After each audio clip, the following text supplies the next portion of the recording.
Reborn in 1977, in this lifetime, he stands at the very forefront of the coming age. His father is the future king of the global shipping world, and within his mind, he holds the wealth codes of the next several decades. While everyone else is still scrambling for a mere foothold in Xiangjiang, he has already begun to lay out a grand plan for the entire world. With a single thunderous strike, he boldly seizes control of Kowloon Wharf. Without shedding a drop of blood, he acquires Hutchison Whampoa, and in one decisive move swallows up Wheelock. Real estate, a shipping finance technology, every industry that will one day reshape the world, he arranges his deployments in advance. In this lifetime, Xiangjiang will no longer have the so-called four great foreign hongs, nor the so-called four great families. For this entire era will remember only a single name.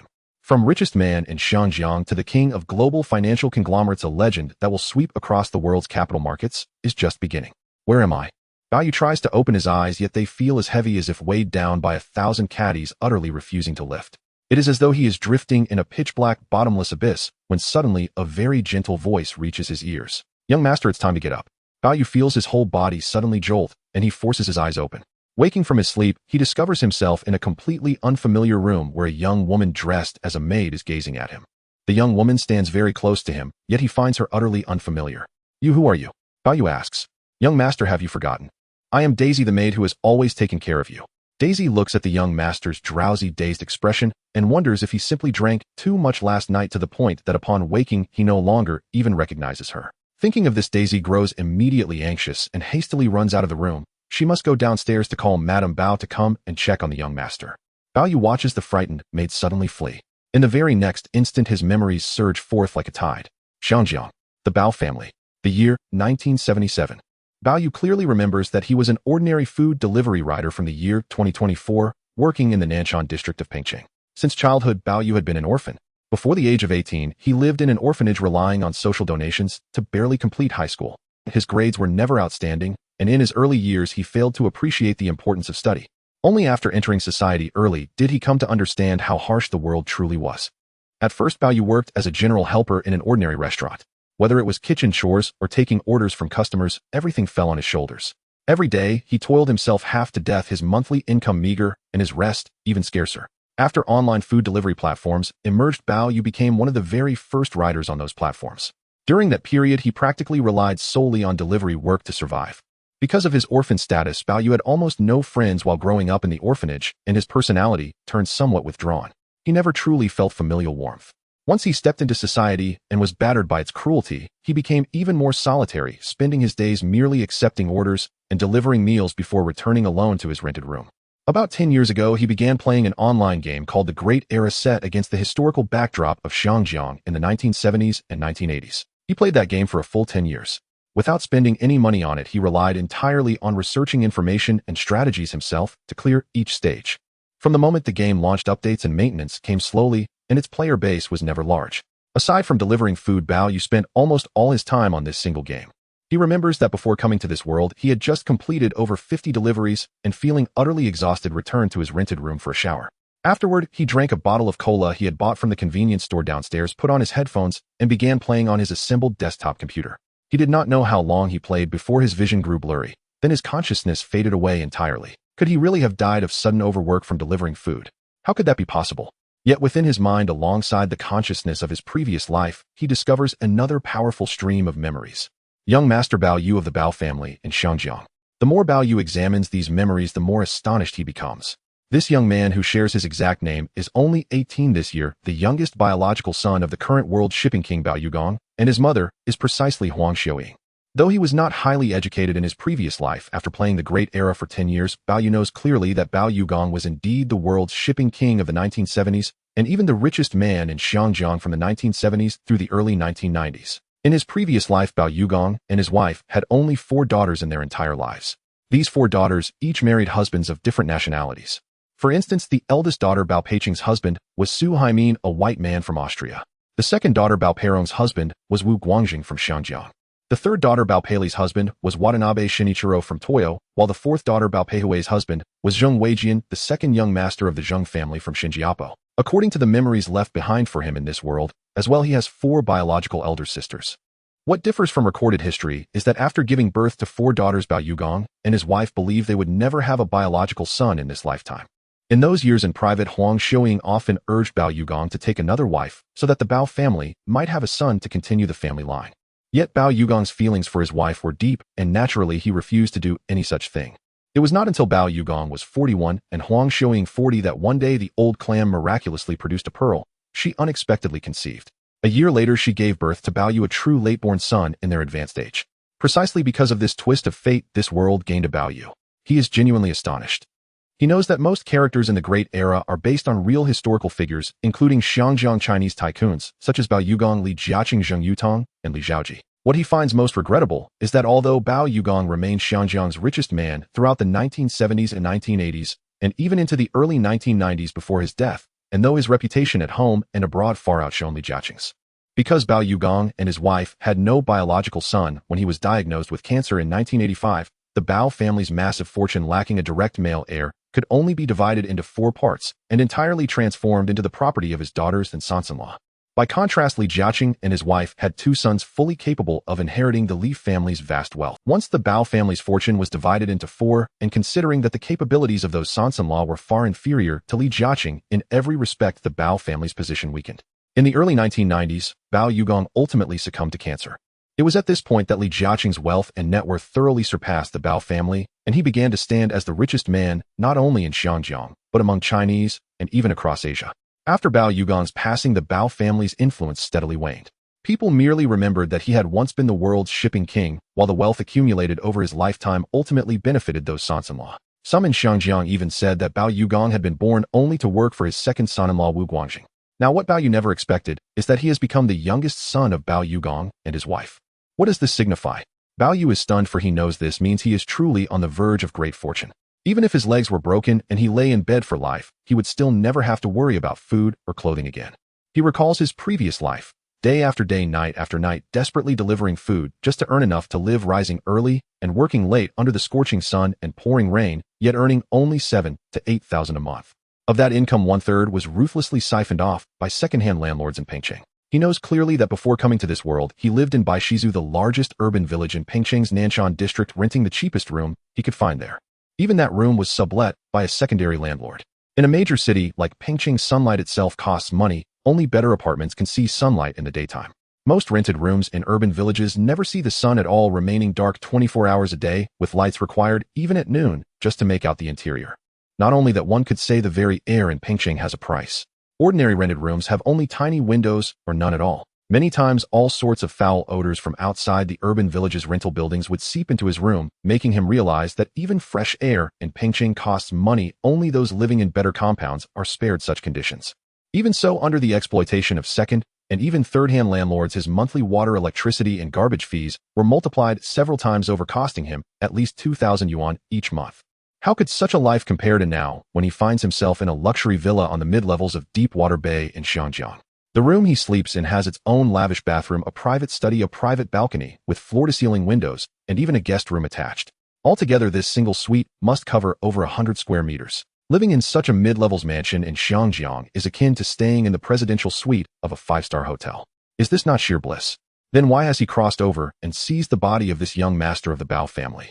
Smelling the strong reek of alcohol on himself, he wonders if the original Bao Yu downed several bottles of red wine last night and died from it, allowing him, the Bao Yu from another world with the same name, to instantly take his place. As he sighs, Bao Yu cannot help but feel that heaven has treated him surprisingly well. Once a desperate, delivery-obsessed orphan, he has now become the eldest young master of the Bao family, and on top of that has grown younger. As he ponders what this signifies, he realizes that this puts him in a position even more enviable than that of most second-generation heirs. A villa perched halfway up the hillside of Deepwater Bay. On the sofa in the ground floor hall sat a man in a suit and tie. His eyes were bright, his brows thick, his face full and smooth. His hairline was somewhat high, his hair neatly parted to one side. Wearing leather shoes, he crossed his legs and was absorbed in the newspaper spread open before him. This man was none other than the world-renowned shipping king Bao Yugong. Beside him sat a middle-aged woman in a yellow dress, about 40-something in appearance. She was his wife Huang Xiuying, known in Hong Kong as Mrs. Bao. Huang Xiuying had given birth to Bao Yu at the age of 41. Now that Bao Yu was 18, it meant she was already 59. Because she rarely needed to worry about anything, bore no responsibility for the company, and had servants at home to care for her, she had maintained herself meticulously. She looked far younger than her peers, so much so that at present she seemed only in her early 40s. Moreover, Huang Xiuying wished to appear even younger in front of her husband and son, and so she was especially versed in caring for her looks and dressing herself with taste. Mr. Bao, Madam Bao. Panting for breath, the maid Daisy came running down from the upper floor of the villa. The place was simply too large. Daisy, where is the young master? The young master. He just woke up and acted as if he didn't recognize me. Daisy was on the verge of tears. Daisy had entered the Bao household at 18 to take care of Bao Yu. Now she was 23, which meant she had spent 5 years by his side day and night. And yet the young master had just failed to recognize her. Hearing this, Huang Xiuying hurriedly rose to her feet. She knew that the previous night, tormented by some unspoken trouble, her son had drunk a great deal of red wine alone, vomiting all over the floor. It had been she and Daisy who had watched over him late into the night as he slept. Huang Xiuying and Daisy went upstairs once more. They came to Bao Yu's room, pushed the door open, and saw him. By now Bao Yu's mind had fully cleared, more than that there was a new brilliance in his eyes. Bob, my precious son, are you? Just now Daisy said you seem not to recognize her. Huang Xiuying walked over at once, concern in her voice. Mummy, I'm fine. Perhaps I drank too much last night, and I'm still a bit dizzy. I woke up suddenly just now, and for a moment Daisy felt unfamiliar. It's nothing now. So that's all it was. You nearly scared me to death, she said. Throughout her life, Huang Xiuying had given birth to 4 daughters in succession. At the time, even fortune tellers had said that she and Mr. Bao were destined to bring prosperity and wealth, but not in sons. That while the Bao family would be very rich, they would likely never have a biological son of their own. In such circumstances, even Huang Xiuying herself had gradually given up hope. Yet thinking of how hard her husband had worked to build such a vast shipping empire, she still wished for him, and for the Bao family to have an heir to inherit it all. In private, Huang Xiuying had more than once urged Bao Yugong to quietly find another woman to bear him a son, but he had refused every time. Beyond the deep affection between husband and wife, Bao Yugong knew that his success in this life was largely thanks to his wife's silent support over the years. Moreover, in Bao Yugong's eyes, he already had 4 precious daughters. He felt thoroughly content believing that heaven and his ancestors had not treated him unfairly. What the couple had never expected was that when they themselves were 40, Huang Xiuying unexpectedly became pregnant, and in the end they were blessed with a son, Bao Yu. To them he was like the most precious son heaven could have bestowed. Not only did Bao Yugong's father Bao Xiaolong cherish him, but the entire Bao family regarded him with utmost importance. In particular, Bao Yugong and his wife treated him like the very apple of their eye, afraid that even holding him in their hands they might somehow let him fall. They were especially serious about choosing his name after he was born. When Bao Yu was just 1 month old, the couple and Bao Xiaolong invited several renowned Hong Kong masters to name him, and in the end Bao Yugong chose the name Bao Yu. Bao Xiaolong and Bao Yugong believed this name came from Jia Yi's on passing Qin of the Han Dynasty to sweep across the realm, to encompass all under heaven, to swallow up the 4 seas. The 2 characters of his given name Yu were taken from this line. In addition, the shipping businesses of Bao Yugong's Global Shipping Group and Asian Shipping Group extended across the globe. He hoped that his shipping empire, and in the future the Bao family heir, his son Bao Yu, could likewise sweep across the world and encompass all under heaven. The name was indeed excellent, but so imposing that they feared he might not be able to bear its weight. Furthermore, under the heavy influence of the West in Hong Kong, many Chinese elites habitually gave themselves, or their family members, English names. Bao Yugong's 4 daughters had long since been given the English names Anna, Bessie, Sissy, and Doreen. In daily life, if they were not addressed by their Chinese names, they would be called by these English ones. Now, fearing that their son's Chinese name was too domineering and might overwhelm him, the couple usually called him by the English. This name Bob had been chosen as an English homophone for Bao Yu. Bob, why do I feel you're somewhat different today? Huang Xiuying sat down beside him and wrapped her arms around him. At this moment, she found her son strikingly charismatic, clearly unlike his former self. Ever since Bao Yu was born, his parents had pinned great hopes on him, devoting even more energy to him than to their. Even so, Bao Yu had remained quite ordinary. If he had not been the youngest son of Bao Yugong and his wife, he would likely have been just a very common young man. He did not like to study, nor was he good at it. Even when they tried to have him follow Bao Yugong early on to learn business or company management, he still did not take to it. Over time, his parents came to understand that for heaven to grant them a son after they had passed 40 was already the greatest blessing. Their highest wish was simply that he grow up healthy. Why demand that he be some prodigy of commerce? That was simply impossible. When Bao Yu first saw Huang Xiuying draw close to him, now he was still somewhat unused to it. Yet little by little he felt the thick, unmistakable warmth of maternal love radiating from her. In his previous life, he had been an orphan raised in an orphanage, never knowing what family affection was. Now this blood-deep maternal love seemed truly tangible to him for the first time. Bob, since you're all right, freshen up and come downstairs to have breakfast with Daddy. Your daddy is waiting for you. Yes, Mom. Huang Xiuying rose, looking at her son with satisfaction. Daisy, however, still gazed at the scene in disbelief. A moment ago she had felt that the young master did not recognize her. Now she sensed that he was somehow more charismatic than usual. Beyond that, she could not help but feel herself beginning to adore him. Why was this so? Daisy herself had no idea. Under her quick and capable service, Bao Yu's clothes and washing were all taken care of, everything from his outfit to his grooming handled by this young maid. Dressed in a set of casual clothes, Bao Yu stood before the bathroom mirror. He realized that this body of his was indeed quite good, well-defined features, a gentle, scholarly air, and a tall, slender frame. His eyes resembled Bao Yugong's, and his brows were somewhat similar as well. Compared with Huang Xiuying, Bao Yugong had the stronger features and better physique in all respects. It was precisely this that had made it easier for him to win others' trust in the business world over the years. Daisy, what is the date today? Young master, today is October 14th. 19th of October, 1970. Friday. Yes, young master. Bao Yu suddenly recalled that a few days ago there had been some very important news in the Hong Kong newspapers, though very few had truly paid attention to it. Young master, shall I comb your hair as well? At present, Bao Yu's hair was jet black, parted neatly to one side, and Bao Yu emerged from the bathroom and stood on the balcony, where he could see a standalone villa not far away, which belonged to Li Jiacheng and his family at their mountainside villa in Deepwater Bay. In addition, not far off were the mountainside villas of the Kadoorie family and the luxurious mansion of the Su family. These were all owned by the current tycoons of Hong Kong. As Bao Yu enjoyed the breeze and admired the surrounding scenery on the balcony, Daisy said, young master, Mr. and Mrs. Bao are waiting for you to come down for breakfast. Breakfast at the Bao family. In his past life, Bao Yu often skipped breakfast because he delivered takeout and frequently stayed up late, only getting up late unless he had to deliver in the morning. Only when he had no strength in his stomach would he reluctantly spend money at a breakfast shop to buy a few buns just to fill his belly. Thinking of the abundant breakfast at the Bao family, Bao Yu felt his stomach already churning. Last night, he hadn't eaten dinner, drank so much red wine, and had vomited a lot. After a trip to the bathroom, his stomach was already empty. The Bao family's mountainside villa was quite spacious, with 2 floors, each covering more than 300 square meters. In reality, the usable area was much larger, not including the garden, swimming pool, and parking lot. Historically, Bao Yu knew that without him, Bao Yugong and his wife had 4 daughters who, even after getting married, continued to live here. The Bao family was still very lively. In this life, with the presence of a biological son, Bao Yu's 4 sisters consecutively got married and moved out with their husbands. In both Deepwater Bay and Shallow Water Bay, Bao Yugong gifted each of his 4 daughters and their husbands a villa. They would only gather here during holidays or on Bao Yu's birthday. Most of the time, only Bao Yugong and his wife Bao Yu, the maid, the personal chef, and Bao Yugong's private driver lived here, along with Bao Yu's grandfather Bao Xiaolong. Bao Yu also had an older uncle, a younger uncle, and 4 aunts, all of whom were based in Hong Kong and had their own careers and mansions. Among the Bao siblings, Bao Yugong was doing the best. Bao Xiaolong frequently stayed at his other children's homes, so sometimes he wasn't even at home. Now Bao Xiaolong should be at Bao Yu's older or younger uncle's place. Because of this, Bao Yu felt that the villa was too large and empty, seemingly not as good as he had imagined.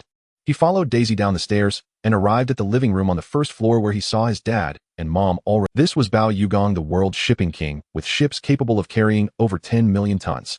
He was also Bao Yu's dad. Bao Yu looked at this middle-aged man with some surprise. Bao Yugong stood up, satisfied to see his son come down. Good morning, Dad, Bao Yu greeted. Bob, good morning. I heard you drank a lot last night. Dad, I want drink like that again. Bao Yu had already guessed that it was his previous self's drinking habits that led to his demise, so how could he dare drink like that now? Bao Yu approached Bao Yugong, who patted his son's shoulder. Although he previously thought his son was mediocre, he felt satisfied as his appearance resembled that of his younger self. However, he now sensed that his son was somewhat different from before. Dad, are you reading the newspaper? Yes, I usually make it a habit to read every day. In 1977, without the internet, newspapers were undoubtedly one of the most important ways to obtain vital information. Compared to news reports from television stations or radio broadcasts, the daily morning and evening papers were the easiest opportunities to gather information. For Bao Yugong, he needed to read not only before breakfast, but also during the drive to the headquarters of the Universal Group at Prince Edward Mansion, and if he had time at the office, he would read then too. Even on his ride back home after work, he would look at the newspaper. He not only read the mainstream media in Hong Kong, but also the overseas English newspapers. Bao Yugong frequently interacted with foreigners, so his English was quite good.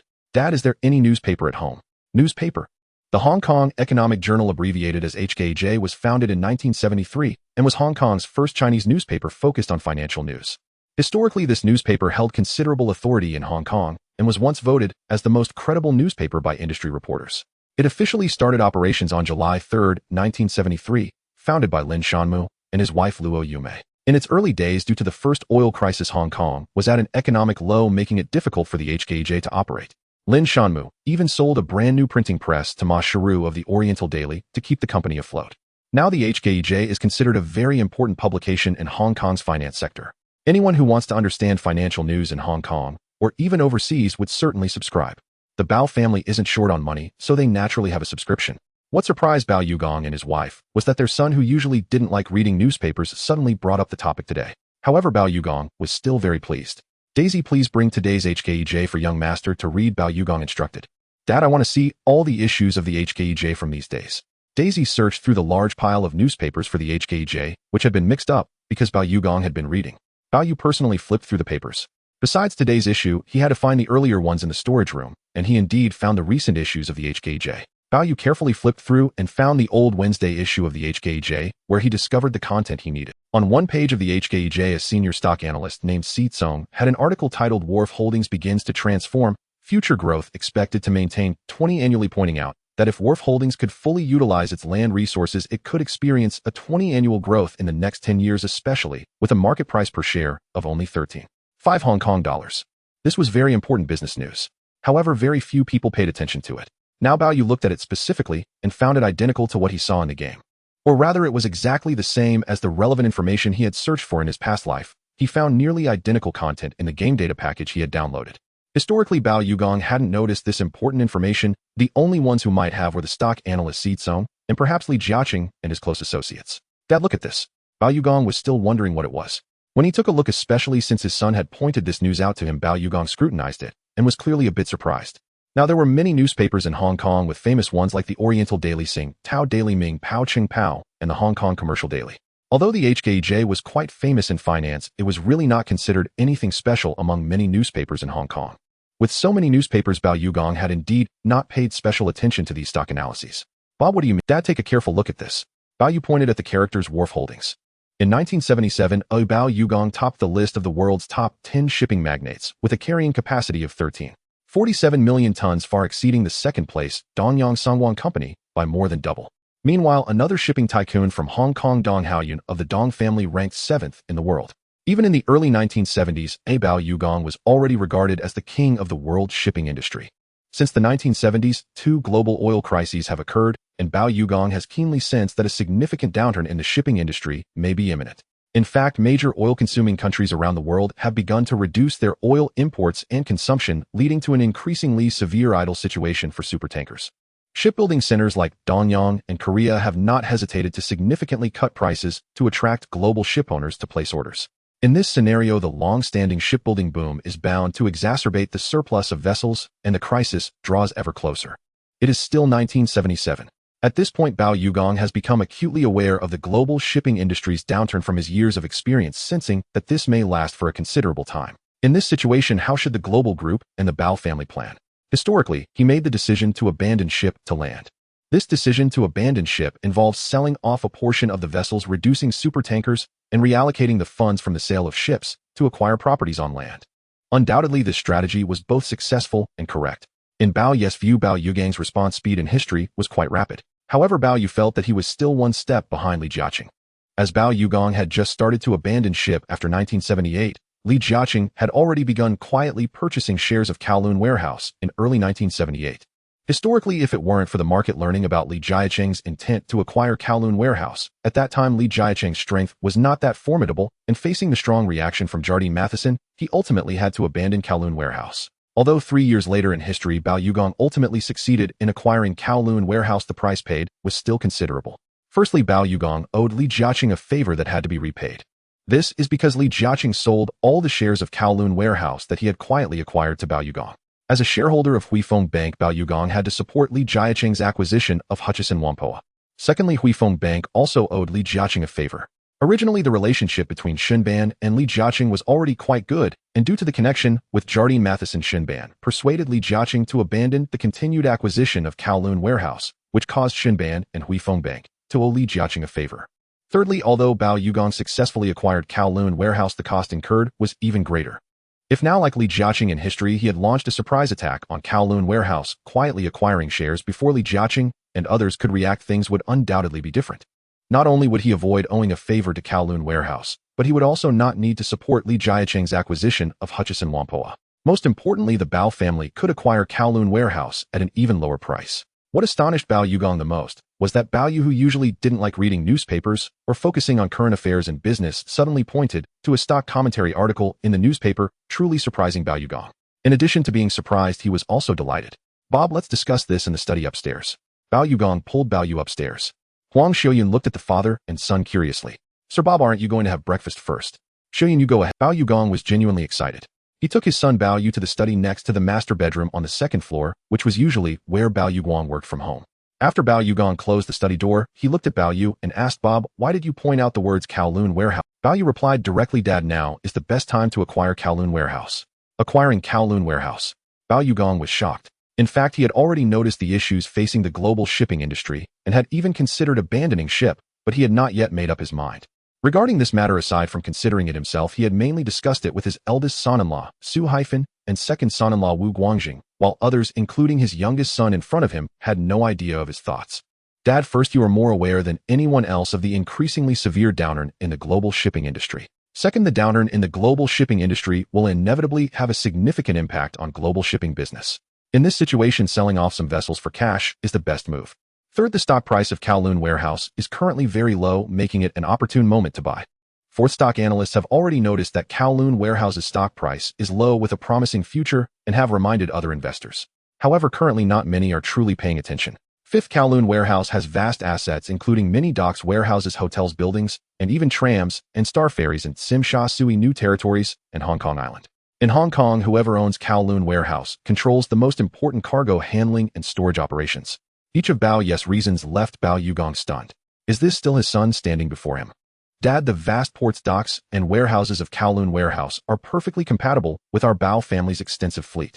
This statement further changed Bao Yu's expression. Although he also thought Kowloon warehouse was quite good, he had not considered this aspect.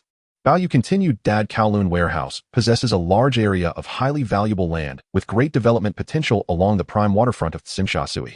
The recently constructed Maritime Tower Ocean Center and Harbor City by Kowloon Warehouse have become renowned landmarks in Tsim Sha Tsui. In Bao Yu's view, Kowloon Warehouse, with its vast land, ports, warehouses, and properties, was very worthy of. Bob, you make valid points. But how do you think now is the most suitable time to buy? Dad, the largest shareholder of Kowloon Warehouse is Xiangzheng Land, which holds less than 10 of the shares. The remaining shares are mainly held by ordinary investors or retail investors. What does this mean? As long as we acquire more shares than Xiangzheng Land holds in Kowloon Warehouse, we will become the largest shareholders of Kowloon Warehouse, and at that time we can take over Kowloon Warehouse. Additionally, Kowloon Warehouse issued new shares multiple times between 1973 and 1974 to raise development funds for Ocean Heart and Harbor City, even offering bonus shares, causing the number of Kowloon Warehouse shares to increase from 9 million to 85.01 million.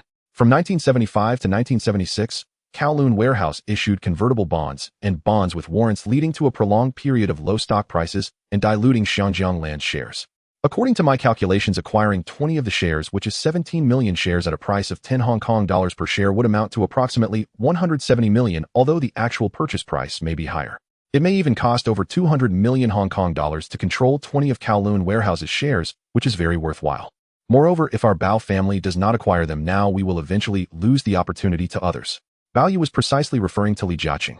Bao Yu knew that historically Li Jiacheng had started quietly buying shares just before the Spring Festival of 1978, and by March 1978, Kowloon Warehouse's stock price had surged to 46 Hong Kong dollars per share, at which point the market was already abuzz with news of Li Jiacheng's intent to acquire Kowloon Warehouse. There is still ample time.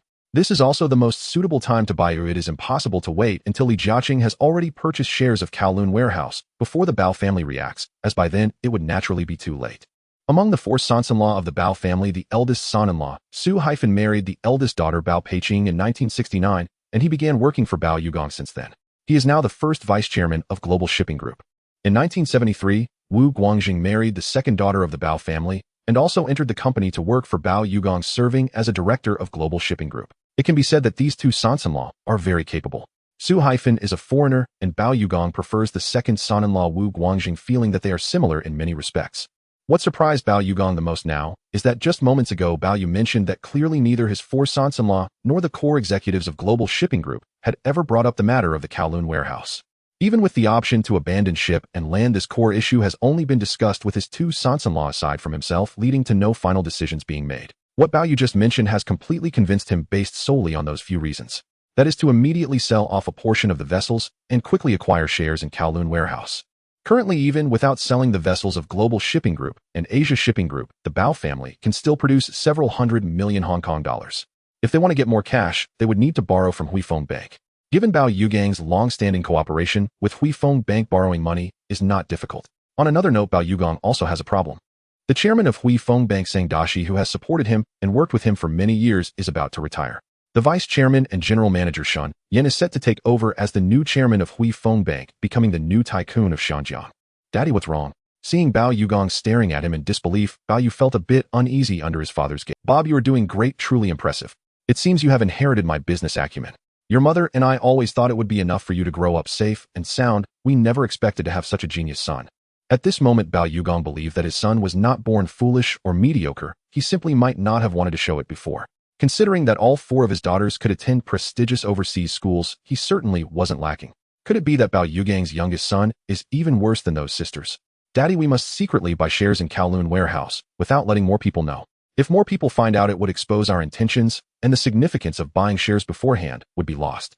By then, if the stock price of Kowloon warehouse skyrockets, acquiring it will come at a much higher cost. Bob, your father naturally knows this. Daddy, there's one more thing I want to ask you. Go ahead. Isn't the chairman of Hui Feng Bank Sang Dashi about to retire? Sang Dashi, the chairman of Hui Feng Bank.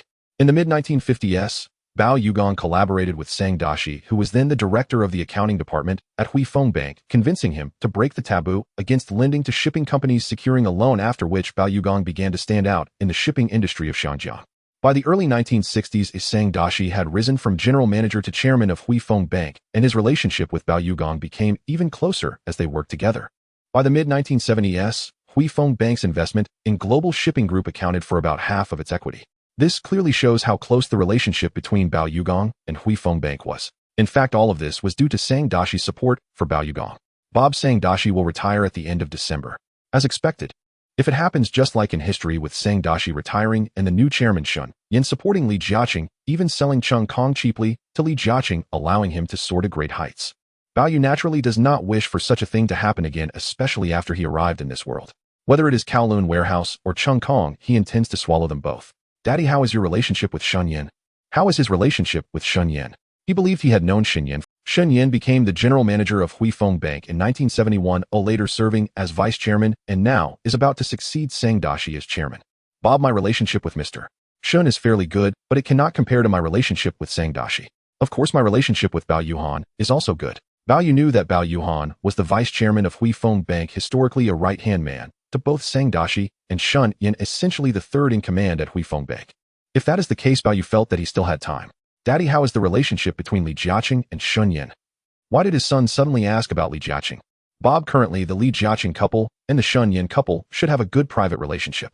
Previously, Li Jiacheng's Cheng Kong collaborated with Hui Feng Bank to construct the new Chinese bank building. This means that it was at that time that Li Jiacheng began to establish a connection with Hui Feng Bank, and even with Bao Yu calculated that the Chinese bank building in the central district of Shanjiang was acquired by Hui Feng Bank in 1974, when Hui Feng was planning a reconstruction, and many investors in Shanjiang, including British firms like Shanjiang Land and Swire, hoped to partner with Hui Feng Bank for the reconstruction. Remarkably, Hui Feng Bank's general manager Shen Yen chose Li Jiacheng because Li Jiacheng proposed a plan to reconstruct the Chinese bank building without requiring Hui Feng to spend a single cent, successfully securing the deal and finish the construction 4 years later. As for the private relationship between the Li Jiacheng couple and Shen Yen, Bao Yu knew they often met, even playing golf and tennis together. It is clear that Bao Yu suddenly cannot keep up with his son's train of thought, not understanding why they started with Kowloon warehouse and now suddenly mentioned Sang Dashi, Shen Yen, and even Li Jiacheng. Bao Yu knows he needs to make Bao Yu act faster than Li Jiacheng and buy shares in Kowloon warehouse first. Moreover, he hopes to seize Cheng Kong from Li Jiacheng this time. It is evident that this is indeed a good opportunity. Although Li Jiacheng and Shen Yen already have established a relationship due to the reconstruction of the Chinese bank building, their private relationship seems to be good. As long as Shen Yen and Hui Feng Bank have not handed over Cheng Kong to Li Jiacheng, he still has a chance, and that chance is very substantial. Daddy, I understand now. Bao Yu is currently perplexed by his son. However, he is genuinely pleased with this. Knock knock. There was a knock at the door of the study. Bao Yu opened the door, and it was his mother Huang Xiuyan. You two haven't had breakfast yet. What are you discussing? Whatever it is, wait until after breakfast to talk. Huang Xiuyan felt that breakfast was almost getting cold. Daddy, mommy, you shouldn't have mentioned it. Now that you have, I really feel very hungry. Bao Yu headed downstairs. Bao Yu held back Huang Xiuyan, who was about to leave. Sir, is there something wrong? Xiuyan, it seems our son is quite different. At last our Bao family has someone to carry on the lineage. Sir, what are you talking about? Bob was born a long time ago and is already 18 years old. As the world's shipping magnate, how could Bao Yu's dining experience be anything less than exceptional? In fact, the Bao family employs 2 dedicated chefs who prepare 3 meals a day. Even though Bao Yu hails from 50 years in the future, he has never truly tasted good food. Initially, while working as a waiter in a restaurant, he had to settle for the standard employee meals or leftovers from customers. When he started delivering takeout, he was even more frugal. Bao Yu, unlike the rich kid born with a golden key, had tasted all kinds of delicacies since childhood. Now, as Bao Yu entered the dining room, he was greeted by a table overflowing with breakfast. There were traditional Chinese dishes, Hong Kong-style cuisine, and Western fare. The breakfast spread was lavish. Bao Yu washed his hands and waited for Bao Yugong and his wife to come down. Bao Yugong and Huang Xiuyan sat at their seats looking at their son with satisfaction. Bao Yu picked up a sandwich in front of him and took a bite, discovering that it tasted quite delicious with generous amounts of cheese inside. In addition to the sandwich, there was milk, which Bao Yu also took a sip of. Watching Bao Yu devour his meal with gusto, it seemed to them that this breakfast was as delicious as a fine dinner. "Bob, you have quite an appetite," Bao Yugong inquired. "That I had some drinks last night, and my stomach is empty. Oh, I need to fill up first." Bao Yu finally felt full. Even so, there was still quite a bit left over. To the eyes of ordinary people, such leftover breakfast would surely seem wasteful. Bao Yu knew that with the Bao family's income, which continuously brought in substantial sums, this expenditure on food was negligible. Bao Yugong and his wife ate gracefully and slowly, unlike Bao Yu. After finishing first, Bao Yu informed Bao Yugong and his wife. He walked over to the railing in the distant garden, where he could see the villa of Li Jiacheng and his wife. He wondered if they were having breakfast at that moment, or if they had left for work at Changfeng Industrial Group. Bao Yu gazed into the distance. Half an hour later, Bao Yugong approached and said, "Bob, Dad is heading to work. Do you want to come with me to the Prince Tower?" Bao Yugong was quite satisfied with his son. He hoped that Bao Yu could stay by his side for careful cultivation. Although he believed his son's business acumen was commendable, he still felt it was insufficient. Over the years, he had been nurturing Su Haifan and Wu Guangjing. This was mainly considering his son's future. If his son were mediocre, forcibly handing over the company to Bao Yu would not only meet with shareholder objections, but could also harm him, potentially ruining the Bao family's business. In such a case, it would be better to pass it to a son-in-law. Now that Bao Yugong had seen another side of his son, he knew that Bao Yu was certainly extraordinary. Hence, he recognized that it was time to establish his son's identity within the Bao group. That is the identity of the heir, the future successor of the Bao family and the global shipping group. "Dad, I don't want to go just yet. He'll wait until the Bao family secures the shares of Kowloon warehouse before I go over." "That's fine." Since Bao Yu did not wish to go, Bao Yugong naturally did not press the issue. He got into his Rolls-Royce, and the dedicated driver prepared to leave. The iron gate of the Deepwater Bay Villa slowly opened as the dedicated driver drove the Rolls-Royce away towards the Prince Tower in Central. Bao Yugong went to work. Huang Xiuyan remained at home. Bao Yu took a moment to survey the villa. He noticed the deep blue swimming pool several meters wide and long, but having just eaten, he was not inclined to swim. Aside from the swimming pool, Bao Yu looked at the cars in the parking garage. Besides the Rolls-Royce that Bao Yugong had just driven away, there were also Ferraris, Bentleys, Bayer, and even Porsches among the luxury vehicles. Usually Bao Yugong would either drive the Rolls-Royce or the Bentley, for he would not drive himself. When heading to work, Bao Yu was different. He had obtained his driver's license before turning 18, and Bao Yugong had gifted him these. Among them, the Ferrari sports car was Bao Yu's favorite. The car, known as Porsche in his past life, was referred to as Bozi in Hong Kong. BMW is called Bayer in Hong Kong. Mercedes-Benz is referred to as Pingji. Now all these luxury cars belong solely to Bao Yu.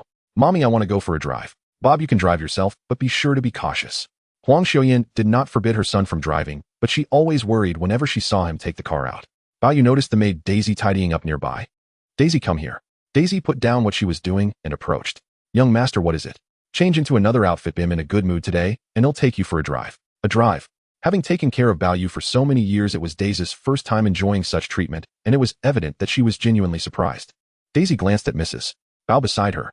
"Daisy, since Bob asked you to go, you should follow him and take good care of him." "Yes, madam." Daisy returned to her maid's room, changed into a more attractive dress, and made a special effort to look. When she arrived, Bao Yu was already in the red Ferrari. It was the latest 1977 Ferrari 308 GTB, hailed as a timeless classic, both extravagant and handsome. This Ferrari had just hit the market for about 3,400. In Hong Kong, Bao Yugong had purchased it from a dealership for approximately 4,000. What does 4,000 mean today? Based on the current exchange rate, approximately 5 Hong Kong dollars equals $1, which means this luxury Ferrari cost Bao Yugong 2,000 Hong Kong dollars. In 1977, the average daily income for an ordinary person in Hong Kong was 70 Hong Kong dollars, while a farmer in neighboring Baoan earned about 70 cents per day, indicating a nearly 100-fold gap between the two. In other words, that amount of money is not something just anyone in Hong Kong can easily afford. Owning a Ferrari in Hong Kong is naturally a symbol of status. Bao Yu picked up the sunglasses from the car and put them on while Daisy had already taken her place in the passenger seat. This luxury Ferrari only had 2 seats. In his past life, Bao Yu had seen luxury sports cars worth millions in a big city like Pengcheng, but they were unrelated to him, and he was even afraid of them getting scratched by his electric bike merely glancing at them from afar. Now it was different. He could not only touch them, but truly own a luxury car that belonged to him. "Mommy, I'm off for a drive. Bob, be safe." Daisy fastened her seatbelt as the iron gate of the Bao villa opened once more. Bao Yu navigated expertly, driving out with ease. The entrance bend and slope of the Bao family villa on the hillside is quite steep, though anyone unfamiliar with their driving skills would hesitate to navigate it. Under the watchful gaze of Huang Shuyan, Bao Yu pressed the accelerator, and the Ferrari roared to life, its four exhaust pipes belching thick black smoke. By the time Huang Shuyan glanced over again, Bao Yu had already driven away. Descending from the bend at the Bao family gate, the road wound down like a mountainous path. Bao Yu was already very familiar with this route. Initially, Daisy, sitting in the passenger seat, felt a bit anxious, but soon realized it was completely unnecessary. As they drove down the road from the Deepwater Bay Villa and onto the fragrant island road, Bao Yu felt quite comfortable on the four-lane road, even if it was just a regular highway. With a swift maneuver, Bao Yu drove the Ferrari onto Huangzhou Road, and after coming down from there, they reached the seaside road of Zhangjiangzi, which was the eastern coastal highway of the island. In Bao Yu's memory, he had driven this route before.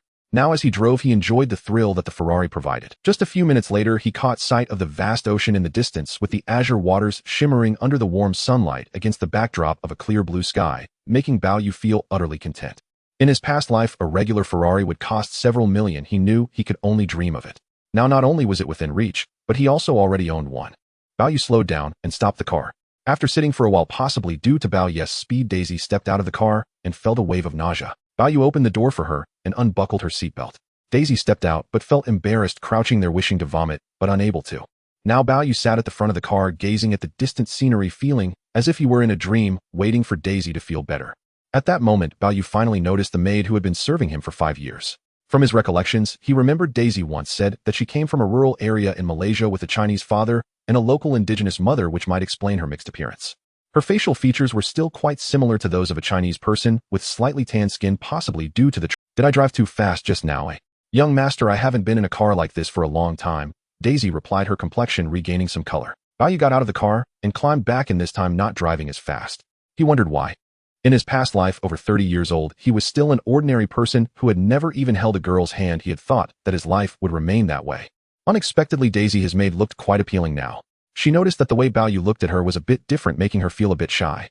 Seeing Bao Yu grasp her hand, Daisy wanted to pull away, but feared upsetting him. Having spent so many years with Bao Yu, she thought she knew him well, yet now she felt he was entirely different from the young master she once knew.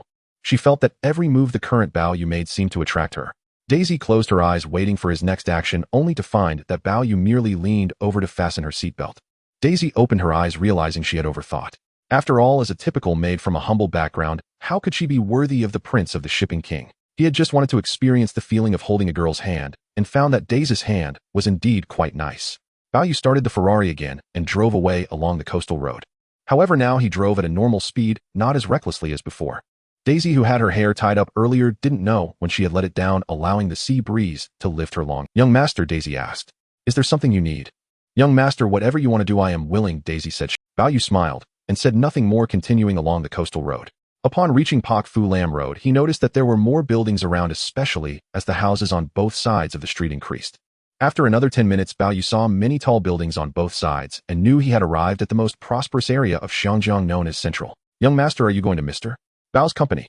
Daisy referred to the Prince building. Bao Yu had no intention of going there just yet. He merely wanted to observe the current era's prosperity. In the late 1970s, Xiangjiang could be considered one of the most prosperous regions in Asia. Aside from Tokyo, it was hard to find another city in Asia that rivaled Zhangjiang's current splendor. Among them, many of the tall buildings would still be standing decades later, and in addition, the number of vehicles on the streets was also increasing. This was Xiangjiang in the late 1970s. Xiangjiang in 1977. Bao Yu passed through central Wanchai and Causeway Bay before turning back from Chaiwan. Arriving near Causeway Bay at the Hungham Tunnel, coming out of the tunnel brought them to Kowloon, where the view was predominantly that of the Kowloon Wharf's properties. Driving further towards one of the most famous properties under Kowloon Wharf, Harbor City. Phase 2 of Harbor City had already opened in 1969, and Phase 3 was set to be completed this year, with the Ocean Heart likely to open soon. Bao Yu drove the Ferrari to Phase 2 of Harbor City, parked the car, and stepped out with Daisy. Daisy, let's go have lunch first. After lunch, we will meet a friend in the afternoon. Now, both Phase 1 and Phase 2 of Harbor City had been open for nearly a decade, featuring not only large shopping malls, but also many upscale Western restaurants and luxury brand boutiques. Bao Yu directly led Daisy into a French restaurant. The two arrived at this high-end French restaurant, where a white female server greeted Bao Yu and Daisy. It was evident that aside from many white customers, there were also a small number of Chinese patrons. Bao Yu and Daisy sat down at a two-person table. Daisy, you know what I like to eat, go ahead and order, Bao Yu said. Daisy picked up the thick menu and began to order. The two spent over an hour dining there. Considering the drive, Bao Yu ultimately decided against drinking red wine. After finishing his meal, Bao Yu realized this meal probably cost as much as an ordinary person's monthly salary. At this time, bank cards and credit cards were not yet common in Xinjiang. Ordinary people used cash, while the wealthy used checks. Bao Yu was no exception. His father Bao Yu had just given him a stack of checks as his allowance.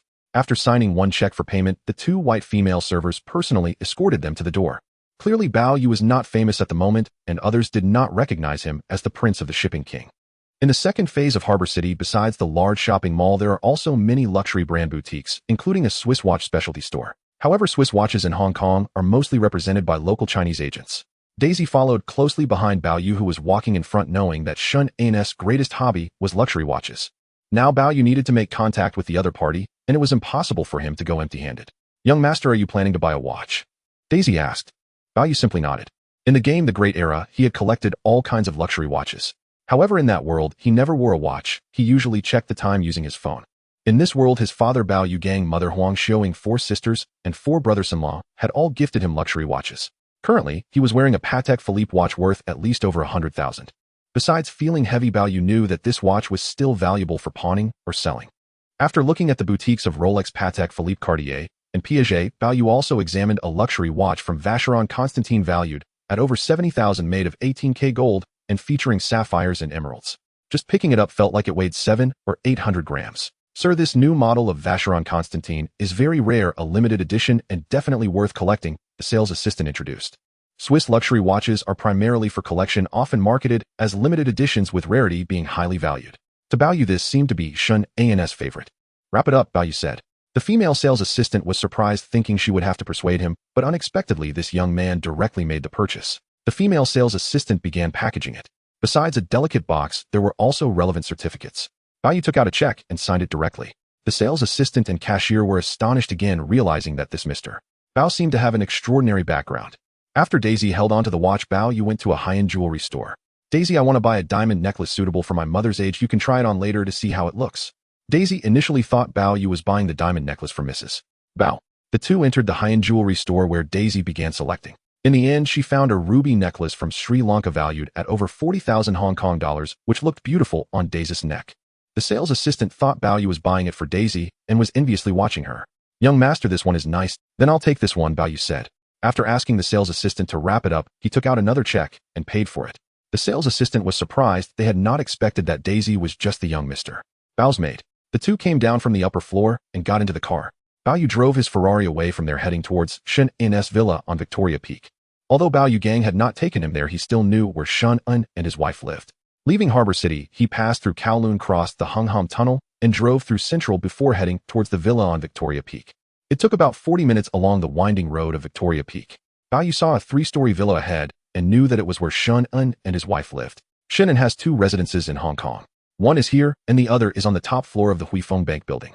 Generally speaking, if Shen or high-ranking executives like Sanders from Huifeng Bank have meetings or work late into the night, they might stay directly in the suite on the top floor of Huifeng Bank. Usually Shen and his wife live here. In Hong Kong, whether white or Chinese tycoons, they typically send a visiting card or make a phone call to notify their guests in advance. Now Bao Yu had not informed the Shen family. He drove directly here. "Young master, are you coming here?" "Yes, I am here to meet Mr. Shen, the general manager of Huifeng Bank." Bao Yu stopped in front of the villa. Getting out of the car, this was not the top of Victoria Peak. From here, he could directly overlook the tall buildings of Central and the distant Victoria Harbor. It was enough to make Bao Yu marvel, and even Daisy thought the scenery here was beautiful, especially during the daytime. If it were at night, looking out from here, one would see the night view of Victoria Harbor, which is considered one of the 3 most beautiful night views in the world. Bao Yu and Daisy arrived at the entrance of the villa. They rang the doorbell outside. After a while, someone came to open the door. The maid inside the villa found the 2 unfamiliar faces strange. Bao Yu took off his sunglasses, and the maid asked, "Sir, who are you?" "Hello, my father is Bao Yu Gang. I am his son Bao Yu. I came specifically to visit Mr. Shen and his wife today." "Bao Yu Gang. Doesn't that mean this young man is the young heir of the Bao family?" The maid was a bit surprised and invited Bao Yu and Daisy inside, immediately going to inform Mrs. Shen. Currently, Shen had already returned to work at Huifeng Bank in the morning and would only drive back in the afternoon. Usually besides Mrs. Shen the maid and an old butler, there were no other people here. The maid hurriedly went to inform Mrs. Shen. At this moment, Mrs. Shen was resting upstairs. Madam, the maid came in and said, Linda, what is it? Madam, it's Mr. Bao's son Bao Yu and his maid who have come to visit Mr. Shen and you. Mr. Bao's son. Which Mr. Bao? There are many people with the surname Bao in Hong Kong, and the only well-known one is the world-renowned shipping tycoon. Madam, it's the young heir of the shipping tycoon Bao. The shipping tycoon Bao. Mrs. Shen was a bit surprised. She knew Bao Yu gang was very familiar with Mr. Sanders and Mrs. Sanders to the extent that Sanders had been supporting Bao Yu gang since the 1950s. In this context, it was normal for Bao Yu gang and the Sanders couple to be acquainted. Conversely, Bao Yu gang and the Shen couple were not as familiar, even less so than with the Li family. Now Bao Yu gang's son actually came to visit. Considering the identity of the shipping tycoon after Mrs. Shen tidied her disheveled hair and ensured her outfit was appropriate, she followed the maid Linda downstairs. The old butler was already greeting Bao Yu. The moment he first laid eyes on Bao Yu, he realized Bao Yu was the young version of Bao Yu gang. Young Master Bao, are you here on behalf of Mr. Bao? No, I came myself. The old butler thought Bao Yu had been sent by Bao Yu gang to visit Mr.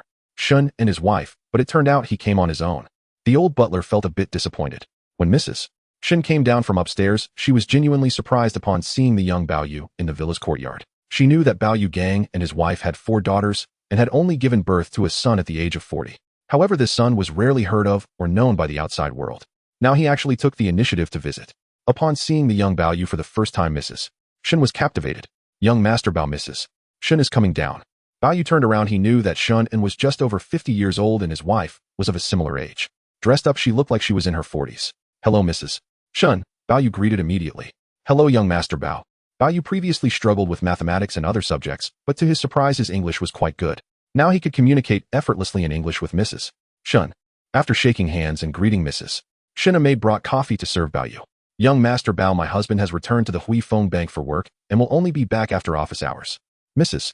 Shen thought Bao Yu had come specifically to see Shen Yin or perhaps to represent Bao Yu gang. Bao Yu took a sip of the coffee in front of him and asked Daisy to present the gifts. Mrs. Shen, this is my small gift for your first visit. The old butler took it from Mrs. Shen, initially believing it was indeed a modest gift.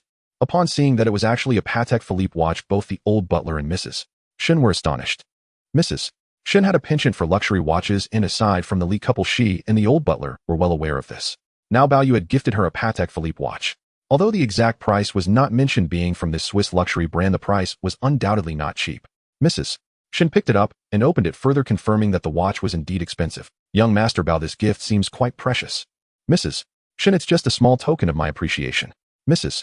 Shen took it, thinking that when her husband returned from work, she would let him see just how valuable this gift was. Besides this watch, there was also a ruby and diamond necklace. Mrs. Shen opened it and was instantly, this was likely another very expensive diamond necklace. Young Master Bao, this is also not inexpensive. Mrs. Shen, as long as you like it, that's enough. Mrs. Shen naturally liked it. Among all the gifts received from various guests aside from the Li couple, this gift from young Master Bao was indeed the most valuable. In fact, it was also the one she liked the most. Perhaps due to these gifts, Mrs. Shen showed even more warmth. After Mrs. Shen took the gifts to put them away, Bao Yu continued to sip his coffee. When Mrs. Shen came back down, Bao Yu said, Mrs. Shen, it's like this. Tomorrow is Saturday, and my father and mother would like to invite you and Mr. Shen to play golf at Deepwater Bay. What do you think? Bao Yu knew that the Shen couple enjoyed playing golf and tennis. Especially after the Li couple got to know them, they frequently arranged to play golf together. Now in October, it was the autumn season, with daytime temperatures over 20 degrees Celsius. The sun wasn't too harsh, making it particularly suitable for playing golf outdoors. Just as Mrs. Shen was about to agree, the old butler cleared his throat. At this moment, the old butler reminded Mrs. Shen, Madam, some time ago the Li couple had already arranged for you and Mr. Shen to play tennis this Saturday. The Li couple. Bao Yu immediately guessed it was the Li family. Since the early 70s, the Li couple had been interacting with the Shen couple, and Shen Yin had even entrusted the reconstruction of the Chinese merchants building to Li Jiacheng. Now Li Jiacheng was also a growing Chinese businessman in the Hong Kong property market. That the Li couple had arranged to play tennis with the Shen couple tomorrow was unexpected for Bao Yu. From this perspective, Bao Yu deduced that if he wanted to take over Hutchison Whampoa, the Li couple was indeed his greatest competitor. Mrs. Shen immediately recalled that Shen Yin had indeed agreed to play tennis with the Li couple on Saturday. However, now that the Bao couple had also extended a warm invitation, and considering how much she liked this young Master Bao, especially given the expensive gifts, it was hard to decline. Mrs. Shen, if you already have other arrangements, then we'll have to choose another date, Bao Yu said directly. Young Master Bao, how about this? Once my husband finishes work tonight, he'll discuss it with him. If he feels he has time to play golf with you tomorrow, we will notify you tonight. That works, Mrs. Shen. The two parties came to an agreement. Bao Yu would not stay to wait for Shen Yin to return. His goal was to engage with the Shen couple, who otherwise how could he possibly take over Hutchison Whampoa? He knew that the more he interacted with the Shen couple, the greater the opportunity for the Bao family. It was evident during this visit that the Li couple and the Shen couple had built a very close relationship over the years. However, to say that Shen Yin intended to hand over Hutchison Whampoa to Li Jiacheng was simply impossible. Historically, under such circumstances, when Shen Yin and Hui Feng Bank handed Hutchison Whampoa to Li Jiacheng, it was the result of multiple reasons. In other words, the Bao family's chances of acquiring Hutchison Whampoa were much greater than those of the Li couple. Mrs. Shen will head back now. If Mr. Shen has time tomorrow, we will meet then. Bao Yu did not stay any longer and prepared to leave with Daisy. Mrs. Shen, the old butler, and the maid personally saw them off, watching Bao Yu and Daisy get into their Ferrari and drive away. Mrs. Shen continued to watch. Bao Yu appeared quite young, and she noticed that this son of the Bao shipping king had good manners and etiquette. Deepwater Bay hillside villa. The Bao family. The large iron gate slowly opened. The roar of the Ferrari was heard as Bao Yu drove in and parked. Getting out of the car, he saw his mother Huang Xiuying waiting for him. Bob, where did you go today? Mom, I just visited Mrs. Shen at the Peak Villa. The son visited Mrs. Shen. Huang Xiuying found it strange.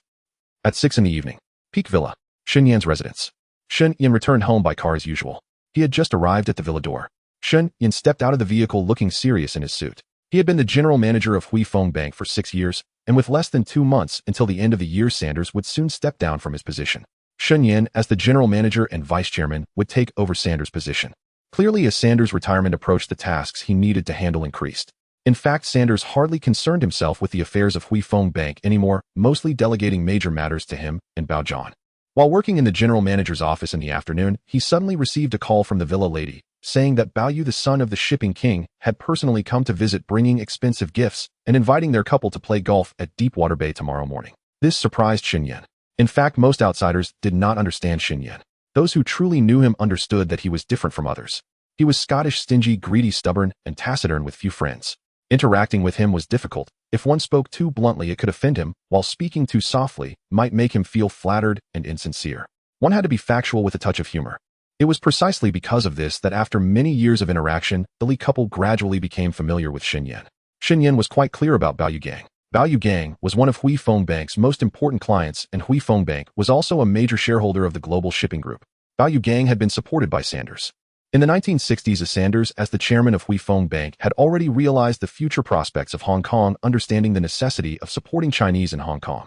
In other words, at that time, Sanders valued Bao Yu Gang highly and continually supported him and the global shipping group, leading to Bao Yu Gang becoming the king of the sea. As for Li Jiacheng in the 1960s, Sanders naturally looked down upon him. It wasn't until the early 1970s that the Li couple actively approached Shen Yan, and Shen Yan began to gradually realize that Li Jiacheng was not an ordinary Chinese businessman. At least in Shen Yan's view, the Li couple had more potential than other Chinese businessmen. But would he support the Li couple as he had with Bao Yu Gang? Shen Yan was still testing the waters. Aside from the previous cooperation on the reconstruction of the Chinese merchants, building their collaboration had been limited. His relationship with Bao Yu Gang was primarily due to Sanders and Hui Feng Bank. Now that Sanders was nearing retirement, could it be that Bao Yu Gang began to approach him for this reason? Shen Yan pondered over this for an entire afternoon. Since the 1950s, Sanders has consistently supported Bao Yu Feng. Now he himself is on the verge of becoming the new taipan of Hui Feng Bank. According to the strategy established decades ago, Shen Bai will inevitably sponsor 1 or 2 Chinese executives. But who exactly could that person be? Li Jiacheng or someone else? Shen Bai entered the residence where his wife, the elderly butler, and the maid were already waiting. Sir. Shen Bai remained taciturn, his expression as stern and unyielding as if the world owed him a fortune. When Mrs. Shen took his discarded suit jacket, the maid promptly hung it with meticulous care. Sir, Mr. Bao is scheduled to visit this afternoon. Yes, I am aware, my dear. Shall we arrange a round of golf tomorrow morning with Mr. and Mrs. Bao? Originally Mr. and Mrs. Li had already secured a tennis match with the Shens for the following day, and the Shens had accepted. Yet now Mr. Bao had arrived in person bearing an exquisite gift and proposed a golf outing at Deepwater Bay the next morning. Thus the choice was stark: either play tennis with the Lis, or golf with the Bao shipping magnate and his son. There was no possibility of combining both, nor of scheduling tennis in the morning and golf in the afternoon. Only one sport could be chosen. I shall consider it, Shen Bai said, ascending the staircase. His wife followed silently behind. Back in his study, Shen Bai waited while his wife retrieved the velvet box containing the Vacheron Constantine timepiece gifted by Bao Yu. Though parsimonious and covetous by nature, his position forbade him from openly soliciting gifts. Yet fine watches held an irresistible allure for him. Perhaps it was not merely their status symbolism, but also their profound value as collectibles. Even the sight of the box captivated him instantly upon opening it, and beholding the Vacheron Constantine, within his fascination deepened into rapt absorption. Having encountered countless Swiss masterpieces over the years, he recognized immediately that this particular Vacheron Constantine was extraordinarily valuable, worth approximately HK1000. Is this watch truly so valuable, sir? A limited edition Vacheron Constantine, around HK1000. In 1977, a single timepiece gifted by Bao Yu carried such staggering worth. Even the cumulative value of all gifts presented by Mr. and Mrs. Li, across multiple occasions, did not reach this sum. As Shen Bai turned the watch over in his hands, he grew wary. Such an extravagant gesture from the Bao family surely concealed an underlying request. If indeed that were the case, he would find himself in a delicate predicament. Though he cherished fine watches, should Bao Yu's request exceed his authority or his conscience, he would have no choice but to return the gift. Sir, besides this watch, Mr. Bao also presented me with a ruby and diamond necklace, far more exquisite than the diamond necklace previously gifted by Mrs. Li. A ruby and diamond necklace.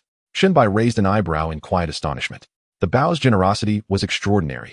Even without seeing the piece himself, he estimated its value at several tens of thousands of Hong Kong dollars. Altogether, the gifts amounted to well over HK1000, a sum equivalent to several years' income for an average Hong Kong resident earning HK200 annually.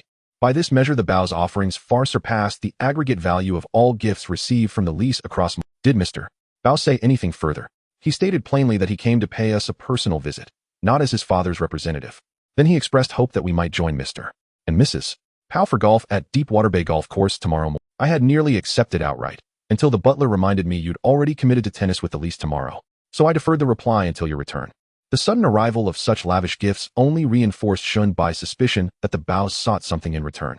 Given Bao Yufeng's long-standing ties with Huifeng Bank and Sandatha's patronage, Shen Bai felt inclined to assist provided the request remained within reasonable bounds. Yet if the demand exceeded the gift's intrinsic worth, or transgressed his own ethical threshold, he would decline returning the presents without hesitation. Did Mr. Bao mention anything else? Nothing more, only that it was a modest token of goodwill. In truth, I find the young man remarkably charming and articulate. Mrs. Shen added softly from beside him. I shall reflect upon it, Shen Bai replied. She withdrew without disturbing his contemplation. After a pause, he instructed, ask the butler to call the lease. Inform them I have prior commitments tomorrow morning and cannot attend the tennis match. We shall reschedule at our earliest convenience. Then have him contact the Baos to confirm my acceptance tomorrow morning at Deepwater Bay Golf Course. I shall meet Mr. and Mrs. Bao and their son. So you've agreed to golf with the Bao shipping magnate tomorrow? Naturally. At present, the Baos hold greater significance than the lease. Hearing this, Mrs. Shen exhaled in quiet relief. Having accepted such a lavish gift, declining the Bao's invitation would have been indefensible. Most importantly, she found Bao Yu genuinely admirable, and she adored the diamond necklace he had gifted her. With that, Mrs. Shen prepared to depart. Suddenly she recalled that Deepwater Bay Golf Course lay remarkably close to Li Jiacheng's mid-levels villa, even within visible range from his residence. What if the lease happened to spot them playing there? Sir, might we consider an alternate golf course, lest Mr. and Mrs. Li chance upon us? The Baos selected Deepwater Bay. It requires no change. Clearly Shen Bai no longer weighed whether the lease might witness the encounter or feel slighted by it. Deepwater Bay mid-levels villa, the Bao residence. Bao Yufeng returned home in his Rolls-Royce. Upon stepping out, he saw his son awaiting him. Bob, father is home. Ordinarily, Bao Yufeng greeted his wife first, but Huang Xiuying had been waiting eagerly for his return. Sir, Bob is upstairs. Bao Yufeng ascended to his son's room and opened the door to find Bao Yu absorbed. Bob, father, you're back from work.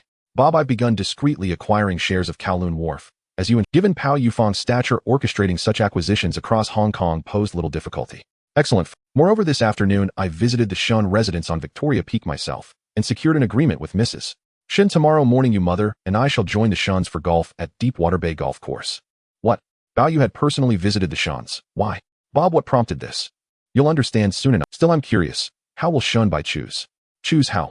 The lease had already arranged tennis with the Shens for tomorrow, and now we've extended our own invitation. Their decision will speak volumes should they honor the lease engagement and decline ours. It signals an unusually close bond between the Shens and the lease. Conversely, should they accept our invitation and cancel the tennis match, it reveals their alliance remains provisional, not yet cemented. Bao Yu gazed at his son in stunned silence. For the first time he sensed his son's depth and shrewdness had grown far beyond expectation. Bob, what are you truly up to? Wait and see whether the Shen's call. Bao Yu smiled faintly. Bao Yu remained lost in thought. It was 6:30 p.m. Bao Yu noticed tonight's dinner was exceptionally lavish, table overflowing with delicacies. Only Bao Yu and Huang Xiuying dined together. The four elder sisters and their husbands were absent, and grandfather Bao Xiaolong had yet to return from his elder brother's home. Savoring the feast before him, Bao Yu once again marveled inwardly at the singular privilege of being the heir apparent of the Bao dynasty. They had not yet finished dining. Suddenly the landline in the drawing room rang. Daisy the maid answered, learning it was the Shen household's butler who had visited earlier that afternoon. Miss Daisy, please inform Mr. and Mrs. Bao and Master Bao that Mr. and Mrs. Shen have accepted the invitation to meet at Deepwater Bay Golf Course tomorrow morning. Understood. I'll relay the message immediately. The Shen butler hung up. Daisy hurried upstairs. Master Bao, the Shen butler just called. The Shens have confirmed tomorrow's meeting at the golf course. The hillside villa in Deepwater Bay. The Li family. 6 o'clock in the evening. The villa's gate has yet to be. A middle-aged woman, not very tall, and somewhat plump, dressed in a skirt with dense black hair and glasses, stood up.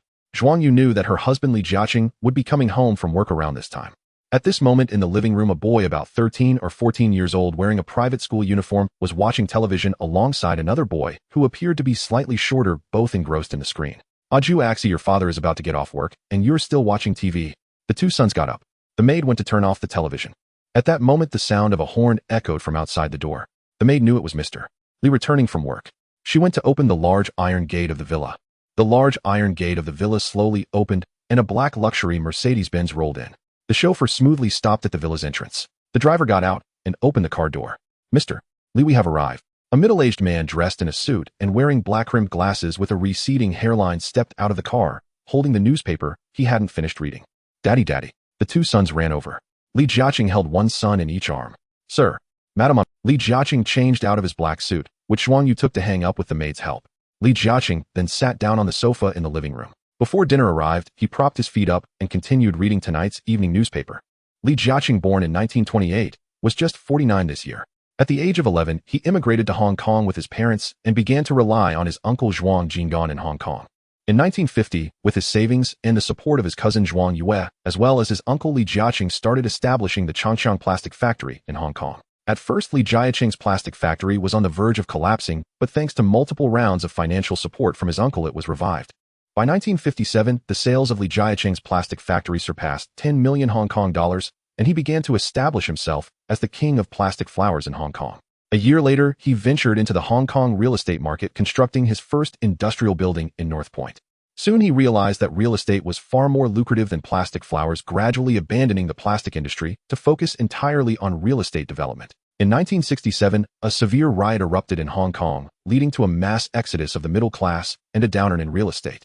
Li Jiacheng seized this rare opportunity to purchase cheap land and properties, laying the groundwork for his future real estate empire.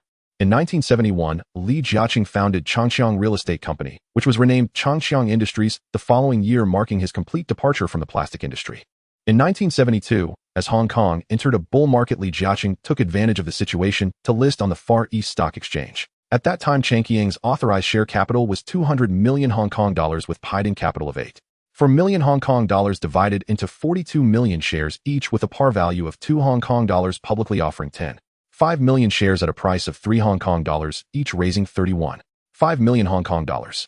Immediately after going public, the shares were fervently sought after by Hong Kong investors, and with the bull market, at that time Li Jiacheng earned 3.9 million Hong Kong dollars in annual rent from these buildings. A year after the listing, the net profit soared to 43.7 million Hong Kong dollars, enabling him to purchase more properties in Hong Kong. 1 year later, in 1973, the first stock market crash occurred in Hong Kong. Li Jiacheng received some insider information that allowed him to escape before the peak. Subsequently, he issued new shares 5 times, raising 31.68 million Hong Kong dollars, buying multiple properties in central Hong Kong, including Queens Road Central, Davao Road Central, and Hennessy Road in Wan Chai. In 1975, he issued another 20 million new shares, raising 68 million Hong Kong dollars to purchase over 10 plots of land and properties. By 1976, the area of properties owned by Li Jiacheng and Changqiang Industries had increased 17-fold compared to when they were just listed. This can be described as a terrifying figure. In fact, in 1973, the Hong Kong stock market plummeted and the property market followed suit. Once again, Li Jiacheng seized the opportunity to buy low, accumulating more and more properties and land. Of course, where did his money come from? Firstly, it came from the funds raised through issuing new shares in the Hong Kong stock market. Subsequently, he raised funds on the Toronto Stock Exchange in Canada. Thirdly, he also raised funds on the London Stock Exchange in the UK. It was precisely because he obtained funds from these three major exchanges coupled with the significant downturn in the property market that he, along with three other prominent Chinese families, including the Li family of Li Jiaoji, the Zheng family of Zheng Yutong, and the Guo family of Guo Desheng, seized the opportunity to acquire a substantial amount of land in Hong Kong. This enabled them to stand out among other Chinese real estate developers, establishing the foundation of what would later be known as the Four Great Families of Hong Kong. Originally, there was another formidable Chinese developer, Hu Yingxiang. However, prior to the stock crash, Hu Yingxiang's listed company faced issues with fake stocks, which made it difficult for him to raise more funds like Li Jiacheng and others, causing him to miss out on the opportunities of those years. In addition, in January 1977, at the beginning of this year, the Hong Kong MTR Corporation announced a tender for the development rights above the Central and Admiralty stations. These two locations are situated in the most prosperous area of Hong Kong's Central District, with over 30 consortia participating in the bidding, among which the established British real estate company Hong Kong Land had the highest bid initially. Moreover, Hong Kong Land had long maintained dominance in the Central District and was determined to secure the project, unwilling to allow other developers or capital to interfere. What many did not expect was that after discussions with senior executives, Li Jiacheng proposed an extremely attractive bidding plan tailored for the MTR Corporation, which was in urgent need of cash flow due to high debt. He coordinated the completion date of the property above the subway with the opening date of the subway, meaning that when the subway opened, the property would also be completed for sale. Under such circumstances, Li Jiacheng and Changqiang Industries' bid naturally stood out among the many consortia. In contrast, companies like Hong Kong Land, Cheung Kong Wheelock, and even Swire had no choice but to watch as Li Jiacheng successfully secured the development rights above the Central and Admiralty stations. In reality, it was also because these foreign companies, aside from their own financial issues, appeared somewhat conservative. Meanwhile, Cheung Kong was still under the management of Wei Li in the process of recovery. Undoubtedly, Li Jiacheng's victory in the bidding among so many consortiums created a sensation in Hong Kong, laying a substantial foundation for his reputation. The Hong Kong media was abuzz, believing that the third-level promotion of Changqiang Industries was a significant milestone in its expansion and development. Furthermore, in April 1977, Li Jiacheng launched a blitz, acquiring the famous Hilton Hotel in central Hong Kong from the American company Yonggao for $2.3 billion Hong Kong dollars within a week. This directly initiated the trend of Hong Kong Chinese enterprises acquiring foreign assets, and the news once again sent shockwaves through Hong Kong. After 1973, Li Jiacheng and Shun Ban began cooperating with the Shen couple. Last year in 1976, Shun Ban entrusted Li Jiacheng with the reconstruction of the Chinese bank building. Now this successful bid for the subway property has further attracted Shun Ban's attention. For Li Jiacheng, he was gradually accumulating power and expanding influence, aiming to secure mutual support from Hui Fong Bank and Shen Ban. He envied the support enjoyed by the Ship King from Hui Fong Bank and Sandus. However, as of now, there was only one Ship King in Hong Kong. Even so, at this moment, Li Jiacheng still lagged behind Bao Yu in comparison. Whether in terms of wealth scale or influence, he was still far behind Bao Yu. Li Jiacheng was reading the newspaper. Zhuang Yu came over and said, "Sir, we arranged to play tennis with Mr. Shen and his wife tomorrow morning a few days ago." "Madam, of course I remember." It was evident that Li Jiacheng was acutely aware of his desire for Shun Ban's attention. Sandus was about to retire, and General Manager Shen Ban was preparing to take over as the new chairman of Hui Fong Bank, becoming the new financial magnate of Hong Kong. In Hong Kong, only with the support of the financial magnate can individuals and companies receive a steady stream of funds and loans. It was clear that Li Jiacheng also hoped for that. Over the years, he had been in contact with the Shen couple, hoping to gain their recognition and further earn their trust and support. To this end, over the past few years, the couple had been trying to curry favor with the Shen couple. For Li Jiacheng, being entrusted with the reconstruction of the Chinese bank building by Shun Ban was one of his achievements. However, he knew that it was still not enough. At this point, Li Jiacheng had begun to show his potential, and he hoped to ride Shun Ban's coattails to elevate himself and Changqiang Industries to new heights. At 6:30 in the evening, Li Jiacheng, Zhuang Yueming, their eldest son, and their second son sat at their respective places enjoying dinner as usual. During dinner, the atmosphere was quiet. Li Jiacheng disliked talking while eating, while Zhuang Yueming occasionally served their favorite dishes to the eldest and second sons. The family's dinner was quite harmonious. Just under 10 minutes into the meal, the landline phone in the living room suddenly. Li Jiacheng hated to be disturbed while eating, yet the incessant ringing from the living room broke the silence. As the maid was about to answer the phone, Zhuang Yueming had already put down her chopsticks, walked to the living room, and picked up the landline receiver. "Hello, who is this?" "Mrs. Li, this is the butler of Mr. Shen. I must inform you that Mr. and Mrs. Shen have matters to attend to tomorrow morning and cannot join you for tennis." As for when we can reschedule, we will have to arrange that later. The butler Shen spoke in English, and Zhuang Yueming was particularly proficient in it. Upon hearing that the Shen couple had to cancel their tennis game, she felt somewhat puzzled. Thank you for the call, I understand. I will inform my husband shortly. At this point the butler Shen had already hung up. Zhuang Yueming pondered for a moment before returning to the dining room. Li Jiacheng asked, was it a call from Qianhe or Songsheng? He had thought it was a call from Zhou Qianhe or Sheng Songsheng. These two were his most trusted aides. Zhou Qianhe was currently the general manager of Changxiang Industrial Group and served as Li Jiacheng's chief manager. Sheng Songsheng had been responsible for business since Li Jiacheng established Changxiang Plastic Factory. Both were crucial to Li Jiacheng's success. Sir, it was neither. It was a call from Mr. Shen's villa butler who said that Mr. and Mrs. Shen have matters to attend to tomorrow and have to cancel our tennis plans. As for the next time, we will have to reschedule later. Canceling tennis.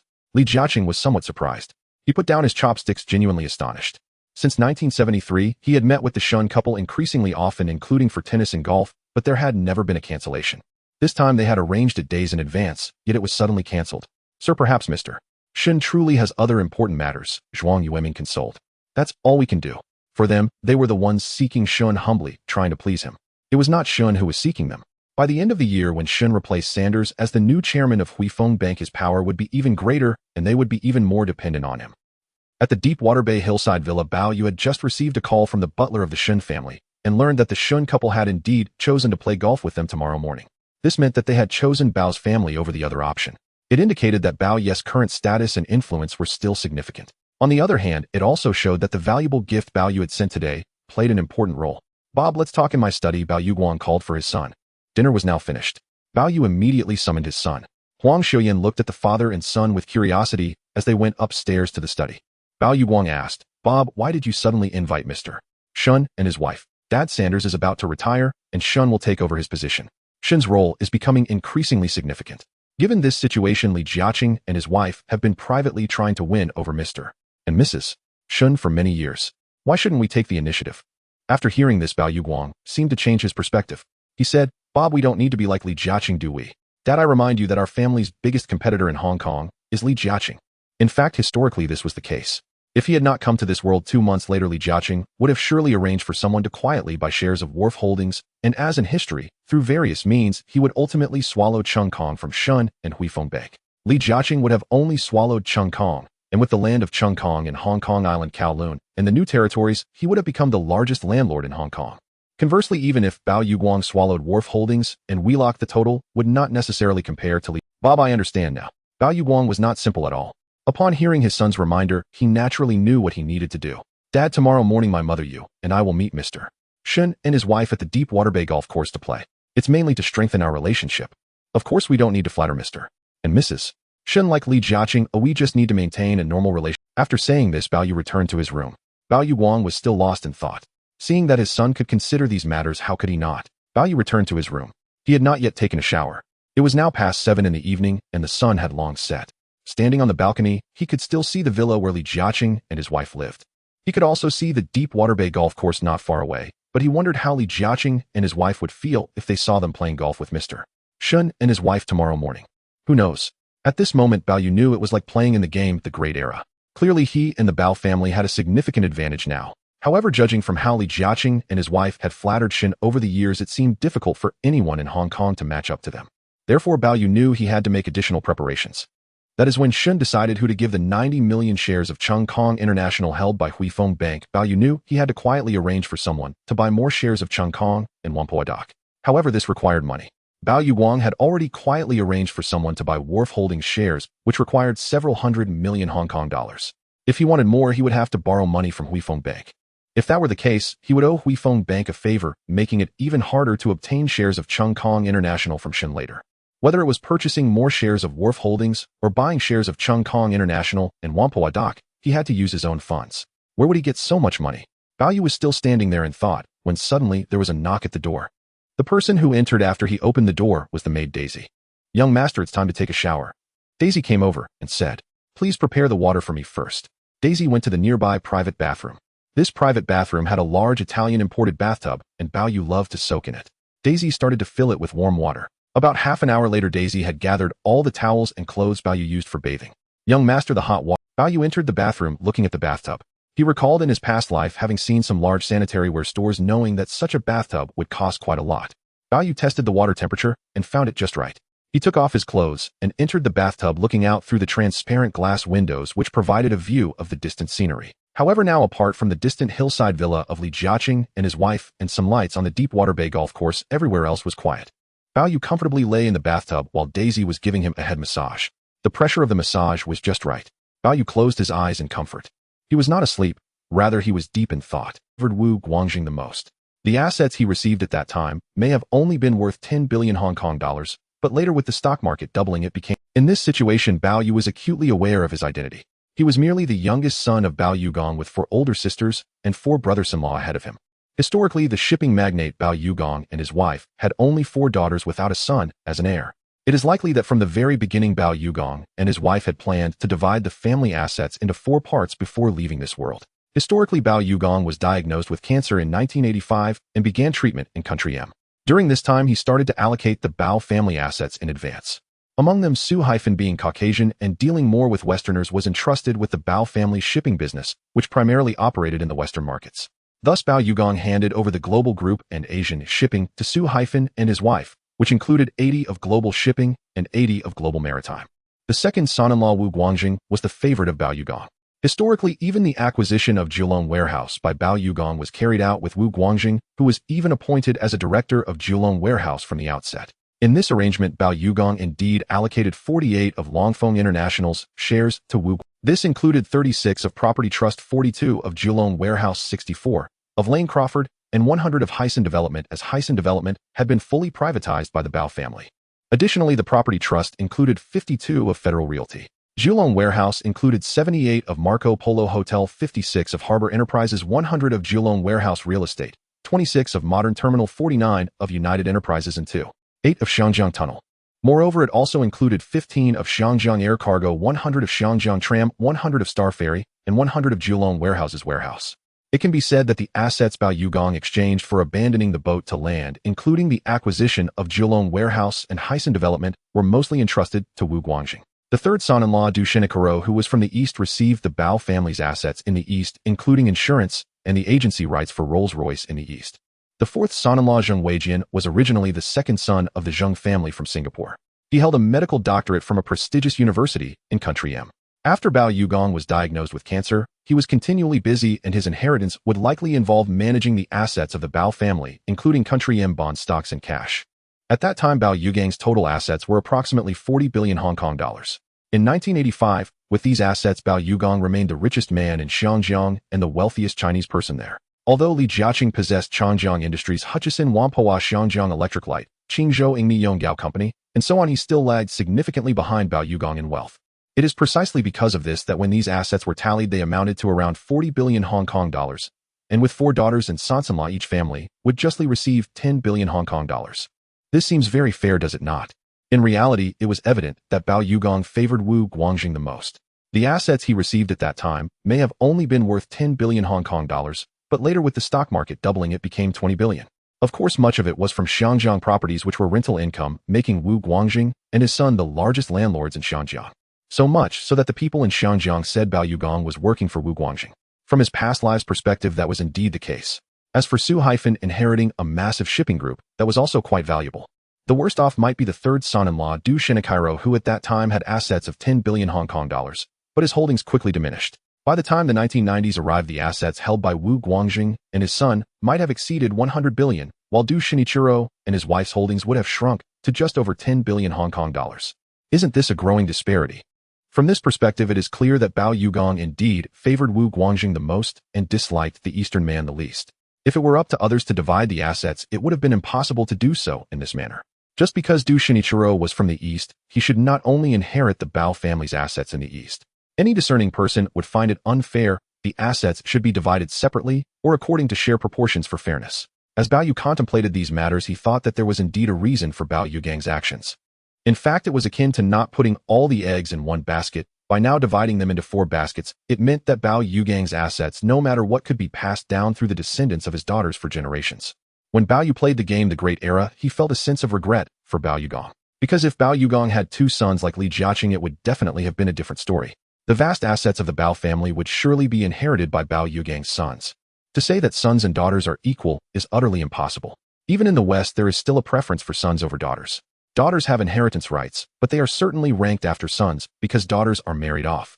In his past life, Bao Yugong had no sons and only 4 daughters, leaving him no choice but to act in that way. Now it was different. Bao Yugong had a son. Logically speaking, Bao Yugang's vast wealth should be inherited by Bao Yu. However, Bao Yu thought it was unlikely. For Global Maritime Group and Asian Shipping Group, his 4 sisters would also have a share, but just wouldn't be divided as it was in history. Bao Yu was even more aware that if he wanted to inherit Bao Yugang's vast wealth generously, he would certainly have to rely on himself. Young master, have you fallen asleep? Daisy saw Bao Yu with his eyes closed and thought he had fallen asleep. No, I'm thinking. Bao Yu also knew that in the past he had not been conspicuous in the Bao family. Even as Bao Yugang's only son, he still paled in comparison to his brothers-in-law. Now it was different. He needed to boldly tell others that the assets of the Bao family were also earned through his own abilities. Young master, is my pressure okay? It's fine, keep going. At this moment, Bao Yu had not yet figured out that acquiring Kowloon warehouse and Hutchison Whampoa would require money. In fact, he would need a considerable amount of money. Historically, after Bao Yugong abandoned the boat to land and acquired Kowloon warehouse, he had only 500 million Hong Kong dollars, and the remaining 1.5 billion Hong Kong dollars was borrowed from Huifeng Bank. As for the later acquisition of Hutchison Development, it relied on the funds from abandoning the boat to land. Historically, did Bao Yugong ever consider acquiring Hutchison Whampoa? He certainly did. For various reasons, he ultimately gave up. Now Bao Yu knew that if he wanted to acquire Hutchison Whampoa, besides gaining Shen Yan's support, he also needed to do more. That meant trying to buy more shares of Hutchison International and Whampoa Dock, all of which required a large sum of capital. However, aside from the pocket money given by Bao Yugong and his wife, Bao Yu did not have any more wealth. Reflecting on the games he played in his past life, he pondered what could generate quick income. Suddenly, Bao Yu opened his eyes, causing Daisy to stop. Young master, is there something wrong? How long has it been? Why does it feel like the water isn't as warm? Young master, it's been about 20 minutes. Bao Yu did not expect that time would pass so quickly while he was lost in thought. Daisy stood up to prepare hot water for Bao Yu, who felt that soaking for too long was not good. After he got up, he let Daisy help him wash and change into a set of men's pajamas. Daisy, give me a glass of water. By the time Daisy prepared a glass of water for Bao Yu, he had already seated himself in the study. The study was not small, similar to the study of his father Bao Yugang. The bookshelves inside were filled with many books which were actually just for decoration used by the previous Bao Yu. Instead, it collected quite a few celebrity posters, including Hollywood stars, European celebrities, and those from the East. Basically, Bao Yu was not very familiar with them. When Daisy brought the glass of water, Bao Yu sat down and took a sip. He was already thinking about how to make money quickly. Considering his current identity, obtaining capital below 10 million Hong Kong dollars seemed relatively easy for him. However, if it were more, even exceeding 100 million Hong Kong dollars, it would be somewhat difficult for Bao Yugang. If he considered a capital of 10 million, how could he quickly earn a large sum of money? Because he knew that buying shares of Kowloon warehouse in advance would not give Li Jiacheng an opportunity, it would be equivalent to the Bao family confronting Shanjiang land 3 years in advance. If the Bao family did not borrow money from Huifeng Bank, then it could only be Bao Yu providing the funds. Daisy stood by watching the young master, thinking he was organizing posters of Western female celebrities as usual, but unexpectedly, the young master was not looking at those posters. Instead, he sat there lost in thought. The stock market. Bao Yu knew from playing the Great Era that the stock market was the most profitable and the easiest way to make money. Short-term trading seemed very difficult. Even though Bao Yu had information in the game package regarding this period, including stocks from Shanjiang the East, and even London and New York, along with some stock trading data, he knew that short-term stock trading carried significant risks and was not always accurate. He then thought of another investment channel, futures. Compared to the stock market, futures could yield profits faster, but the risks were far greater than stocks, funds, and bonds. Bao Yu believed he could indeed make money through futures. There were many types of futures, such as those Bao Yu learned about in the game, including commodities like sugar, cotton, potatoes, and others in addition to financial futures. This included stock index futures, gold futures, silver futures, and various rare metal futures. Among them, Bao Yu immediately thought of two. One was gold futures, including London Gold and New York Gold. London Gold was the largest global market with the most investors, and its investment system was already very mature. As for New York Gold, it developed into a global gold market only after the prohibition of private ownership and trading of gold was lifted in 1974 in the U.S. It had only been 3 years and was rapidly developing. Currently, New York Gold lagged behind London Gold. In the past 3 years, due to the presence of Chinatown and support from the U.S., New York Gold developed even faster. In addition to gold futures, the two major futures markets, there was also the most influential oil futures market. The oil crisis that occurred in the early 1970s brought a huge shock to the global oil market, causing oil prices to fluctuate violently and directly leading to the emergence of oil futures. It can be said that since the birth of oil futures, its trading volume has been rapidly increasing, surpassing metal futures, becoming an important part of the international futures market. So have oil futures contracts already appeared? According to what Bao Yu played in the game and the information he checked in his past life, as of October, they had not yet appeared. The first oil futures would emerge next year. At the New York Mercantile Exchange, heating oil futures contracts began to be listed in November 1978, followed by unleaded gasoline futures contracts in 1982. The International Petroleum Exchange of the U.S.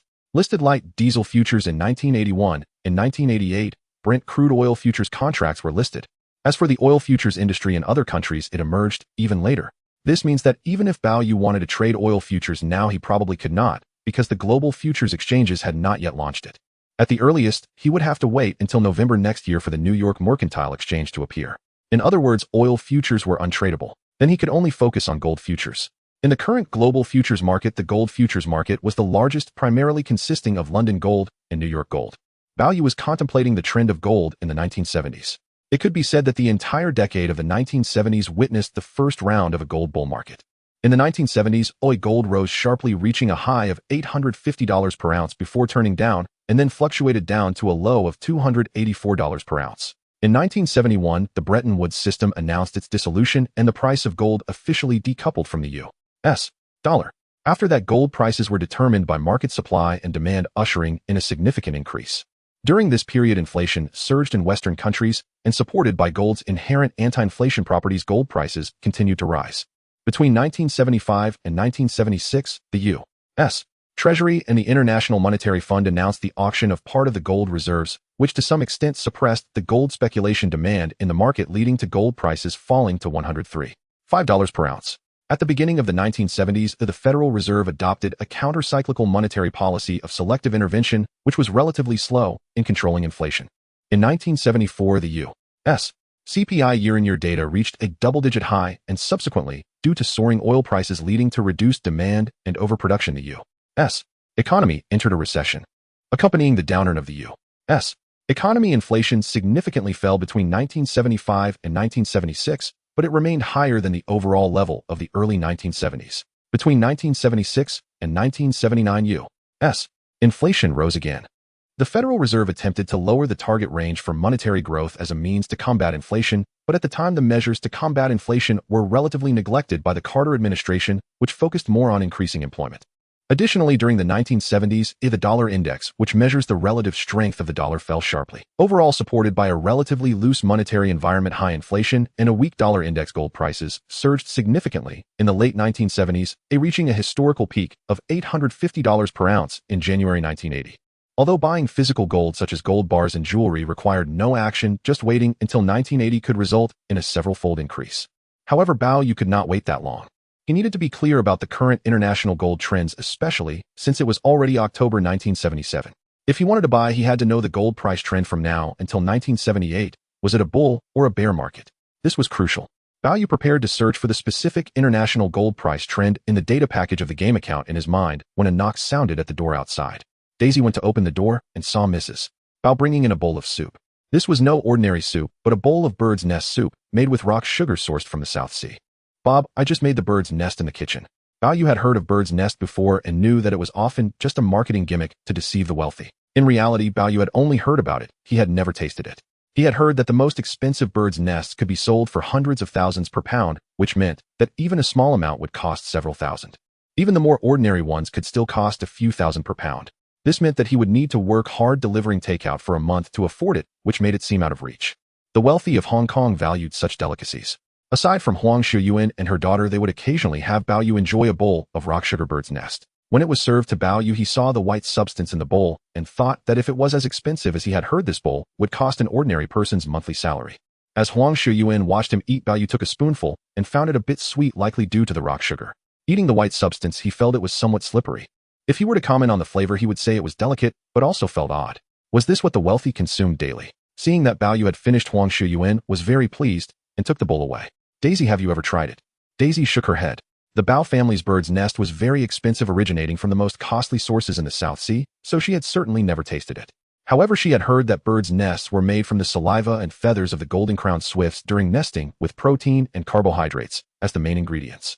In her rural hometown in the South Sea, there were many swallows, and she had seen numerous birds' nests, but she had never seen the local villagers collect them, perhaps because they were not golden-crowned swifts, but rather ordinary swallows. Bao Yu took out a notebook and started writing. Among the notes were the international gold trends from 1977 to 1978, which were actually data he had downloaded in his past life. From this data, the trends were quite clear. Essentially, throughout the 1970s, while gold began its first bull market, it did not rise continuously. There were fluctuations of increases and decreases, gradually climbing until it peaked at over 800 per ounce in 1980, whereas now it was just over 100 per ounce. After 1978, it began to exceed 200 per ounce. Thus, if one had simply bought physical gold, holding on to it until just before the peak in 1980 could yield over 4 times the investment. Futures are different from the current market. Now, when Bao Yu wanted to buy futures, he needed to consider how much a contract would cost and when the specific delivery date would be. Unlike the stock market, London gold futures are traded 24 hours a day, operating on AT0 model. These factors needed to be clearly understood by Bao Yu. By the time Bao Yu had considered everything, it was already late at night, and the hosts, Mr. and Mrs. Bao, had gone to bed. Bao Yu did not wake Bao Yu gone. After a night of rest, the next morning came. It was Saturday, the day Bao Yu had arranged to play golf with Shen and her husband at the Deepwater Bay Golf Club. Bao Yu woke up early. He had not yet eaten breakfast and went downstairs to the swimming pool first. Bao Yu tested the water temperature of the pool and found it quite suitable. The water was a bit salty, indicating it was seawater rather than the fresh water typically consumed. Freshwater resources in Hong Kong have always been very precious. The Bao family could afford it, but the governor's office had always advocated for conserving freshwater resources. Thus, swimming pools in Hong Kong use seawater, and toilets are also flushed with seawater, while residents use freshwater for drinking, bathing, and laundry. Bao Yu enjoyed swimming a few laps in the pool. Daisy had already come down with a towel for him. Bao Yu, however, did not swim. At his age, he was not very interested in it. "Bob, you seem to be in great shape now." Bao Yu felt that his son was in excellent condition, though he wasn't sure if it was just his imagination. "Dad, I'm young now, of course I'm in good shape." It was 7 o'clock in the morning. The father and son, along with Huang Xiuyuan, were having breakfast in the dining room. After finishing breakfast, it was already past 7. The Bao couple planned to leave for Deepwater Bay Golf Club at 8, as it was not too far from where they were. Bao Yu said, "Dad, there's something important I want to discuss with you." "Bob, what is it?" Bao Yu and Bao Yu walked to the villa courtyard, standing by the railing and looking into the distance. "Dad, I want to borrow some money to invest." He certainly wouldn't ask directly. From the beginning to the end, Bao Yu believed that the money belonged to Bao Yu, and it even included shares with his force. If Bao Yu wanted money, he would have to earn it himself. However, now his background was much better than many others, so he didn't have to worry about where his first pot of gold would come from. Because the initial capital for wealthy second-generation individuals often comes from family members or loans. In reality, whether it was Li Jiacheng or Zheng Yutong, their first pot of gold naturally came from support from their families. Now it was quite normal for Bao Yu to ask his father for money. "Bob, how much do you need?" "Dad, 10 million Hong Kong dollars. That was certainly not a small sum. Over the years, Bao Yu had received a substantial allowance given to him regularly by Bao Yu and his wife in the form of a stack of checks drawn from an account that Bao Yu had opened specifically for him. He had likely spent a few million by now, not to mention the luxury cars, many of which were gifts from Bao Yu. Bao Yu didn't even know how much money was left in his Huifeng bank account, but he suspected there was still around 1 to 1.8 million Hong Kong dollars. "Bob, what do you want to use it for?" Yesterday, Bao Yu had noticed when his son reminded him to buy Wharf Holding stock that he realized his son was quite investing in futures. Futures? Bao Yu was surprised. Though he had built his wealth from shipping, he was quite familiar with the Hong Kong stock market. He just had never engaged in trading. In contrast, others like Li Jiacheng had always traded stocks.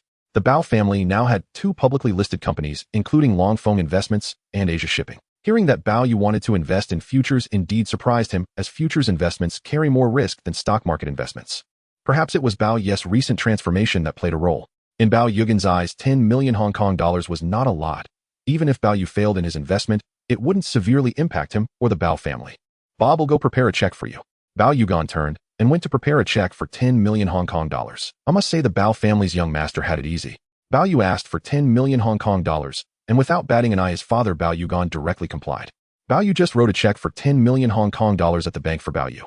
With this check, Bao Yu can redeem the amount. However, Bao Yu often carries checks and pins with him. It was just that he was at home today, which is why he went to the study. Now that he issued this substantial check to Bao Yu, he didn't even need to mention it to Huang Xiuyan or anyone else. "Bob, this is the check." Bao Yu took the check handed to him by Bao Yu. Although he had also issued checks while dining and shopping with Daisy yesterday, seeing this series of zeros along with Bao Yu's name, he realized this check could buy a large villa in Shanjiang. "Thank you, Dad. This money is borrowed. I will repay you soon."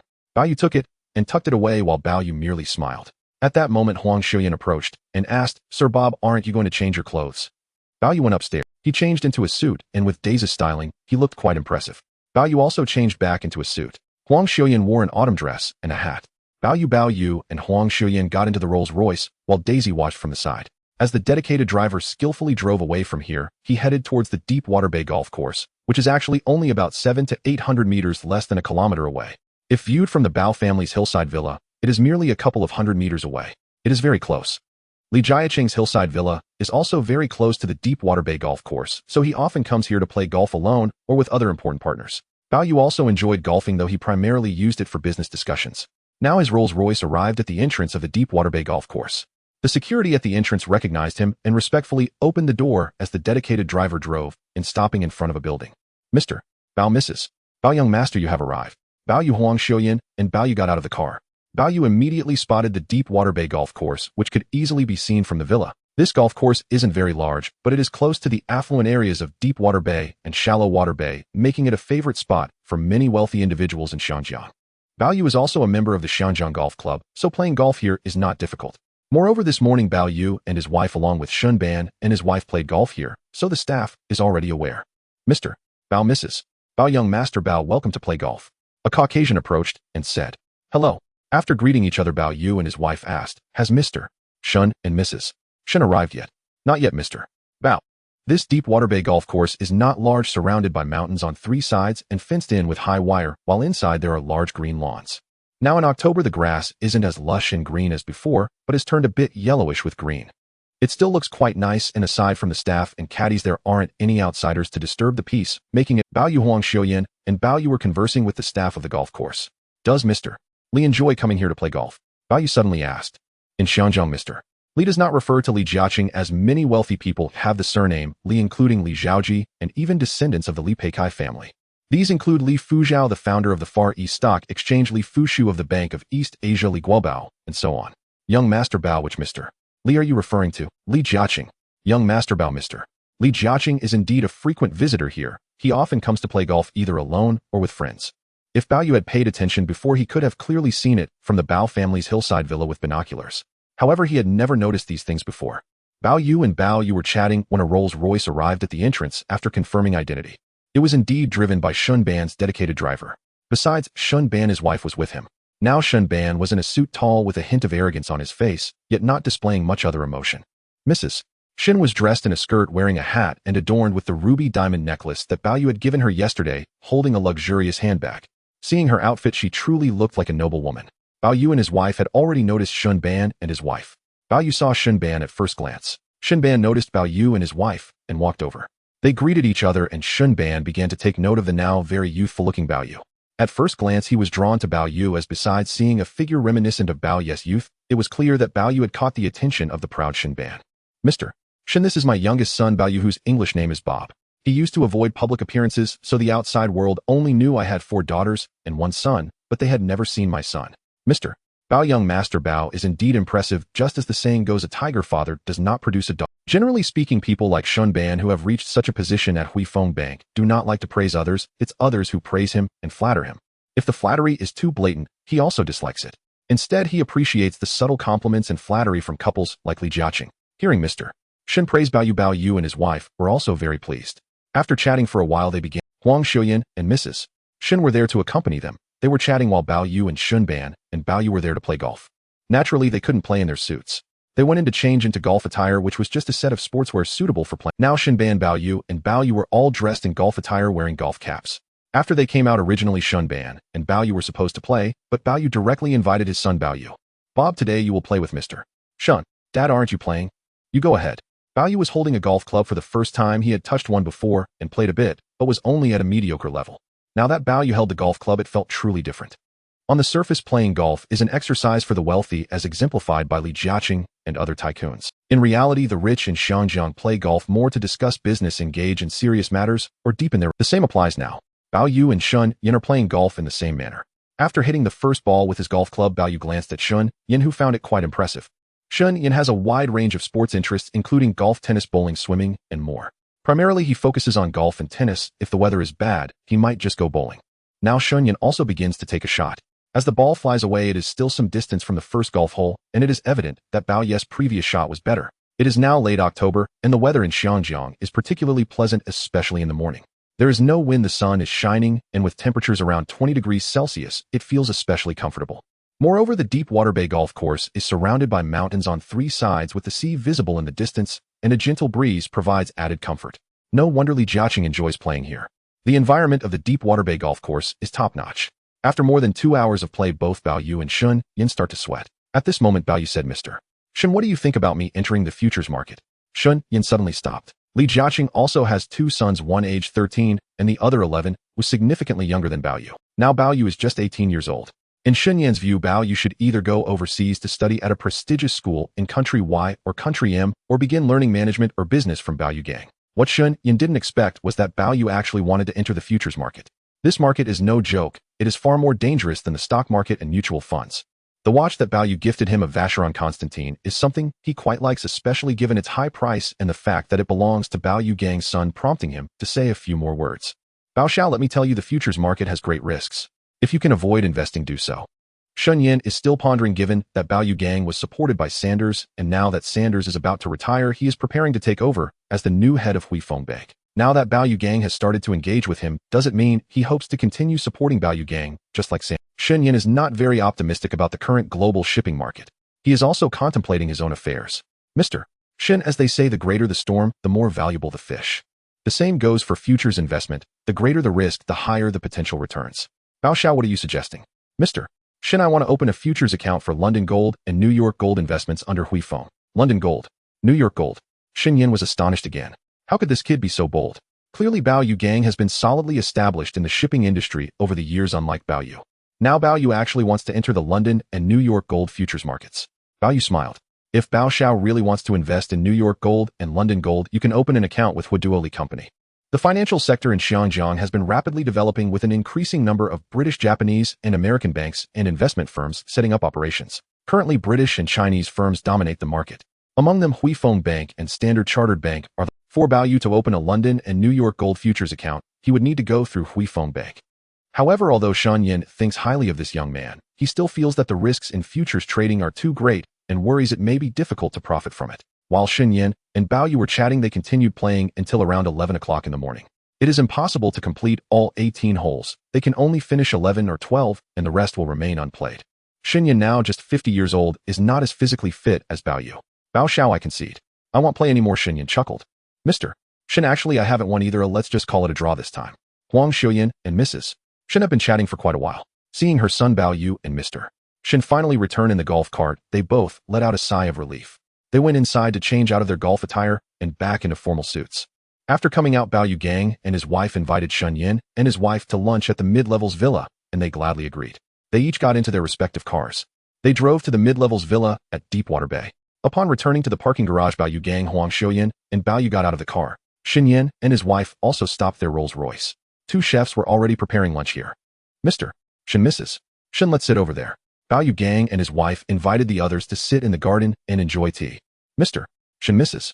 Shen, that is the villa of Mr. Li and his wife. In fact, it is very close. The Shen couple naturally knows this. However, over the years, they have never visited Mr. Li Jiacheng and his wife. Although Mr. Li and his wife have always invited them, Shen Yin refrains from going due to his status and their relationship. Standing here looking out, they can indeed see it clearly. However, he wonders if the Li couple saw them playing golf earlier in the morning. At noon, a lavish lunch has been prepared at the Bao family villa in mid-levels. Taking into account the Scottish background of the Shen couple, the meal mainly consists of Western cuisine. Additionally, there is also red wine from Bordeaux. "Cheers." Bao Yu gang raised his wine glass and said, "Cheers." Shen Yin, Mrs. Shen, Bao Yu gang, Bao Yu and Huang Xiuyan each raised their wine glasses and drank. Europeans enjoy drinking red wine, which has led many wealthy Chinese in Xiangjiang to also follow suit, resulting in fewer people drinking white wine. Now, while enjoying Western cuisine and sipping wine, the experience is quite pleasant. After finishing lunch, the Shen couple prepares to leave. Bao Yu gang and his wife personally escorted them to their car, watching as they departed in their Rolls-Royce. Bao Yu said goodbye to his parents and prepared to go upstairs to rest. "Dad, Mom, I'm going to rest first, and we'll go out to work again in the afternoon."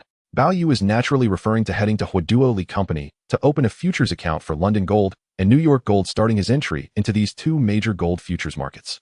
After Bao Yu went upstairs, Bao Yu gang and Huang Xiuyan also felt tired and prepared to return to their master. Today is Saturday. Most executives and staff at Huifeng Bank are resting. An executive from Huiduo Li Investment Company suddenly received a call from General Manager Shen, saying that the son of the Charter King wants to open accounts for London Gold and New York Gold futures. As a result, this executive had to end his Saturday holiday and return to Huiduo Li Investment Company early to wait for the arrival of the Charter King's son. Bao Yu took a nap. When he woke up, it was just past 3 in the afternoon. Bao Yu planned to drive that car there himself. Huang Xiaoying saw her son had a drink at noon and said, "Bob, let your father's driver take you to handle the matter." He knew Huang Xiaoying was worried about him driving under the influence. His father's dedicated driver was already waiting. "Young Master Bao, which car should I take you in?" If he were to ride in his father Bao Yu Gang's Rolls-Royce, that would be too ostentatious. "Let's take that red car. That is to say, the red Porsche which has 4 seats. Bao Yu called Daisy. They got into the car and fastened their seat belts. The dedicated driver drove away from there. Bao Yu, wearing sunglasses, kept looking out the window. It must be said that his father's dedicated driver Bao Yu Gang drove very skillfully, and the journey was very steady. Throughout the ride, he didn't ask Bao Yu anything, and Bao Yu didn't disturb him either. Entering the central district of Shangjiang, they arrived at Huifeng Bank Tower. Huiduo Li Investment Company is one of the 100 owned subsidiaries of Huifeng Bank, mainly responsible for futures securities funds financing mortgages, and so on. The dedicated driver drove to the entrance of Huifeng Bank Tower. "Young Master Bao, we've arrived." The dedicated driver opened the car door. Bao Yu and Daisy got out of the car. "Young Master Bao, I will find a place to park and wait for you." "No problem." At that moment, Bao Yu saw a white woman in a light blue chiffon long dress looking to be in her 20s, who was Nancy, a supervisor at Huiduo Li Investment Company. Standing at the entrance of the tower in high heels, Nancy had beautiful long golden hair, a slender figure revealing clean skin and white teeth. Her demeanor was noble and elegant, appearing poised and graceful, giving off an impression of high class. As Nancy stood there waiting for Bao Yu, she attracted the attention of many people. "Hello, young Master Bao. My name is Nancy, a supervisor responsible for global futures at Huiduo Li Investment Company." Nancy extended her hand toward Bao Yu and said, "Miss Nancy, hello, my name is Bao Yu, and this is my servant Daisy." "Young Master Bao, Miss Daisy, let's go inside." Bao Yu withdrew his hand from Nancy's. The 3 of them went inside. The Huifeng Bank Tower before them belonged to the 3rd generation. The 3rd generation Huifeng Bank Tower in Shangjiang was completed in 1935. Huifeng imitated the bronze lions placed in front of the Shanghai Huifeng Bank building and had 2 identical lions cast, which were placed at the entrance of the Shangjiang headquarters. The 3rd generation Huifeng Bank Tower, standing at 70 meters tall with 13 floors, was also the first high-rise building in Shangjiang to be air-conditioned. Nowadays, with more and more skyscrapers in Shangjiang, the height of this 3rd generation Huifeng Bank Tower is not very conspicuous. In other words, the Huifeng Bank Tower seen now is not the same as what many would later see. Even so, when Bao Yu entered the lobby, he could still feel the grandeur of the place. The entire building was essentially constructed with a lot of steel and concrete. In the underground vault of Huifeng Bank, there was a large amount of cash in Hong Kong dollars, US dollars, British pounds, as well as a considerable amount of gold and other precious jewelry. Nancy took Bao Yu to the 5th floor by elevator.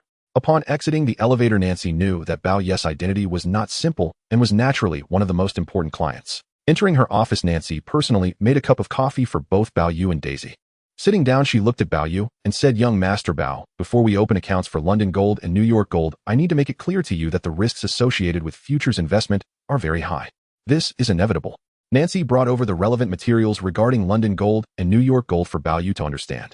About half an hour later, Nancy said currently London Gold remains the largest gold futures transaction in the world, while New York Gold is the largest in the United States and is also the fastest growing globally. "Young Master Bao, the current international gold price is 180 per ounce with a leverage ratio of 200 times. 1 lot of London Gold is 100 ounces. Thus, the margin required to trade 1 lot of London Gold can be calculated using the following formula: margin gold price contract quantity leverage ratio 180 ounce 100 ounces 290. Of course, this figure is not fixed, it still depends on the international gold price at that time. Currently, the international gold price fluctuates around 180 per ounce. In other words, if Bao Yu buys 1 lot, with a 200 times leverage, the margin would be 90. The Hong Kong dollar was initially pegged to the British pound, but after the war, the economy of country Y weakened, leading to a significant depreciation that affected the economy of Shangjiang. Thus, after the British pound was allowed to float freely in June 1972, the Hong Kong dollar was pegged to the US dollar instead. The initial exchange rate was 5.65 Hong Kong dollars to 1 US dollar. In February 1973, it was changed to 5.085 Hong Kong dollars to 1 US dollar. From November 1974, it was allowed to float freely. Now 5 Hong Kong dollars is approximately equal to 1 US dollar. Calculating it out, the 10 million Hong Kong dollars that his father Bao Yu Gang gave him is equivalent to about 2 million US dollars. In addition, his private account should still have around 180,000 Hong Kong dollars which he won't take out. Calculating with a 200 times leverage and a 90 margin per lot, this 2 million could buy 200 lots, which is quite a significant investment. If calculated with a 500 times leverage margin gold price contract quantity leverage ratio 180 ounce 100 ounces 536 per lot, 500 times leverage. How crazy that is. Although this margin is lower, the risk is even greater. Generally speaking, being able to operate at a 200 times leverage is already quite high. Others might only be able to do it at 100 times or even within dozens of times. Nancy knew she had explained it clearly, and Bao Yu asked Miss Nancy, can the leverage be increased to 500 times? 500 times leverage. Daisy might not understand what that meant. Nancy was very clear. This 500 times leverage is extremely insane, perhaps even crazier than the casinos in Macau or Las Vegas. If Bao Yu were to go short and the gold price slightly increased, his funds could vanish in smoke, and he wouldn't even have time to pay more margin. He would already be losing. Generally speaking, Nancy thought that 200 times leverage was already very high, so why resort to 500 times leverage? Young Master Bao, this 500 times leverage is too risky. You need to think it over. With a 200 times leverage, Bao Yu could buy 2,200 lots of gold contracts. If calculated with a 500 times leverage, Bao Yu could buy 5,500 lots of gold contracts. It can be said that this is an extremely terrifying leveraged investment.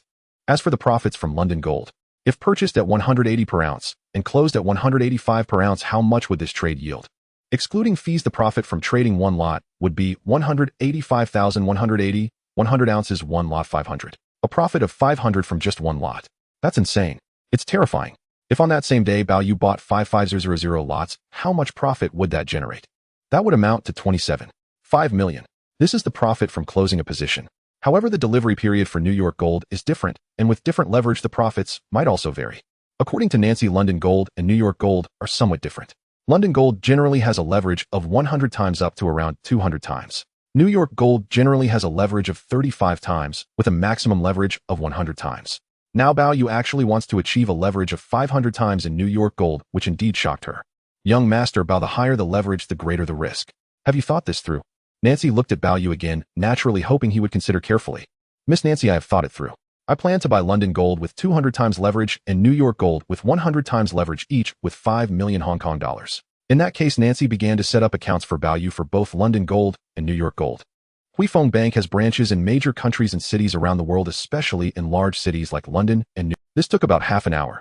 Nancy was constantly on the phone with staff in London and New York, and after opening these two futures accounts for Bao Yu, she could transfer funds through Huifeng Bank to start buying gold futures on the London and New York platforms. Young Master Bao, you are now one of our company's biggest clients. We will provide the best discounts on fees, commission rates, and overnight interest rates, among other things. On this point, Nancy had already made it very clear to Bao Yu. Trading in gold futures can make money quickly, but it's also very easy to lose big, potentially disappearing in an instant. Bao Yu took out the check that his father Bao Yu Gang had given him. At first glance, Nancy was surprised to see it was a check issued by the shipping king Bao with his signature on it. She felt that Bao was overly indulgent towards Bao Yu, giving 10 million Hong Kong dollars for such a high-risk investment at once. In 1977, that was indeed a huge sum of money, enough to buy a large villa. Miss Nancy, this money is borrowed from my father, and I will pay it back once I make a profit. The idea that even father and son should settle accounts clearly seemed hard for Nancy to understand. Nancy could only smile, then went to exchange that 10 million Hong Kong dollars for Bao Yu, transferring 5 million Hong Kong dollars each into the London Gold and New York Gold accounts converted to real-time exchange rate dollars. This took about another half an hour. Young Master Bao, the funds have been deposited into your accounts, and you can now make purchases. Do you wish to proceed? Buy it. Nancy began to execute the trades for Bao Yu. After completing the transactions, it took about another half. Bao Yu knew that he had now spent 10 million Hong Kong dollars to buy into both New York Gold and London Gold, and if he made a profit, it would undoubtedly be an unimaginable amount of money. However, if he lost money, it wouldn't take long for that 10 million Hong Kong dollars to vanish into thin air. In 1977, when many people in Hong Kong earned only 2,000 to 3,000 Hong Kong dollars a month, one could imagine how terrifying that sum was. At this time, mobile phones for commercial use had not yet been launched, and the main means of communication were still landline. Young Master Bao, London Gold can be bought and sold 24 hours a day. We need to stay in contact with you at all times. How can we reach you? Miss Nancy asked again. This is my landline number in the study of the villa. Bao's family had several landline phones located in Bao Yu's room, Bao Yu Gang's study, and the living room of the villa. Nancy took note of it carefully. To prevent losing the number later, she made multiple copies of it. Young Master Bao, we will stay in touch. Now the purchase of gold futures by Bao Yu has been completed. Throughout the entire process, Daisy had been watching the young master and Miss Nancy communicate in English. As a maid, she had received English training, but there were many professional terms she still did not understand. Daisy, let's go back. Young master, is it done? Daisy asked. After spending almost an hour or two, this was relatively fast, especially since Shen had called Nancy to specifically assist Bao Yu. If it were a weekday, it might have taken longer. Nancy personally took the elevator down, with the two of them arriving outside the Huifeng Bank building. Bao Yu Gang's dedicated driver had been waiting. Seeing the young master come out, he knew that the young master's business was complete. Young master, are we going back or somewhere else? My business is done. Let's head back first. Nancy watched as Bao Yu and Daisy got into the Porsche, and Bao Yu Gang's dedicated driver drove away towards the Deepwater Bay villa. At first glance, she felt that this young master Bao was quite different from other rich second generations. However, investing in gold futures was no joke.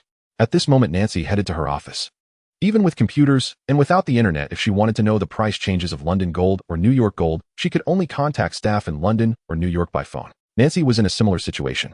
Although she had a few important clients before, their investments were not as substantial as Bao Yu's, at most just hundreds of thousands to $1 million Hong Kong dollars.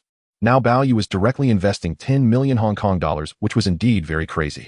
Nancy sat down at her desk, picked up the landline phone, and called Huifeng Bank's general manager Shen to report back. After a while, Shen answered asking, Nancy, has young Master Bao's account been opened? General manager, young Master Bao's account has been opened, and he astonishingly invested 10 million Hong Kong dollars at once. I'm worried about the risks. 10 million Hong Kong dollars at once. Shen was surprised by Bao Yu's big move. Although Shen had already known that Bao Yu wanted to buy gold futures at the golf course, he did not expect that the other party would invest 10 million Hong Kong dollars at once. If Bao Yu is not a crazy gambler, could he really be an investment expert? Shen was puzzled. What puzzled him even more was that Bao Yu Gang and his wife had invited them to play golf, making him somewhat unable to. If Bao Yu Gang treated him like he treated Sanders, what should he do? This was Shen dilemma, as he had been considering that once he rose to a higher position, he would also support one or two Chinese businessmen like Sanders. One of those businessmen was Li Jiacheng, whom he had been observing and interacting with for a long time. London gold and New York gold are traded 24 hours a day. In this situation, Bao Yu, residing in the mountains of Deepwater Bay, could receive a call from Miss Nancy at any time during the morning, noon, afternoon, evening, or even in the early hours of the morning. At first, Huang Xiuyan didn't think much of it, but as time went on, she was unaware that Bao Yu was trading futures and wondered if he was in a romantic relationship with some girl, as he seemed to be constantly on the phone. By December, Bao Yu had been in the London gold and New York gold futures market for a month and a half. December 8, 1977, Thursday. After 10 at night, Bao Yu had already finished his bath and was reading in the study. During this time, he paid attention not only to the fluctuations in international gold prices, but also to the data in his gaming account, which showed a similar upward trend. In addition, he had Daisy bring the family newspaper to him every day. For Bao Yu, without a mobile phone or computer to access the latest global news online, he could only rely on newspapers, television, and radio. Among these, the newspaper provided the fastest and most comprehensive information. Bao Yu primarily learned about the stock price changes of Kowloon warehouse through the newspaper. A month and a half ago, he had quietly instructed his father Bao Yu Gong to purchase shares in Kowloon warehouse. Historically, when Li Jiacheng had someone quietly buy Kowloon warehouse stocks, it might take a month or two for the market to notice, by which time the stock price had already soared from 11 Hong Kong dollars per share to over 30 Hong Kong dollars per share. Later, when the market investors learned that Li Jiacheng was acquiring shares in Kowloon warehouse, the stock price eventually climbed to over 40 Hong Kong dollars per share. Now, from the newspaper, it appeared that Kowloon warehouse's stock price was fluctuating, but still hovering around 10 Hong Kong dollars per share, indicating that the public was likely still unaware that the Bao family had begun purchasing shares in Kowloon warehouse. At this moment, as Bao Yu flipped through the book, the landline phone rang. Daisy had already guessed it was Miss Nancy from Huifeng Bank calling. Bao Yu walked over and picked up the landline to answer. A knock sounded at the door. Daisy went to open the door and saw Huang Xiuyan entering with a bowl of soup. During this half-month period, Huang Xiuyan occasionally had the kitchen prepare nutritious soup for Bao Yu, believing that his age was crucial for growth. Upon hearing her son on the phone again, Huang Xiuyan remained silent, waiting for Bao Yu to finish. "Bob, are you on the phone with that girl again?" Huang Xiuyan asked with a smile. "Mommy, I'm discussing serious matters." Bao Yu Gong knew Bao Yu was trading gold futures, but Huang Xiuyan was unaware. When Huang Xiuyan placed the bowl of fish maw soup in front of Bao Yu, he felt a bit tired of it, possibly from having eaten too much recently. Fish maw, known as fish belly, is a dried product made from various fish bladders, famous for its gelatinous quality, also referred to as fish maw. Fish maw, also known as fish belly, is obtained by extracting the swim bladder from the fish's abdomen, slicing it open, and drying it. It is rich in protein and gelatin, said to have health benefits, including nourishing and helping to quickly alleviate fatigue and heal surgical wounds. The fish maw Huang Xiuyan bought was very precious and not cheap. Most people could not afford it. Bao Yu had never eaten it in his past life and knew that abalone and fish belly referred to this precious fish belly. At first he found it refreshing, but now he felt quite tired of it. "Mommy, please put it here, I'll drink it later." Just remember to drink it later. Huang Xiuyan cast a doting glance at her son before leaving Bao Yu's study. Not wanting to eat anymore yet unable to directly refuse his mother's affection, he turned to Daisy and said, "Daisy, you eat it. Young master, this is very expensive, and it was specially made for you by madam." During this time, Bao Yu occasionally had her eat the supplements instead. Daisy's skin appeared somewhat fairer. She was aware of how expensive this fish maw was. Bao Yu said nothing further and let Daisy take it to eat. Daisy confirmed that the young master truly did not want to eat anymore, so she could only take it and finish eating it while standing there. It was already past 11 at night. Bao Yu was preparing to go to bed. If there were fluctuations in the international gold price in the early morning, Nancy might still call him. In Bao Yu's view, trading international futures was not something just anyone could do. It required staying up late, turning his day and night upside down, leading to problems with his biological clock. It seemed that after playing with gold futures and making a significant sum of money, he would give it up. That night, Nancy did not call him, indicating that there were likely no issues with his gold futures. After resting for a night, the next morning, Bao Yu was still in a dream. At this time, he was awakened by Daisy because his parents were waiting for him to have breakfast together. Bao Yu got up and washed up. Coming down from upstairs, he first went for a swim in the pool. Now in December, the morning temperature in Victoria Harbor was a bit cool, but Bao Yu could handle it. After swimming, he changed into a set of casual clothes. In the living room, he saw his father Bao Yugong reading the newspaper. Bao Yugong did not frequently inquire about Bao Yu's gold futures trading, but he probably knew that Bao Yu would not suffer losses this time and would instead make a profit. "Dad, good morning." "Bob, good morning." Bao Yu sat down beside Bao Yugong. As Bao Yugong picked up the newspaper to read, Bao Yu also picked up a magazine and discovered that Kowloon Warehouse's stock price was still below 20 Hong Kong dollars per share yesterday. "Dad, how much Kowloon Warehouse stock have we bought now?" Bao Yu asked when no one else was around. "About 12. 12. That was quite a bit. Now it should have already surpassed the largest shareholder of Kowloon Warehouse, Xiangjiang Land, making the Bao family the largest shareholder of Kowloon Warehouse. Historically, Li Jiacheng began purchasing shares at over 10 Hong Kong dollars, each eventually acquiring almost 18 of the shares at over 30 Hong Kong dollars, each totaling 15.3 million shares. Originally, according to Li Jiacheng's plan, he intended to quietly acquire 30 of the shares, or even more, of Kowloon Warehouse, which would not only provide an opportunity to take over Kowloon Warehouse, but also grant him greater initiative. Unfortunately, Li Jiacheng was only able to buy about 18 before being discovered by the market. In this situation, Kowloon Warehouse's stock price had already skyrocketed several times, and Li Jiacheng did not have more funds to continue buying, forcing him to give up. Dad, the current stock price of Kowloon Warehouse indicates that outside investors are still unaware that the Bao family is buying shares, allowing us to continue purchasing. Once other investors in the market discover this, Kowloon Warehouse's stock price will definitely be driven up. Bao Yugong naturally understood this point. Now he was buying Kowloon Warehouse stocks with utmost caution. Even within the global group, not many people were aware of this matter. Now Bao Yugong has just spent over a month acquiring 12 of the shares of Kowloon Warehouse, which he considers quite satisfactory. Next, even if the stock price of Kowloon Warehouse exceeds 20 Hong Kong dollars per share, continuing to buy would nearly reach the historical value, at which Li Jiacheng acquired Kowloon Warehouse, roughly around 18. If he could acquire over 20 of the shares once the price surpasses 30 Hong Kong dollars per share, Bao Yugong would deem it a success. In other words, this covert acquisition of Kowloon Warehouse shares would be quite successful. Daddy, even if you have someone secretly buy shares of Kowloon Warehouse, there are still many smart people in the market who will soon notice the Bao family's purchases of Kowloon Warehouse shares. Bao Yugong nodded. In his view, even if others discovered it, it would be at least a month slower than he and his father. From this point, Bao Yugong understood that his son was not simple. "Sir Bob, what are you two whispering about?" Huang Xiuyan paid no attention to company matters, as she simply felt that over the past month the relationship between her husband and son had grown increasingly harmonious, often not knowing what the two were whispering about. "Mummy, I'm discussing some business matters with Daddy.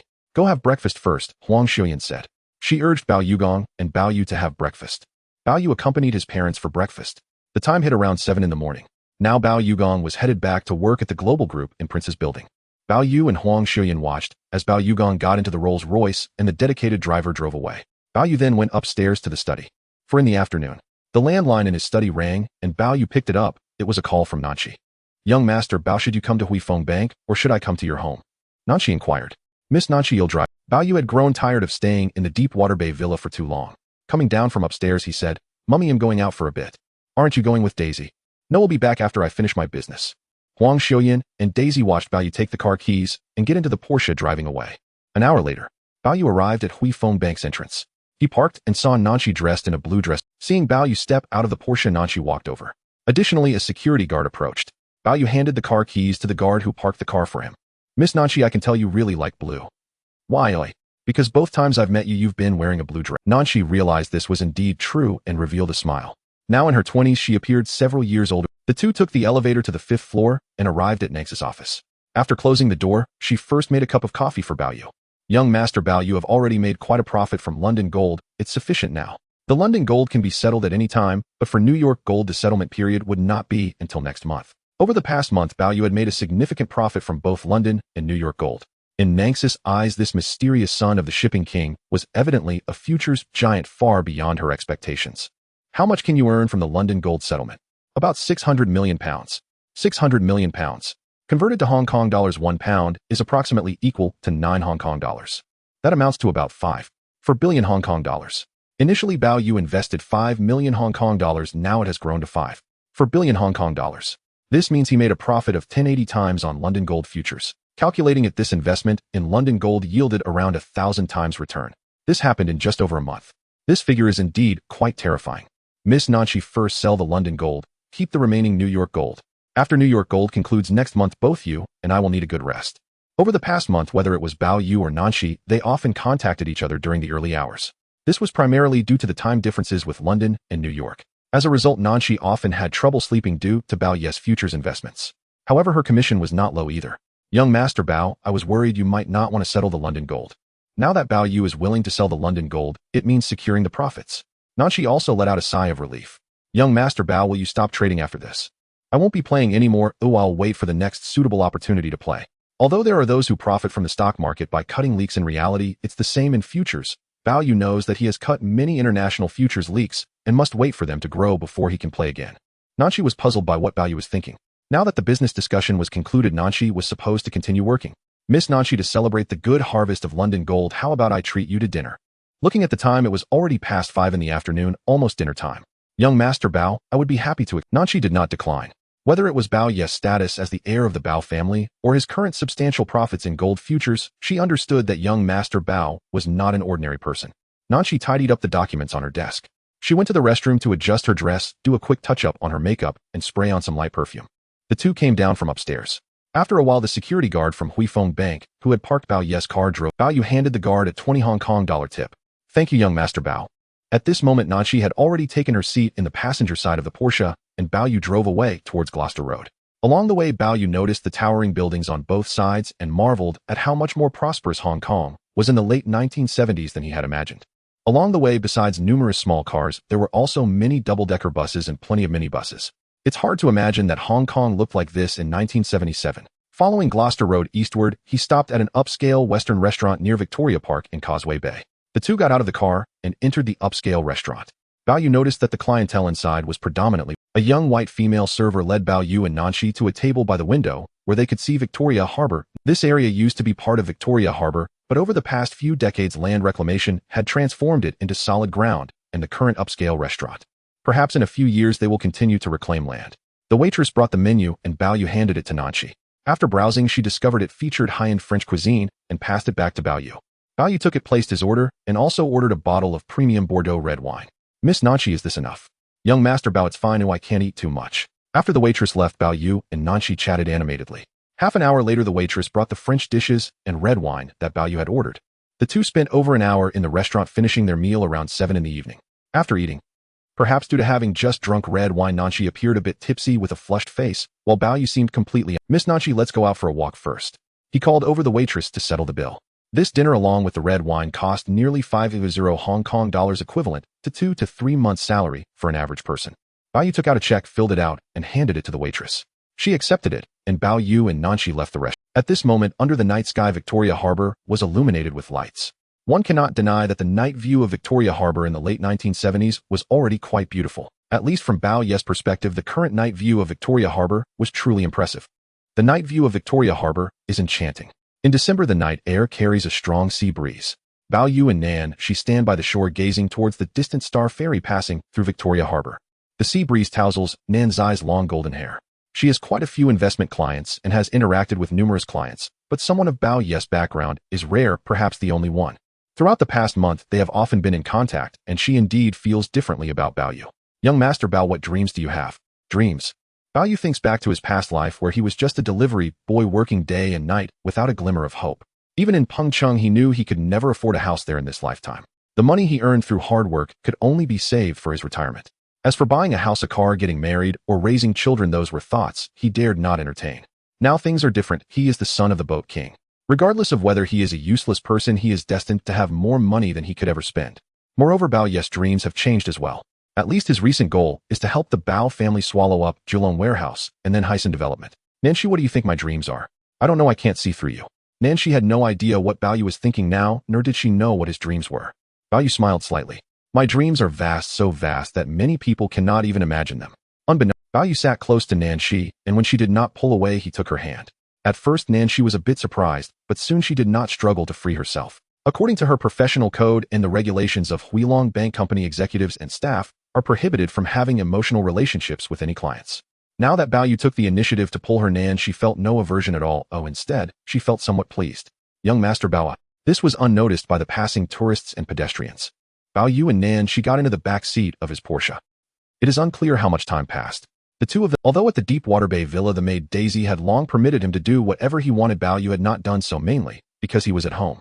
The first time he saw Nanshi, despite her being a few years older, he was still captivated by her appearance and demeanor. Bao Yu looked at her and said, Nanshi, after this New York Gold Futures ends, you should leave Huilong Bank and work for me. Yes, young Master Bao. Just call me Bob. Nanshi thought of her own identity and age. She knew that in this lifetime, she could only stay by Bao Yu's side. She wanted to become his legitimate wife, but it seemed Bao Yu's parents would not agree. However, for now, Nanshi knew that was enough. Just now, she had already given Bao Yu her best gift.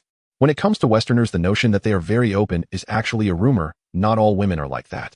Nanshi, during her school years, even in college, had many white suitors, but she had never agreed to any of them. Later, she came to work in Xiangjiang and joined Huilong Bank. Bob. Nanshi looked at Bao Yu again. Bao Yu checked the time. It was already past 9 in the evening, quite late. Fearing that it was too late to return, Bao Yu's parents would worry. Nanshi, let me take you home first. I need to go back too. Bao Yu returned to the driver's seat, while Nanshi sat in the passenger seat. According to Nanzai's directions, they were heading to an apartment in Central, where she usually rented. Bob, I've arrived. Nanshi opened the car door and prepared to get out.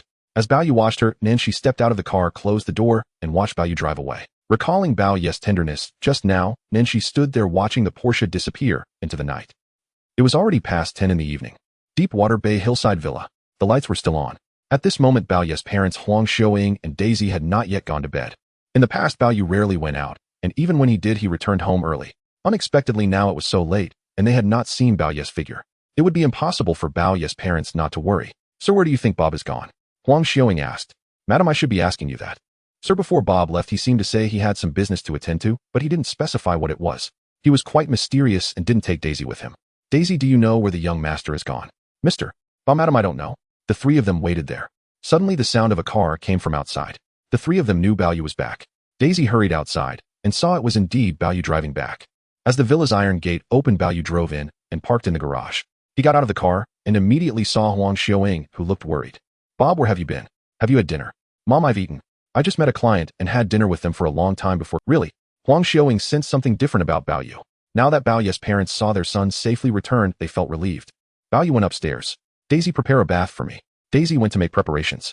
When Daisy came out, she noticed that the young master seemed to have a scent of perfume. She immediately guessed what the young master had been up to, and no wonder he hadn't taken her with him this time. The bathtub was filled with hot water.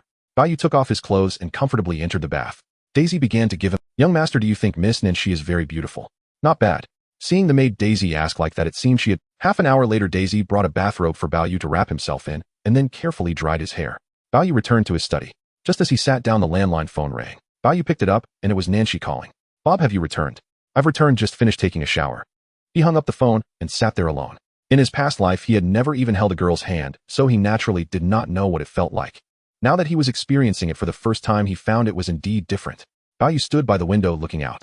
After this London gold delivery ends, he would profit £600 million, which is equivalent to 4 billion Hong Kong dollars. This is a huge sum of money, a large amount of cash. He knew that having this money would make everything he wanted to do much easier. However, even when the delivery period ends, it would still take some time to access that money. At this moment, Bao Yu was thinking about what he should do after obtaining the huge sum of money. A week has passed, and the stock price of Kowloon Warehouse has surpassed 20 Hong Kong dollars per share. Another week later, the stock price of Kowloon Warehouse has exceeded 30 Hong Kong dollars per share. With the unusual surge in Kowloon Warehouse's stock price, various financial groups and citizens of Xiangjiang sensing the opportunity realized that a consortium was accumulating Kowloon Warehouse stocks and an unprecedented fierce acquisition battle was about to erupt, prompting a rush into the market that sent Kowloon Warehouse's stock soaring. December 22, 1977. Thursday. Bao Yu had just returned from work, and after having dinner with his wife Bao Yu, he suddenly received a phone call. After listening to the phone call, Bao Yu realized that the outside world was already aware of his intention to acquire Kowloon Warehouse. Bob, something has happened. Daddy, what happened? Is it that you secretly had someone buy Kowloon Warehouse stocks, and now the outside world knows about it? Indeed, just now someone from Longfeng International Investment called to say that the outside world is aware that I have been having people buy Kowloon Warehouse shares. Longfeng International was originally Longfeng Investment Limited, founded in 1918, primarily engaged in securities investment and loans, and later became a subsidiary of the Kowloon Group. In the 1960s, it was gradually acquired by Bao Yu, coming under the Bao family's control. Bao Yu utilized the company's listed status to raise funds and loan them to his shipping company, gradually increasing investments in ships and establishing his own fleet. This time, Bao Yu had quietly instructed people from Longfeng International to secretly acquire Kowloon Warehouse stocks. Unexpectedly, it had still been discovered. Bao Yu calculated that since they started buying in October until now in December, it had only been about 2 months, and it was not surprising that the outside market knew about Bao Yu's intention to acquire Kowloon Warehouse shares. Firstly, more than 2 months had already passed. Moreover, Kowloon Warehouse's stock price had risen from over $10 to over $30. It was impossible for the market participants not to have reacted. Historically, Li Jiacheng had started secretly buying Kowloon Warehouse shares in early January 1978, and by March it had already been discovered. It was about the same time span. Daddy, who discovered it first? I heard it was a reporter from the Xinbao, and Li Jiacheng might have discovered it too. A reporter from the Xinbao. Bao Yu knew that the Xinbao reporters and other stock analysts like that outstanding Seatzone were not simple, as they were the first to notice that Kowloon Warehouse's stock price was very low compared to its high assets, making Kowloon Warehouse highly valuable for acquisition and speculation. Now the people from the Xinbao had guessed that someone was buying Kowloon Warehouse stocks. At first they might not have known who it was, but through investigation they learned it was Longfeng International, and then they realized it was Bao Yu behind it. As for Li Jiacheng, in Bao Yu's view, although historically Li Jiacheng started his rise through his mother's family and later received support from Shen Bin, such a Chinese tycoon, was certainly not simple. In other words, among all the tycoons in Xiangjiang, Li Jiacheng was the one not to be underestimated. Daddy, don't you think Li Jiacheng seems different now? He is indeed not simple. Thinking back, Bao Yu realized that he was indeed a step ahead of Li Jiacheng. If Li Jiacheng had acquired Kowloon Warehouse first, then it would have been difficult for him and the Bao family to enter afterward. Daddy, how much Kowloon Warehouse stock do we hold now? About 18. That amounts to approximately 15.3 million shares, which is certainly considerable, even surpassing the 8 more shareholding of Kowloon Warehouse, by Jardine Matheson, clearly indicating that the Bao family had the advantage in acquiring Kowloon Warehouse. Daddy, what was the average price at which we bought in?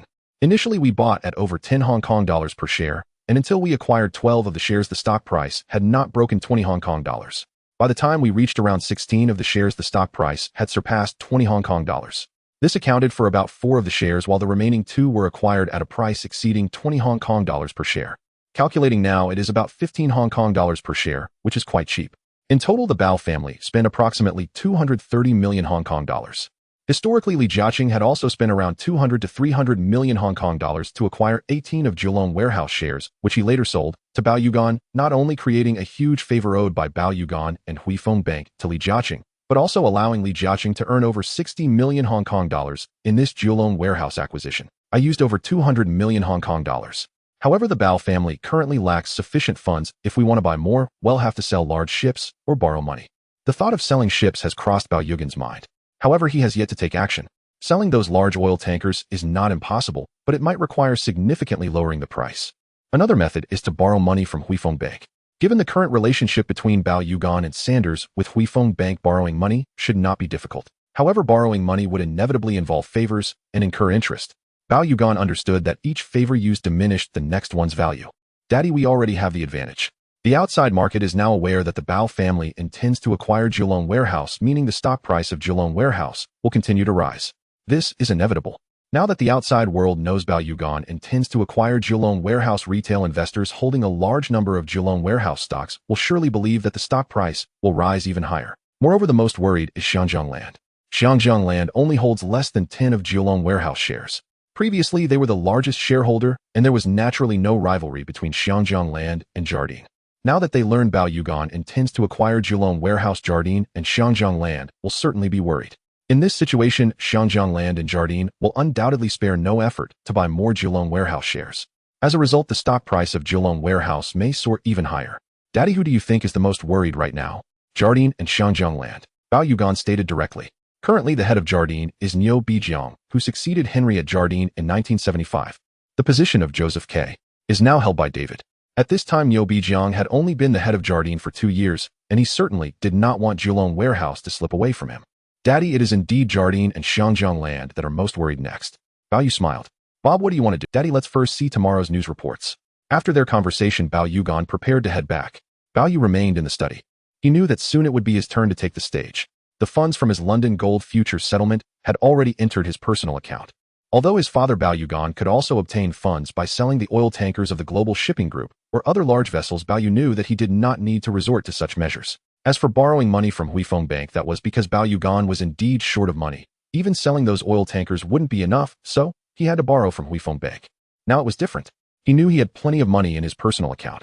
At this moment, Bao Yu stood on the balcony, gazing. His mood was naturally completely different. Kangle Building. No. 1 Hong Kong Kangle Square.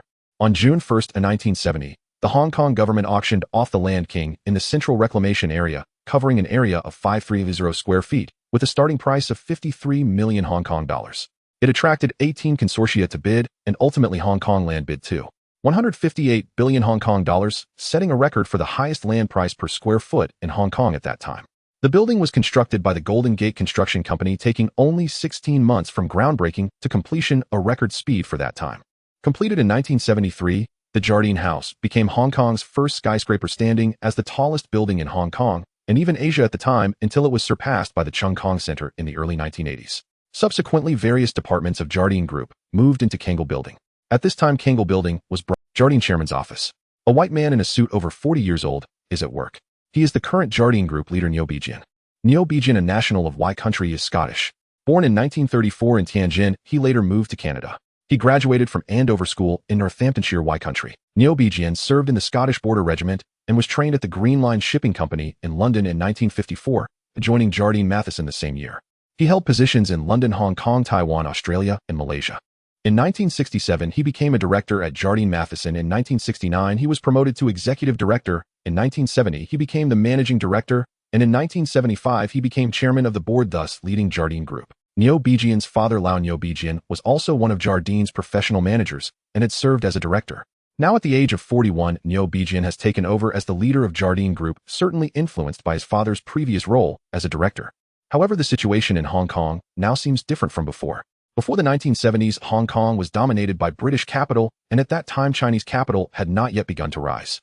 In 1972, Jardine Group's Henry Joseph achieved a peak by allowing Hong Kong Land to acquire the Hong Kong Milk Company owned by Zhou Xinyan through a merger, marking one of the high points of Jardine's British capital. In the following years, Hong Kong experienced significant stock market and real estate declines.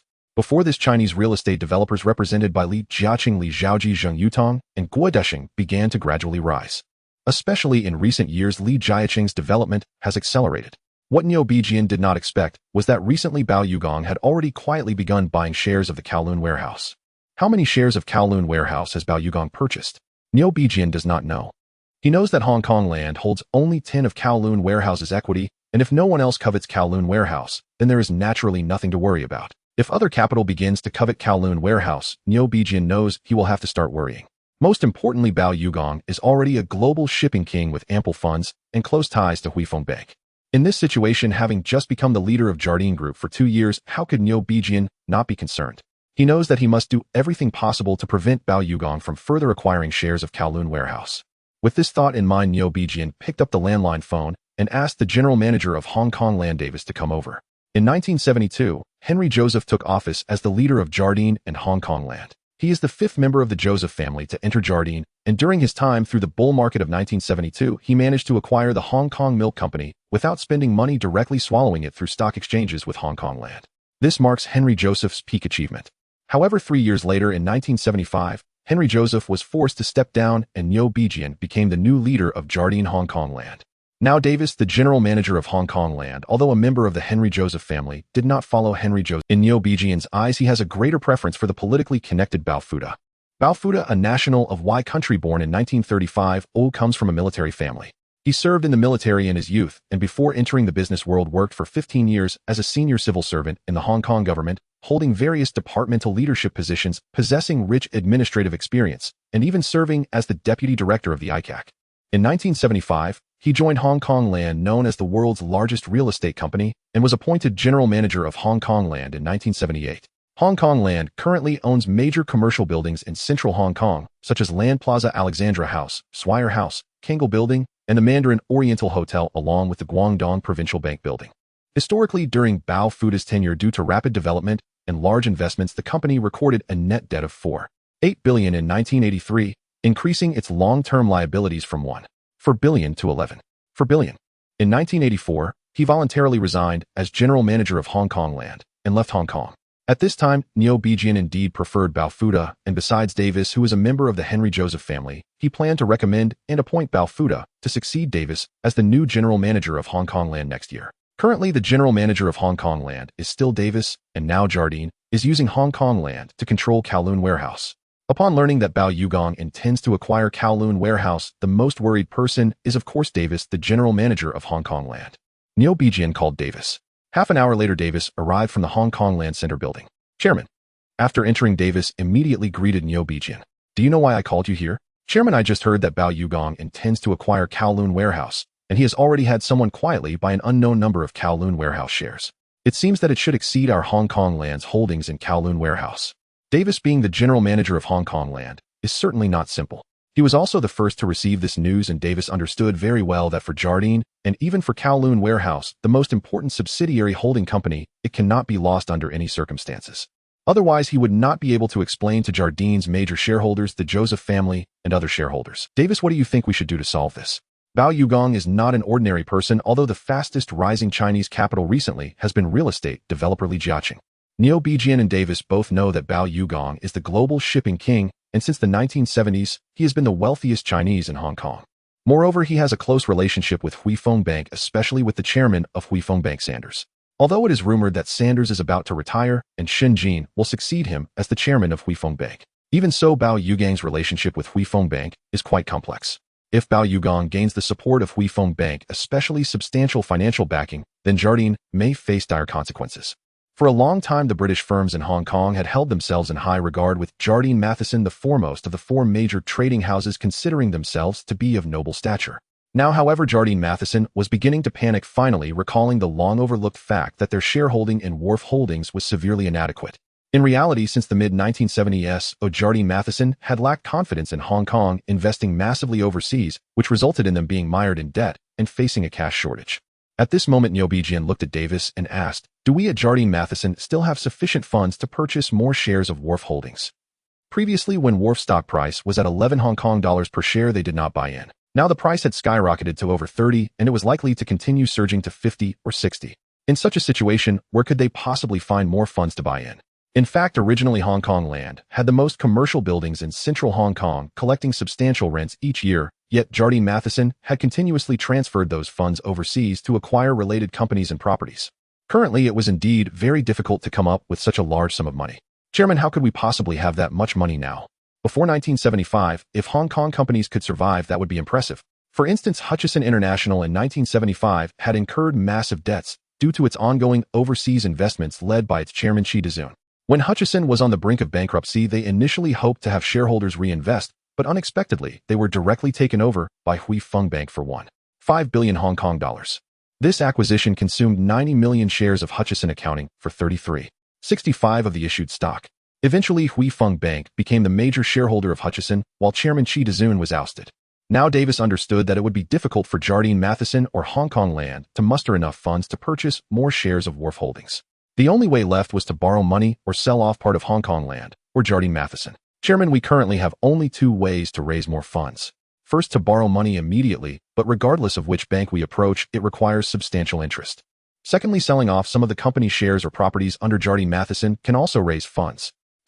However, Davis also knew that aside from this, there was another option, which was to seek help from Hui Feng Bank. If Hui Feng Bank agreed to mediate for the Bao family and Jardine Matheson, allowing Bao Yu to abandon the acquisition of Wharf Holdings, then it would not require Wharf to spend any money. Given the shares held by Bao Yu, it was unlikely that he would easily give up on Wharf Holdings. Are you suggesting that Huifeng Bank should mediate persuading Bao Yu to abandon the acquisition of Wharf shares? Do you think that's possible?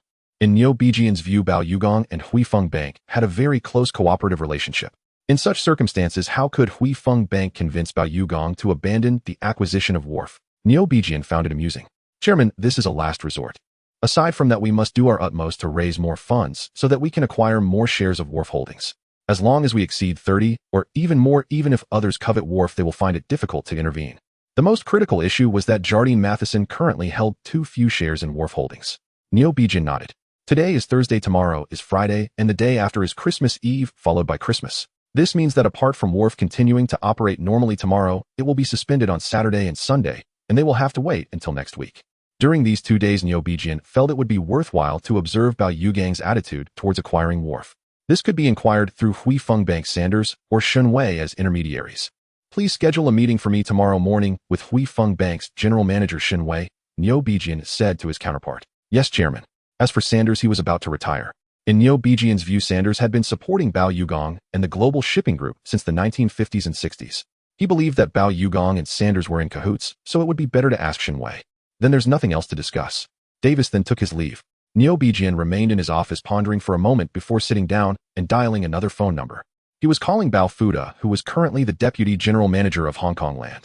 Niu Bijian had more faith in Bao Fuda mainly because he felt that Davis was part of the Josk family and not on the same page as him, while Bao Fuda had originally been recommended by him to join Hong Kong Land. He held a very high opinion of Bao Fuda's personal abilities. At this moment, Bao Fuda had already finished work and returned home. When Mrs. Bao answered the phone and learned it was Niu Bijian calling, she even asked him to come to the Concordia building to meet her. Sir, Mr. Niu Bijian requests you to meet him at the Concordia building. As Bao Fuda was reading the newspaper, he guessed that it might be about the rumors regarding Bao Yu's acquisition of Wharf Holdings. Thinking of this, Bao Fuda returned to his room to grab his suit. He came down from upstairs and drove towards the Concordia. Half an hour later, when Bao Fuda arrived outside the office door of Jardine's chairman, he knocked on the door. Niu Bijian's voice came from inside. Bao Fuda pushed the door open and entered, and indeed saw Niu Bijian sitting there smoking. Sir, what's the matter? Bao Fuda, it's been said that Bao Yu is planning to acquire Wharf. Have you heard about it? Sir, I just heard about it as well. What do you think we should do about this? Niu Bijian inquired.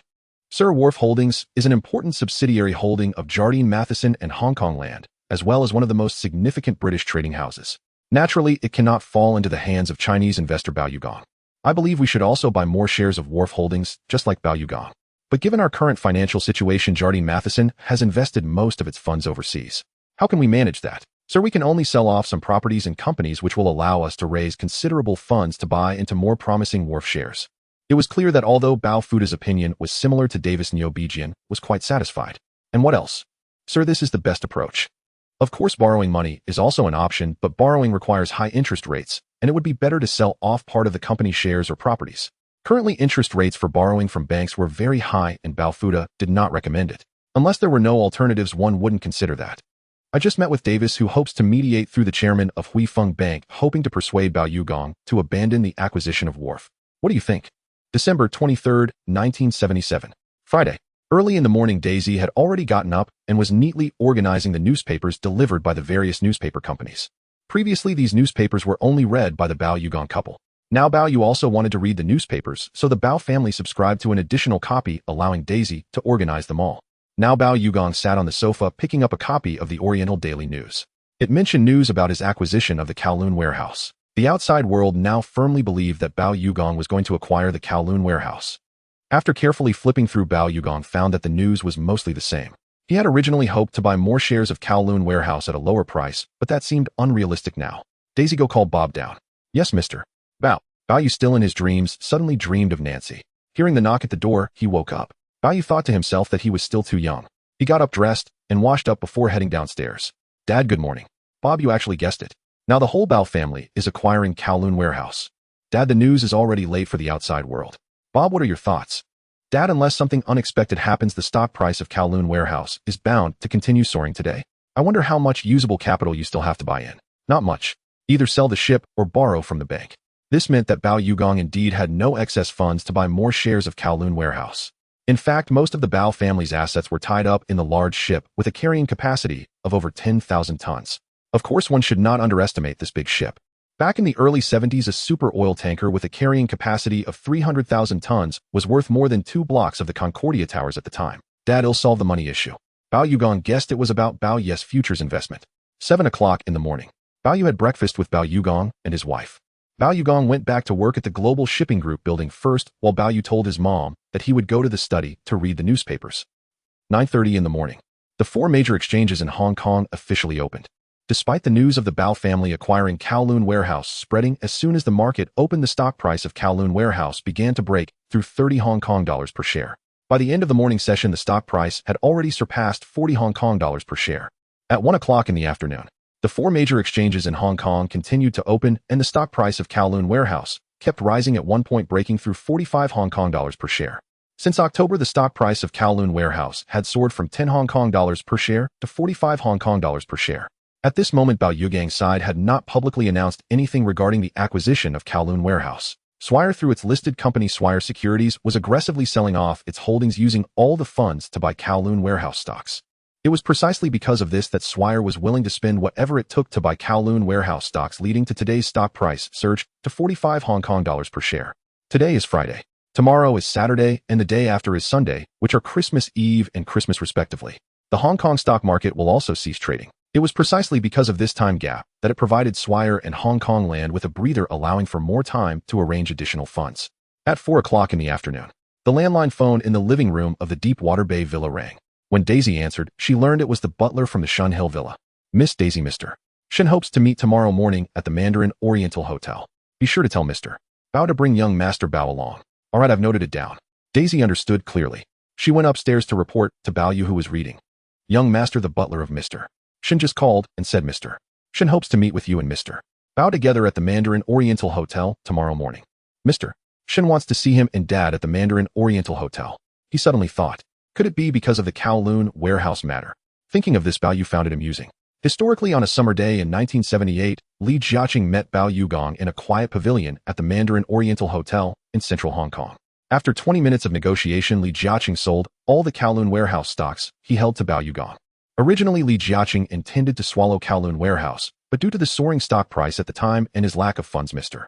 Shen intervened on behalf of Swire, causing Li Jiacheng to give up on Kowloon Warehouse. In fact, this involved several matters. First, it was not that Mr. Shen was giving face to Swire, but rather that it had already been rumored that Bao Yu was also interested in Kowloon Warehouse. In this situation, it was quite normal for Mr. Shen to let Li Jiacheng give up on continuing the acquisition of Kowloon Warehouse. Second, Mr. Shen letting Li Jiacheng voluntarily give up the acquisition of Kowloon Warehouse was because Mr. Shen owed Li Jiacheng a favor which might relate to the later transfer of Hutchison Whampoa to Li Jiacheng. This situation is highly likely. Third, selling all the Kowloon Warehouse stocks to Bao Yu left the Bao family indebted to Li Jiacheng. Ultimately, when Li Jiacheng sought to acquire Hutchison Whampoa, Bao Yu as a shareholder of Huifeng Bank, could only support Li Jiacheng. From this perspective, Li Jiacheng was truly killing 3 birds with 1 stone. Now, from beginning to end, there was no connection to Li Jiacheng. Swire's side had Mr. Shen intervened, and in Bao Yu's view, it seemed that Swire was buying time to prevent Bao Yu from quickly acquiring Kowloon Warehouse. Daisy, I understand. At 6 o'clock in the evening, Bao Yu had already returned by car. Just as he got out of the car, he saw his son Bob waiting. Bob, I have something important to discuss with you. Dad, so do I. The father and son went upstairs. Bao Yu said, from what I've learned today, Swire, through its subsidiary Swire Securities, has been massively selling off shares of some listed companies using all the funds to buy Kowloon Warehouse stocks. Clearly, Swire is also willing to do whatever it takes to hold on to Kowloon Warehouse. Dad, that's inevitable. However, they are late. Also this afternoon, the butler from the Shen family called to say that they want to meet us at the Mandarin Oriental Hotel tomorrow morning. Mr. Shen wants to meet Bao Yu and Bao Yu. Bao Yu could guess a few things. Bob, what do you think, Mr. Shen wants to see us for? It's nothing more than to clarify whether we can acquire Kowloon Warehouse. Although it may be that Swire asked him to act as a mediator to prevent us from continuing the acquisition of Kowloon Warehouse. I think if Mr. Shen knows our determination to acquire Kowloon Warehouse, he probably won't talk much. Bao Yu was not like Li Jiacheng. Li Jiacheng relied on Mr. Shen for everything, appearing humble in front of him while needing to consider many factors. Bao Yu was different. Bob, I understand. December 24th, 1977. Saturday, Christmas Eve. The day before Christmas. This day is equivalent to the Chinese New Year's Eve for Westerners, and they celebrate it with great significance. When Bao Yu woke up, it was already past 7 in the morning. He remembered that he was supposed to meet Mr. Shen at the Mandarin Oriental Hotel this morning. Bao Yu got up to wash up and came downstairs where he saw his father Bao Yugong and mother Huang Xiuyin waiting for him. Bob, tomorrow is Christmas. This afternoon your 4 sisters and 4 brothers-in-law will come back to celebrate together, Huang Xiuyin said. The thought of his 4 sisters and 4 brothers-in-law coming back for Christmas certainly meant a lively gathering. Mom, I haven't seen my sisters and brothers-in-law for a long time either. Bao Yugong and Huang Xiuyin went to have breakfast together. After breakfast, Bao Yu and Bao Yugong got into the Rolls-Royce and the dedicated driver drove them away towards the Mandarin Oriental Hotel. Mandarin Oriental Hotel, located at 5 Connaught Road, Central Hong Kong. The hotel overlooks the stunning view of Victoria Harbour, built by the famous real estate developer Hong Kong Land Company and opened in September 1963, named the Mandarin Hotel, which is the flagship hotel of the Mandarin Oriental Hotel Group. The Mandarin Hotel has always been known as a 5-star hotel in Hong Kong, renowned for its luxury. Historically, it is most famous for the incident when the superstar Leslie Chung leaped from here and was never seen again. Outside the Mandarin Hotel, Bao Yugong's dedicated driver had just parked the Rolls-Royce. A hotel security guard had already come over to open the door for Bao Yugong and Bao Yu. Bao Yu followed his father out of the car and saw the grand entrance of the hotel.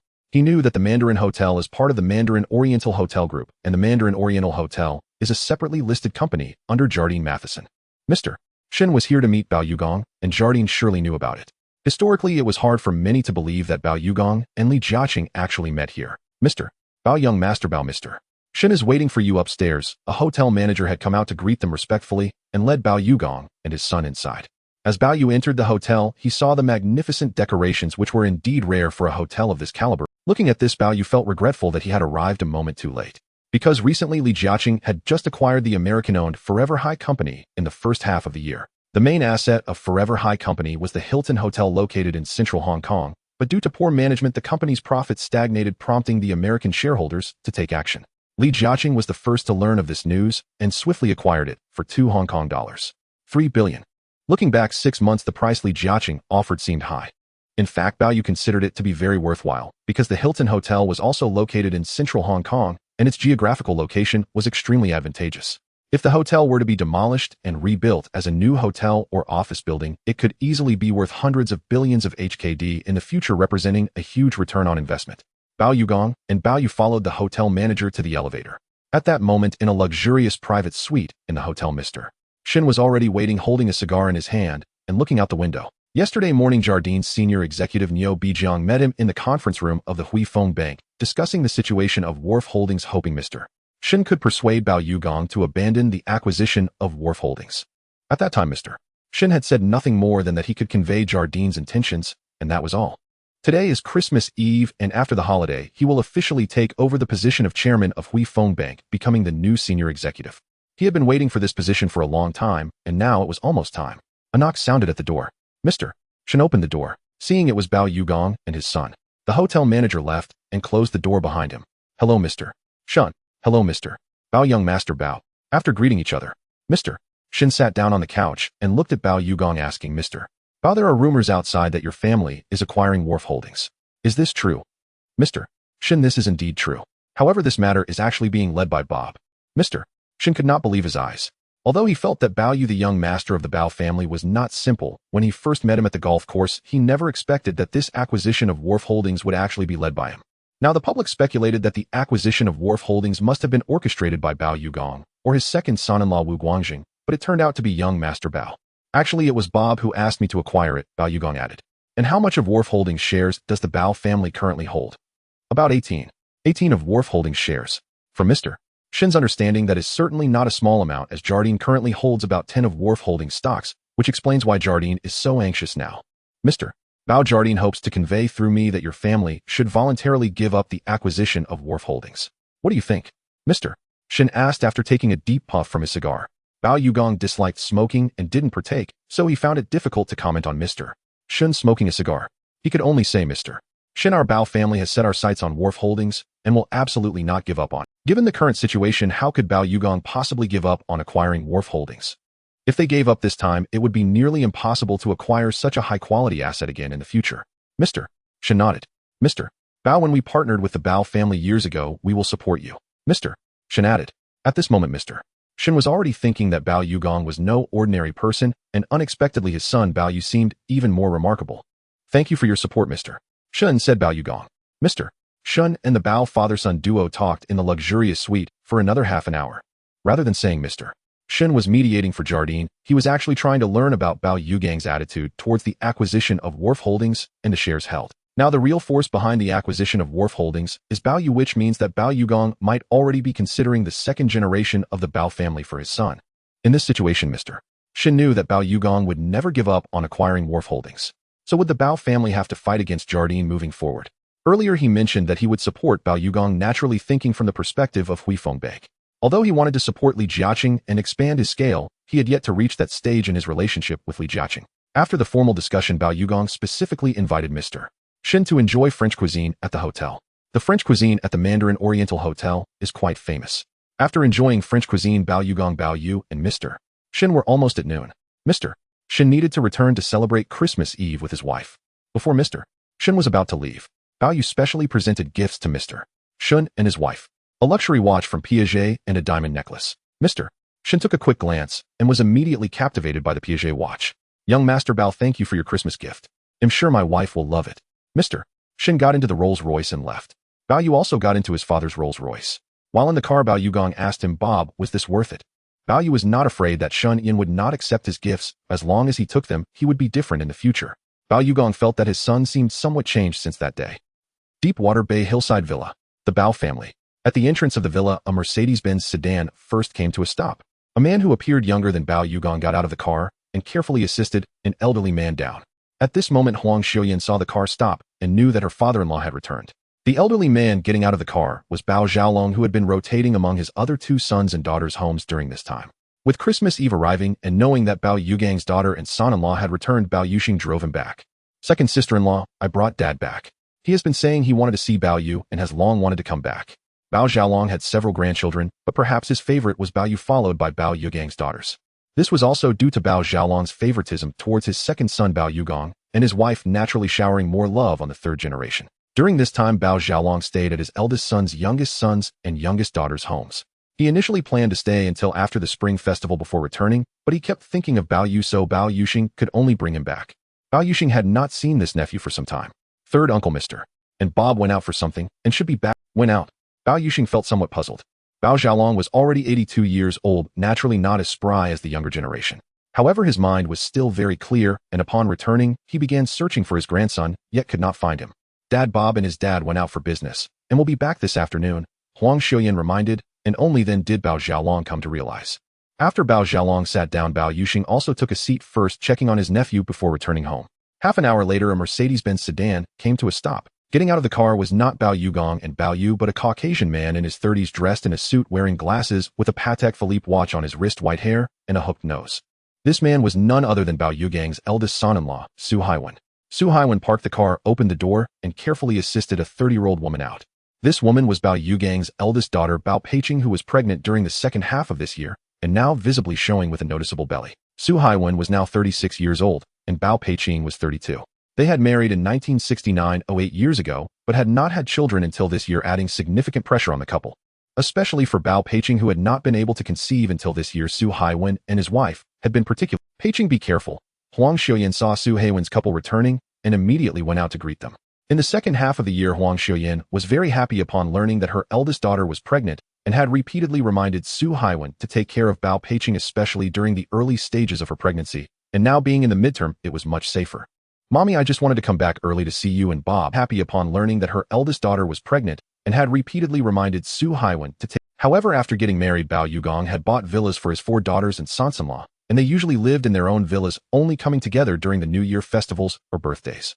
Peiqing, your dad and Bob went out for business, and your grandfather just returned from third uncle's place. Bao Peiqing quickly saw her third uncle and grandfather. Grandfather, third uncle.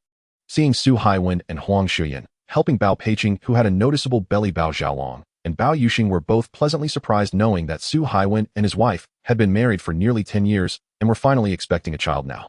For the Bao family, this was a sign of growth and expansion, which was certainly a good thing. Good.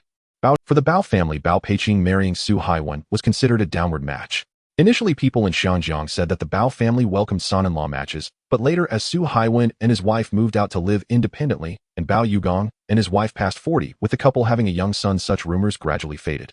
In general, Su Haiwen came from an ordinary Caucasian family, and naturally could not be compared with the Bao family known as the shipping kings. Su Haiwen usually did not speak much, possibly due to his Caucasian background, making it difficult for him to integrate into this Chinese family. After greeting Bao Xiaolong and Bao Yuxing, he seated himself in the living room. Just after Su Haiwen's couple arrived, not long after, a black Beyer sedan stopped at the villa entrance. A Chinese man in his 30s dressed in a suit and wearing glasses got out of the car.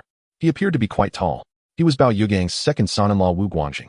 Wu Guangjing opened the car door and a woman of similar age got out dressed in a skirt, her face beaming with a... This woman was Bao Yugang's second daughter, Bao Peirong.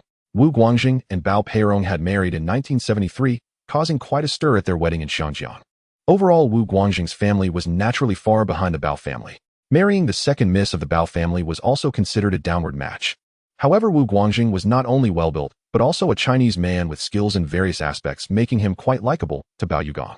After marrying in 1973, he began working at the Global Shipping Group and now serves as a director there. He and his wife have been married for 4 years now, and in the second half of the year, they also found out they were expecting a child, with Bao Peirong's belly appearing noticeably. Because she was pregnant, Bao Peirong wore a loose maternity dress that was very obvious. "Peirong, be careful," Wu Guangjing assisted his wife out of the car. Huang Xiuyan came out and saw her second daughter and son-in-law had returned. "Mommy Guangjing and I are back. Where are Dad and Bob?" "Peirong, you also be careful." Huang Xiuyan was very happy to discover that both her eldest and second daughters were pregnant in the second half of the year. "Mommy, I just missed you. Bob and your dad went out for business and haven't returned yet. Your grandfather and third uncle are at home, and Haiwen and your eldest sister have just arrived. Dad and Bob went out for business." Both Wu Guangjing and Bao Peirong were surprised. They were quite familiar. The couple entered the villa and indeed saw Grandpa Bao Xiaolong and third uncle Bao Yuxing along with Su Haiwen and his wife. Grandpa, third uncle Haiwen, eldest sister. Wu Guangjing and his wife greeted each other. Bao Peiqing looked at her second sister, who was also showing, and they walked to the villa courtyard to chat. Su Haiwen and Wu Guangjing frequently met at the Global Shipping Group, and as brothers-in-law they were quite familiar with each other. Now they exchanged smiles and leaned against the side smoking. However, upon hearing that Bao Yugang and Bob had gone out for business, both were surprised. The day before, news in Xinjiang and various major newspapers had reported on Bao Yugang's acquisition of Kowloon warehouse, something they were unaware of. Prior to this, Bao Yugang had always shown intention to support Su Haiwen and Wu Guangjing. As Bao Yu grew older, both understood that the vast family business would eventually fall into Bao Ye's hands. However, they did not expect that Bao Yugang had begun to support Bao Yu now. The brothers-in-law could only smoke with some frustration at the villa railing, looking into the distance. After a while, a Toyota sedan stopped. A young man in his 20s got out of the car. This young man had long hair, wore a suit, and dressed differently from the Caucasians of Xinjiang, as well as from the Chinese there. He was Dushin Ichiro, an architect from the East. A young woman in her 20s got out of the car wearing a skirt and sporting a head of wavy, voluminous hair. She was Bao Yugang's third daughter, Bao Peili. Bao Peili had initially studied in the East, where she met Dushin Ichiro, who was majoring in architecture. Originally, Bao Yugang opposed his daughter marrying an Easterner, but since his eldest daughter had married a Caucasian and the Bao family had many industries in the East, he ultimately did not object to their marriage. However, this couple had only recently married and had not held a grand wedding in Xinjiang or the East, remaining very low-key. Dushin Ichiro and his wife got out of the car. Huang Xiuyan had already come out to greet them. "Mommy," Dushin Ichiro and his wife greeted Huang Xiuyan. "Mommy, where are Dad and Bob?" "Your dad and Bob went out for business and haven't returned yet." Now Huang Xiuyan and the couple entered, learning that Grandpa and third uncle were present along with the eldest sister, brother-in-law, second sister, and second brother-in-law, who had just returned. The four Bao sisters had grown up together, living harmoniously. However, it was only later that Bao Yugang and his wife had Bao Yu, their youngest son, at which time the eldest daughter, Bao Peiqing, was already 13 and in middle school. The youngest daughter, Bao Peihui, was only a few years younger than Bao Yu. Bao Peili went to look for her two sisters. Dushin Ichiro, dressed oddly with long hair, looked somewhat out of place. Apart from greeting Bao Xiaolong and Bao Yuxing, he simply sat there drinking tea. Half an hour later, they still had not seen Bao Yugang and Bao Yu return. Instead, they saw a luxurious Mercedes-Benz sedan pull up.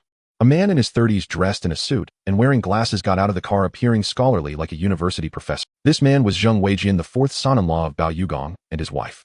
Zheng Weijian was the second son of the Zheng family from Singapore, which was known as the Clothing King, and owned Yongtai Real Estate Group, considered wealthy in Nanyang, yet still far behind the Bao family. Furthermore, Bao Yugang's youngest daughter, Bao Peihui, was only 21 or 22, obviously over 10 years younger than him. This meant that the couple had a considerable age gap. Zheng Weijian was clearly much more mature than Bao Peihui. However, it was normal for a man to be 10 years older than a woman.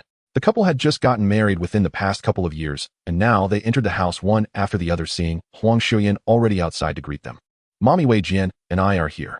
Pei Hui, your 3 elder sisters and their husbands have returned along with your grandfather and third uncle. What about Daddy and Bob? Among the 4 sisters, Bao Pei Hui and Bao Yu were likely the closest in age. Historically, Bao Pei Hui, being the youngest daughter of the Bao family, was particularly favored by Bao Yu and his wife. However, after she unexpectedly gave birth to her son, Bao Yu, the attention shifted completely to him. Bao Pei Hui and Bao Yu were close in age, naturally leading to a good relationship. Your daddy and Bob have gone out on business and should be back soon. Zheng Weijian and Bao Pei Hui entered the house. Half an hour later, Bao Yu and Bao Yu returned by car. Upon seeing the 4 vehicles parked outside the villa, Bao Yu realized that his 4 daughters and their husbands had come back. Bob, your sisters and their husbands have arrived. For sisters and their husbands. In Bao Yu's previous lives' memories, he had always had a very good relationship with his 4 sisters. However, later on they all went abroad for studies and eventually got married. Before marriage, women usually put great importance on their younger brothers. However, after getting married, they tend to focus on their own families as they do not have as much energy to spare. Previously, none of the 4 sisters and their husbands had children, and they still cared quite a bit about Bao Yu. Now Bao Yu's understanding of the 4 sisters of the Bao family mostly came from games and the information he had. It was precisely because of this that Bao Yu felt a bit regretful. He never expected that upon arriving in this world, he would actually become their little son, which might truly compensate for the Bao family's regrets. He couldn't understand why he suddenly felt nervous about meeting his 4 sisters and their husbands. Upon reflection, he found it amusing. In his past life, he had no relatives, not even knowing where his biological parents were, let alone siblings. He had never longed for the affection between siblings because he had never experienced it. By the time he entered society, he had come to understand that many siblings often had better relationships before marriage, but once married, their connections usually became merely familial ties. Bao Yu might have been thinking about matters regarding Kowloon warehouse and did not notice the change in Bao Yu's expression. The iron gate at the villa opened. The chauffeur drove in. After safely parking in the garage, he got out to open the car doors. Bao Yu and Bao Yu stepped out from either side. Just as they got down, Bao Yu heard several voices. When he looked up, he saw 4 young women. Based on Bao Yu's previous memories and the age differences of the 4 young ladies, he recognized them at once. Daddy, Bob. The relationship between the 4 daughters and Bao Yu had always been particularly good. Whether it was the eldest daughter Bao Peiqing or the youngest Bao Pei Hui, they were all the same. Now Bao Peiqing and Bao Peirong were both pregnant, their bellies quite noticeable. Even if they wanted to embrace their father, Bao Yu hesitated to touch them. Instead, Bao Pei Li and Bao Pei Hui directly went over to hold on to Bao Yu's arm. It's good that all of you are here. Bob, your sisters really like you. Bao Pei Li smiled and hugged her younger brother. However, Bao Yu felt a bit shy and wanted to pull away. Bob, it seems you have really grown up. Why is it that when third sister just wanted to hug you, you got shy, eh? Bao Pei Li laughed. In fact, Bao Pei Li was already 7 or 8 years older than him. Third sister, Bob, how come you seem much more handsome and mature after not seeing you for this period? You are looking more like your younger sister. At that moment, Bao Pei Li felt that her brother had grown much more handsome and charming during their time apart. She didn't quite understand why she felt this way. Before this, she felt that although her brother resembled their father in terms of personality, he bore no similarities. Unexpectedly, after not seeing him for a while, she found Bao Yu had changed considerably. With Bao Pei Li's remark, the other 3 young ladies of the Bao family also noticed that their brother had indeed changed quite. Whether it was Bao Peiqing, Bao Peirong, or Bao Pei Hui, they all felt that their brother had changed significantly, giving off a very charming vibe. Really? I don't think so. I've always been like this, said Bao Yu. Bao Pei Hui directly grabbed Bao Yu's hand and said, Bob, I feel that you have become even more handsome and mature. Tell fourth sister, have you got a girlfriend? Bao Yu was a bit surprised. He had not gotten a girlfriend, but after that night with Nancy, he had truly become a man. Of course, it wasn't just that. During this period, he had been involved in the acquisition of Kowloon warehouse and also engaged in international gold futures investments. He was dealing with significant matters, and over time, he naturally became different. No, not at all. Bao Yu. While the 4 sisters were pulling Bao Yu and asking him all sorts of questions, he could still feel their affection and closeness towards him as their brother. However, Bao Yu knew that he was no longer the old Bao Yu. At that moment, he didn't know what to say. In the hall, Bao Xiaolong and third uncle Bao Yuxing had heard that Bao Yu was back and came out. My dear grandson has finally returned. Bao Yu saw an elderly man in a suit walking over and directly embraced him. Such is the bond between generations. This was Bao Xiaolong. Although he was over 60 when Bao Yu and his wife had Bao Yu, he was excited for a long time upon learning of Bao Yu's son, and he had watched Bao Yu grow up since then. Moreover, perhaps due to the bond between generations, Bao Xiaolong's concern for Bao Yu was no less than that of Bao Yu and his wife. Grandpa, good, my dear grandson is getting better and better. Third uncle.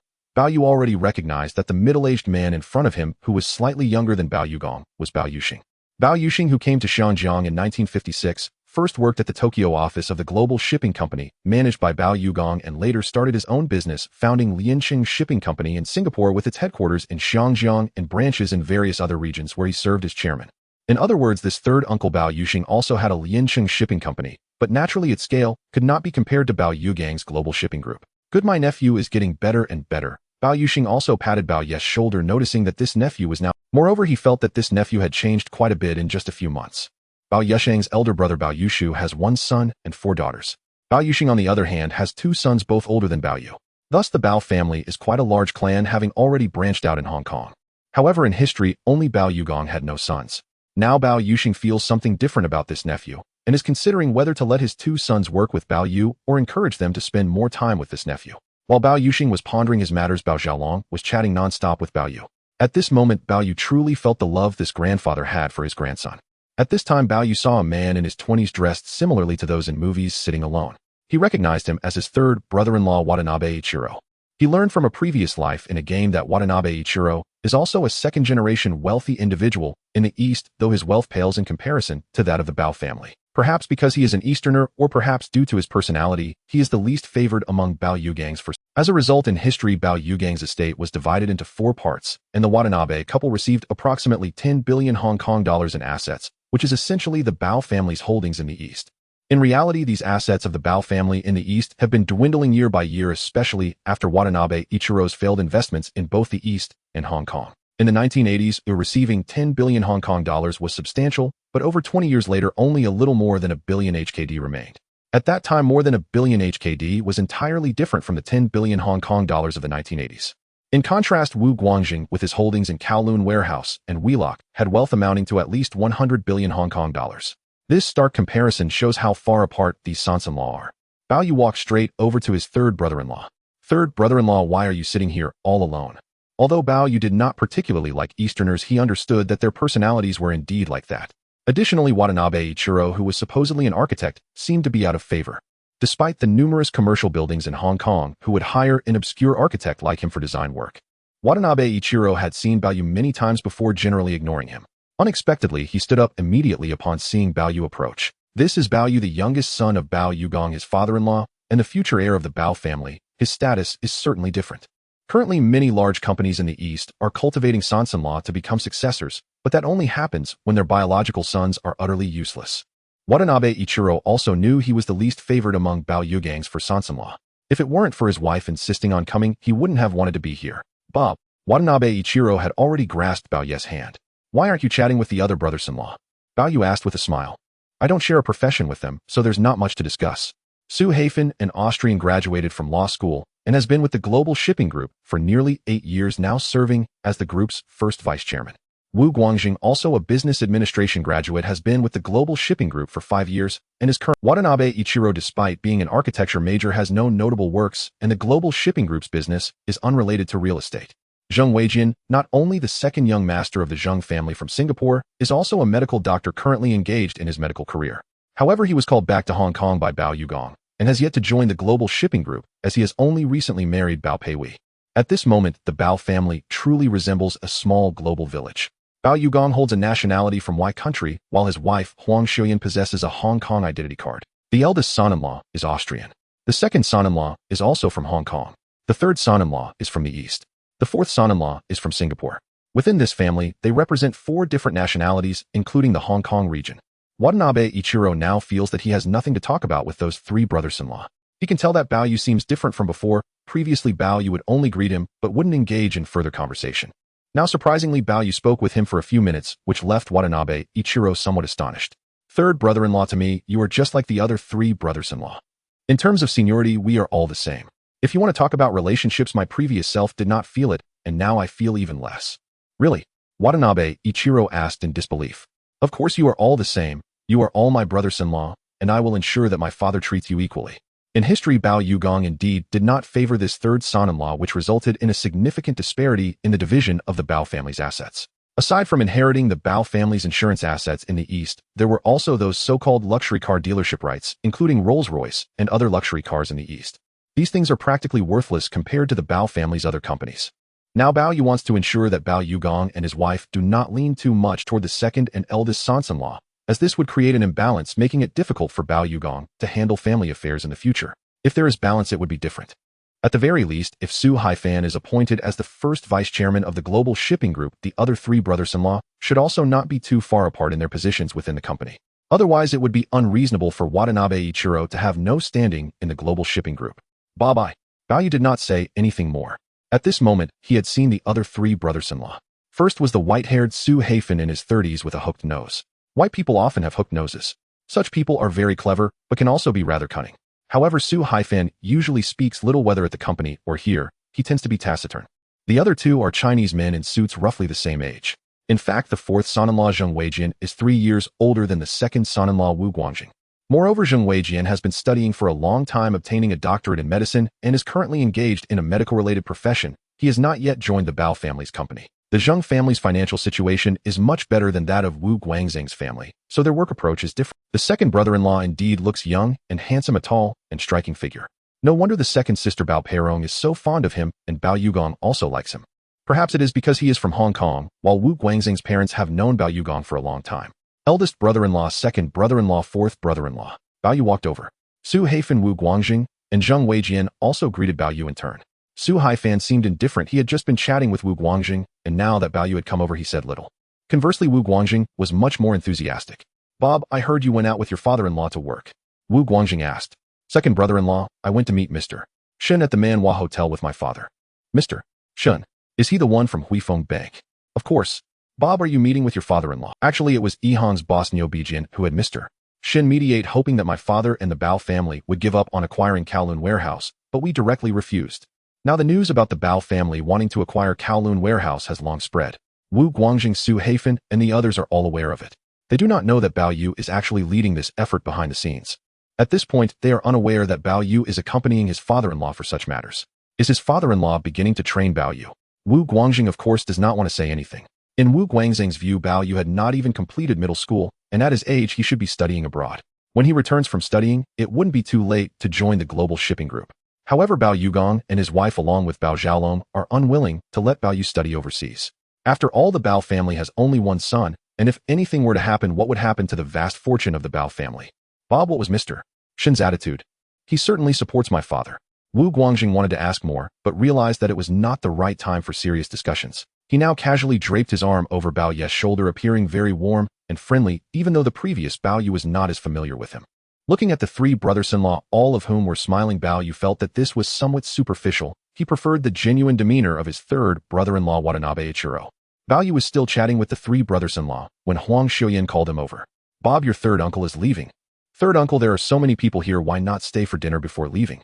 Bob, your third uncle is your biological uncle. When can he come to eat? I brought your grandfather back, and now I have seen you all, but I must return first. Bao Xiaolong's children are scattered throughout Hong Kong, living in mansions, and they usually get together frequently. With Bao Yugong, the powerful shipping magnate, present, the other siblings are very close. However, after Bao Xiaolong left, and then Bao Yugong left, it was only then that the Bao family began to separate around the world. For instance, the Watanabe couple returned to the east, and Zheng Weijian even got divorced. Although he now resides in Hong Kong managing the Bao family's assets, it is no longer the same as in the past. That's true, your third uncle often comes by. He'll come to see you whenever he has time. Bao Yu got into the car prepared. Bao Yu personally saw his third uncle off to the car. At this moment, Bao Yu realized that in his previous life as an orphan, he felt genuinely lonely. Now seeing these sisters, brothers-in-law, third uncle, and grandfather, he felt that he actually had quite a few relatives. If all his aunts, uncles, cousins, and sisters were to come by, the Bao family would indeed be quite large. Bao Yu until the car driven by Bao Yuxing disappeared. Bao Yu was still watching there. Huang Xiuyan approached and said, your father wants you to go to the study to see him. Bao Yu went up to the second floor of the villa. Right now, Bao Yugong was in his study. After closing the door, he scrutinized Bao Yu from top to bottom. Just a moment ago, not only did his four sisters and four brothers-in-law notice something different about Bao Yu, but even Bao Yuxing felt that Bao Yu was quite different. Now it seemed that Bao Yugong had indeed realized that his son had changed. Bob, how did you find your four sisters and four brothers-in-law just now? Father, I don't know which aspect you want to ask about. Is it family or work? Either is fine. Father, the eldest sister and her husband have been married for many years and are finally expecting a baby. Next year, of course, you can also become a grandfather. This is the best news for the eldest brother-in-law's family. No matter when, children are always the most important presence in a family. For Su Haifan and her husband, after so many years of marriage, finally having a child is indeed a great joy. Bob, this is indeed great news. Father, I also speculate that the eldest brother-in-law and the second brother-in-law's firstborn will both be sons. Historically, both couples had sons. Now Bao Yu guessed that barring any accidents it should also be a son. They are still young, so it doesn't matter whether it's a boy or a girl. Now they are both in their 30s, and even if the first child is a daughter they can still have more.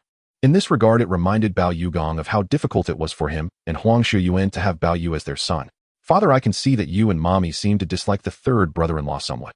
How can you tell me? Bao Yugong asked surprised. Father, I think outsiders can see it too. With 4 daughters and 4 sons-in-law you must treat them all fairly. Now your attitude towards the third brother-in-law is too distant and outsiders can naturally see that. Hearing Bao Yu say that, Bao Yugong felt a bit embarrassed. Bob, what do you think should be done? What Bao Yu mentioned was naturally about the Global Shipping Group and the Asia Shipping Group. All 4 sisters are Bao Yugong's biological daughters, so they all have a share. How Bao Yugong decides to distribute it in the future is entirely up to him. In this regard, Bao Yu would not deny it. Bao Yugong and his wife thought that in the future they might only allocate a small portion to the 4 daughters and sons-in-law, while most would be reserved for their youngest son. Now Bao Yu clearly stated that the 4 biological sisters and brothers-in-law all had shares, and with the acquisition of the Kowloon warehouse, even the Hutchison Whampoa, that Bao Yu had already set his sights on, he would certainly take it for himself. Bao Yugong was very surprised. He didn't expect Bao Yu to have thought of these matters. When it comes to issues of property, they are difficult to discuss. As long as Bao Yugong was still around, of course, there was nothing to worry about. However, historically, when Bao Yugong was no longer around, the Bao family's internal conflicts were hard to quantify. Bao Yu was an orphan in his past life. He had never experienced this. He had watched many movies and television shows and had collected enough information to understand. Bao Yugong clasped his hands behind his back and looked at Bao Yu, truly unable to believe that his son had already considered this point. Father, you are being very unfair to the third brother-in-law right now. Although the eldest brother-in-law has been with the Global Shipping Group for the longest time, already 9 years, and now serves as the first vice-chairman of the Global Shipping Group, the second brother-in-law has also been with them for 4 or 5 years and is currently a director. The third brother-in-law has been married for 2 to 3 years. At that time, they didn't have a grand wedding in Xiangjiang or Dongyang, and now he is just idle and hasn't joined the Global Shipping Group. The fourth brother-in-law has just married and hasn't joined the Global Shipping Group yet. If it is unfair to them now, then it will be very difficult to deal with the 4 sisters and brothers-in-law in the future. What Bao Yu mentioned was naturally about future matters. In fact, he hadn't thought about relying on Bao Yugong now. Although his rise was much easier than most people because of having Bao Yugong as his father. This includes the 10 million Hong Kong dollars that Bao Yugong lent him, along with the influence and connections that Bao Yugong had accumulated over the years, which certainly surpassed what an ordinary person could achieve. Bob, what you said is quite reasonable. I will consider it with caution. Also, the age gap between the 4th sister and her husband is too great. While it seems fine now, it will be difficult to say in the future. Why did they divorce historically? Bao Yu suspected it was because the age difference between the 4th brother-in-law and the 4th sister was too large, leading to a generation gap, and over time their feelings would naturally encounter problems. When Bao Yugong was still around, these two certainly wouldn't dare to divorce, but once Bao Yugong was gone they directly divorced and went their separate ways. Although divorce is quite normal, Bao Yu naturally sees it as imperfect. Your 4th sister and her husband do indeed have a considerable age difference. At that time I opposed it. They ultimately had to be together, and I had no choice. Now that you say there might be issues over time, I also feel that I am prepared to have Wei Jian return to work at the company. According to Bao Yugong's approach, it meant bringing all 4 sons-in-law into the company to work together, so couples would be together, alleviating any concerns about emotional issues. Bob, is there anything else? Father, that's all. That's good. I will seriously consider everything you just mentioned. Looking at his son in front of him, Bao Yugong found that his son had indeed matured a lot, seeing many things that he hadn't. Bao Yugong also speculated that Bao Yu still valued the bond with his sisters, but considering the future development of the company, especially after acquiring the Kowloon warehouse, things would naturally be different. Historically, without Bao Yugong valued Wu Guangjing the most, directly appointing him as a director of Kowloon warehouse, and later, he directly received shares in Kowloon warehouse and Huitefeng. As for the other 3 sons-in-law, there was no need to think about them. Now it was different. Bao Yugong would naturally prioritize his son before considering the 4 daughters and sons-in-law. He also valued his 4 daughters very much and would naturally not treat them unfairly. However, Bao Yu's reminder made him realize that at his age he really needed to consider more. Father, I will go down first. Bao Yu left Bao Yugong's study. Watching his son leave, Bao Yugong continued. Although Bao Yugong intended to bring Bao Yu into the Global Shipping Group, Bao Yu had always said that it wasn't the right time and didn't want to go. Next, Bao Yugong knew that Bao Yu would definitely continue to act regarding Kowloon warehouse, especially in the face of the strong counterattacks from Iha and Xiangjiang real estate. In the coming days, the acquisition battle for Kowloon warehouse would truly begin. For now, the Bao family was merely occupying an advantage in advance. Su-Wu Guangjing, Du Shinakairo, and Zheng Weijian, the 4 sons-in-law, come from 3 different countries, one from the Xiangjiang region. In this regard, the Bao family has never put all their eggs in one basket. It is evident that Bao Yugong has achieved this. However, now with Bao Yu as his son, he must be more cautious and consider more. Hong Kong Kai Tak International Airport. Today is Christmas Eve and tomorrow is Christmas Day. It should be the busiest day at Hong Kong Kai Tak International Airport with international flights taking off and landing intermittently. Among them, the flights between Hong Kong and London are the most frequent. At 9 in the morning, a flight from London Heathrow International Airport safely landed at the airport. This is a Cathay Pacific aircraft with a roughly equal ratio of Caucasian and Chinese passengers. Among them, a Caucasian man dressed in a thick coat wearing a scarf, a hat, and sunglasses was accompanied by 2 men resembling bodyguards besides a simple backpack. The Caucasian man, like the other passengers, disembarked from the plane. He felt that the temperature in Hong Kong was significantly warmer than in London. At that moment, he noticed that someone had come to greet him. "Mr.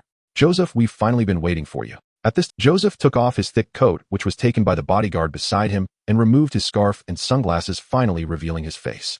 The 39-year-old Caucasian man before him is indeed Henry Joseph. In 1972, Henry Joseph took on the role of executive director of Jardine Matheson and became the 5th member of the prominent Keswick family to hold this position. In his early years, Henry Joseph studied at the prestigious Eton College and Cambridge University in Country Y. In 1967, he began serving as a director at Jardine Matheson, and in 1972, at just 34 years old, he became the executive director. At that time, he was young and ambitious, but skilled in strategy. After ascending to the position of executive director, his most successful move was through an advertising campaign that led to the acquisition of Sir Chow's Hong Kong Milk Company by Jardine Matheson through stock swaps. He became famous overnight, swallowing a large-scale Hong Kong Milk Company with hardly any expenditure. However, 3 years later, in 1975, he was outmaneuvered by Jardine's general manager Nyo Bijian, who replaced him as the new executive director. Unexpectedly, news surfaced that Bao Yu was about to acquire the Kowloon warehouse, and with Bao's preemptive strike, the advantage was overwhelming. Now Jardine's general manager Davis was urging him to return to Hong Kong immediately. Henry Joseph knew that the current executive director of Jardine Matheson was Nyo Bijian. "Welcome back, Mr. Joseph," greeted Davis and the senior executives of Jardine Matheson and Hong Kong Land. These were all loyal retainers of Henry Joseph and the Joseph family, belonging to the entrenched faction or major shareholder faction of Jardine Matheson, who had always followed the Joseph family. "Davis, I have indeed returned." After Henry Joseph stepped down, he found that there was little to do in Hong Kong, so he returned to Country Y. This time he returned quietly without even informing Nyo Bijian, and it was only these loyalists and major shareholders among the executives who knew. "Mr. Joseph, it's cold outside now, let's head back first." The Kai Tak International Airport was bustling with people. Henry Joseph did not linger any longer. Under their escort, they arrived at the airport pier.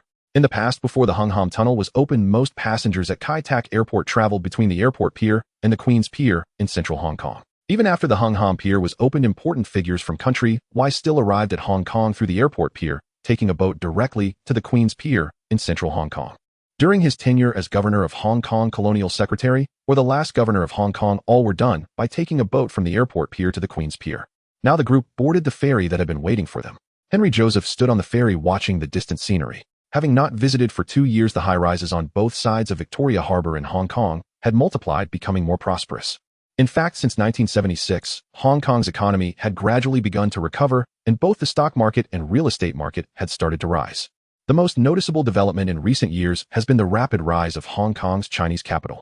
This includes Zheng Yutong's New World Development and Guo Disheng's New World Development. Li Jiacheng's Hang Seng Development and Li Jiacheng's Chung Kong Industrial Group have also developed rapidly over the years. Among these, it can be said that Li Jiacheng has developed the fastest. In 1972, Li Jiacheng's Chung Kong Industrial successfully went public. In 1973 and 1974 and 1975, he issued new shares in Hong Kong, Toronto, and London, respectively, raising funds. In 4 years, the area of buildings he owned increased by 17 times.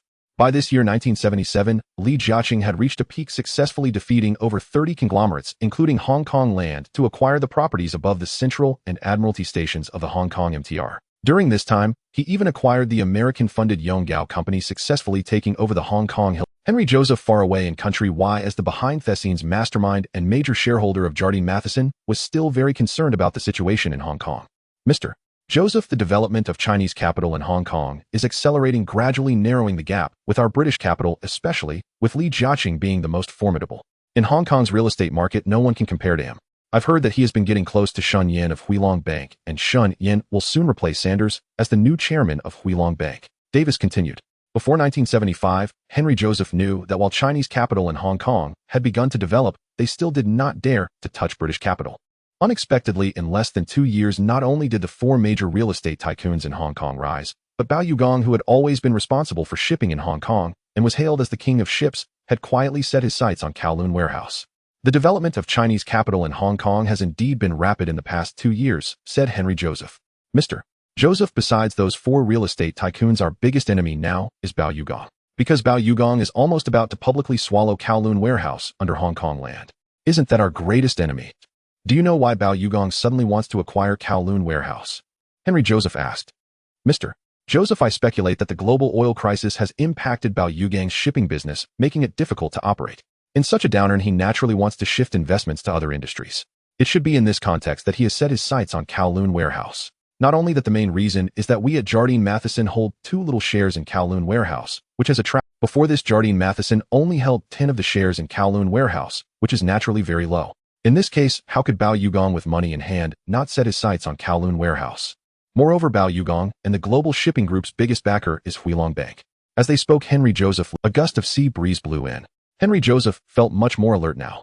This time Henry Joseph returned, and he would not allow Kowloon warehouse to slip from his and the Joseph family's grasp. Although the current executive director of Jardine Matheson is Li Jiacheng, the Queen's Pier in Xianjiang, located at Edinburgh Square in central Xianjiang, Henry Joseph and David and others disembarked from the ferry.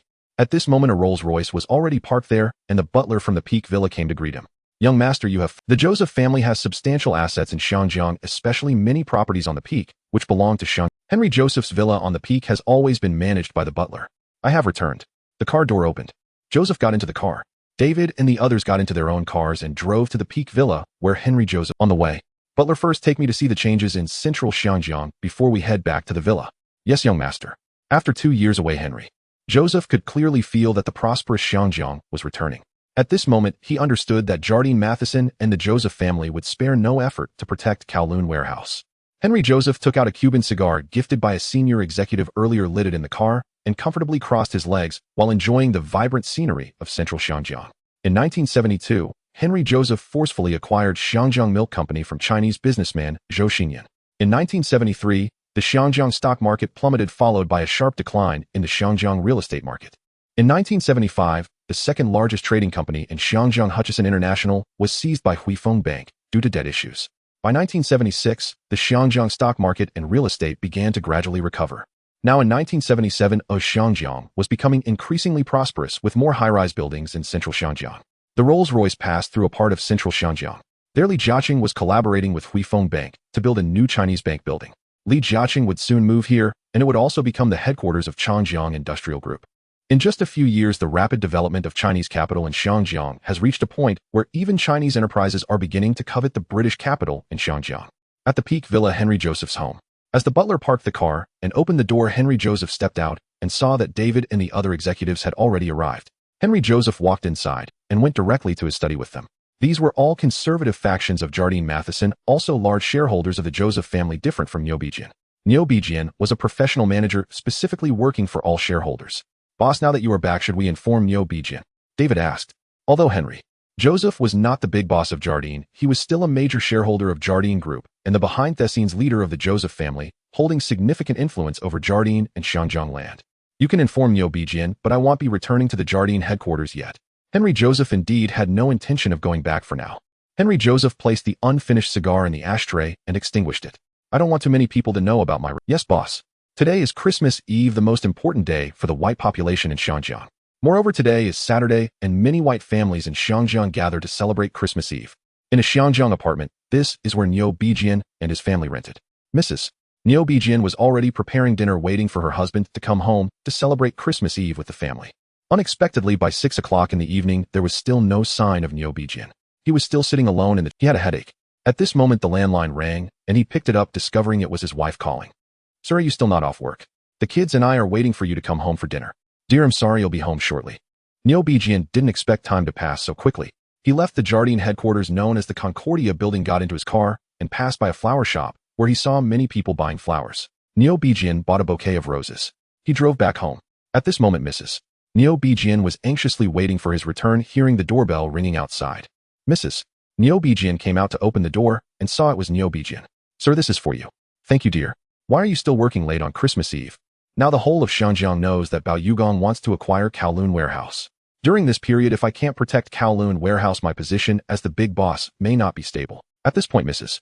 Neo Bijian realized the seriousness of the situation. Neo Bijian's 2 children were already watching.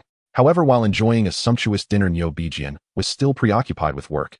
If it weren't for this matter, Neo Bijian knew that he and his family could have a joyful Christmas. Now, however, everything was disturbed by Bao Yugang's acquisition of Kowloon warehouse. Neo Bijian returned to his study and sat down. He looked at a black and white photo on his desk, that of his father, Old Neo Bijian. Old Neo Bijian was one of Jardine's professional managers, a former director of Jardine who retired in 1945 and returned to Y country to enjoy his old age. Neo Bijian had always been proud of his father and hoped to leave a significant mark in the history of Jardine's development, just like his father. At this moment, the landline in the living room rang. Mrs. Neo Bijian put down the cutlery she was tidying up and went to answer the phone. Sir, it's for you. Neo Bijian came out to answer, saying, Hello, this is Neo Bijian. Chairman, this is David. The big boss has returned to Hong Kong today. He is at the Peak Villa. If you want to see him, you can go. The big boss has returned to Hong Kong. Neo Bijian reacted and guessed it was Henry Joseph. This Henry Joseph returns quickly. He should be aware of Bao Yugang's intention to acquire Kowloon warehouse. David, I understand. I will go to meet Mr. Henry Joseph. The two did not talk much. After hanging up, Neo Bijian's expression turned even worse. In the 1975 board meeting, Henry Joseph lost to Neo Bijian, even though 3 years ago Henry Joseph had just acquired Xiangjiang Milk Company. Because of that, Henry Joseph left Xiangjiang and returned to Y country.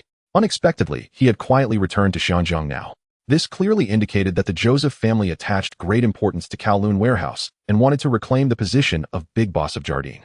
At this moment, Neo Bijian knew that if he managed to protect Kowloon warehouse this time, he would not have much credit because that was what the big boss was supposed to do. If he failed to protect Kowloon warehouse, he was likely to be replaced, and Henry Joseph would once again become the new big boss of Jardine. Taiping Mountain Villa. Henry Joseph's residence. At this moment, night had already fallen. Henry Joseph finished his dinner alone and was enjoying the night view of Victoria Harbor and central Hong Kong from the yard. The night view of Hong Kong is renowned as one of the top 3 night views in the world. Especially in recent years, with the increasing number of skyscrapers in central Hong Kong, Kowloon and Causeway Bay, the lights have become denser, making the night scene even more beautiful. It is precisely because of this that Hong Kong is praised by the people of country Y as the crown above their heads. Henry Joseph, now 39 years old, is married with children, but this time he came to Hong Kong alone without his wife and kids. As Henry Joseph smoked a cigar and gazed into the distance, a regular Rolls-Royce pulled up, and from the car stepped out a figure draped in a coat. Neo Bijian. Neo Bijian arrived at the door and rang the bell. After a moment, Henry Joseph's butler came to open the door. Mr. Neo Bijian, welcome. I would like to see Mr. Henry Joseph. The butler led Neo Bijian inside, where they met in the villa's yard. Henry Joseph looked much the same, though his hairline had receded significantly. Big brother, long time no see, Neo Bijian said. Neo Bijian, it has indeed been a while. After exchanging simple greetings, they went straight to the study. At this moment, both men had a shared interest in preserving the Kowloon warehouse, as the interests of Neo Bijian and the Joseph family were aligned. The loss of the Kowloon warehouse would be a significant blow not only to Jardine Matheson, but also to Hong Kong land, and even the Joseph family. Big brother, what is the Joseph family's attitude towards the Kowloon warehouse? Are they going to continue holding the controlling stake? Neo Bijian inquired. In fact, he was already testing the waters regarding the Joseph family's stance. We must do whatever it takes to retain control of the Kowloon warehouse. To me, the Kowloon warehouse is as vital as Hong Kong land, both being the most important subsidiaries of Jardine Matheson. Neo Bijian understood he had been waiting for Henry Joseph to say those words. Big brother, now that you say so, Henry Joseph naturally knew what Neo Bijian was thinking. Neo Bijian continued, actually, I met with Shen Lian, the general manager of Huili Bank last Friday, hoping that Mr. Shen could mediate and persuade Bao Yugong to abandon the acquisition of the Kowloon warehouse. Huili Bank. Shen Lian. In Henry Joseph's view, Huili Bank and Bao Yugong were in cahoots. How could Huili Bank possibly mediate for them? What is Bao Yugong's attitude? Mr. Shen's people told me that he met with Bao Yugong and his son at the Hong Kong Mandarin Hotel this morning. I called the general manager of the Hong Kong Mandarin Hotel, and indeed they met there. However, Mr. Shen's people informed me that the Bao family will not abandon the acquisition of the Kowloon warehouse. Considering the relationship between Huili Bank and Global Shipping Group, Mr. Shen probably will not interfere in our matters any further. In other words, Shen Lian had no intention of caring whether Bao Yugong acquired the Kowloon warehouse or not. Henry Joseph merely snorted upon hearing this. With the relationship between Huili Bank and Bao Yugong, they indeed stood together. How could Shen Lian persuade Bao Yugong to abandon the Kowloon warehouse? Moreover, Huili Bank has substantial capital. If Bao Yugong truly borrows money from Huili Bank to buy shares of the Kowloon warehouse, then Jardine Matheson might indeed lose the Kowloon warehouse. Big brother, judging from the attitude of the Bao family, they are determined to acquire the Kowloon warehouse. In that case, we need to gather more funds during this period to buy more shares of the Kowloon warehouse. Last Friday, Liu Jiacheng had already begun selling many stocks related to subsidiary companies through the listed company Jardine Securities, using the funds to buy shares of the Kowloon warehouse. Even so, those funds were still insufficient. Moreover, the stock price of the Kowloon warehouse had already surpassed 46 Hong Kong dollars per share, far exceeding the previous 11 Hong Kong dollars per share. Now Jardine and Hong Kong Land no longer had much capital.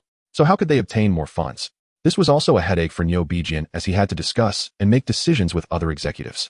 Big brother, we sold part of the subsidiary company's stocks last Friday, and the funds obtained were all used to buy shares of the Kowloon warehouse, but it is still far from enough. If the Joseph family is determined to retain the Kowloon warehouse, then we can only raise funds through a few methods. What methods? First, immediately issue new shares of Jardine or Hong Kong Land to raise funds through new shares, or exchange shares with the current shareholders of the Kowloon warehouse. Issuing new shares is indeed a good idea. Over the years, Hong Kong Land has been using this method to raise funds and expand its scale. Henry Joseph knew that the Joseph family currently held very few shares of Hong Kong Land through Jardine. If they really exchanged shares for the Kowloon warehouse, then Hong Kong Land might be in danger. This method is not feasible. Henry Joseph shook his head. Not possible. Second, we could borrow money from Huali Bank or overseas banks to buy shares of the Kowloon warehouse, but interest rates are quite high now. It's likely that the profits from the Kowloon warehouse won't cover those funds unless we continue to buy more shares of the Kowloon warehouse and gain complete control, at which point we could sell off part of the Kowloon warehouse's assets to repay the loan. Borrowing. Interest rates are currently very high, possibly exceeding 14. Under these circumstances, with the Joseph family holding a low stake in the Kowloon warehouse and the stock price rising, they would need to borrow a substantial amount of money. The interest is too high and unstable, Henry Joseph said. Third, we can immediately sell off part of Jardine and Hong Kong Land's assets. I have been considering that we could sell all shares of heir Real Estate, a listed company in country Y. Heir Real Estate is a domestically listed real estate company in country Y with Jardine as the major shareholder. Now Liu Jiacheng intends to sell the shares of this listed company to acquire more funds. This company is also not small, and Liu Jiacheng is reluctant to sell it unless absolutely necessary. Currently, overseas assets account for 2/3 of Jardine's total assets, meaning that over the years they have invested in overseas companies and many assets are abroad. Henry Joseph thought for a moment and said the shares of heir Real Estate can be fully sold. We can buy them back at a suitable time in the future. Right now, the most important thing is to retain control of the Kowloon warehouse. Big brother, if the funds obtained from selling the shares of heir Real Estate are still insufficient, we can only continue to sell off other properties. Sell off other properties in Hong Kong. What properties? The Golden Gate Building. The Golden Gate Building is no simple matter.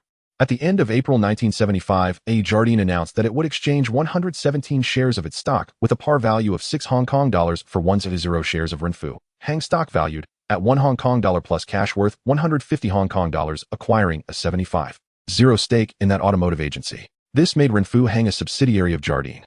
On May 5, 1975, the company announced it would acquire Golden Gate Construction by exchanging 9 shares of its stock with a par value of 6 Hong Kong dollars for 10 shares of Golden Gate Construction stock with a par value of 5 Hong Kong dollars and privatize the company.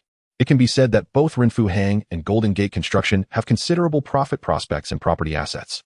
Historically, in 1978, Golden Gate Construction sold the central Golden Gate building for 715 million Hong Kong dollars to its subsidiary, bringing significant profits to Jardine. In other words, through a simple transfer, Hong Kong Land acquired the Golden Gate Building. The Golden Gate Building is also one of the most valuable properties in central Hong Kong. According to Liu Jiacheng's assessment, this building is worth at least 700 million Hong Kong dollars. In addition, by selling the shares of heir Real Estate, the total funds could amount to around 1 billion Hong Kong dollars. At the current price of 50 Hong Kong dollars per share, this money could buy 20 million shares of the Kowloon warehouse, accounting for approximately 23.5 of its shares. Adding the current 12 stake held, the total would be roughly 35.5.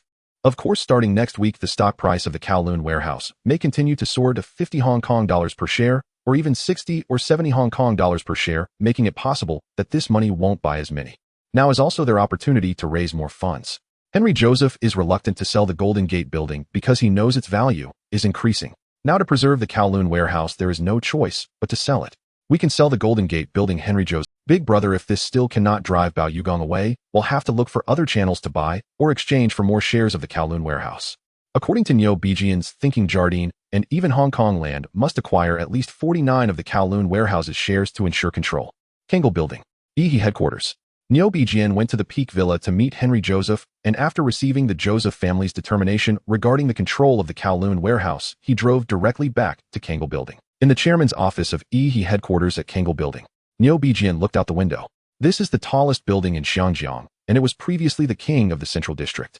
Originally today was Christmas Eve, and he should have been at home with his wife and child, but now he had no time to celebrate. He picked up the landline phone and first called his secretary asking her to notify the key executives of Yi to come to the conference room at Kangol Building for a meeting. An hour later, Kangol Building, Yi headquarters conference room. Besides Niu Bijian sitting in the chief position, there was also David, the current general manager of Xiangjiang Land, along with other key executives from various departments. At a glance, they were all white individuals. Among them, Bao Fuda, the current deputy general manager of Xiangjiang Land, was also among these executives. Niu Bijian only mentioned to David that he had just met with Henry Joseph. Niu Bijian said, "Everyone, today is Christmas Eve and tomorrow is Christmas. I shouldn't disturb you from resting with your families, but there is no choice. The enemy is about to breach our walls." Now, the outside world has spread the news that the Bao family holds more than 20 of the shares of Kowloon Warehouse, far more than our current holdings. To preserve our control over Kowloon Warehouse, we must spare no effort to compete with the Bao family for more shares. My proposal is to immediately sell all shares of Iran Land and even sell the Kinmen Building. All the funds obtained should be invested in buying Kowloon Warehouse shares. Tomorrow is Christmas. The stock market in country Y is closed. The shares of Iran real estate can be sold to suitable capital. As for the Kinmen Building, it is one of the best properties in the central district of Xiangjiang, and it is likely that many would like to buy it. Niu Bijian hopes to sell it to the highest bidder. David, I leave this matter to you. I hope to raise funds as quickly as possible, Niu Bijian said. David already knew that Niu Bijian had received support from Henry Joseph. Chairman, I will handle this matter well. The meeting is adjourned. That evening, the news that Yi intended to sell the Kinmen Building quickly spread. Deepwater Bay Mid-Levels Villa. The Bao family. After the 4 daughters and their 4 husbands returned, the Bao family was indeed very lively. Tonight is Christmas Eve, and Su along with these daughters celebrated Christmas Eve and Christmas. Moreover, the wedding of Wu Guangjing and his wife was held at a church in Xiangjiang. This means that the Bao family basically adheres to Christianity. Naturally, they would also celebrate Christmas Eve and Christmas. Now, the Christmas Eve dinner at the Bao family is very lavish. It continued until after 8 o'clock in the evening before concluding.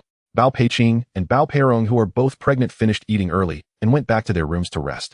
Bao Peili and Bao Peihui were not in a hurry to rest. The 2 sisters were chatting with Huang Shuyan. Before marrying, these 4 daughters each had their own houses in this villa, and now they have kept them. Although their villas are very close to here, they still stayed here tonight. After Bao Yu finished dinner, he also returned to his room. Later, around 10 o'clock at night, the couple Bao Yugong had already taken a shower and returned to their room to rest. At this moment, the landline phone in the living room rang. Daisy answered it and learned it was for Bao Yugong. Bao Yugong went down to answer the call. He had received a message that Yi was looking for suitable buyers to sell the Kinmen Building. What does this mean? Bao Yugong knew that Yi was moving. He already knew that on Friday, Niu Bijian and Yi had sold a significant amount of shares through its subsidiary Yi Securities, and the funds raised were continuously being used to buy shares of Kowloon Warehouse. Unexpectedly, they hadn't even celebrated Christmas Eve yet, and Yi was already planning to sell the Kinmen Building. Now in his study, Bao Yu. The landline phone in his study also rang. It was a call from Nancy. Since that night of intimacy with Bao Yu, Nancy seemed to think about him often.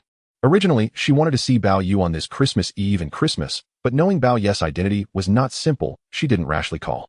She had just learned that the Bao father and son were acquiring Kowloon Warehouse. Now the news from Yi was that they intended to sell the Kinmen Building. Bob, I just learned a piece of news. Yi is going to sell the Kinmen Building. Yi wants to sell the Kinmen Building. Bao Yu guessed that as expected, what was meant to come had arrived. This was the Kinmen Building is indeed the most valuable property in the central district of Xiangjiang, and Yi acquired it in 1975 through a merger swallowing the Kinmen Construction Company to obtain this building. Now that Yi wants to sell the Kinmen Building, it is obviously to preserve its shareholding in Kowloon Warehouse. Nancy, where did you hear this? From a friend. Oh, I heard Yi has already leaked the news to see who wants to acquire the Kinmen Building. This means that Yi is looking to see which buyer offers the highest price. In addition, Yi needs to quickly obtain that sum of money. Nancy, I understand. Thank you for the information. It seems that after Nancy became his woman, she was indeed different. Bob, when will I see you? Tomorrow, perhaps. The two agreed on a time. Bao Yu had just hung up the phone. At this moment, Bao Yugong had already come over. Upon receiving that call, he already knew that Yi had indeed taken. The Kinmen Building is very valuable. The exact amount is unknown, but it could fetch several hundred million. If all of this money is used to buy shares of Kowloon Warehouse, Yi's holdings in Kowloon Warehouse would likely increase.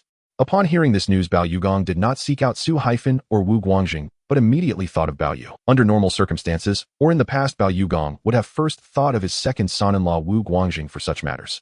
Now it was different. Because the acquisition of Kowloon Warehouse has always been presided over by Bao Yu behind the scenes. Bao Yugong knocked on the door and entered. Bob, he wants to sell the Kim Min building to quickly obtain more funds to buy shares of Kowloon warehouse. That I just found out too. In fact, he may not only sell the Kim Min building, but may also sell shares of other companies. I speculate it should be the entire stake of Heir Real Estate Company. Heir Real Estate. Bao Yu was not very familiar with this company. Dad, this is a local listed real estate company in country Y with a large scale. He is the major shareholder. Over the years, He's investment overseas has grown larger with about 2/3 of its assets abroad and in country Y. I believe He has no choice but to sell to preserve its control over Kowloon warehouse. Bob, what do you think we should do? Since He wants to sell the Kim Min building, we can't avoid it. We should also officially announce our control over the shares of Kowloon warehouse, and we need to join the board of directors of Kowloon warehouse to become directors of Kowloon warehouse. Currently, there is only one person on the board of directors of Kowloon warehouse, and that is the chief of Nyobijian.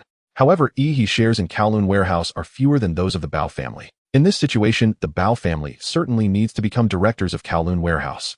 Besides that, you don't have to worry, everything is under my control. By next month at the earliest, we will fully acquire Kowloon warehouse. What Bao Yu means is that now that He has no choice but to take action, Bao Yu will rely on the funds obtained from international gold futures to execute a crushing acquisition of He. December 25, 1977. Sunday. Today is Christmas. The villa at Deepwater Bay is still filled with festive cheer. Bao Yu has not yet risen.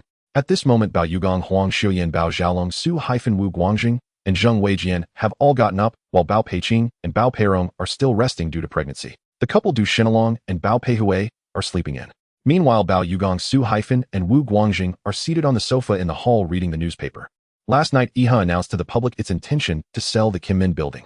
Now, major financial publications led by the Hong Kong Economic Journal are reporting on Yi's decision to sell the Kim Min building.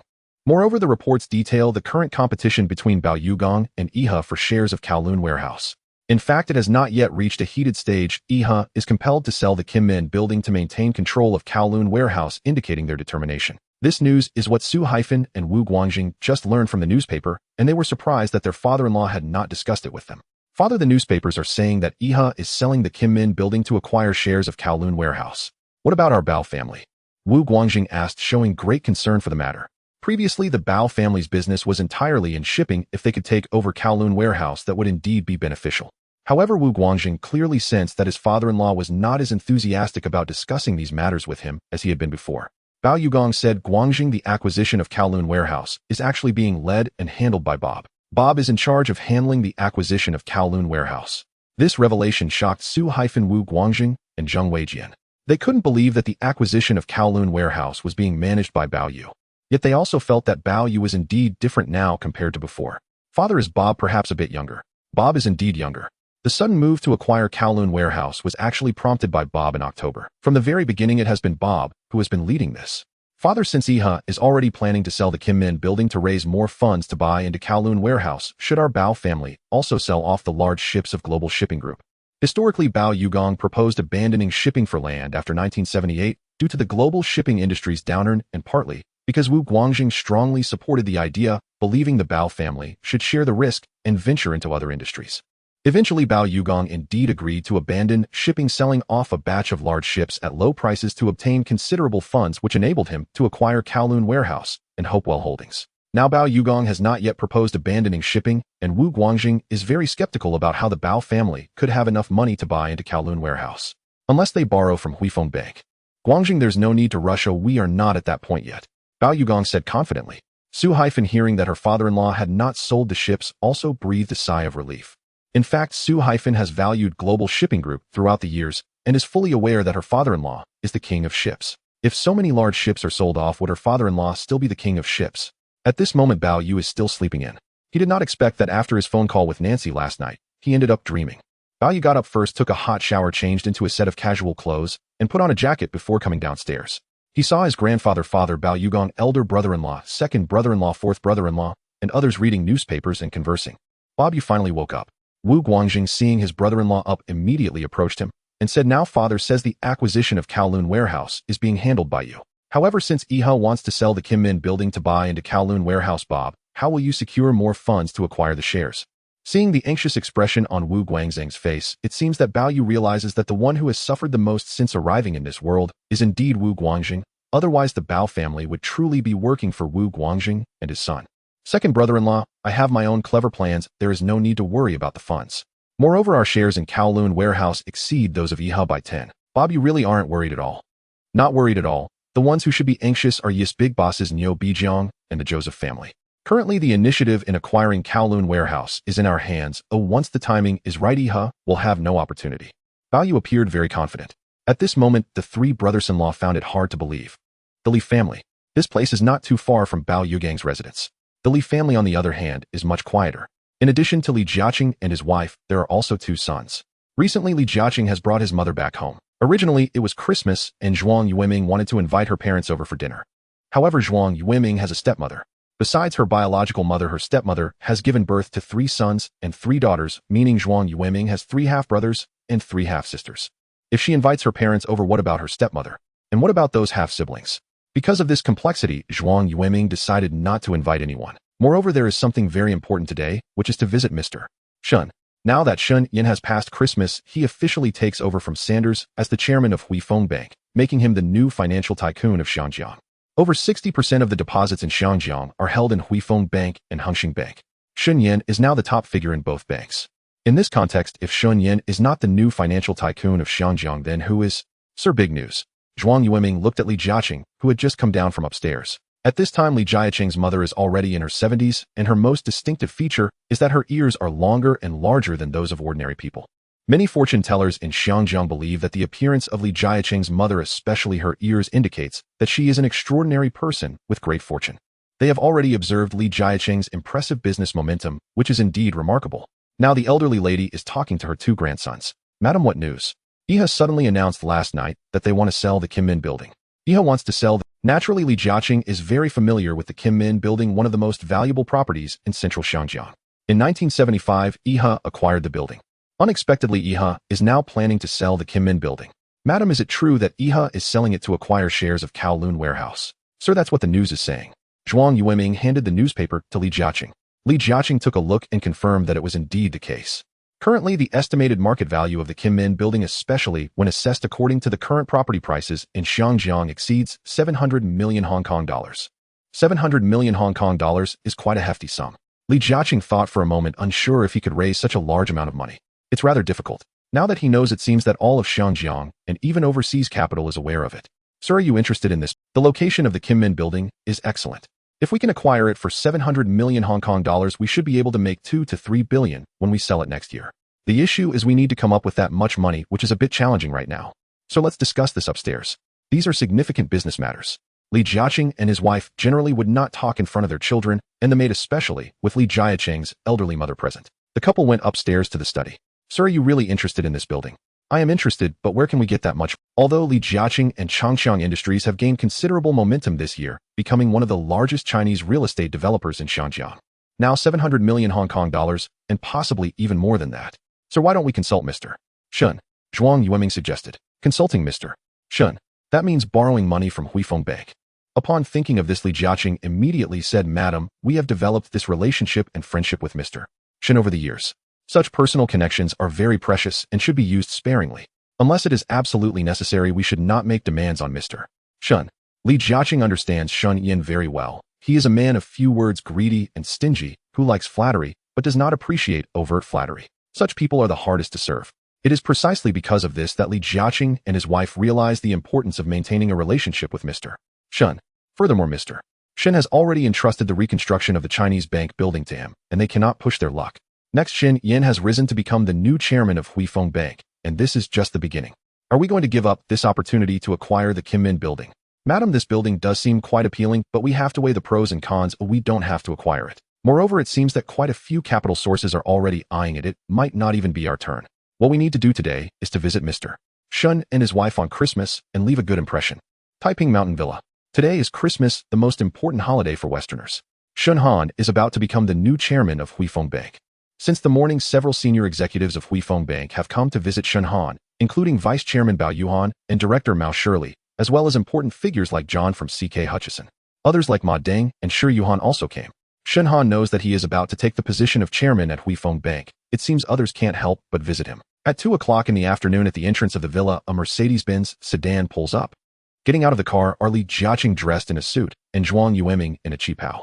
The couple has made arrangements for their 2 sons with the housekeeper and maid. As soon as Li Jiacheng and his wife step out of the car, the butler and maid are already there to greet them. Since 1973, Li Jiacheng and his wife have been regular guests at Shen Han's villa. They can be seen during major holidays in addition to weekends. The Li couple appears generous, not only bringing gifts for Shen Han and his wife, but also for the housekeeper and maid. Butler, this is our small token of appreciation. Zhuang Yueming hands a gift to the butler. To his surprise, it is a pair of branded leather shoes worth several hundred Hong Kong dollars, which is quite a sum in 1977. In addition, Zhuang Yueming gives a piece of jewelry worth hundreds of dollars to the maid, who finds it quite nice. As the couple enters, they learn from the Li couple that many guests have come to visit Shen Han and his wife since the morning. After a while, Shen Han and his wife come down from upstairs.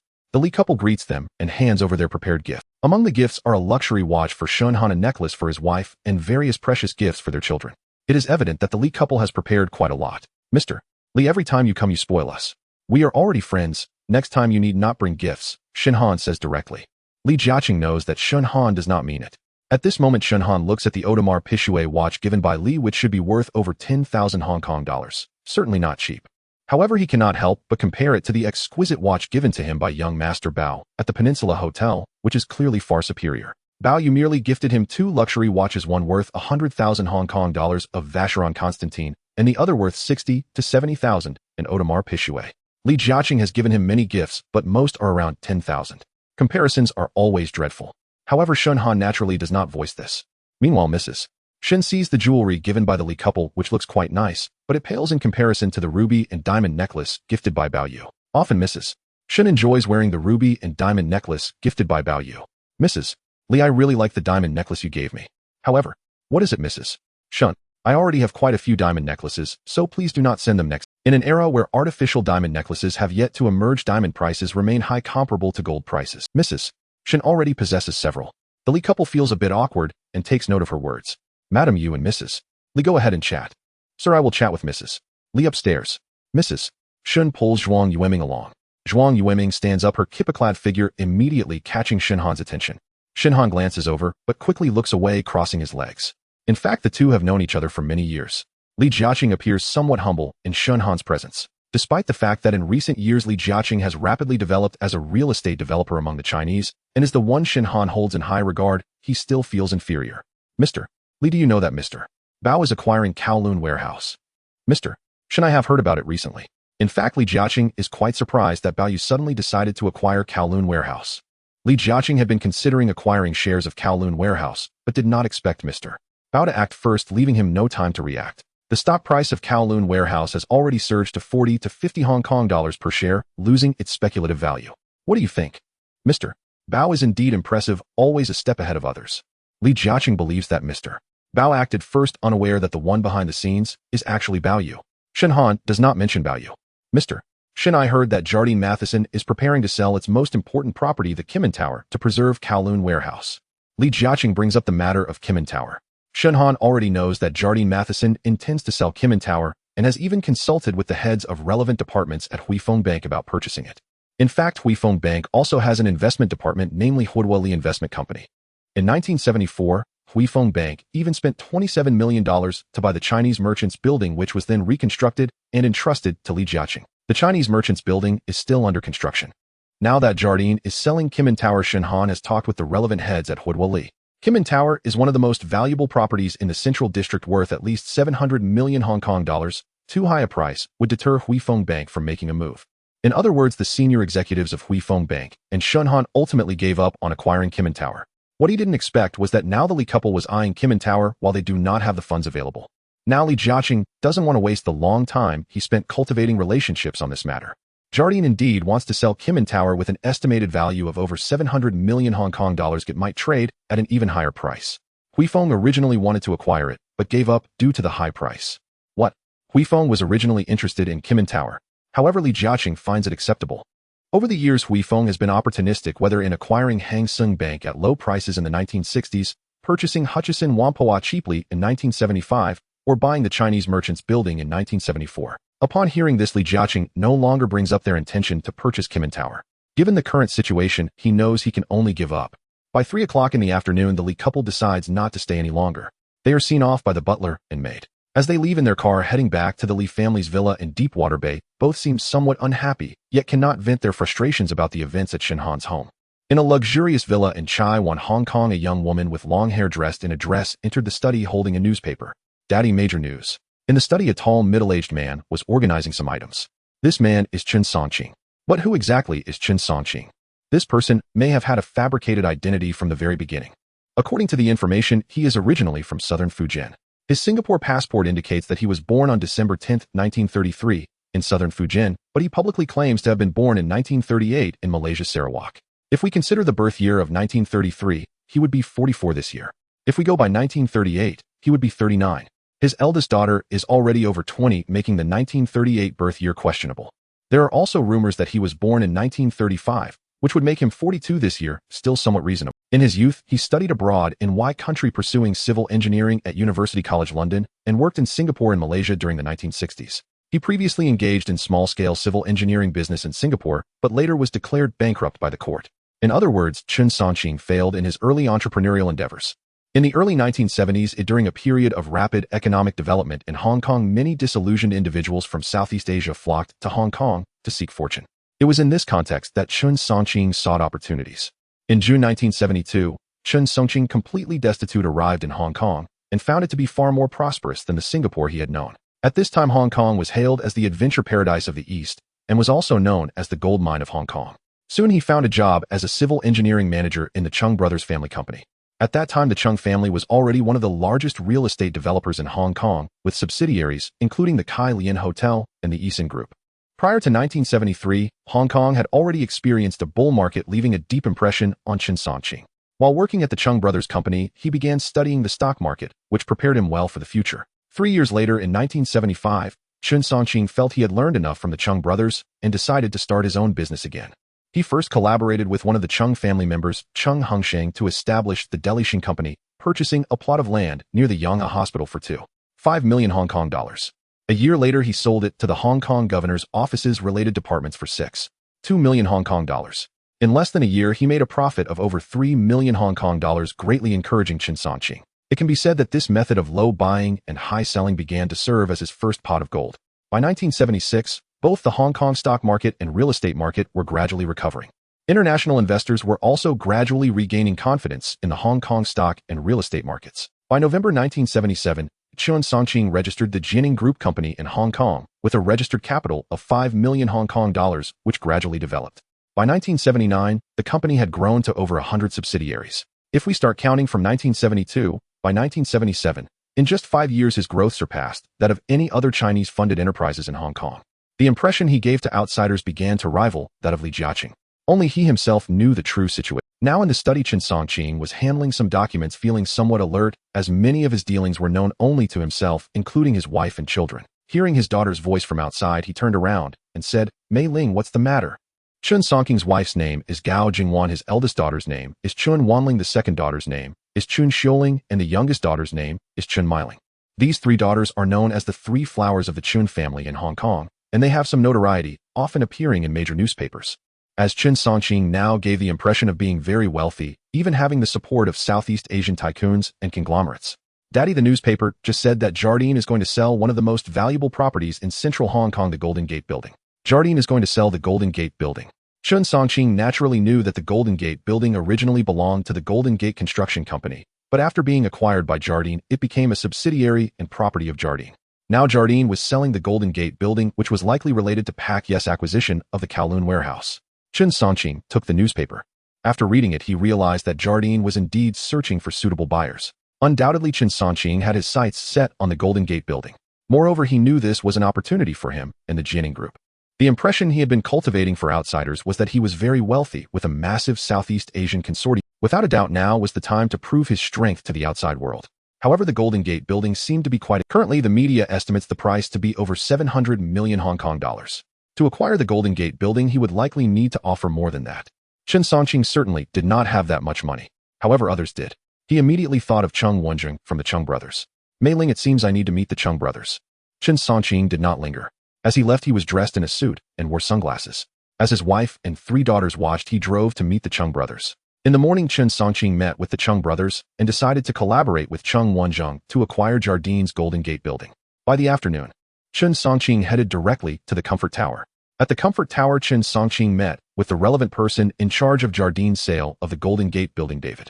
Currently, Jardine is looking to sell the Golden Gate building, and David has privately contacted multiple buyers.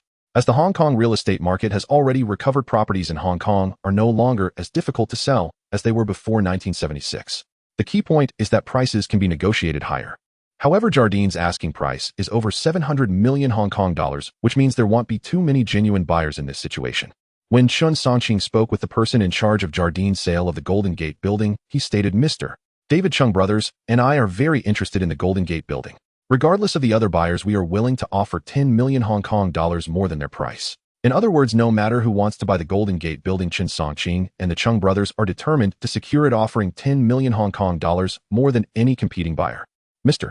Chen, we not only want to sell the Golden Gate building at a high price, but also need to secure the funds quickly, as you should be aware. Mr. David, as long as we sign a formal contract, we will complete the payment within a week." It is precisely because of this that Chen Songqing's strength and sincerity were immediately recognized by Jardine. That night, both parties signed a preliminary purchase agreement. Victoria Park in Causeway Bay. At 6 o'clock in the evening, Bao Yu arrived here alone in his Porsche, having not joined his family for the Christmas dinner. At the park entrance, Nancy, wearing a blue dress, was already waiting.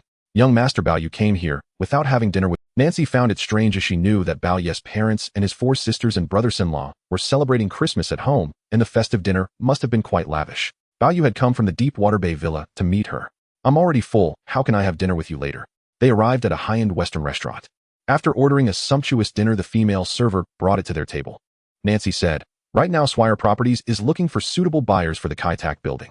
Even if they manage to sell it quickly, it will likely take at least half a month to receive that huge sum of money." "Nancy, I actually already guessed who the buyer of the Kai Tak building is." "Who?" "Chen Songqing." Bao Yu, having played the game The Great Era, was well aware of who Chen Songqing was. It can be said that in the late 1970s and early 1980s, Chen Songqing and his Jining Empire were more audacious than Li Jiacheng, who had already swallowed up Hutchison Whampoa at that time. In reality, Chen Songqing was a very skilled con artist, and everything about him was a carefully crafted persona designed to deceive other wealthy individuals or investors. This included the listing of Jining Group, where all his personas were meant to swindle stock market investors to inflate Jining Group's stock price, after which he would sell and profit. That such a con artist could maintain his game for so many years is indeed quite impressive. This time, if Swire sells the Kai Tak building, it is certain that Chen Songqing will spare no expense to acquire it. Nancy knew of Chen Songqing and Jining Group. However, she wasn't very clear about who Chen Songqing was. In fact, many wealthy individuals had fallen victim to Chen Songqing's schemes. The Zhong brothers were fully aware that he was a con artist, yet they deliberately collaborated with him. What surprised many was that even someone as formidable as Shun Yin could be deceived by Chen Songqing. Bao Yu didn't elaborate, knowing that it was definitely a joint high-priced purchase of the Kai Tak building by Chen Songqing and the Zhong brothers. While they enjoyed a lavish dinner, they discussed other matters. After finishing their meal, Bao Yu paid the bill with a check, and he and Nancy left the upscale restaurant. They went to the seaside of Victoria Harbor to enjoy the breeze. At that moment, Nancy leaned closer to Bao Yu, sensing something different about him. "Bao, young master, let's not linger here." Bao Yu got back into the car with her. He did not want to go to a hotel simply to avoid being recognized by others.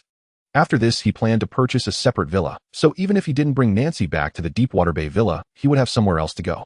After adjusting her dress, Nancy sat close to Bao Yu, gazing at this young heir of the Bao family. "Nancy, let me take you home first." Bao Yu drove away from there, arriving at the apartment complex in Central where Nancy lived. She got out of the car, watching as Bao Yu's Porsche disappeared into the night. Bao Yu returned to the Bao family villa in Deepwater Bay. The Bao residence was quiet. Just now, the 4 daughters and their husbands had each gone home. Originally, the sisters wanted to wait for Bao Yu to return, but not knowing when he would be back, they decided to leave first. Now the villa held only Bao Yu's parents and the housekeeper Daisy. Bao Yu had gone out alone, and of course no one knew where he had gone. Daisy noticed immediately that the young master had gone out to see a woman, as his clothes carried the scent of a woman's perfume. "Grandpa, I'm back." "My precious grandson, have you had dinner?" "Grandpa, I had dinner with a friend outside." Upon hearing that his grandson had eaten, Bao Xiaolong did not ask further. Bao Yu went upstairs to take a bath. After being with Nancy, he felt a bit sticky upon returning. Daisy was already preparing hot water for him. Bao Yu settled into the bathtub for a relaxing soak. Daisy massaged his head beside him. Bao Yu thought, it seems that history is repeating itself, and Chen Songqing is about to make his move. This time, Chen Songqing would buy the Kai Tak building from other financial groups at a high price, surely making a name for himself in Hong Kong, thereby creating an image of having a powerful financial backing. Though Bao Yu was also interested in the Kai Tak building, he did not want to spend so much money to acquire it. Furthermore, even if he could have Nancy buy the Kaitak building through a third party, he knew that the most important thing right now was to first secure Wharf Holdings, followed by Hutchison Whampoa. About half an hour later, the water was no longer warm. Daisy wanted to add hot water for Bao Yu. He got up, and after Daisy wrapped him in a bathrobe, there was a knock at the door. Daisy opened the door to find Huang Xiuyin at the threshold. "Bob, where have you been?" "Mommy, I want to see a friend." Bao Yu did not mention it was Nancy. Huang Xiuyin knew he had already had dinner, so she did not inquire further. Bao Yu changed into a set of casual clothes and returned to the study to read. Another knock sounded at the door, and it was Bao Yu who entered. "Bob, about Swire selling the Kaitak building." "Dad, I already know who is buying the Kaitak building." Bao Yu, "Who?" "It should be Chen Sonking's Jianing Group collaborating with the Zhong brothers to acquire the Kaitak building, and according to what I know, it won't be less than 800 million Hong Kong dollars. 800 million Hong Kong dollars for the Kaitak building. That is indeed a substantial amount." Bao Yu was surprised that Chen Songqing and the Jianing Group, who had suddenly risen to prominence in these 2 years, actually had that much money to acquire the Kaitak building. "Bob, how could Chen Songqing have so much money?" "He has his ways. If you don't believe me, you will soon find out." Since Bao Yu said it that way, Bao Yu should have guessed that it was likely true. After a night's rest, it was December 26, 1977. Monday, the day after Christmas. "Bob, are you going to the company with me today?" After calling Bao Yu down for breakfast, Bao Yu asked. "Dad, today I will go to the Worldwide Shipping Group, and our Bao family will officially announce that we have acquired 18 of the shares in Wharf Holdings." Historically, Bao Yu announced in 1978 that they held 18 of the shares in Wharf Holdings through Longfeng Group. Now, due to Bao Yu's influence, it was pushed forward by 9 months, and they held an advantageous position in every aspect. Bao Yu was about to appear in public. Of course, it was not only because of the accelerated acquisition of Wharf Holdings. Hearing that his son was finally willing to accompany him to the Worldwide Shipping Group, Bao Yu showed a hint of paternal love in his smile. 10 Jidao Road, Central Hong Kong. The Prince's Building. This is one of the most valuable properties in Hong Kong land, and it serves as the office headquarters rented by Bao Yu's Global Shipping Group. At 8:30 a.m., in front of the Prince's Building, a Rolls-Royce comes to a stop. Stepping out of the car is Bao Yu dressed in a suit. Not long after the Rolls-Royce has stopped, a Porsche also pulls up. Stepping out of the car is Bao Yu, also in a suit. At this moment, a security guard from the Prince's Building approaches. "Young Master Bao." Bao Yu hands over the car keys to the guard, who immediately takes them to park the car for Bao Yu. Bao Yu waits at the entrance of the building for Bao Yu, and they enter together. The Prince's Building has a total of 27 floors, with the first 5 floors being a shopping mall primarily selling luxury goods, which includes a Chanel boutique, while the remaining floors are designated for offices. The shopping area is also connected by pedestrian bridges to the Land Plaza, the Mandarin Oriental Hotel Hong Kong, Hui Feng Bank headquarters, and Standard Chartered Bank headquarters. In addition, since the 1960s, the Global Shipping Group has had its headquarters here. As a result, a flag of the Global Shipping Group is also present. Besides the Global Shipping Group headquarters, many other companies also rent office space here. However, it is Bao Yu's Global Shipping Group that is the most renowned. Bao Yu and Bao Yu head towards the elevator, and along the way, many executives and staff from the Global Shipping Group recognize the identities of Bao Yu and his son. "Good morning, Mr. Bao." "Young Master, good morning." Bao Yu and Bao Yu nod in acknowledgement as they take the elevator to the floor of the chairman's office of the Global Shipping Group. Bao Yu first arrives at Bao Yu's chairman's office. In the office, Bao Yu asks Bob, "Are you really not taking a position at the Global Shipping Group?" "Dad, I'm not interested, and I already have my own plans." He is here to attend a press conference. Although the outside world knows of Bao Yu's existence, and that he is the heir of Bao Yu, he has previously maintained a very low profile. This time, Bao Yu wants the outside world to recognize his existence. Upon hearing that Bao Yu does not wish to take a position at Global Shipping Group, Bao Yu understands that his son may look down upon Global Shipping Group. At 9:00 a.m., Su-Wu Guangjing and others have arrived at work. Today, even Bao Yu's third brother-in-law Du Shinakairo and fourth brother-in-law Zheng Weijian are at the company to attend the press conference. At 9:30 a.m., in the meeting room of the Global Shipping Group.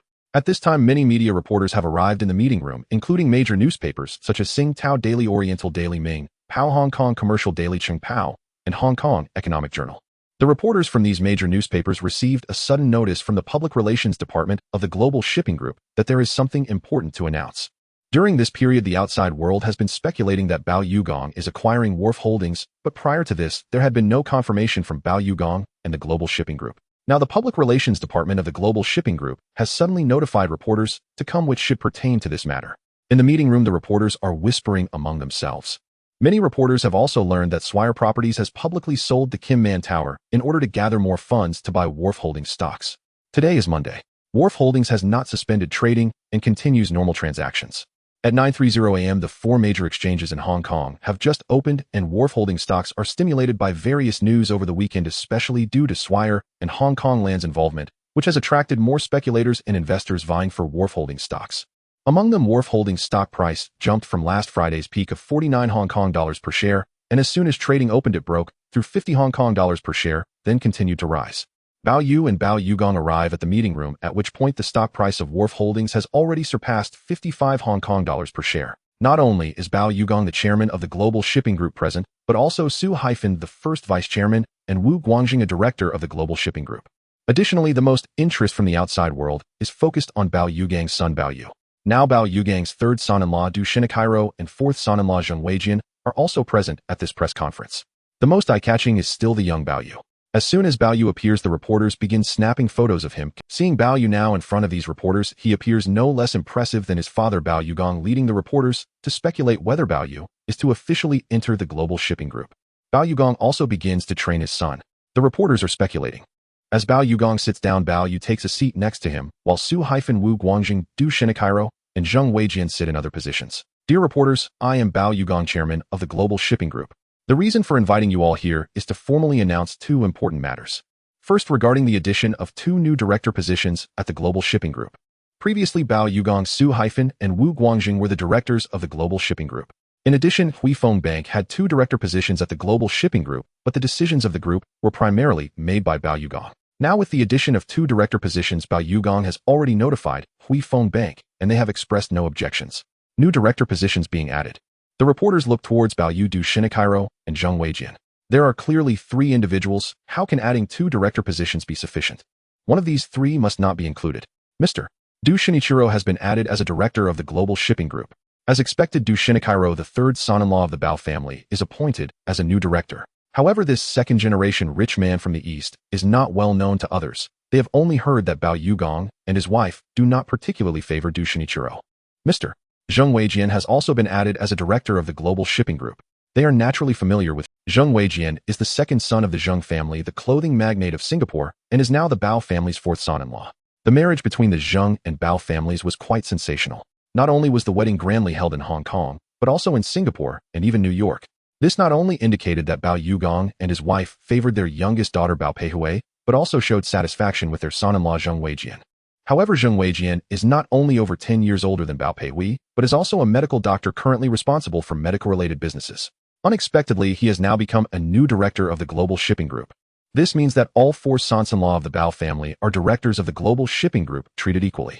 What about Bao Yugang's son? It is evident that he is the true heir of the Bao Empire, the future successor of the Global Shipping Group. Thank you, said Du Shinichiro and Zheng Weijian respectively. On Christmas Day yesterday, these two already knew they would take on the positions of directors at the Global Shipping Group. Bao Yugong had already informed them that it was Bao Yu who personally recommended them.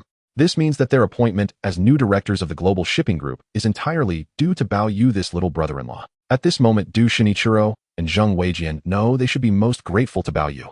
However, Bao Yu currently holds no position at the Global Shipping Group. Du Shinichiro is even more aware of what Bao Yu told him on Christmas Eve. This means that in Bao Yu's eyes, all four sisters and four brothers-in-law are equal.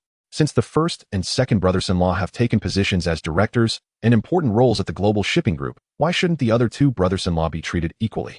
Bao Yu has four sons-in-law. Among them, the third son-in-law studied architectural design, while the fourth son-in-law is a medical student. In terms of their professional backgrounds, they do fall short compared to the eldest and second sons-in-law. Su Haifan joined the Universal Shipping Group in 1969, and Wu Guangjing also became a member of the Universal Shipping Group in 1973. Now these two sons-in-law have finally taken up positions as directors of the Universal Shipping Group, though they certainly lagged behind in time, and their marriages were also somewhat delayed. Currently, all four sons-in-law of the Bao family serve as directors of the Universal Shipping Group, which elevates the status and positions of the third and fourth sons-in-law, allowing them to avoid gossip from outsiders. The first important piece of news is that the Universal Shipping Group will be adding two new board positions. Secondly, there are widespread rumors about the Bao family acquiring the shares of Kowloon Warehouse. Today, I am officially announcing this to the public. The Bao family has indeed acquired shares of Kowloon Warehouse through Longfeng International Group. Since October, we have purchased approximately 15.3 million shares of Kowloon Warehouse, which amounts to an 18% stake. To my knowledge, the Bao family is now the largest shareholder of Kowloon Warehouse, holding twice as many shares as the original largest shareholder, Shenjiang Holdings. This means that Xiangjiang Holdings currently holds only 10 of Kowloon warehouse shares, whereas the Bao family holds 8. At this moment, the surrounding reporters were taken aback. Next, the attendees would be even more astonished. Dear reporters, it is actually my son Bao Yu who has been handling the acquisition and purchase of Kowloon warehouse shares. In other words, whether to further acquire shares of Kowloon warehouse will be decided by my son Bao Yu. This news, apart from Su Haifan and Wu Guangjing, who were already aware, caught the attending reporters off guard. They did not expect that the acquisition and manipulation of Kowloon warehouse stock was actually handled by this young Bao Yu. Does this mean that Bao Yu might be even more capable than Bao Yu Gong? If that is the case, the Bao family certainly has. Bao Xiao, I am a reporter from the XIN Bao. Can I ask if what your father Bao said is true? A reporter from XIN Bao stood up with a microphone to ask. Hello, what my father said is quite similar. However, I must thank the stock commentator Seetsung from XIN Bao. He reminded me to purchase Kowloon warehouse shares. Seetsung, the stock commentator from XIN Bao. The reporters present were somewhat astonished. Clearly, in October, XIN Bao did publish such a report. At that time, the stock price of Kowloon warehouse was still at 11 Hong Kong dollars per share, but who would have thought that this young master from the Bao family was the first to react? At this point, Bao Yu stated, before this, the largest shareholder of Kowloon warehouse was Xiangjiang Holdings. Currently, Xiangjiang Holdings holds a maximum of only 10, while Iha Holdings serves as the chairman of Kowloon warehouse, which I find very unreasonable. Now our Bao family is the largest shareholder of Kowloon warehouse. I believe my father should serve as the new chairman of Kowloon warehouse.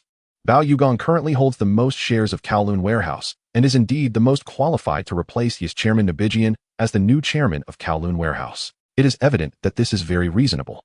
Bao Xiao, I have heard that in order to retain control of Kowloon warehouse, Iha has started selling the Golden Gate building. I don't think Iha will easily give up control of Kowloon warehouse. What Iha does has nothing to do with our Bao family. However, according to the relevant provisions of Xiangjiang securities law, the Bao family is the largest shareholder of Kowloon warehouse, and my father should rightfully serve as the chairman of Kowloon warehouse and take up the corresponding board positions.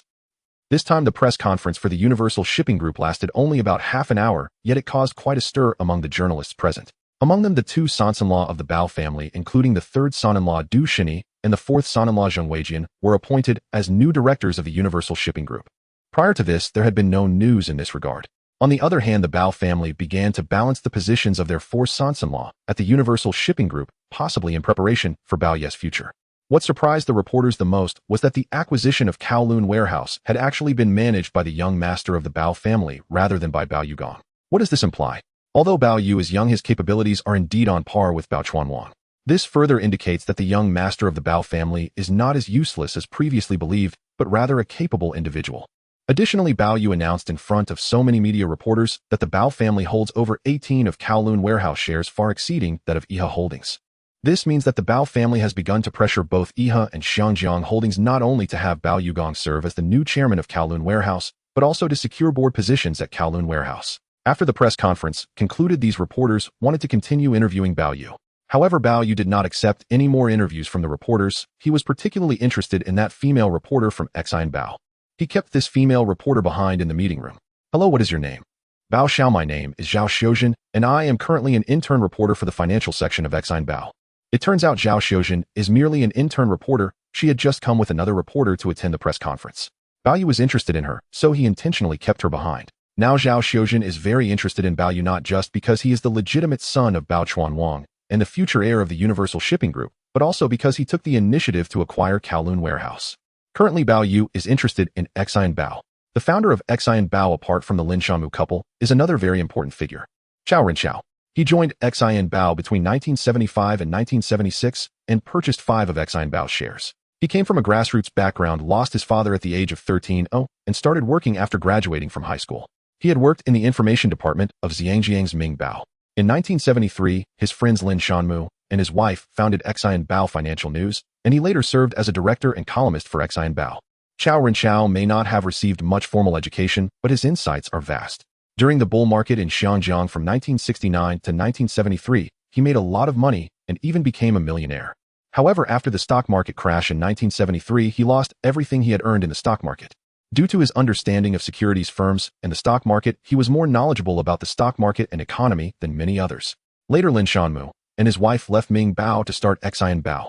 Clearly, Seetsung is a pseudonym for a stock commentator. Bao Yu suspects that the real person is Chao Renchao himself. Of course, Chao Renchao is also a pen name. He is actually Chao Jiming. At this moment, in close proximity, Zhao Xiuzhen feels that this young master of the Bao family is different. She initially had many questions to interview Bao Yu. Bao Yu then asked, "Reporter Zhao, is it true that your company's stock commentator Song is a pseudonym for Chao Jiming?" This question surprised Zhao Xiuzhen. In fact, whether it's Song or Chao Renchao, both are pseudonyms for Chao Jiming. Song and Chao Renchao are not limited to articles published by Chao Jiming. They may also include articles published by others in the company, simply using these two pseudonyms for publication. Bao Yu guessed correctly. The vast majority of Song's articles are indeed written by Chao Jiming himself. When Xian Bao was founded, Chao Jiming worked at Sherlin Investment Company, and in his spare time, he wrote stock comments under the pseudonym Song, which were about 400 words long. Later, he added a 300 to 400 word investor diary. Chao Renchao was the pen name Chao Jiming used at that time. Bao Yu was very interested in Chao Jiming. From the articles he published, it was clear that he was very sensitive to. However, Chao Jiming not only worked at the newspaper, but also served as a consultant for other companies, possibly in it. Zhao Xiuzhen looked at the young master in front of her with curiosity. "Young Master Bao, how do you know this?" "I am interested in Chao Renchao. After you go back, tell him that I would like to meet him privately." Zhao Xiuzhen initially thought that the young master had kept her behind for other reasons, but it turned out to be solely because of Chao Renchao. "Young master, how should I contact you then?" Bao Yu left Zhao Xiuzhen with a private landline number, which was actually just the one in his study. Zhao Xiuzhen wanted to ask more questions, but Bao Yu did not continue the conversation. Zhao Xiuzhen left the Prince building, and Bao Yu also prepared to go back. Before returning, he first went to his father's office as chairman. At this time, Bao Yugong was working inside with his female secretary. "Dad, I'm back," Bao Yu said. Bao Yugong could tell that Bob seemed uninterested in the current global shipping group, so he didn't. Bao Yu came down from the Prince building. The security guard at the entrance immediately drove over, personally opened the car door, and Bao Yu got in, heading back to the Deepwater Bay Villa. Kowloon building. Morning. The news that Bao Yugong and his son had just held a press conference at the Prince building for Global Shipping Group had already spread even before it was reported. This was about the third son-in-law of the Bao family, Du Shenlong, and the fourth son-in-law, Zheng Weijin, being appointed as new directors of Global Shipping Group. However, this had nothing to do with the Swire Properties side. They were not interested. What they were interested in was the shares of Kowloon Warehouse already held by the Bao family. Chairman, Niu Bijian was in the office. A knock sounded at the door. The female secretary opened it, and in came David, the general manager of Xiangjiang Properties. "David, what's the matter?" Just now, Bao Yugong and his son held a press conference in the conference room of Global Shipping Group at the Prince building, announcing that they had purchased an 18% stake in Kowloon Warehouse. Now the Bao family is requesting to take up the positions of chairman and directors of Kowloon Warehouse. Now the Bao family has indeed become the largest shareholder of Kowloon Warehouse, and their request seems very... This morning, Kowloon Warehouse was also trading, but its stock price had soared by 50 Hong Kong dollars per share and was still continuing to rise. Now Swire wants to sell the Golden Gate building. Although they have been negotiating with many consortiums, especially since they signed a preliminary contract with Chen Songqing, if they can't offer a price higher than hers, they will have to sell it to Chen Songqing. When Niu Bijian suddenly heard that Bao Yugong and his son demanded to take up the positions of directors of Kowloon Warehouse and the chairman, he knew Bao Yugong was in a hurry and that the Bao family was determined to swallow Kowloon Warehouse. Chairman Bao Yugong said at the press conference that it was not him, but his son Bao Yu who would lead the acquisition of Kowloon Warehouse. "I find it hard to believe." David indeed found it hard to believe that Bao Yu was responsible for such a significant acquisition. If it were Bao family's eldest son-in-law Su Haifan or the second son-in-law Wu Guangjing, it would be somewhat possible. Niu Bijian said, "It's not impossible. First, we need to sell the Golden Gate building quickly to secure that funding and buy more shares of Kowloon Warehouse as much as possible. Second, I need to talk to the Bao family to negotiate for more time. Whether selling the shares of Iran Properties or selling the Golden Gate building, these both require time." However, the Bao family shares in Kowloon Warehouse have already exceeded 18, making them the largest shareholder. Now it seems somewhat difficult to continue to stop Bao Yugong and his son from entering Kowloon Warehouse. "Chairman, we are already in talks with Chen Songqing, who has shown great sincerity, offering around 800 million Hong Kong dollars. If we are in a hurry now, we can immediately sign a formal sales contract with her, allowing her to quickly raise this amount of money." "That's fine," Niu Bijian said. "Additionally, make an appointment with Bao Yugong, and I will meet him tomorrow at the Xiangjiang Wenhua Hotel." "Yes, Chairman," David replied as he left Niu Bijian's office. Besides instructing relevant persons to negotiate with other consortiums about the sale of the Golden Gate building, if their price is still lower than Chen Songqing's, then there's no need to discuss further. Now he did not stay behind. Leaving Kowloon building, he drove towards the Peak Villa. At the Peak Villa, Henry Joseph K's family. Henry Joseph Ko had already gotten up, and he did not go anywhere, but stayed at the villa. During this time, high-level executives from Swire visited him from time to time. As the mastermind behind Swire and the former chairman, his influence was still significant. Now after David, he got out of the car and rang the doorbell to enter. The butler recognized David's identity. "Mr. David, the young master is upstairs in the study." "Butler, I can find him myself," David said as he went up to the study and saw Henry Joseph Ko reading a book. "David, what brings you here?" Big boss Bao Yugong and his son just held a press conference this morning to pressure us. Now Bao Yugong wants to replace Niu Bijian as the new chairman of Kowloon Warehouse and also take up the position of director. Niu Bijian says he cannot stop the Bao family, but tomorrow he will meet with them at the Xiangjiang Wenhua Hotel. The Bao family wanted to take up directorships at Kowloon Warehouse. This was expected. Henry Joseph did not expect that Bao Yugong actually wanted to become the chairman of Kowloon Warehouse. It seemed that Bao Yugong's coveting of Kowloon Warehouse had become common knowledge, and he directly stated it. Also, Niu Bijian wants us to negotiate with the buyers of the Golden Gate building as soon as possible to secure funds to buy more shares of Kowloon Warehouse. Henry Joseph understood that this was inevitable. Without money, it was impossible to buy more shares of Kowloon. A building in North Point, Xiangjiang. Ming Pao was located in a building in North Point. Lin Shanmu and his wife started their business after coming out of Ming Pao and then found an office nearby to establish the office of Xinbao. Initially, the scale was very small. Subsequently, the scale of Xinbao, including its office and staff, expanded. Zhao Xiuzhen returned after coming back from the Prince building and getting into the car.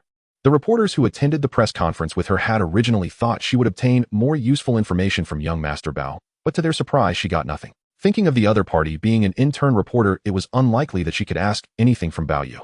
Zhao Xiuzhen returned to her desk, put down her camera and notebook, and went to the office of the director of the data room at This was where Chao Jiming usually worked. Generally, the main responsibilities of the director of the data room include managing the subscriptions, organizing, preserving, and providing services for newspapers and periodicals while ensuring the orderly and secure operation of the data room. Chao Jiming primarily published articles under the pseudonym Si Tsong or Chao Renchao.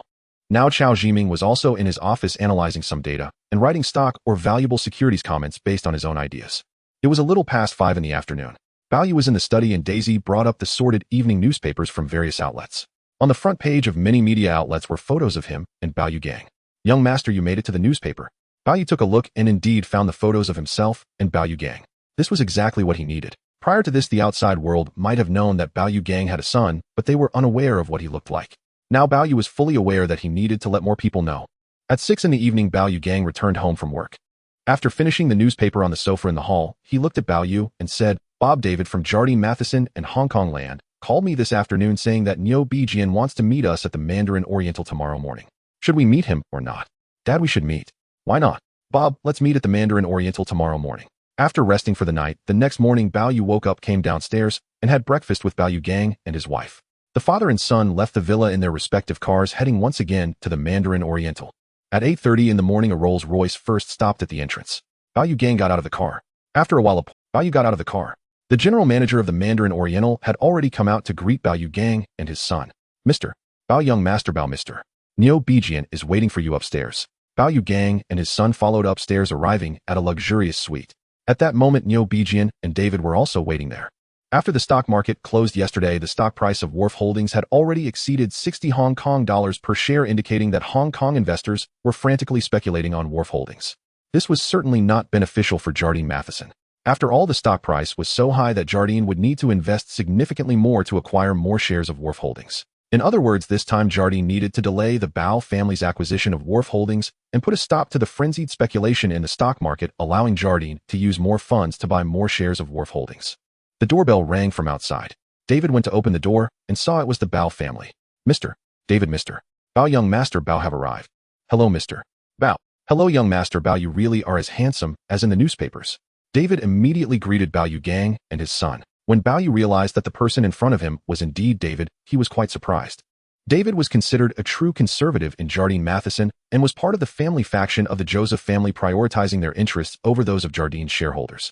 Historically, in 1978, David was replaced as the general manager of Hong Kong Land by Paul Boffa, but after 1984, Simon Joseph took over, driving Niu Bijian and Paul Boffa away, allowing David to once again assume the position of general manager. They shook hands. Bao Yu saw a middle-aged Caucasian man in front of him and was surprised to realize that this was the renowned Niu Bijian from history.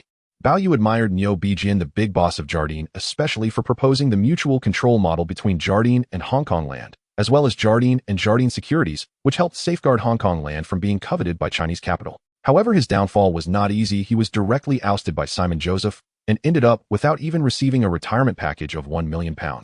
At this moment, Niu Bijian, slicked back hair, dressed in a suit with sharp eyes, looked like a very mature Western professional manager. Seeing Bao Yu gang and his son approach, Niu Bijian recognized Bao Yu gang from before, but was seeing Bao Yu for the first time appearing quite surprised. Mr. Bao, young master Bao, greetings. Niu Bijian extended his hand, shaking hands with Bao Yu Gang and his son as they greeted each other. Bao Yu Gang and Bao Yu sat on one side, while Niu Bijian and David sat on the other. After the female server from the Mandarin Oriental served coffee to Bao Yu Gang and his son, the door was closed. Mr. Bao, regarding your proposal for you and your son to join the board of Wharf Holdings, we have discussed and decided to agree to your appointment as directors of Wharf Holdings. However, having Mr. Bao serve as chairman of Wharf Holdings is not realistic.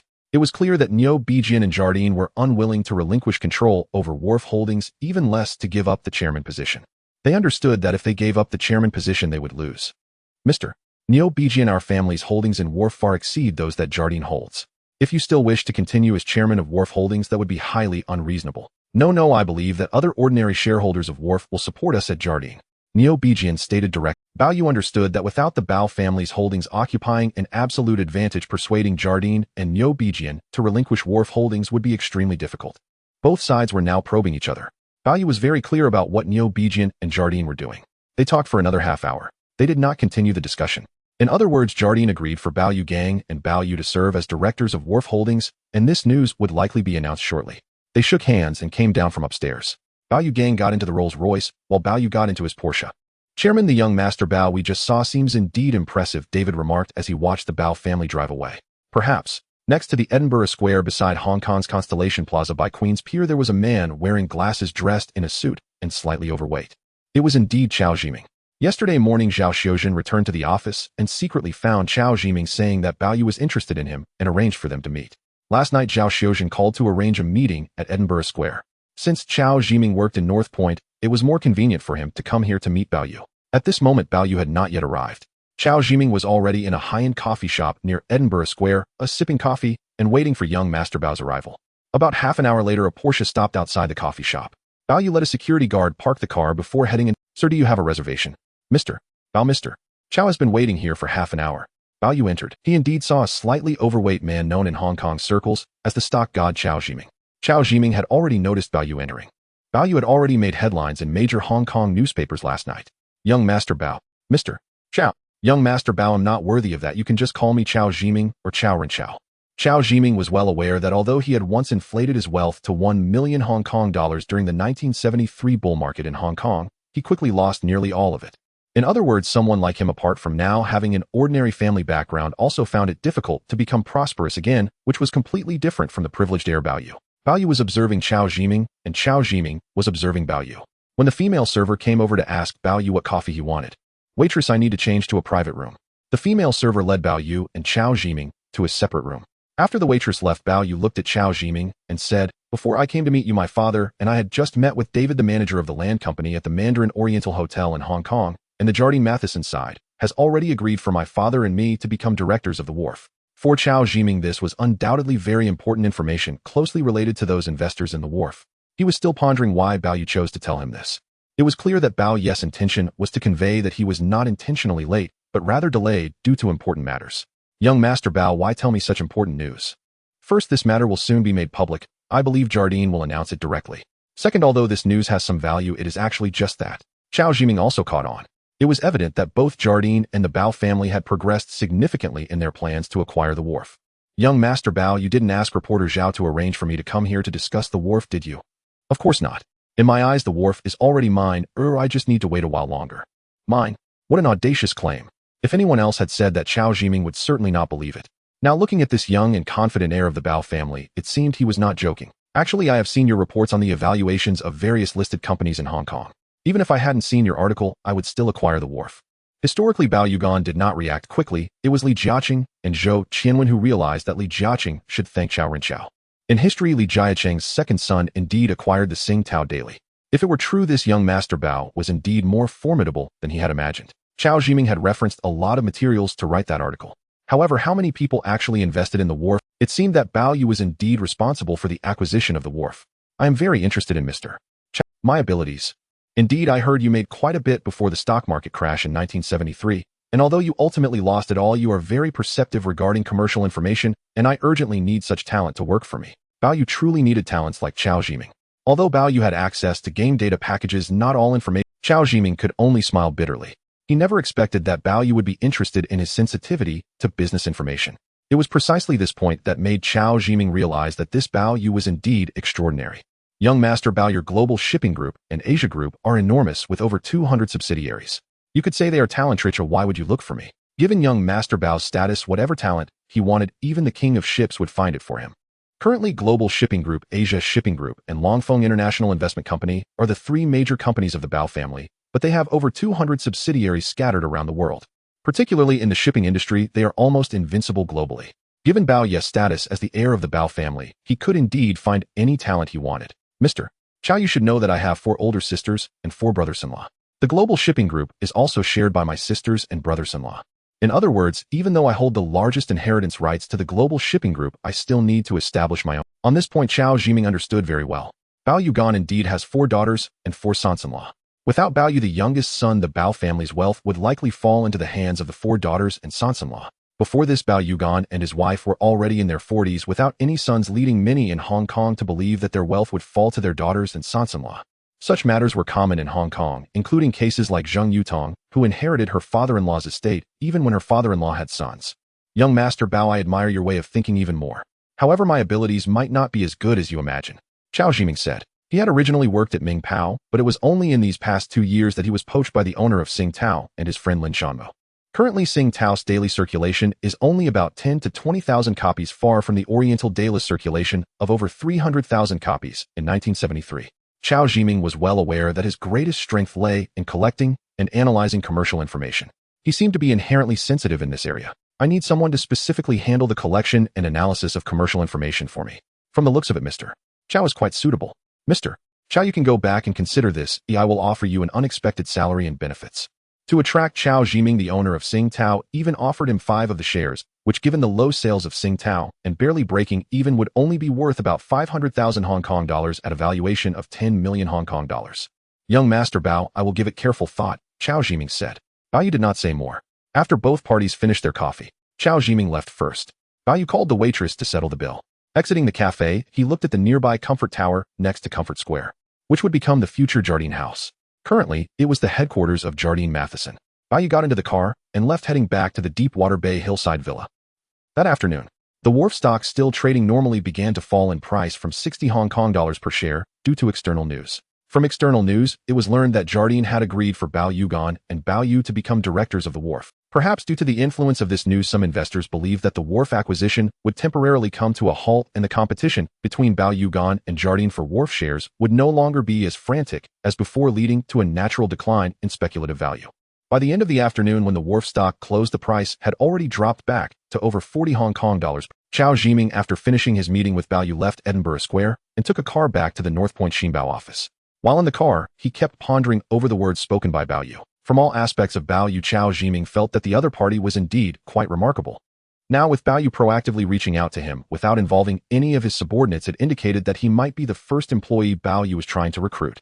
In this situation, it was indeed a good opportunity for Chao Jiming.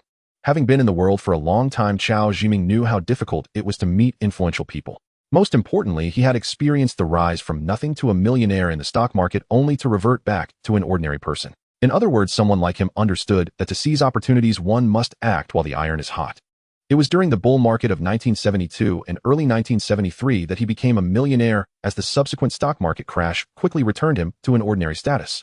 He switched from Ming Bao to Xian Bao not only because Xian Bao suited him better, but also because the offer of a 5 stake from Xian Bao's owner was a significant reason for his decision. Chao Jiming knew that if he left Xian Bao, he would have to return the 5 stake to Lin Shanmu and his wife. Upon arriving at the Xian Bao office, he went straight to his office as the head of the data department. Chao Jiming brewed himself a cup of tea. He understood that there was no better opportunity than Bao Yu's current offer. Moreover, behind Bao Yu was the Global Shipping Group. In this case, it was certainly more promising than staying at Xian Bao. At that moment, a knock came at the door. The person who entered was Zhao Xiuzhen. Zhao Xiuzhen, having just seen Chao Jiming return, guessed that he had met with young Master Bao. Director Chao, did you meet with young Master Bao?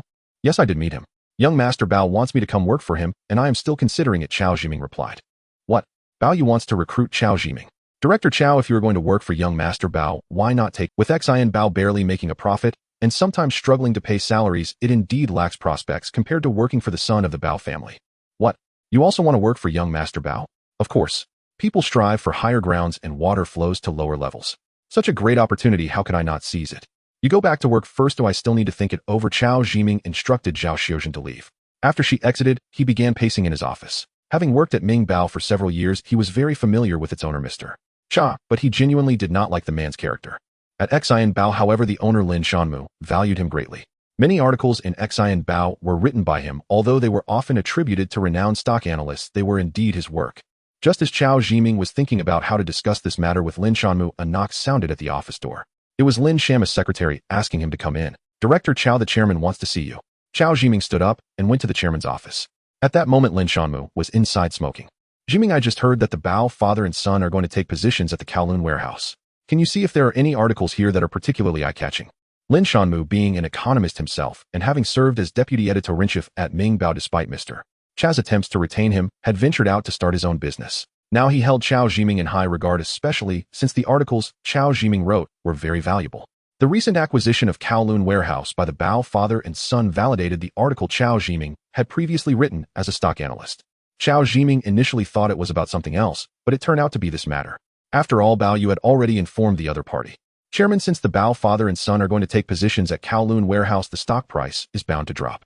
However, I strongly suspect that both Jardine Matheson and the Bao family will not easily give up on acquiring Kowloon warehouse. They are merely buying time. Lin Shanmu thought the same way. Both parties were likely trying to delay while acquiring more shares of Kowloon warehouse. The acquisition had now entered a more stable phase. Chao Jiming clearly remembered Bao Yu had personally told him that Kowloon warehouse was soon to be in their grasp. As for why he said so, unless the Bao family had substantial funds or received significant financial backing from Huifeng Bank. Jiming, I think the same. How about this? Write an article under the pen name Si Tsong or Chao Ren Chao and publish it in tonight's evening report. Lin Shanmu needed a sensational article to boost Xian Bao's sales. Chao Jiming then said, Chairman, I have something very important to discuss with you. Jiming, we are not in a typical superior-subordinate relationship. You are also a shareholder and executive of the company. What is it? I want to resign. Resign. Lin Shanmu was taken aback. His first thought was that perhaps another publication wanted to poach him, but he never expected it would be Bao Yu. Which publication wants to recruit you? You need to think this through.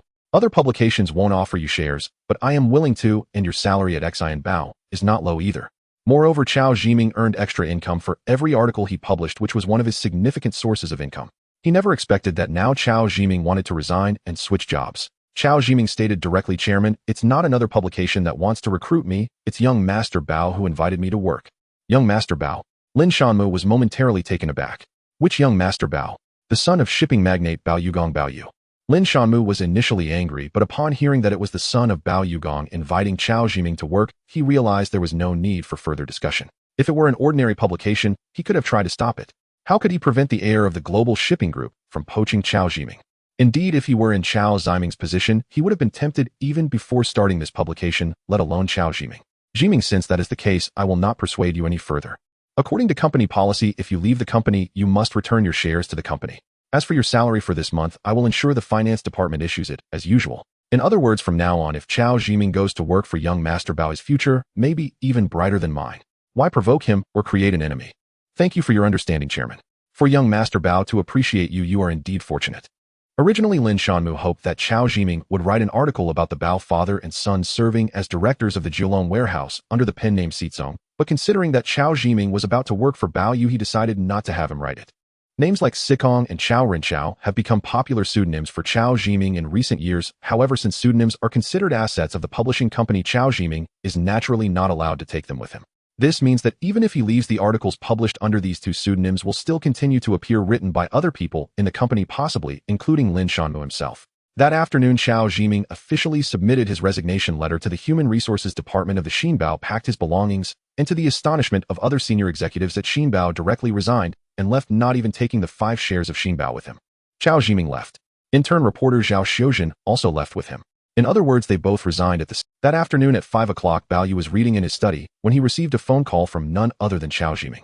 Young Master Bao, I have officially resigned from Lin Shanmu this morning and am now ready to work for you. Hearing that Chao Jiming had resigned to work with him made Bao Yu somewhat pleased. Aside from Nancy, Chao Jiming was the first talent he had recruited. Jiming, where are you? You can come to the Deepwater Bay Villa to see me. Young Master Bao, besides myself, the intern reporter Zhao Xiuzhen has also resigned, and she is willing to work for you as well. Of course that works. After Bao Yu hung up the phone, he thought that the first person to work for him should be Nancy, who was still at Huifeng Bank, and moreover Nancy was his woman. Calculating it, the first true talent he had recruited should indeed be Chao Jiming, who who was praised as a stock god by the people of Xinjiang. At 6 o'clock in the evening, Bao Yu had just returned from work not long ago. Xiao Jiming also arrived by taxi. When he got to the entrance of the Bao family's Deepwater Bay villa, the taxi driver was somewhat puzzled. Xiao Jiming got out of the car and paid the fare. The taxi driver asked, "Boss, it's hard to get a taxi around here. Should I wait for you to take you back later?" "No need." The taxi driver then left. Xiao Jiming rang the doorbell outside. After a moment, the maid Daisy came out to open the door. "Hello, my name is Xiao Jiming, and young Master Bao sent me to see him." Daisy led Xiao Jiming inside. As soon as he entered the hall, he saw Bao Yu and his wife. As someone with a background as a financial journalist, Bao Yu was very familiar with them. "Mr. Bao, Mrs. Bao, this Mr. Xiao is here to see the young master." "Mr. Bao, Mrs. Bao, hello." Xiao Jiming greeted them as well. After mutual greetings, the couple and Xiao Jiming exchanged pleasantries. Xiao Jiming sat there. After a while, Bao Yu came down from upstairs and called Xiao Jiming up to the second floor. Pointing to a villa not far away, he said, "That is the villa of Li Jiacheng and his wife." Xiao Jiming naturally knew about Li Jiacheng and his wife. "Zhou Qianru, you know her, right?" "Yes, Mr. Li Jiacheng has a very important executive."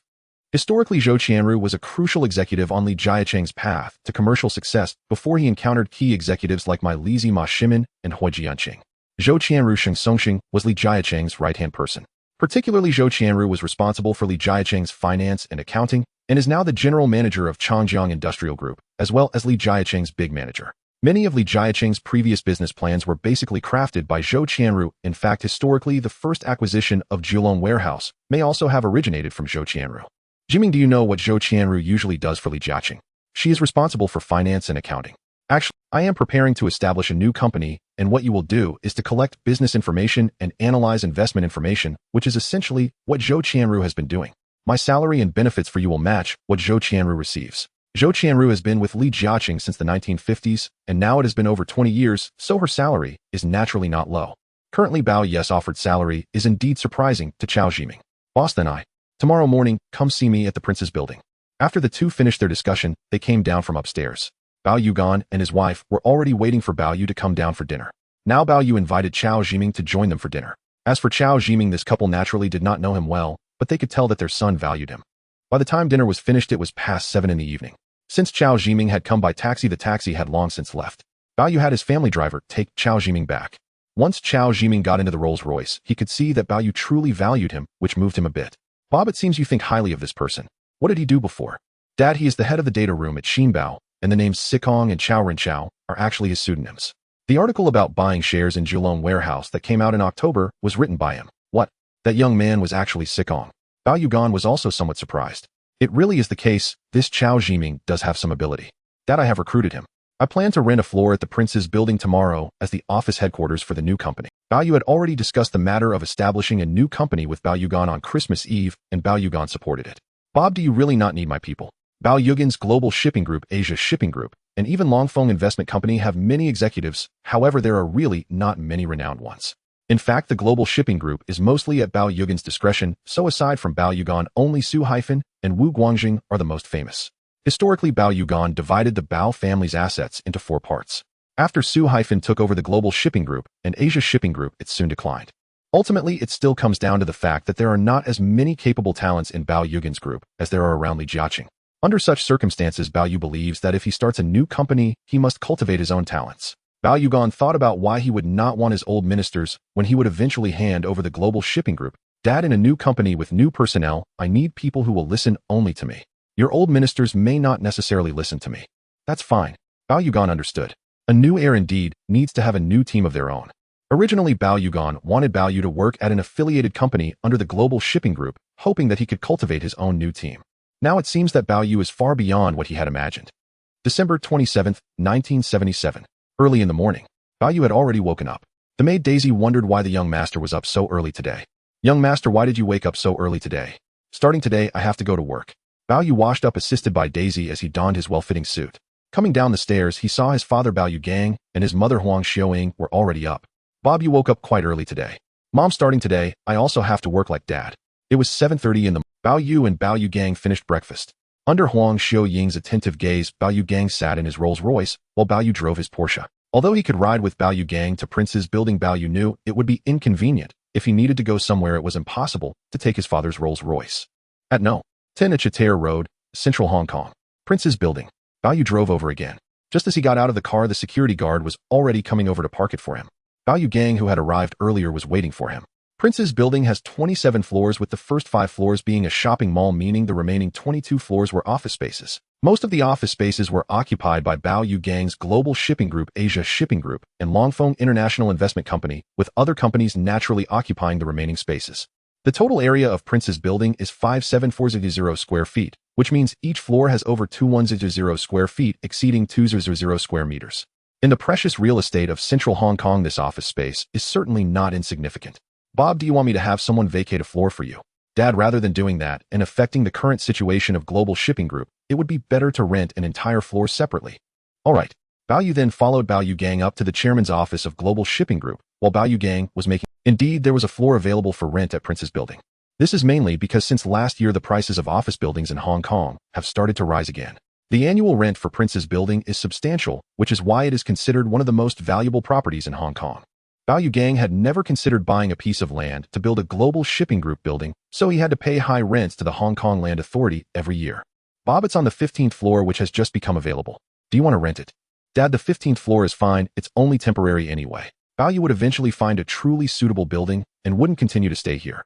This statement surprised Bao Yu. When Bao Yu took the elevator down to the 15th floor, he found that it had been divided among many companies and now all had terminated their leases. The Hong Kong Land Authority still wanted Bao Yu Gang to rent it. Unexpectedly, Bao Yu Gang wanted to find a suitable floor for Bob.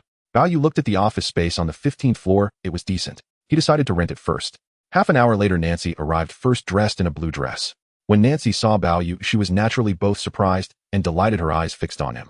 Half an hour later, Chao Zhiming and Zhao Xiuzhen also arrived. This meant that now all three had come. The 15th floor was still quite chaotic. Bao Yu and they went to take a look first. I've decided to rent this place, but it won't be for long. We will move to another suitable place later.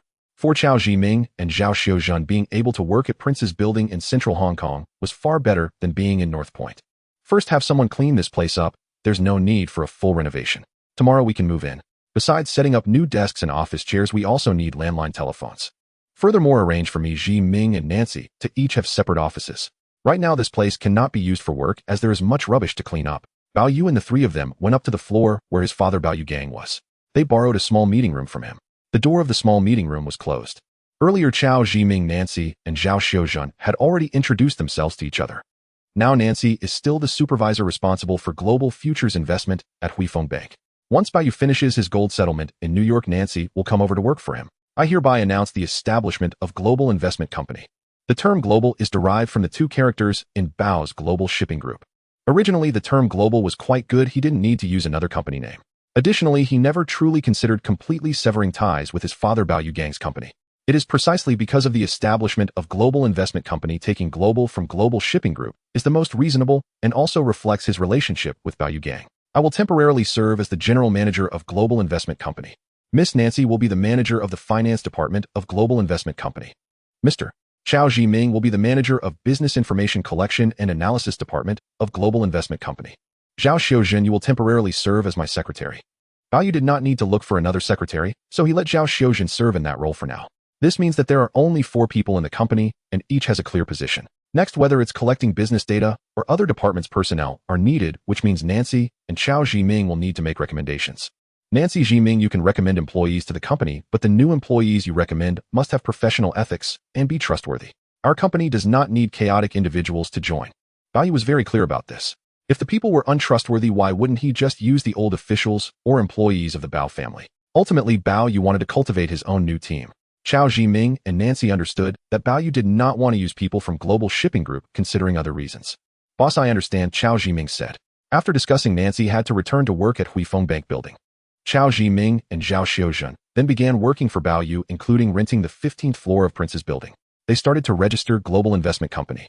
In addition, someone must be hired to clean the 15th floor. These tasks can be assigned to the property management, including procuring office desks, landline telephones, and so on. These all require financial resources, including the registration funds and more.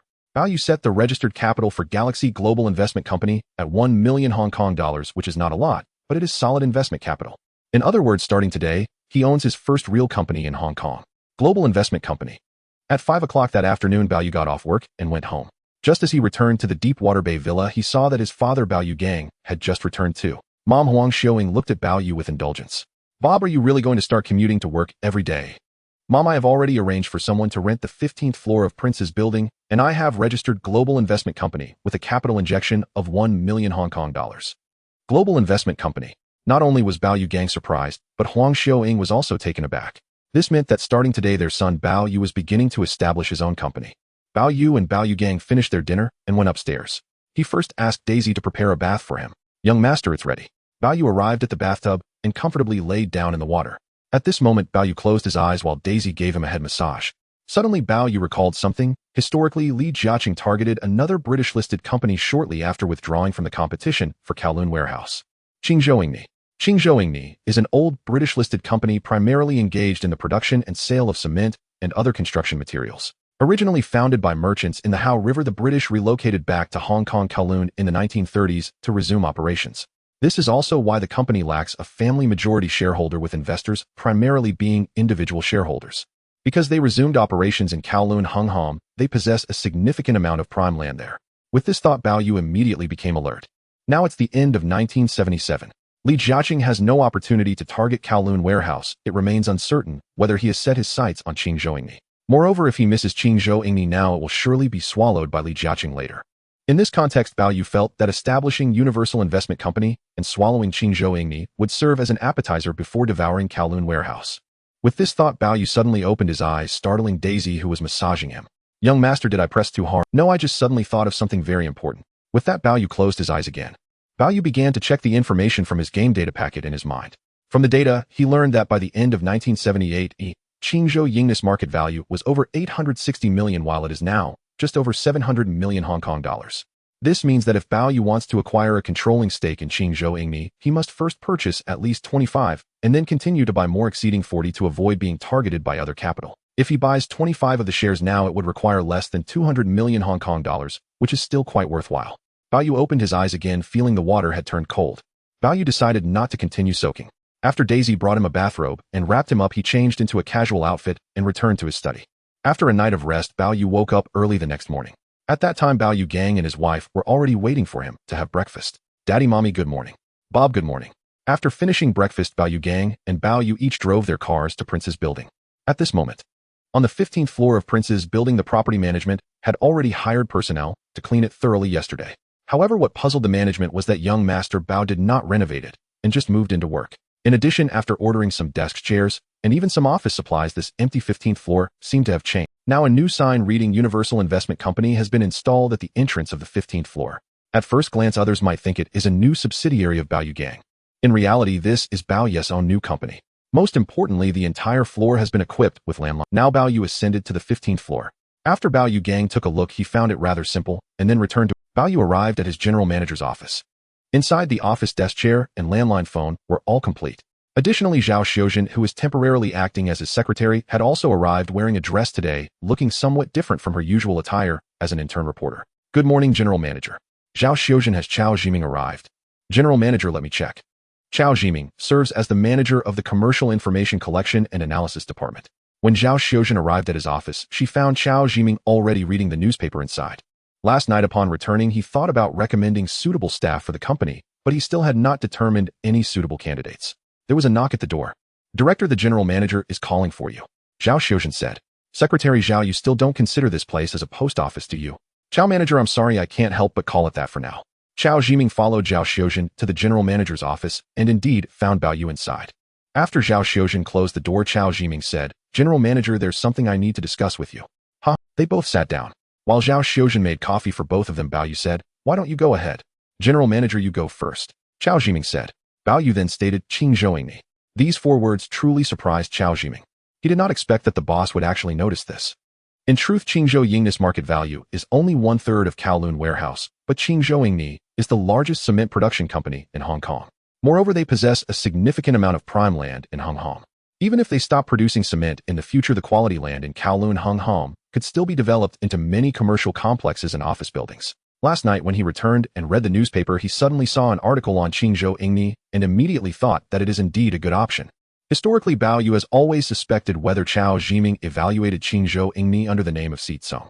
Ultimately, upon seeing this article, Li Jiacheng quietly had Zhou Qinxian buy shares of Qingzhouingni. In just 2 or 3 months, Li Jiacheng had acquired 25 of Qingzhou Yingni's shares and began to enter the board of directors of Qingzhou Yingni. Once the other party bought an additional 36 of Qingzhou Yingni's shares, they began to become the chairman of Qingzhou Yingni. After acquiring over 40 of the shares, Li Jiacheng directly privatized the company. Now what surprises Zhao Zhiming the most is that his boss Bao Yu is indeed impressive. First he recognized the value of Kowloon warehouse, and now he has seen the value of Qingzhou Yingni. Boss, I also thought of this. However, I spent a lot of time researching Hong Kong's listed companies a while ago and only came to this realization last night. In fact, compared to Kowloon warehouse, this is just an appetizer. Boss, I think we must move quickly while others are not, Zhao Zhiming reminded. This is inevitable. Historically, once Li Jiacheng sets his sights on something, he would no longer give other capital opportunities. Of course, this requires capital. Boss, this will likely require substantial funds, Zhao Xiuzhen remarked. I certainly have the money. You call Miss Nancy to come over. Zhao Xiuzhen called Nancy, who works at Huifeng Bank. Bao Yu and Zhao Zhiming discussed the acquisition of Qingzhou Yingni shares. Zhiming, you will be responsible for the acquisition of Qingzhou Yingni shares. As for Kowloon warehouse, my father's Longfeng Group already holds 18. Without leveraging additional funding sources, he can't purchase more, so I also plan to have you continue acquiring more shares of Kowloon warehouse. Additionally, for Huangji International and Whampoa, I want as many shares as possible. December 30th, 1977. Friday. Early in the morning. Bao Yu did not need to be awakened by Daisy. He had already developed the habit of getting up. Under Daisy's service, after washing up and getting dressed, Bao Yu came downstairs where his father Bao Yugong was reading the newspaper. Good morning, Dad. Good morning, Bob. There's something I forgot to tell you last night. Dad, what is it? Sonda, she is retiring and returning to Y Country. Huifeng Bank is holding a grand farewell ceremony for him at the Mandarin Hotel in Hong Kong tonight, and they have invited me, your mother, and you to attend. Bao Yugong was not only a friend of Sonda Shi, but also a shareholder of Huifeng Bank, so he naturally placed great importance on this matter. Over the years, Sonda, she had provided significant assistance to Bao Yugong, and now that Sonda, she was leaving Hong Kong to retire, the Bao family certainly needed to pay attention. Dad, what gift are you planning to give him? Bob, don't worry, I've already prepared it. Dad, I'll leave work early this afternoon and drive directly to the Mandarin Hotel. The father and son made their arrangements. After finishing breakfast, Bao Yu and Bao Yugong each took their cars, and under the watchful eyes of Huang Xiuyan and Daisy left their mansion in Deepwater Bay. Hong Kong Prince Building, 15th floor, General Manager's Office of Global Investment Company. Apart from Nancy, who still worked at Huifeng Bank and occasionally came here, Zhao Zhiming and Zhao Xiuzhen were now both working here. In recent days, Zhao Zhiming had introduced several good employees to join the company, and they now belong to his subordinates. Recently, Zhao Zhiming had been quietly buying shares of Qingzhou Yingni, as well as continuing to purchase stocks of Kowloon Warehouse, Hysan International, and Whampoa. Currently, the stock price of Qingzhou Yingni had not changed much, indicating that no other investors had noticed this. However, the stock price of Kowloon Warehouse continued to fluctuate around 40 to 50 Hong Kong dollars. Besides Bao Yu, it was evident that Yihua and Hong Kong Land were also encouraging purchases. As for Hysan International and Whampoa stocks, hardly anyone was paying attention. While Zhao Zhiming was quietly buying these two listed companies, stock prices had not experienced much fluctuation. Good morning, boss. Zhao Xiuzhen, dressed in a yellow dress, immediately greeted Bao Yu as he entered. It was clear that Zhao Xiuzhen could only be described as average in terms of figure, appearance, and temperament. She graduated in finance and had previously interned as a reporter at the Sing Tao Daily, indicating her solid foundation in finance. Bao Yu sat down, and Zhao Xiuzhen brought over a cup of coffee and stood beside him.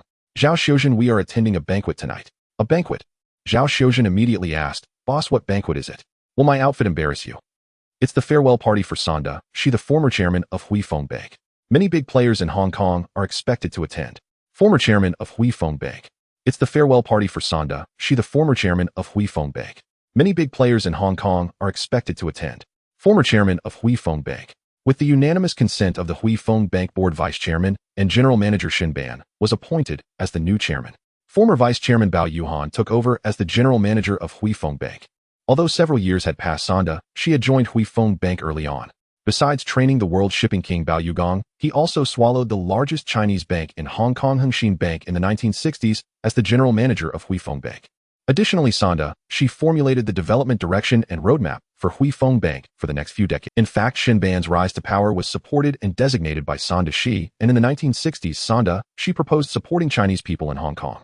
As for later Shen Ban's successor Pu Weishi, who became the new chairman of Huifeng Bank, continued to execute the policies established by Sonda Shi. One could say that throughout the 1960s and most of the 1970s, Hong Kong's finance and banking business were heavily influenced by Sonda Shi. Now at this farewell party, many big figures from Hong Kong were expected to appear. Zhao Xiuzhen immediately felt that her attire was too plain, fearing it wouldn't match her current role as Bao Yu's secretary. Boss, can I go home early to dress up a bit? Do you care about this? For such a rare opportunity to be in the spotlight, I cherish it greatly. Then go ahead. Zhao Xiuzhen left the general manager's office. Bao Yu sat alone and drank his coffee. In the morning, Chao Jiming had visited him once, saying that the stock of Qingzhou Yingni had not yet risen. Their people were still quietly buying, indicating that it had not been discovered by other investors.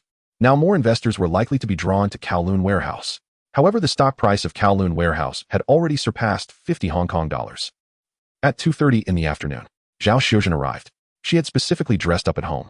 Now looking at Zhao Xiuzhen in her dress, wearing a pair of glasses, Bao Yu realized that a person's appearance is innate while temperament can be changed.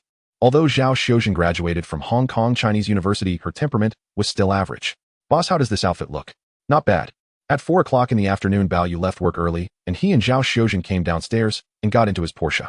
Bao Yu backed out of the parking space and drove towards the bustling Passu Street in Causeway Bay. Passu Street in Causeway Bay is a major street in Hong Kong that connects to Gloucester Road in the north and Leighton Road in the south, intersecting with several important roads in between.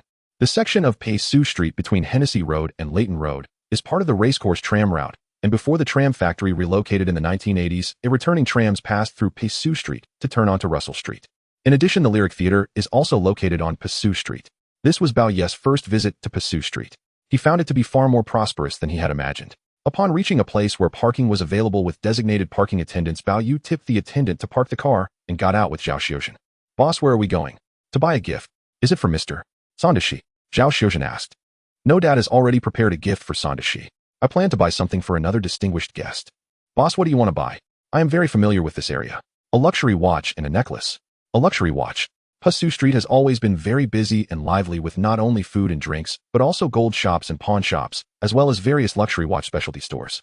In fact, Hong Kong people love watches, and all kinds of luxury watch specialty stores, especially Rolex stores, can be seen everywhere.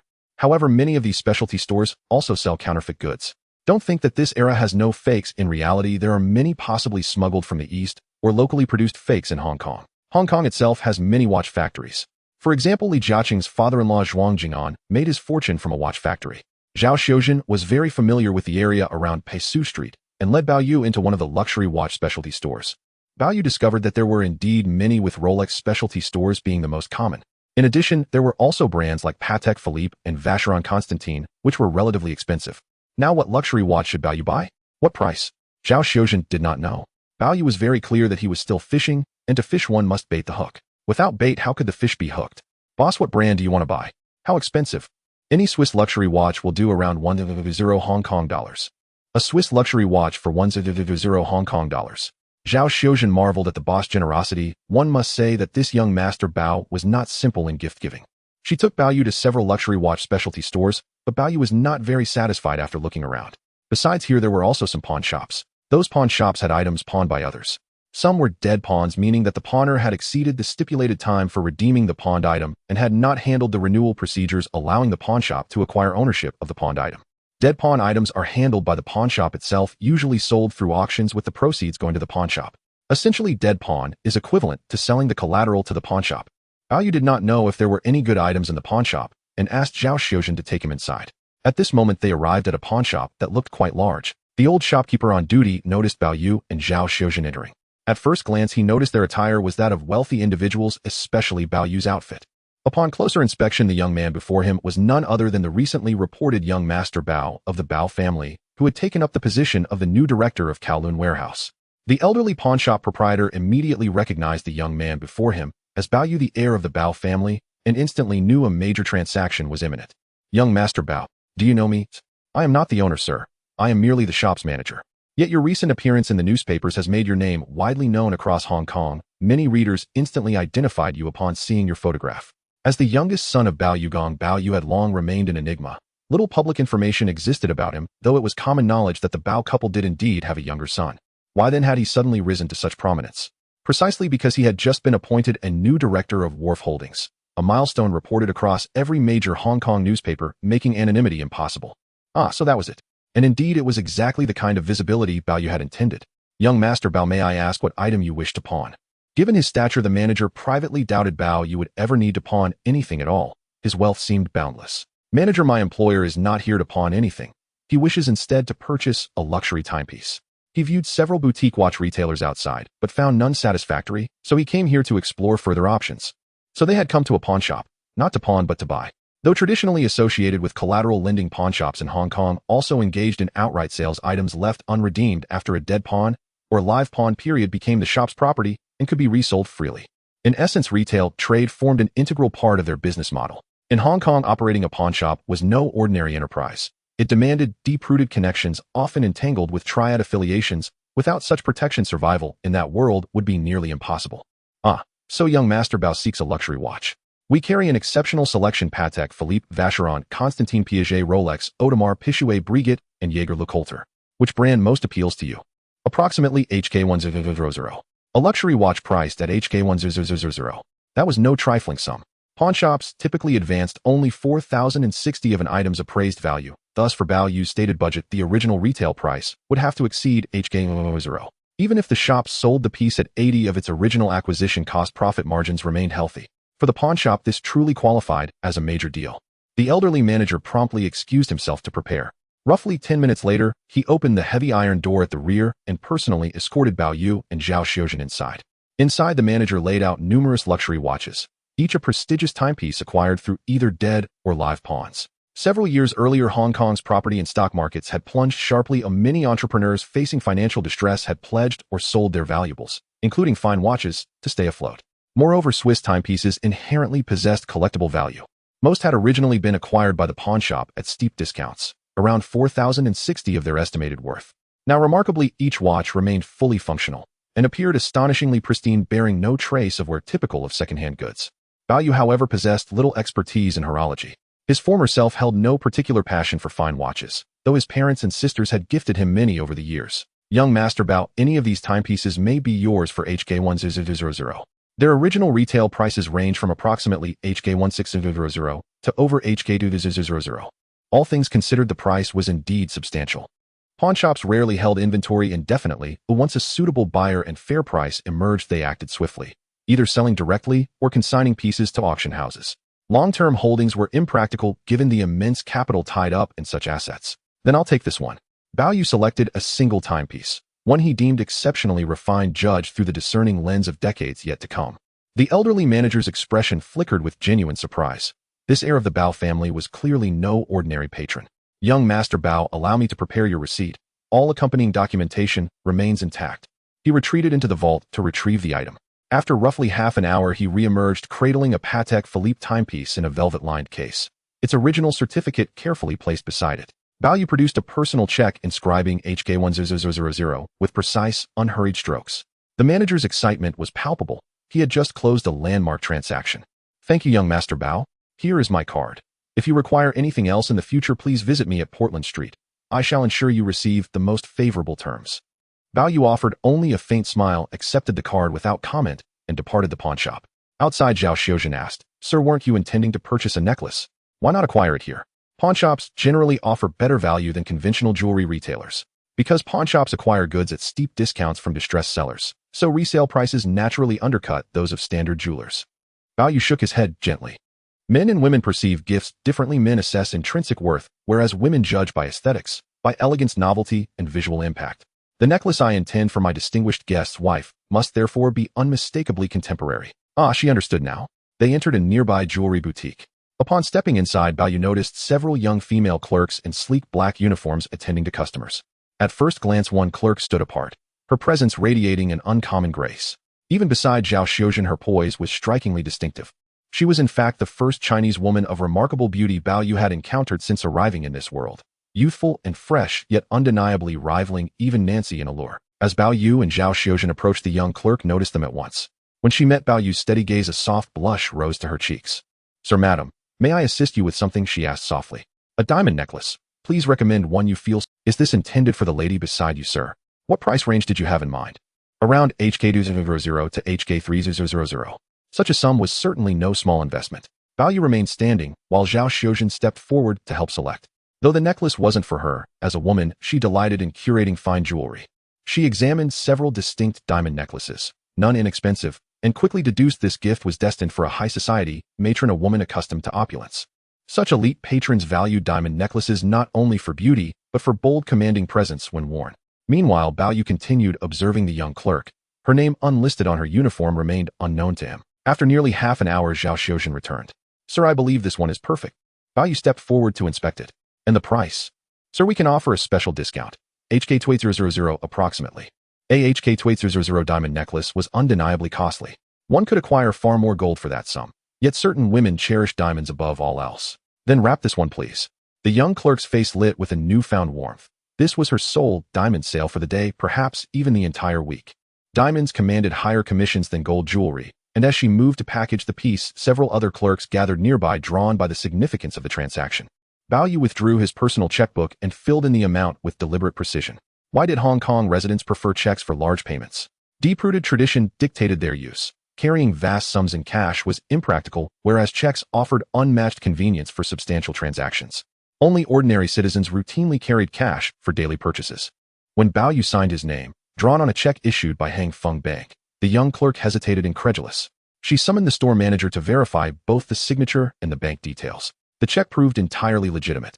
More significantly, upon reading the name, both women instantly recognized, your young master Bao Yu. Not only the manager but the clerk who had just sold him the necklace stood utterly astounded.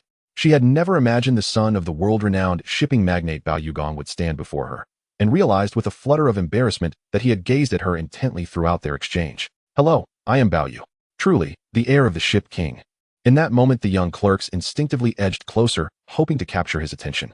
Bao Yu subtly stepped aside, mildly repelled by the cloying perfume. His interest remained fixed on the young woman whose quiet elegance had captivated him at first sight. Yet her name remained a mystery to him. In the jewelry store, amidst the reluctant gazes of a group of female clerks, Bao Yu and Zhao Xiuzhen prepared to leave. Bao Yu stepped outside and looked at Zhao Xiuzhen, saying, "Go ask that young woman what her name is." That young woman. Zhao Xiuzhen naturally knew who he was referring to. She turned around and walked back inside. At that moment, the young woman was pondering how much commission she could earn from the diamond necklace she had just sold. She had just learned that Bao Yu was the heir of the Prince of the World Shipping, and she was quite surprised. Zhao Xiuzhen walked back in, and the young woman thought Zhao Xiuzhen wanted to buy something else. "Hello, miss, is there anything else you need?" the young woman asked.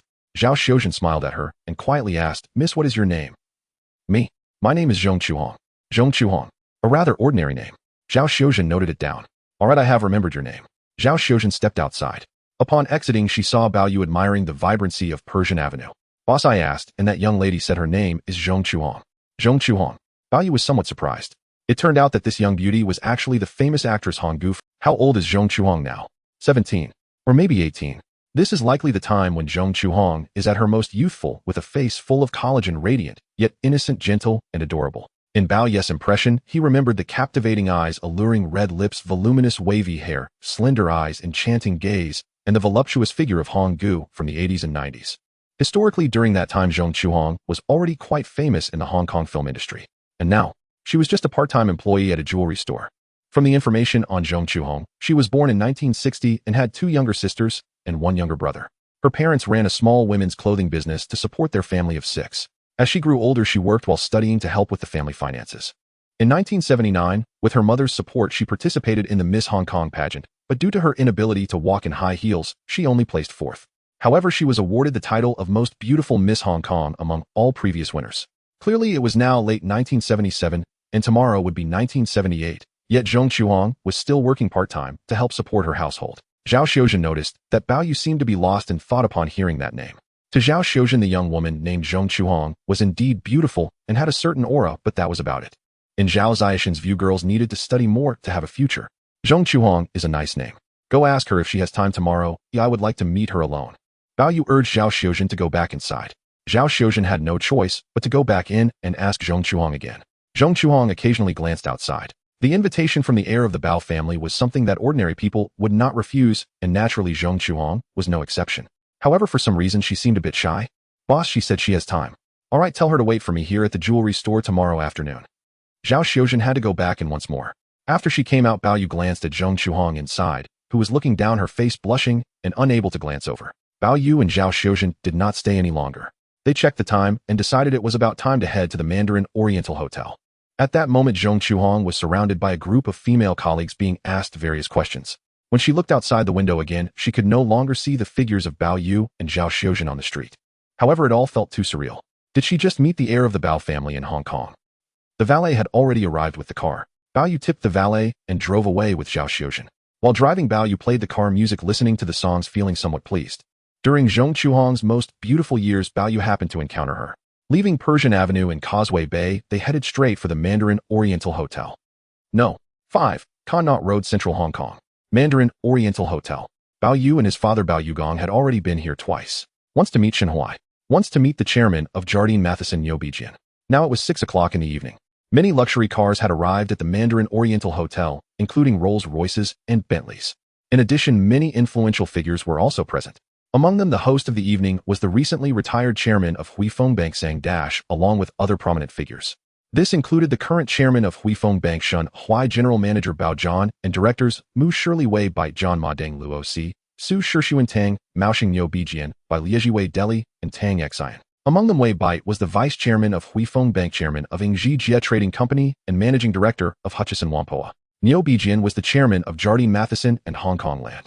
Bai Lieji was the chairman of Swire Group. Wei Deli was the chairman of the subsidiary of Jardine Matheson Cammun Limited. Luo Si was the chairman of Hong Kong Telephone Company. Tang Xian was the chairman of Hong Kong's MTR Corporation. In addition, Bao Yu's father Bao Yugong was also the vice chairman and a director of Huifeng Bank. Li Guowei, the vice chairman and general manager of Hengxing Bank, was also currently a director at Huifeng Bank. Su Shixuan, the chairman of China State Construction International Holdings, was also a director at Huifeng Bank. These were the main executives and directors of Huifeng Bank, as well as key figures from the 4 major trading companies in Hong Kong. Additionally, the governor of Hong Kong, Mike Redaway, and his wife were also invited. The deputy secretary for administration, Lord Richard, and the secretary for financial services, Mr. Chow, and the secretary for justice, Mr. Ho, were also in attendance. It could be said that important figures from the Hong Kong government were all invited. There were also some other specially invited guests. Bao Yugong finished work early in the afternoon and went home to pick up his wife Huang Xiuying. Bao Yugong and his wife had arrived early, having met many guests, but they had not yet seen their son. Sir Bob has not yet arrived. Xiuying, since he said he would come, he will surely come. Indeed. Before long, Bao Yugong and his wife saw Bao Yu arriving with his secretary Zhao Xiuzhen. Dressed in a suit, the young and confident Bao Yu immediately attracted the attention of many. Now the general manager of the Mandarin Oriental Hotel personally escorted Bao Yu and Zhao Xiuzhen upstairs. "Dad, Mom, I'm here." Bao Yu went over to greet his parents. Zhao Xiuzhen had already met Bao Yugong a few times, but she did not expect to see so many influential figures here. Coming from a finance background and having worked as an intern journalist, she felt quite sensitive to this atmosphere. Zhao Xiuzhen was clearly still a bit timid. "Mom, this is my secretary Zhao Xiuzhen. Oh, please take her around." Huang Xiuying had attended many banquets before. This was nothing unusual. She could see that her son's secretary was appearing in such a setting for the first time. Huang Xiuying called Zhao Xiuzhen over while Bao Yugong called his son over to introduce him to these influential figures one by one. In Bao Yu's past life, when Bao Yugong had no sons, he enjoyed bringing his second son-in-law Wu Guangxing to public events or banquets, believing it would enhance Wu Guangxing's connections in the political and business circles. Now it is different. Bao Yugong has a biological son. In Bao Yugong's view, this son is quite impressive, which naturally makes him value Bao Yu even more. Bao Yugong first brought Bao Yu to meet a white elder who appeared to be in his 60s. This gentleman is the retired Mr. Sanders, arguably the most important benefactor in Bao Yugong's life. If it were not for Mr.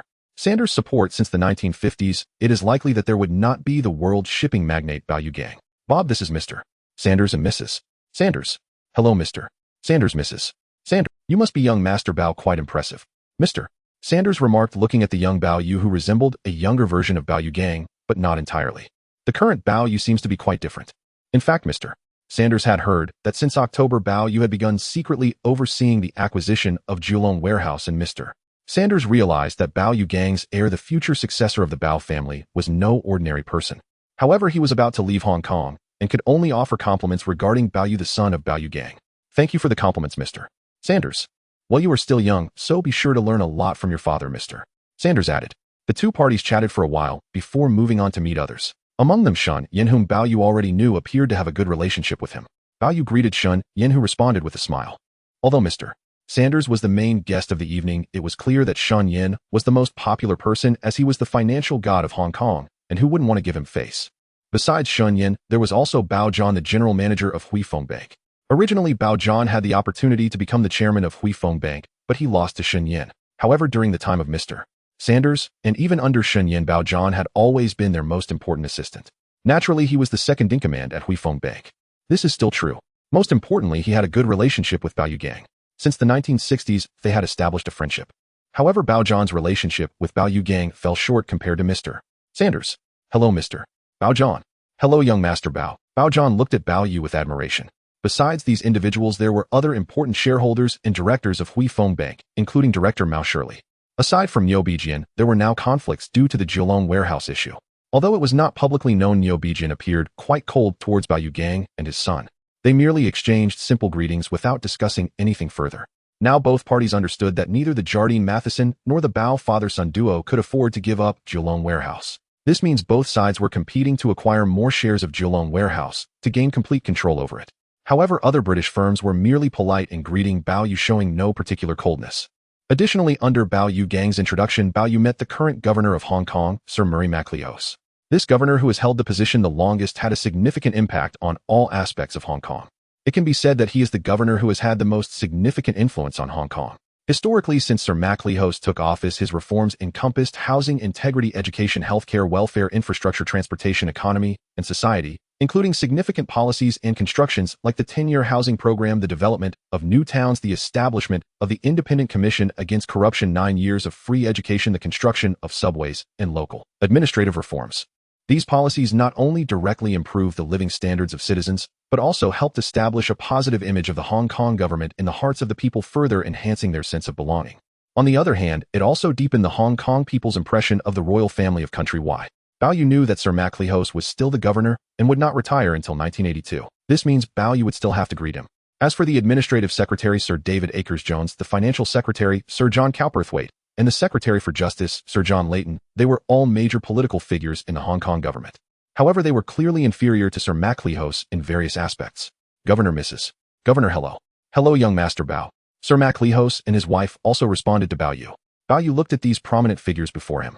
In fact, he had played the game great times in his past life, and these Hong Kong moguls, especially regarding Hong Kong's economy, history, politics, and culture, had a very significant influence. In his past life, he treated it merely as a game. Now these figures were vividly present before him, each indeed appearing impressive. Bao Yu did not need to curry favor with them. He simply recognized them through Bao Yu Gang's introductions. At 6:30 in the evening. At this time, everyone was hungry. Bao Yu originally wanted to sit at another table, but was directly called over by Bao Yu. At this table, besides Mr. and Mrs. Sanders, there were also Mr. and Mrs. Shen and Mr. and Mrs. MacLeose and Mr. and Mrs. Bao Yu Gang, making it 10 people in total. Mr. Sanders specifically called Bao Yu over, so he sat down between Bao Yu Gang and his wife. The farewell dinner for Mr. Sanders was quite lavish, predominantly featuring French cuisine. In addition, there was Bordeaux red wine. The banquet continued until after 7 in the evening, and everyone had eaten. The dinner party was not over yet. Next, besides the banquet dance, there would also be private exchanges among the guests. Bao Yu knew that Westerners like to hold dance parties at banquets. Although everyone had just finished eating and drinking, a slow-paced dance party was quite enjoyable. Moreover, all the prominent figures attending the banquet brought their wives as partners. Bao Yu also had a female companion, his secretary Zhao Xiuzhen. Zhao Xiuzhen had just been enjoying her dinner. Now Zhao Xiuzhen came to Bao Yu's side, and perhaps having had some red wine, her face showed a slight rosy intoxication. Boss, the dance is about to begin. May I be your partner? In fact, there were other young women present, mostly the offspring of those prominent figures in Hong Kong, but their appearances were average and nowhere near Nancy's level. Bao Yu knew that the children of these moguls did not rely on their looks to succeed. With their father's status, they had long been free from worries about food and clothing. Now, with no other beauties around, Zhao Xiuzhen was not particularly beautiful, but she was passable. Bao Yu reached out his hand and did not refuse Zhao Xiuzhen. Bao Yu had not practiced much and merely followed the music in a slow dance. Boss, how do you think I look? Not bad. Zhao Xiuzhen realized that she was just average. She had understood this since she was young. How do I compare to that Zhong Chuhong we met this afternoon? This goes without saying. Of course, Zhong Chuhong is prettier, especially now at 17 or 18. She is in her most beautiful phase. You read more books than she does. That is your advantage. The banquet and ball lasted until after 9 in the evening, marking the end of the farewell dinner for Mr. Bao Yu noticed that Mr. Shen and his wife were also preparing to leave. Bao Yu and Zhao Xiuzhen quietly. Mr. Shen stopped to inquire, Mr. Bao, is there anything else? Congratulations, Mr. Shen, on becoming the chairman of Hui Feng Bank. This is a token from my father and me, Bao Yu said, giving Zhao Xiuzhen a knowing glance. Zhao Xiuzhen brought over the gifts they had purchased earlier in the afternoon, including the valuable Patek Philippe watch and a box containing a diamond necklace. During Christmas, Bao Yu had already given gifts to Mr. Shen and his wife, who were very pleased. Now that he officially held the position of chairman of Hui Feng Bank, many people had sent gifts, including Mr. Li and his wife. Mr. Bao Yu shouldn't have spent so much, Mr. Shen remarked. Bao Yu understood this white man all too well. He knew that if one was reluctant to bait the hook, it would be difficult to catch the fish. Clearly Mr. Li had been baiting the hook since 1973, and after 5 years Mr. Shen still had not taken the bait. Although Mr. Shen said that he accepted the gifts. Thank you, Mr. Bao, Mrs. Shen said, looking quite pleased. The Shen couple got into their Rolls-Royce. Zhao Xiuzhen stood to the side, realizing that the big shot whom her boss wanted to gift was indeed the chairman of Huifeng Bank. After they left, Bao Yu and his wife also exited. Daddy, I'll take Secretary Zhao back first, then I'll drive home, Bao Yu said as he and Zhao Xiuzhen got into his Porsche. While in the car, Zhao Xiuzhen asked, boss, why give such an expensive gift to Mr. Shen? So why do you think? I don't understand, Zhao Xiuzhen replied. If it were Chao Jimin, he would have guessed immediately. It's enough for you to know alone, no need to tell anyone else. Yes, boss. After confirming the location, Zhao Xiuzhen mentioned Bao Yu drove toward North Point. It's more troublesome to commute from North Point to central Hong Kong. You should find a suitable place near Prince's building to stay from now on. Previously, Zhao Xiuzhen worked in North Point where the rent was much cheaper. Now that she works with Bao Yu, her salary has increased significantly, and the rent in central Hong Kong is obviously much higher. They stopped at the intersection. Zhao Xiuzhen mentioned, boss, you haven't forgotten that you have an appointment with Miss Zhong Chuhong this afternoon, have you? How could he forget? Bao Yu reversed out of there and headed back to the mid-levels villa in Deepwater Bay. Tai Pingshan Villa. The Shen couple returned in their Rolls-Royce. Mr. Shen noticed the butler and maid had come out to greet him. He merely nodded and went into his study. Mr. Shen had a particular fondness for luxury watches. Clearly the watch Bao Yu gifted was a renowned Swiss timepiece. In the study, Mr. Shen carefully examined it, opening the box and finding the accompanying documents and certificate, which surprised him. This was not a new watch. It was a Swiss Patek Philippe produced 10 years prior in 1967, and the original owner had spent nearly 200,000 Hong Kong dollars on it. Considering the real estate prices of the 1960s, this Swiss watch should be worth at least 10 apartments. At that time in 1967, the housing price in Hong Kong was at a low. The apartments in Shao Kei Wan were priced at $19,000 each with monthly repayments of $90. Back then, ordinary workers earned a monthly income of $30, a pineapple bun cost 10 cents, and a bowl of wonton noodles cost 50 cents. 1967 was a downturn for Hong Kong real estate, during which Mr. Li and Ms. Zheng Yutong purchased a significant amount of property at low prices. Ms. Zheng once said the rise and fall of all industries are cyclical. Buying in a downturn can never go. Clearly the owner of this watch must have been among the wealthy elite in Hong Kong in the 1960s, able to afford such an expensive watch. Then a few years ago, when the Hong Kong stock and real estate markets crashed, he pawned this watch. Ultimately, it was bought by Bao Yu and gifted to Mr. Shen. This Patek Philippe, when held, felt quite heavy, weighing over 800 grams, and was crafted from either 18K or 24K pure gold and diamonds. Such a watch actually possesses significant collector's value. On the other hand, Mr. Shen knew the price of this watch was certainly not cheap. Mr. Shen did not know how much the pawn shop sold it to Bao Yu for, but he was certain it was not inexpensive. He continued to gaze at the watch. At that moment, Mrs. Shen walked in. Sir, do you think this looks beautiful on me? She asked, wearing a sparkling diamond necklace that truly was stunning. This alone must be worth several tens of thousands. It must be said that the gifts Bao Yu gave to them were certainly not simple. Very nice. Mrs. Shen left the study. Mr. Shen pondered why Bao Yu would give them such expensive gifts. Could it be that the Bao family hoped to receive their support like Mr. Sanders did? Mr. Shen thought it was possible. He had been considering supporting Mr. Li after he took over Mr. Over the years, Mr. Li and his wife had always responded to his requests and often sent gifts, investing a lot of time and energy into their couple. However, compared to the gifts from Bao Yu, they were far inferior. It would take Mr. Li 10 gifts to match one from Bao Yu. The saying that a small gift carries great affection was mere hypocrisy. For someone like Mr. Shen, he was well aware of who sent what gifts to him. He did not examine the watch any further, carefully putting it away back in the drawer. He knew that this watch, when brought back to Europe for auction or sold to other collectors, would at least be worth over 100,000 Hong Kong dollars.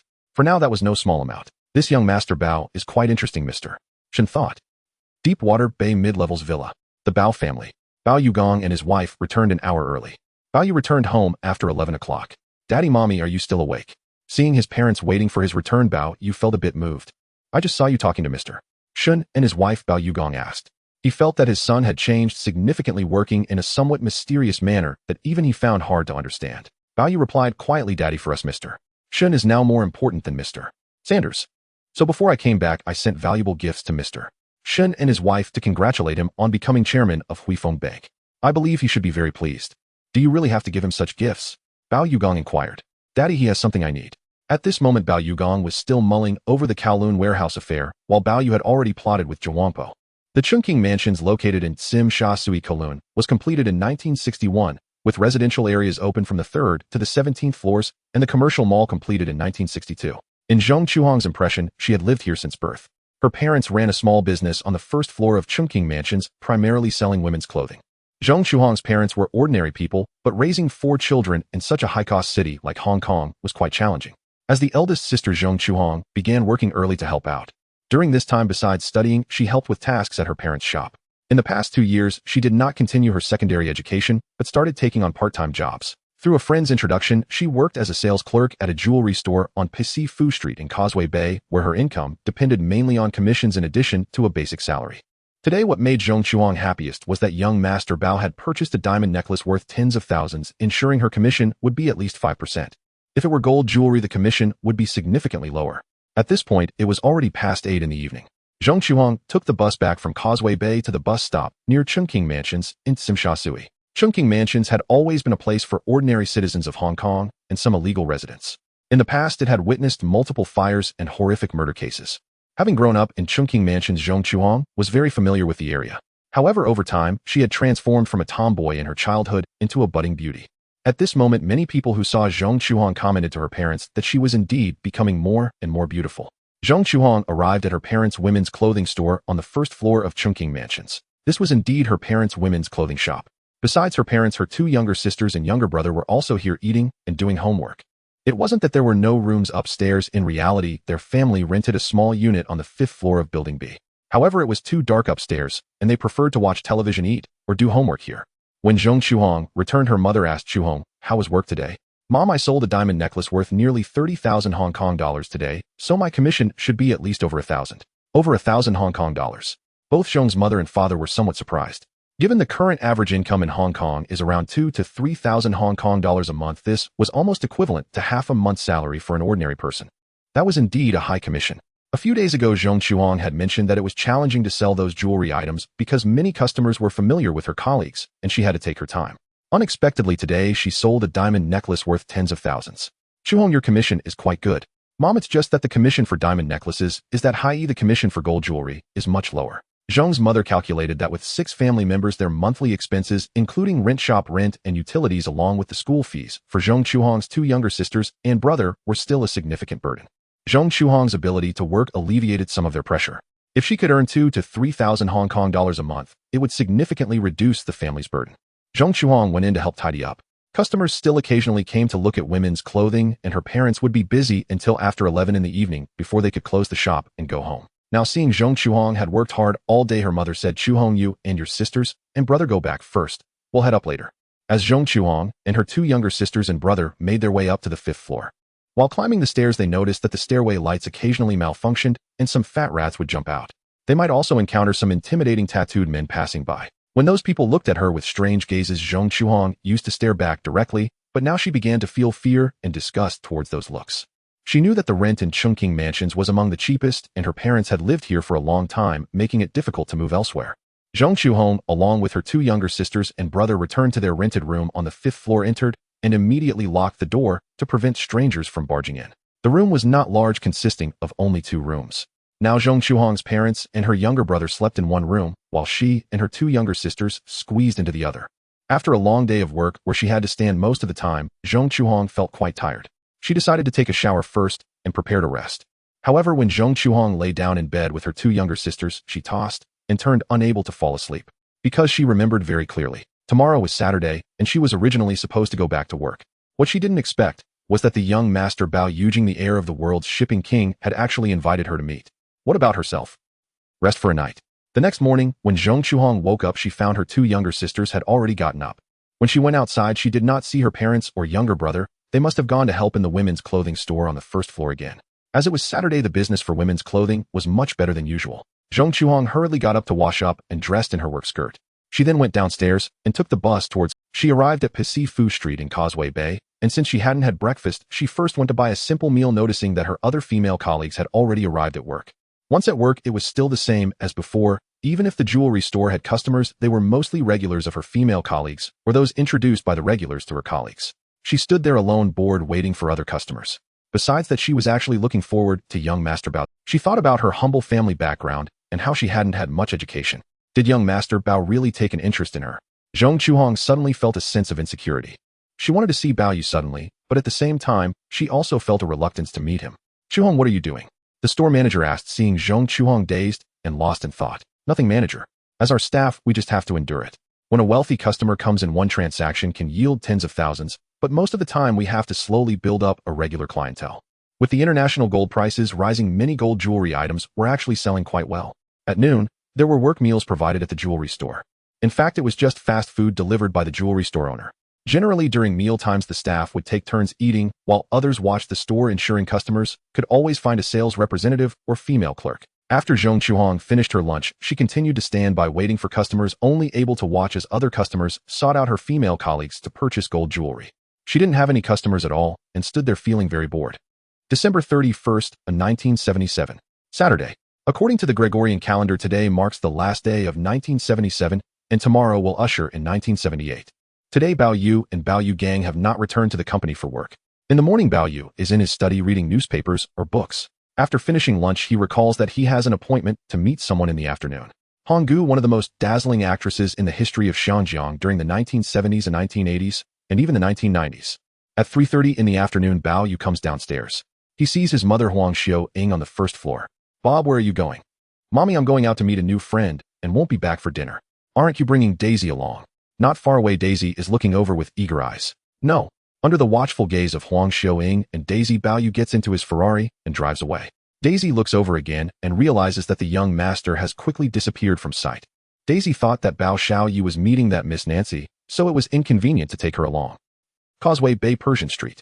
Zhong Chuhong has spent most of the day without seeing a single customer come to buy something from her. She occasionally glances out the window, appearing restless. To the female store manager and her female colleagues, with Zhong Chuhong's appearance attracting more customers shouldn't be difficult. The only worry is that she might not be willing to lower her pride. At 4:30 in the afternoon, Bao Yu drives back to this street. It's a very lively time now. Bao Yu parks in a spot, lets the valet park the car, and puts on sunglasses. He gets out of the car and approaches the jewelry store. Bao Yu doesn't go inside. Outside, he sees Zhong Chuhong standing behind the counter. The moment Bao Yu takes off his sunglasses, Zhong Chuhong looks over and immediately recognizes him as the Bao Xiaoyu from yesterday. Bao Yu smiles and puts the sunglasses back on. After a while, Zhong Chuhong speaks to the female store manager and one person comes out of the store. Bao Yu waits in front. Bao Xiaoyi. Let's go to the car first. Arriving at the parked Ferrari, Bao Yu opens the door to the front passenger seat and Bao Yu then gets into the driver's seat. For someone like Zhong Chuhong, historically, she had never even worn high heels during the Xinjiang Miss competition, let alone be in such a luxury car now. Bao Yu fastens Zhong Chuhong's seatbelt. He drives away. Considering that Zhong Chuhong might not have been in a car before, he doesn't speed, but maintains a steady pace with the window open. He lets the natural breeze come in, causing Zhong Chuhong's long black hair to flutter.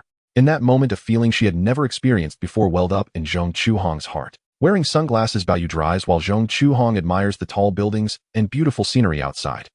Bao Yu stops and has already reached the seaside near Victoria Road. Today, Xinjiang is sunny. However, it's the end of December approaching January, and the temperature in Xinjiang during the day is only around 20 degrees Celsius. A gust of sea breeze blows in, and the waves are a bit rough. After Bao Yu and Zhong Chuhong get out of the car, Bao Yu notices that Zhong Chuhong, dressed in a work dress, looks somewhat thin, so he takes off a jacket from the car and puts it directly over her shoulders. Have you been here before? Zhong Chuhong shakes her head. She has no idea where this is and feels that it is very unfamiliar. In Zhong Chuhong's impression, the places she is most familiar with are Chungking Mansions and the nearby Tsimsha Sui. Xinjiang is neither too big nor too small. If it weren't for her parents' friends introducing her to work at the jewelry store in Causeway Bay, she truly might not have left Kowloon. In front is the pier of Western District. It's quite normal that you haven't been here. Bao Yu notices that Zhong Chuhong has been looking at him. For Zhong Chuhong, Bao Yu, this rich young master, is indeed different. Previously, she had never heard of him. Just yesterday, she learned from her female colleague that Bao Yu is actually the heir of the world shipping tycoon Bao Yu gang and has recently begun serving as a director of Kowloon warehouse. Someone with such a status compared to an ordinary person like her is like being in the heavens versus being underground. She thought she would never have any intersection with someone like Bao Yu, the young master. Unexpectedly, from the way things are now, she feels that aside from being wealthy, Bao Xiao, he seems to have no other differences from her. At least being with Bao Yu does not make her feel uncomfortable. Zhong Chuhong stands there as the sea breeze blows in waves. The sound of the distant waves grows louder and the wind tangles her hair. Bao Yu notices that even though Zhong Chuhong is wearing his jacket, she still seems a bit cold. For the first time, Bao Yu holds Zhong Chuhong's hand and finds that her hand is indeed a bit cold. Is it very cold? Yes, a bit. I guess I shouldn't have brought you to see the sea. Zhong Chuhong chuckles, revealing her pure and beautiful smile. At this moment, she feels that this Bao Xiaoyi is indeed different. Bao Yu directly pulls her back into the car. After closing the door and turning on the warm air conditioning, the car becomes warm, and Zhong Chuhong slowly feels her body warming up. At this moment, Zhong Chuhong feels her hand being held by Bao Yu, and he hasn't let go.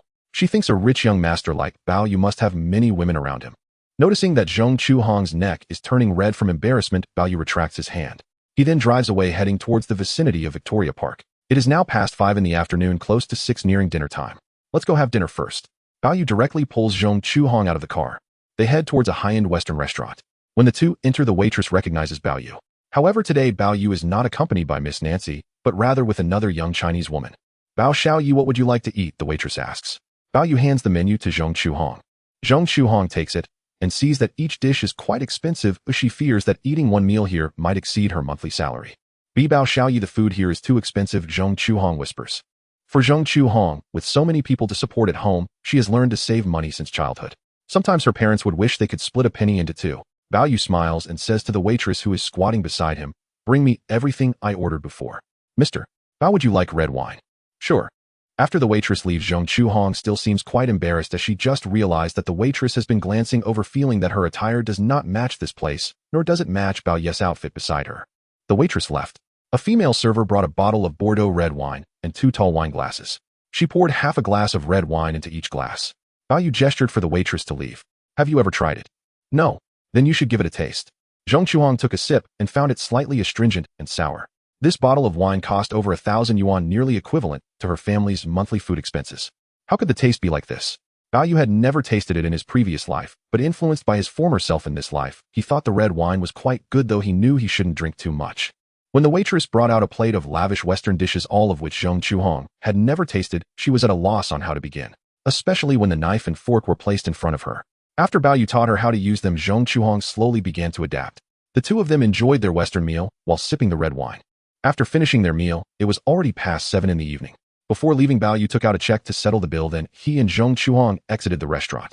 Once outside, the sea breeze at Victoria Harbor was much stronger. However, under the night sky, Victoria Harbor looked incredibly beautiful and enchanting. Bao Yu and Zhong Chuhong stood by the shore gazing at the distant Victoria Harbor. "Chuhong, tell me about your family situation." Actually, Bao Yu already had Zhong Chuhong's information in his data package.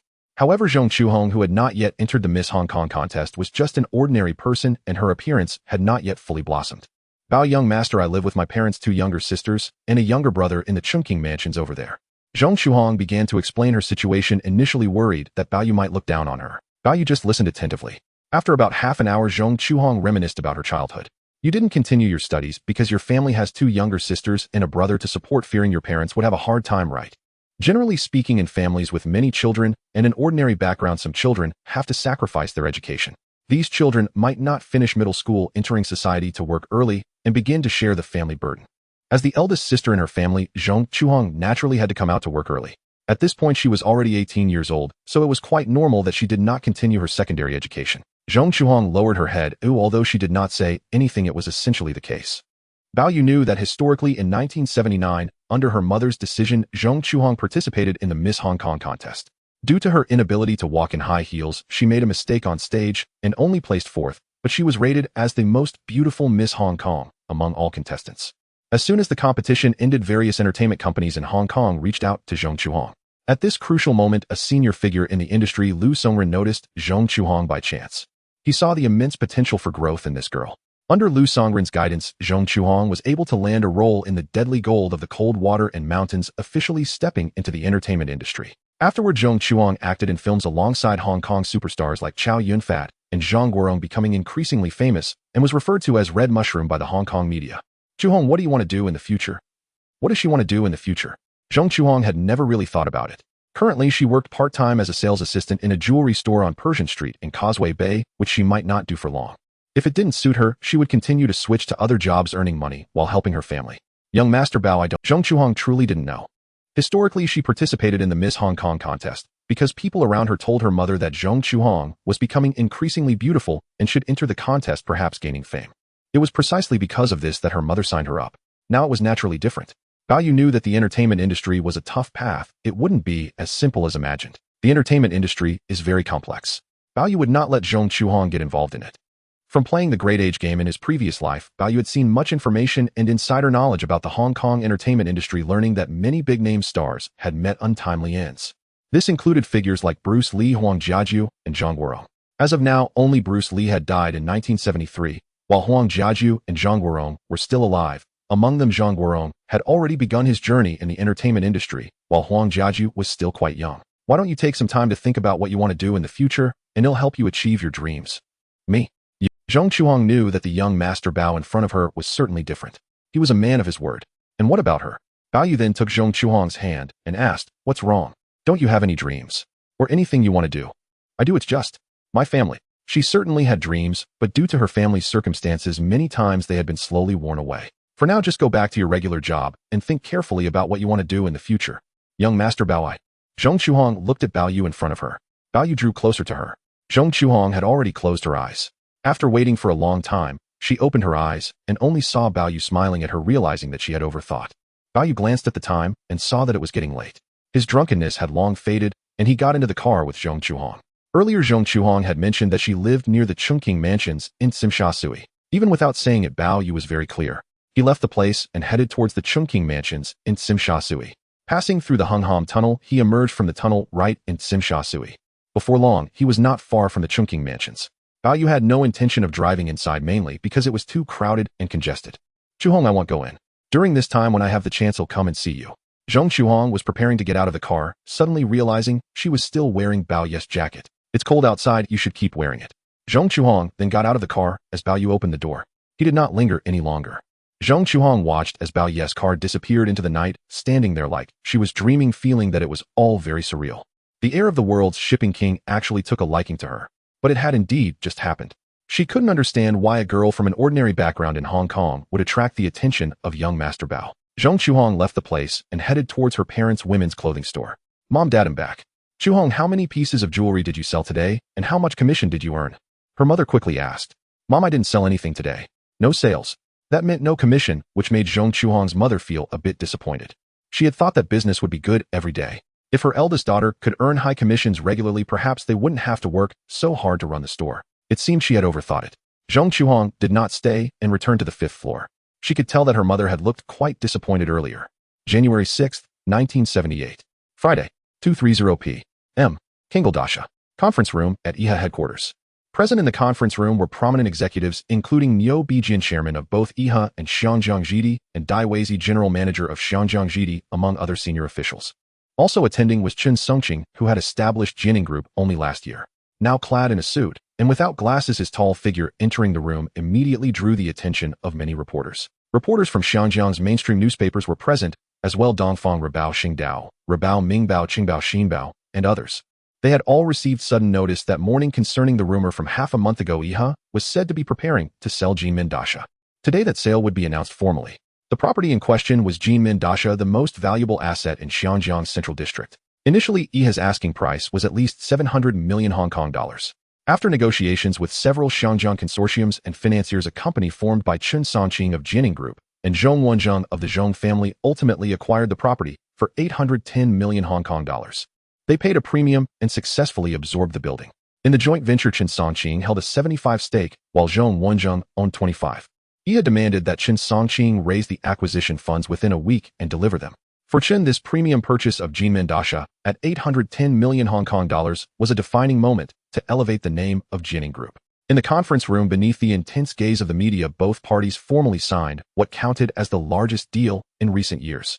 Niu Bijian, Dai Weizi, and Chen Songqing shook hands, sealing the agreement. After photographers captured that scene, many reporters were astonished. The sudden emergence of Chen Songqing and his Jining Group, despite some ties to the Zhong family, left them wondering where the money had come from. "Mr. Chen, may I ask where the funds for this acquisition came from, considering you paid a nearly 100 million Hong Kong dollars premium over other consortia?" a reporter demanded. Chen Songqing merely smiled, appearing deliberately enigmatic. He said nothing about the source of his funds and left the reporters to speculate. "Mr. Chen, by overpaying 100 million Hong Kong dollars for Jinmen Dasha, aren't you risking a loss on this acquisition?" another reporter from Xingdao Rebao asked. "There will be no loss," Chen replied calmly. "I believe Xianjiang's real estate market is rebounding swiftly. Jinmen Dasha will only grow in value. This is a win-win for both Jining Group and IHA." At that moment, other journalists clustered around Niu Bijian and Dai Weizi as well. Those reporters knew that under normal circumstances, Iha would not willingly sell Jinmin Dasha. Its compelled sale was widely thought to be related to the Bao family's bid for Zhejiangkang. Moreover, the Bao family had by now become Zhejiangkang's largest shareholder and were steadily advancing their takeover. Mr. Niu, can you confirm whether Iha's urgent sale of Jinmin Dasha is connected to the Bao father and son's acquisition of Zhejiangkang? A reporter pressed. Niu Bijian seemed unwilling to answer. His expression made that clear. Mr. Niu, could you disclose how many shares Iha and Xiangjiangjidi hold in Zhejiangkang? They continued. As we understand it, the Bao father and son previously demanded that you relinquish the chairmanship, and in the end Zhejiangkang added 2 board seats for Bao Yugong and his son Bao Yu. In addition, during this period Bao Yugong and Bao Yu proposed a string of reform measures at Zhejiangkang's board, all of which you rejected, the reporters said. Does that mean Iha and the Baos are now at irreconcilable odds? Surrounded, Neo and Dai faced a barrage of questions, all concerning the Bao family's moves on Zhejiangkang. Aside from leaving Niu Bijian and Dai Weizi looking embarrassed, the reporters elicited little substantive response. Chen Songqing, faced with their inquiries, revealed fragments at times and withheld others, cultivating an air of mystery about the source of his funds. Many journalists began to suspect that the financial backers behind Chen were not ordinary. The press conference regarding Chen Songqing's purchase of Jinmin Dasha from Iha lasted more than half an hour before it concluded. At 3 in the afternoon, immediately after the press conference at Kengal Dasha, Chao Zhiming arrived to see him. Boss Chao said, according to a reporter friend of mine at Xinbao, Chen Songqing and Zhong Wenzheng paid a 100 million Hong Kong dollars premium to purchase Jinmin Dasha from Iha. A 100 million Hong Kong dollars premium. Someone echoed. So that means the purchase price was 800 million Hong Kong dollars. Boss, it was 810 million Hong Kong dollars, Chao corrected. It was indeed a substantial sum. With that infusion, Iha would have the means to buy more shares of Zhejiangkang. Boss Chen Songqing is an enigma. I can't fathom where he and the Zhong family obtained such funds, Chao sighed. Although Chao had long been aware of Chen's existence, the man remained mysterious. He appeared only occasionally in public, and his sudden access to large sums seemed to have emerged out of nowhere. He actually has very little cash, someone remarked. Very little. Chao Zhiming and Zhao Xiuzhen were astonished. Then how did he finance the purchase of Jinmin Dasha? They asked. He truly has little capital. Once he secures the property title, he will repeatedly mortgage Jinmin Dasha to Nanyang financing companies. In that way, he will of course obtain the funds. Jinmin Dasha was inherently valuable. By repeatedly leveraging it, Chen could likely raise not only 810 million Hong Kong dollars, but perhaps even 900 million Hong Kong dollars. Even if that sum proved elusive, by shifting debts and borrowing here and there, he could scrape together the necessary money. Clearly, Chen's primary aim in buying Jinmin Dasha was not to profit directly from the building, but to use this large-scale transaction with Iha to craft a grand, mysterious, and affluent public persona. Historically, Chen would purchase Jinmin Dasha from Xiangjiangjidi 2 years later. His sudden appearance had simply accelerated that timeline by 2 years. In the historical sequence, Jinmin Dasha was first shuffled from Iha to Xiangjiangjidi and then sold via Xiangjiangjidi to Chen's company. This time it was sold directly to Chen because Xiangjiangjidi itself had run out of funds. Chao Zhiming found himself somewhat admiring Chen Songqing's tactics. Zhiming, remember this, Chen's methods cannot sustain themselves for long. His debt hole will only deepen, he warned. Chen Songqing and the Swire Group reached an agreement for 800 million Hong Kong dollars. The transaction for the Cam Mon building marks the largest real estate deal in the history of Hong Kong. As soon as the news broke, it caused a stir both inside and outside the city, instantly catapulting Chen Songqing and the Jianing Group to fame, making them the new stars of Hong Kong's Chinese capital. Clearly, this was exactly what Chen Songqing needed. The series of acquisitions that followed would undoubtedly attract. At 5 in the afternoon, Bao Yu drove his Porsche back to the mid-levels villa in Deepwater Bay. Just as he got out of the car, he saw his father Bao Yugong had already returned. Bob, Dad. After greeting each other, Bao Yugong immediately said, I heard that Swire sold the Cam Mon building at a high price. Starting next week, there should be enough funds to buy shares in Wharf Holdings. As for that, Chen Songqing, Bao Yugong was not interested at all. His focus was on the current situation of Wharf Holdings. Don't worry, Dad, before the Spring Festival our family will definitely swallow Wharf Holdings. Before the Spring Festival? That's next month. Bob, tell me, how many shares have you bought so far? Since the end of last month until the beginning of this month, it's been over half a month. Dad, we bought 8 million shares, which is about 8 of the total. 8 of the shares. Bao Yugang's Longfeng International had previously purchased 18 of the shares. With Bao Yu's global investment company acquiring another 8, that totals to 26, or significantly more than what Swire and Hong Kong Land currently hold. Swire might have purchased a maximum of around 15 of the shares. Hearing this, Bao Yugong felt relieved. Dad, once our family holds more than 30, we can continue to pressure them further. During this time, Bao Yugong and Bao Yu had been pressuring Swire, as Bao Yu did not want to waste any more time. In addition, Bao Yu had been having Chao Zhiming buy shares in Hysan Development, Whampoa Dock, and other companies during this period. At this moment, very few outside knew about it. Bao Yugong understood that if they truly exceeded 30, they would basically have secured victory against Swire and Hong Kong land. 2 days later, the date was January 9th, 1978. Monday. Early in the morning, after having breakfast with his parents and grandfather, Bao Yu drove his Porsche to work at Prince's building. Bao Yu had just arrived at his office. On this floor, apart from Chao Zhiming, Zhao Xiuzhen, and Chao Zhiming's subordinate Nancy was waiting for the final delivery of New York gold. Once the delivery was completed, she would resign and officially start working at Global Investment Company. Bao Yu sat down. Zhao Xiuzhen brewed a cup of coffee for him and said, "Boss, last Friday, Chen Songqing and Swire completed a high-price transaction for the Kowloon building. Over the weekend, news about Wharf Holdings circulated, and it seems that the stock price will start to soar this week." Last week, the stock price of Wharf Holdings was bought at over 50 Hong Kong dollars per share. Bao Yu knew this was inevitable. After Swire received the funds, they would immediately buy more shares of Wharf Holdings. Bao Yu could not give Swire any more chances.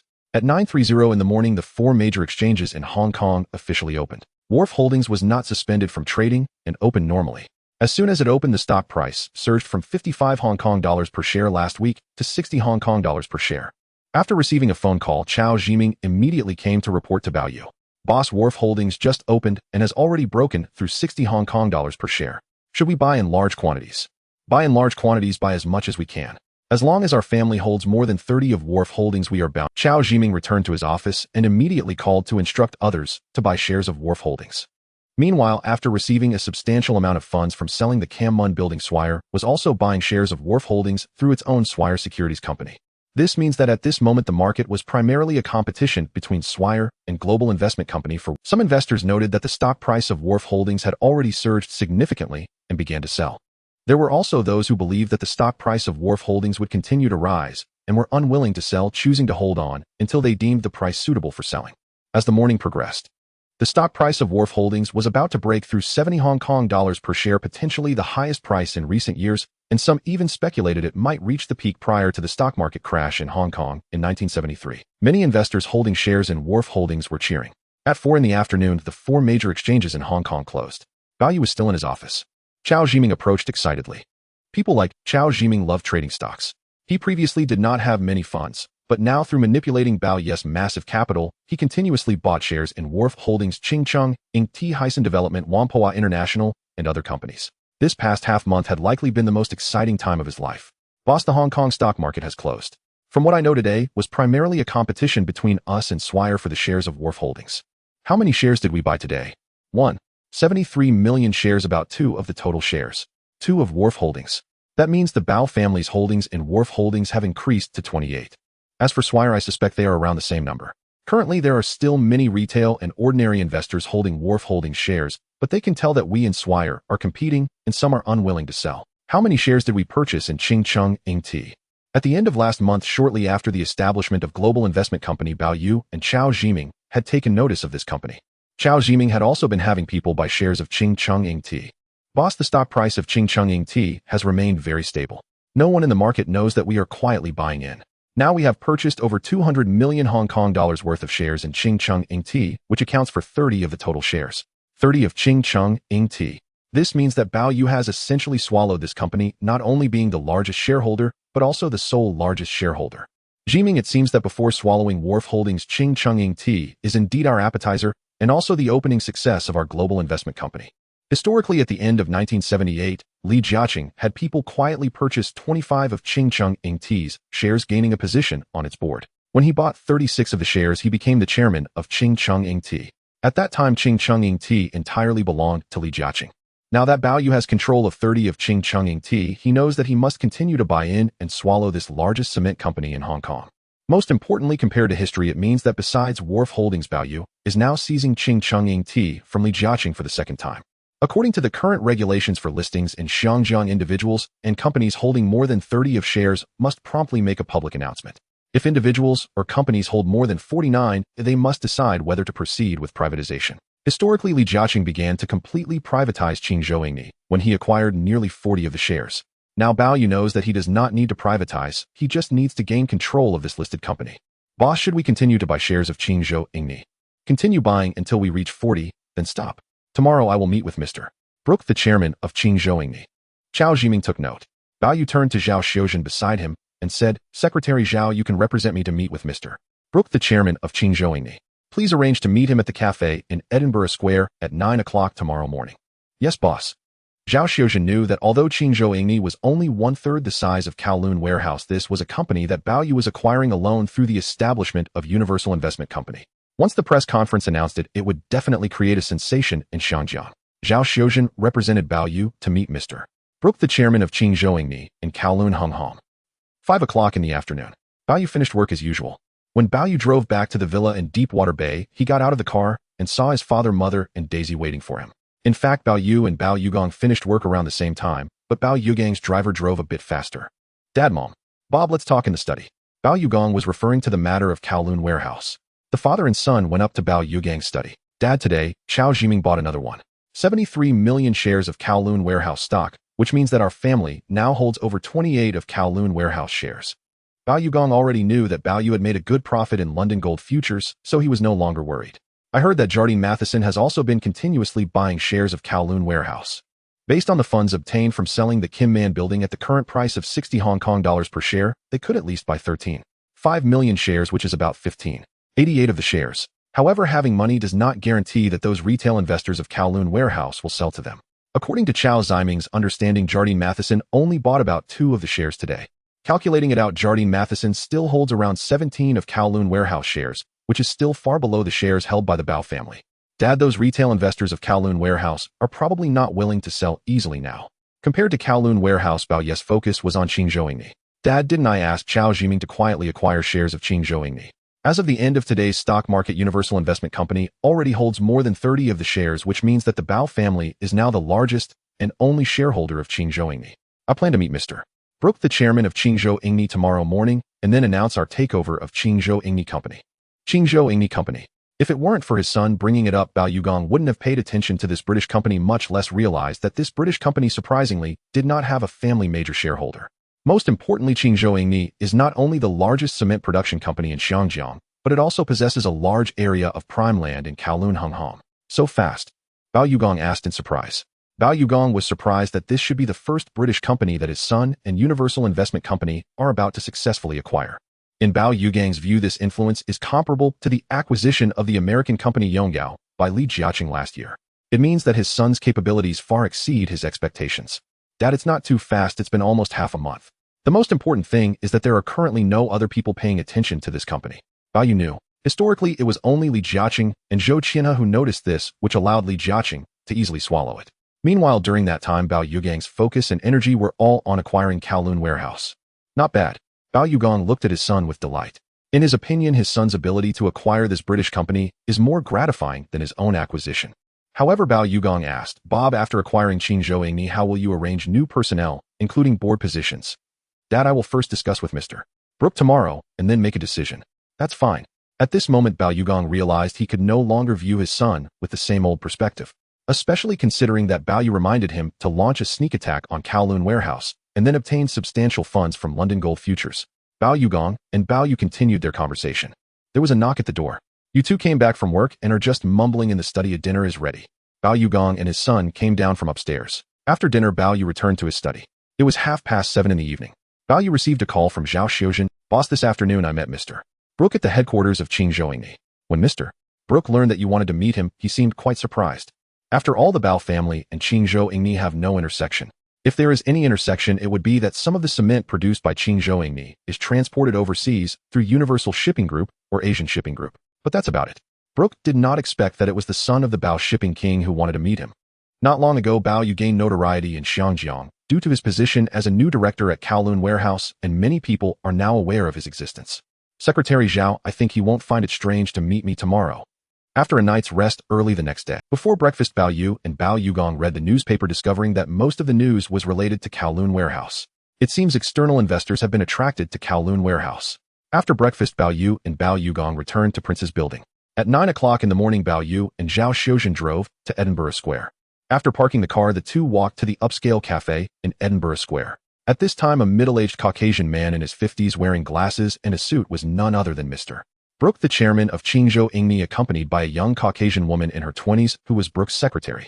The day before, just before finishing work, Brook did not expect to receive an invitation from the secretary of Bao Yu, the son of the Bao shipping king, to meet here in Edinburgh Square this morning. To avoid traffic jams through the Hungham Tunnel in the morning, Brooke and his secretary took the Star Ferry from the opposite Kowloon Public Pier to reach Queen's Pier, then walked a short distance to the cafe. Now Brooke and his secretary were enjoying coffee and the scenery outside the window.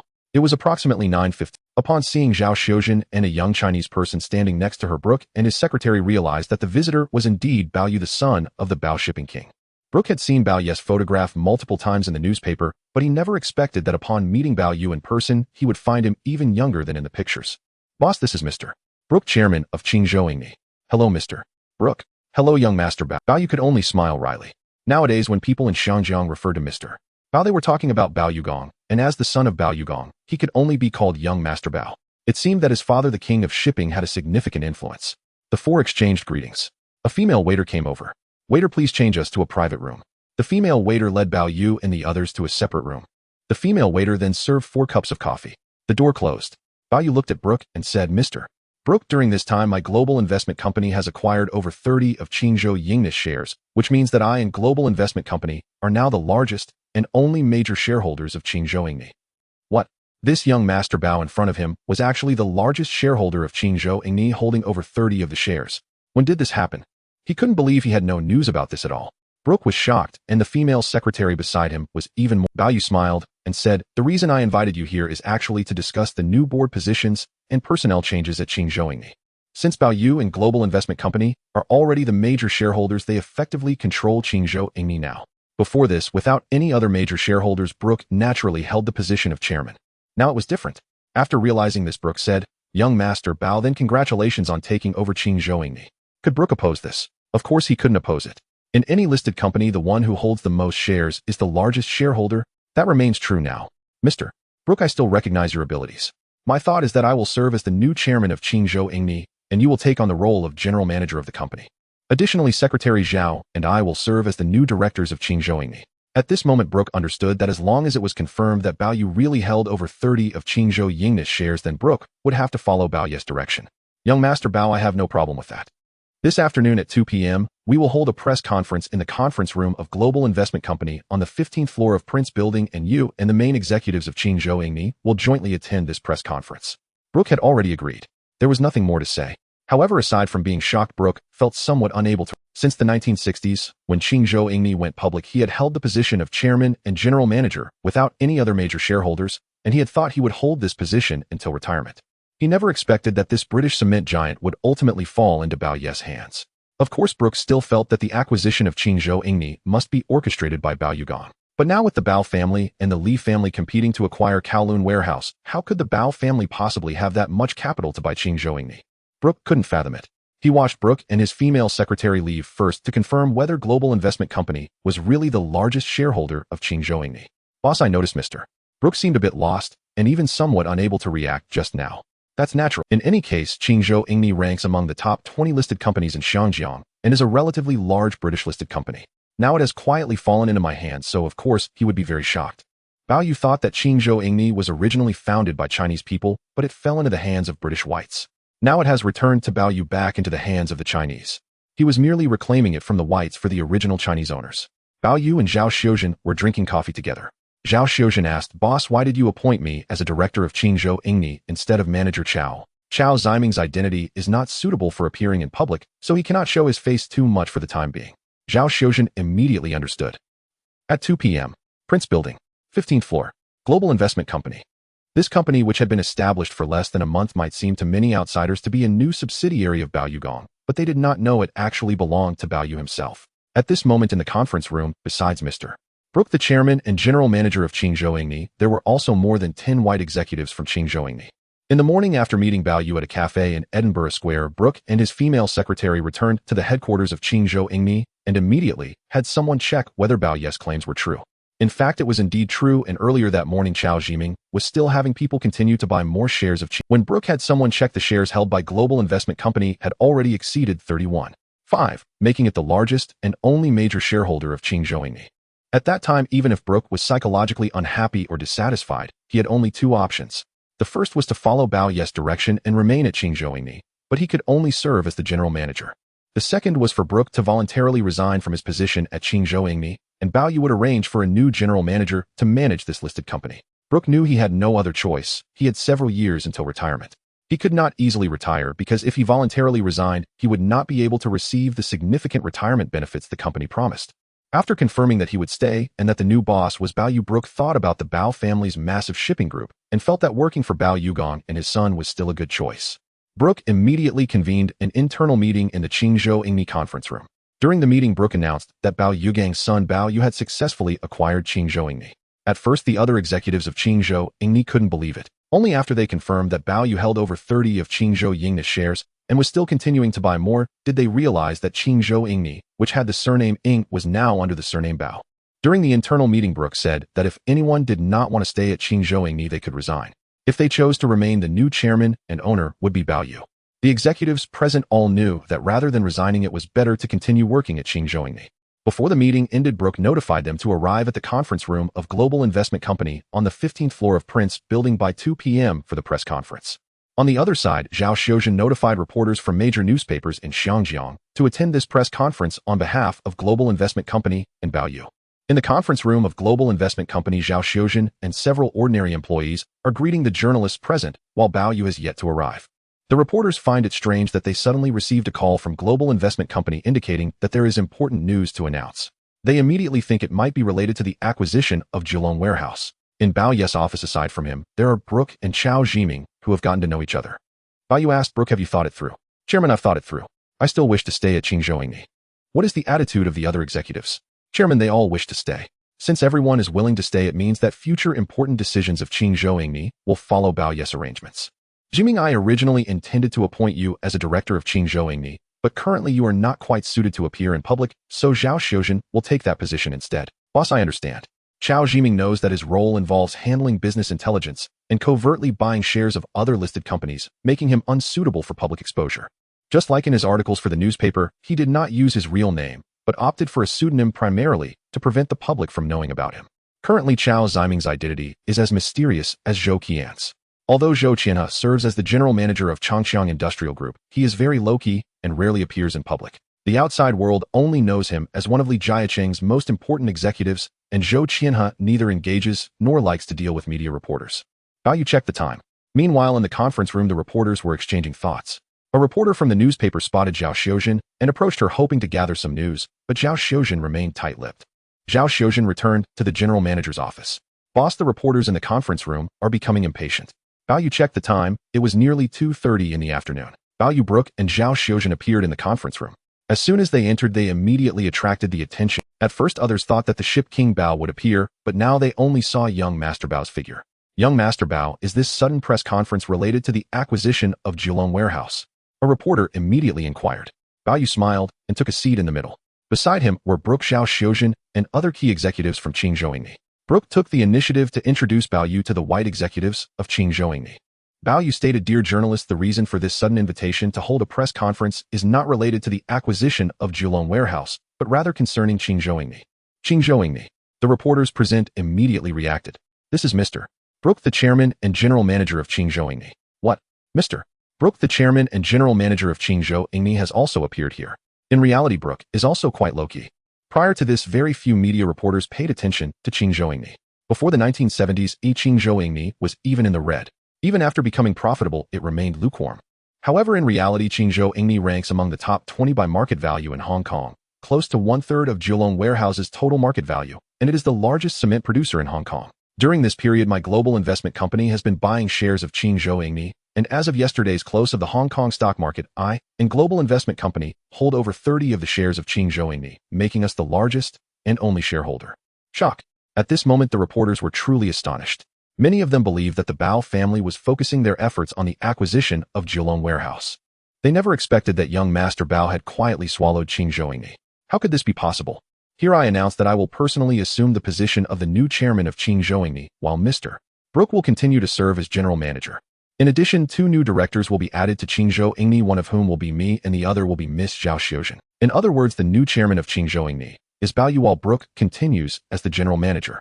Furthermore, the new directors are Bao Yu and Zhao Xiuzhen. Now, without the intervention of other major shareholders, Bao Yu has already taken control of this listed company. This fact left the reporters present stunned.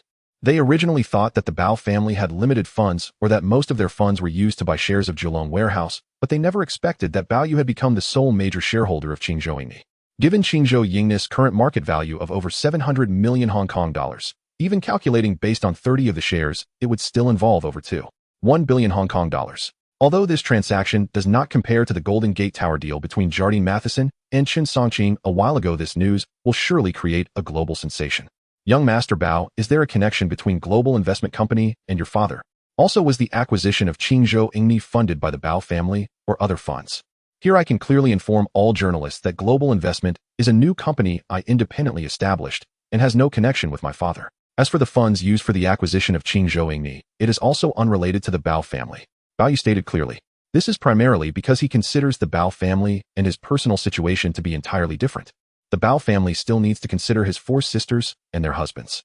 Now it's different. It is entirely his own company, and although it carries the name Global, it does not have a significant relationship with Bao Yu Gong. The reporters were once again taken aback. However, many reporters still did not believe this. How could it possibly have no connection to the Bao family? Young Master Bao, I still want to know where the funds for your acquisition of Qingzhou Yingni came from. A reporter asked again. Bao Yu did not directly say that he obtained it from London Gold Futures.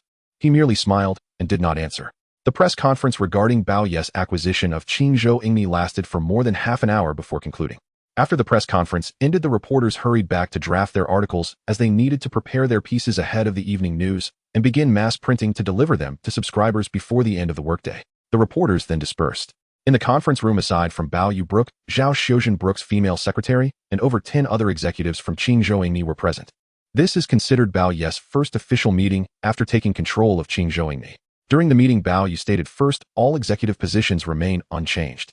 In other words, aside from the original chairman Brooke, who serves as general manager, the positions of other executives will remain unchanged, which immediately brought cheers from the more than 10 executives present. Second, we will leverage the advantages of the Bao family shipping group to further expand the overseas market for Qingzhou Yingni and increase its production scale. Now, as the Hong Kong property market recovers, the demand for cement is increasing, but the cement market in Hong Kong is still too small, indicating an opportunity to expand Qingzhou Yingni's overseas market. In addition, we can even collaborate with other regions. Bao Yu recalled that historically Li Jiacheng collaborated with Pingqing Company to produce cement. Third, the most significant asset of Qingzhou Yingni is the factory site located in Kowloon, Hong Kong. We will establish a real estate company for Qingzhou Yingni to develop residential complexes and commercial buildings on the factory site at Yuan Street, Hong Kong. Fourth, we will gradually relocate the Qingzhou Yingni factory site to other locations. The main reason is that the Hong Kong factory site is more suitable for real estate development. The land prices in other areas of Hong Kong have not increased that rapidly yet. By making this exchange, the value of Qingzhou Yingni will also be realized. Li Jiacheng reclined with his feet crossed on the passenger seat of the car, perusing a newspaper. He felt a twinge of regret over missing the opportunity to acquire Kowloon warehouse some time ago. Recently, he had been instructing Zhou Qianhe to find suitable public companies for investment. The iron gate of the mansion in Deepwater Bay opened and the dedicated driver drove in. As the dedicated driver got out to open the door, Li Jiacheng stepped out of the car. In the living room of the villa, his 2 sons were sitting there watching television, accompanied by their grandmother Zhuang Biqin and mother Zhuang Yueming. Your father is back, and you are still watching television.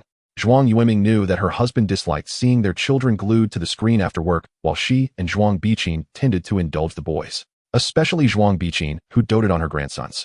At that moment, Li Jiacheng entered dressed in a black suit. Zhuang Yueming went to fetch the suit he had taken off and handed it to the maid to hang up. Sir, the evening newspaper has a major headline. Major headline. Li Jiacheng's expression remained unchanged, silent, and reserved in front of both outsiders and family, only speaking a bit more in front of Shen An's couple. Zhuang Yueming approached, bringing over the neatly folded evening papers. Li Jiacheng took them to read. Among them, the headline of the Sing Tao Evening Post surprised Li Jiacheng. Mr. Bao Yu of Global Investment Company successfully acquired Qingzhou Yingni Company. Bao Yu officially became the chairman of Qingzhou Yingni Company. Global Investment Company. Bao Yu. Sir, it said that the son of the shipping magnate Bao suddenly announced the acquisition of Qingzhou Yingni Company. He has been acquiring shares since the end of last year and now holds over 35 of the shares. The media praises him as the first Chinese to acquire a British company. Qingzhou Yingni. Li Jiacheng took a closer look. This company ranked among the top 20 listed companies in Hong Kong, with a market value around 700 to 800 million HKD, and had no major family shareholders until now. Li Jiacheng grew increasingly astonished. Although Qingzhou Yingni was the largest cement manufacturing company in Hong Kong with average revenue, its most valuable asset was its factory located in Hong Kong. Madam, what a pity we missed out by a step. Li Jiacheng lamented as he patted the sofa beside him. This publicly listed company had a relatively low total market value, and without other major shareholders acquiring over 30 of the shares indeed, could allow control of this British company. Now the young Master Bao had already taken it over and held a press conference to announce it, and the outside world only learned of it now. Li Jiacheng felt an acute sense of regret. If he had discovered it earlier, wouldn't he have been able to acquire it himself? Most importantly, the factory site in Hungham would only become more valuable. Especially since the opening of the Hungham Tunnel, not only had the land in Causeway Bay become increasingly valuable, but even the plots surrounding the Hungham Tunnel were also appreciating in worth. For a real estate developer like Li Jiacheng, what he coveted was quality land in Hong Kong. Sir, what do you think? It seems this son of the shipping magnate is becoming increasingly formidable, Li Jiacheng remarked directly. He had met Bao Yu before, but that was long ago when Bao Yu was still young. He never expected that now Bao Yu would appear in public, first leading the acquisition of Kowloon warehouse, and now directly swallowing Qingzhouyin. To Li Jiacheng, Bao Yu is indeed remarkable. Sir, could it be that Master Bao himself arranged for the acquisition and deliberately claimed it was his son's doing? Zhuang Yueming also found it hard to believe that this was accomplished by the newly 18-year-old Bao Yu. Impossible, it must be the work of Bao Yu himself. If it were otherwise, the second generation of the Bao family wouldn't be simple either. Previously, outsiders thought that although the Bao family and Master Bao were formidable, they had no capable successors, and wouldn't their vast wealth be divided among those sons-in-law later on? Yet unexpectedly, the couple had given birth to a younger son after turning 40. Li Jiacheng looked at his two sons. In fact, he was quite satisfied. Now his eldest son was 14 years old, and his second son was 12, both attending St. Paul's Coeducational College. This is one of the more renowned private elite schools in Hong Kong. Li Jiacheng could tell that his mother Zhuang Biqin and wife Zhuang Yueming were overly indulgent with their sons. For Li Jiacheng, the cultivation of the next generation of the Li family was extremely important. Particularly in the Chinese community, the saying wealth does not last beyond 3 generations is like an unavoidable curse. In such circumstances, Li Jiacheng was acutely aware that despite his vast assets, if he did not have a qualified second generation to inherit, it would inevitably be squandered by the Li family's next generation. Now the series of acquisitions by the son of Master Bao had already shocked Li Jiacheng. This means that Bao Yu's successful acquisition of Qingzhouyin not only stimulated his business sense, but also made him realize the importance of nurturing his sons. Madam, Hong Kong is too small. I plan to send Zheju to study abroad first, and next year Zexi will also go overseas for studies. Sending his eldest son abroad had long been a plan Li Jiacheng had set. Although he was reluctant to part with his sons, it was inevitable. Without exposure to new experiences and broader knowledge, it would be challenging for them to succeed. His mother Zhuang Biqin and wife Zhuang Yueming were too indulgent with the two boys. If not for their interference, he would have sent them overseas long ago. Sir, can we wait until they finish high school before sending them abroad for studies? Zhuang Yueming asked. Absolutely not. After the new year, I will arrange for Zheju to attend high school in Canada. Next, I need to devote more time and energy to work. I simply do not have the time to manage them. Li Jiacheng was well aware that with the series of developments before 1977, he would be busier this year. By sending the 2 children abroad for their education, he would not need to spend so much effort on them. Deepwater, the Bao family, compared to the Li family. At this moment, Bao Yu and Bao Yugan were each returning home in their cars. Bao Yu had just stepped out of the vehicle when his mother Huang Xiuying and the maid Daisy rushed out. Young master, you're in the news again. The evening news reported that Bao Yu had acquired a large publicly listed company and was appointed as the chairman of the firm. Undoubtedly, this made the maid Daisy greatly admire him. His mother Huang Xiuying looked at her younger son in disbelief. Bob, is what the news said true? Yes, Mom. Bao Yu was pulled by Huang Xiuying to the sofa. It wasn't long before Bao Yugan returned home. As for Bao Yu's acquisition of Qingzhouyin, he was already aware of it in advance. Even so many people called him this afternoon, and it was evident that he was still quite surprised. This kid silently devoured such a large British-listed company. The villa at Deepwater Bay. In the Bao family, Bao Yugang, Huang Xiuying, and Grandpa Bao Yu are having dinner together. Bao Yugang and his wife along with Bao Xiaolong are particularly happy tonight. Without needing the Bao family's assistance, Bao Yu has successfully acquired a large public company on his own, which is enough to demonstrate that the younger son is indeed becoming increasingly capable. Bob, Dad congratulates you. Let's drink to that. Cheers, Dad and Mom. Bao Yu raised his glass of red wine, clinking it with his dad, Mom, and Grandpa, then down the glass in one go. Dad, taking down Qingzhouyin is just an appetizer for our Bao family. The main course hasn't even been served yet. Bao Yugang thought his son was referring to the acquisition of Kowloon warehouse. Since Bao Yugang had someone acquire an 18% stake in Kowloon warehouse, with the Bao family lacking further funds to buy more shares, the remaining acquisition of Kowloon warehouse is being handled by Bao Yu. As of now, Bao Yugang is unaware of how many shares of Kowloon warehouse Bao Yu has acquired. After finishing dinner, Bao Yu and Bao Yugang went upstairs to the study. Bao Yugang asked, Bob, do you really not need anyone from the Bao family to assist you with Qingzhouyin? Dad, no need. Currently, Bao Yu's acquisition of Qingzhou Ingni mainly focuses on that piece of land. Bao Yu believes that at least someone from the Bao family should be sent to manage core operations. However, Bao Yu does not require that. So how many shares of Kowloon Warehouse have you had someone acquire now? Dad, our stake in Kowloon Warehouse is approaching 30. Approaching 30. Bao Yu calculated, which means Bao Yu has had someone by nearly another 2. Bob, doesn't that mean we? Dad, I said I would acquire Kowloon Warehouse before the Spring Festival. Now, even if Jardine Matheson sells the Golden Gate building to Chen Sanqing at a high price, they don't have much money left to continue purchasing. The two talked for a while longer.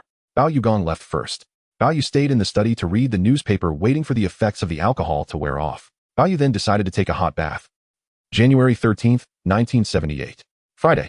Today marks the 5th day of the 12th lunar month.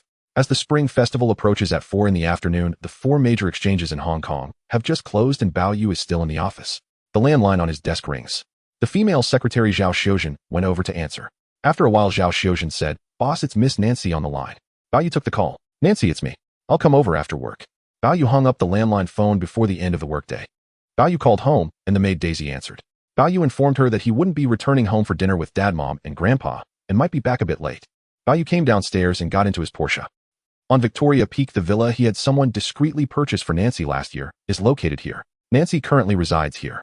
For a long time, the luxury villas on Victoria Peak or the mid-levels have been favorites among Hong Kong's elite.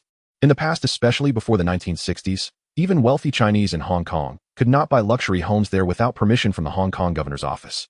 As a result, very few Hong Kong Chinese could live there before then. The most famous was Sir Zhou Xingyan, who used to live around Kent Road in the mid-levels. Bao Yu knew that Nancy was already his woman, and since he did not like or find it convenient to stay in a hotel, he naturally had to buy a residence for Nancy.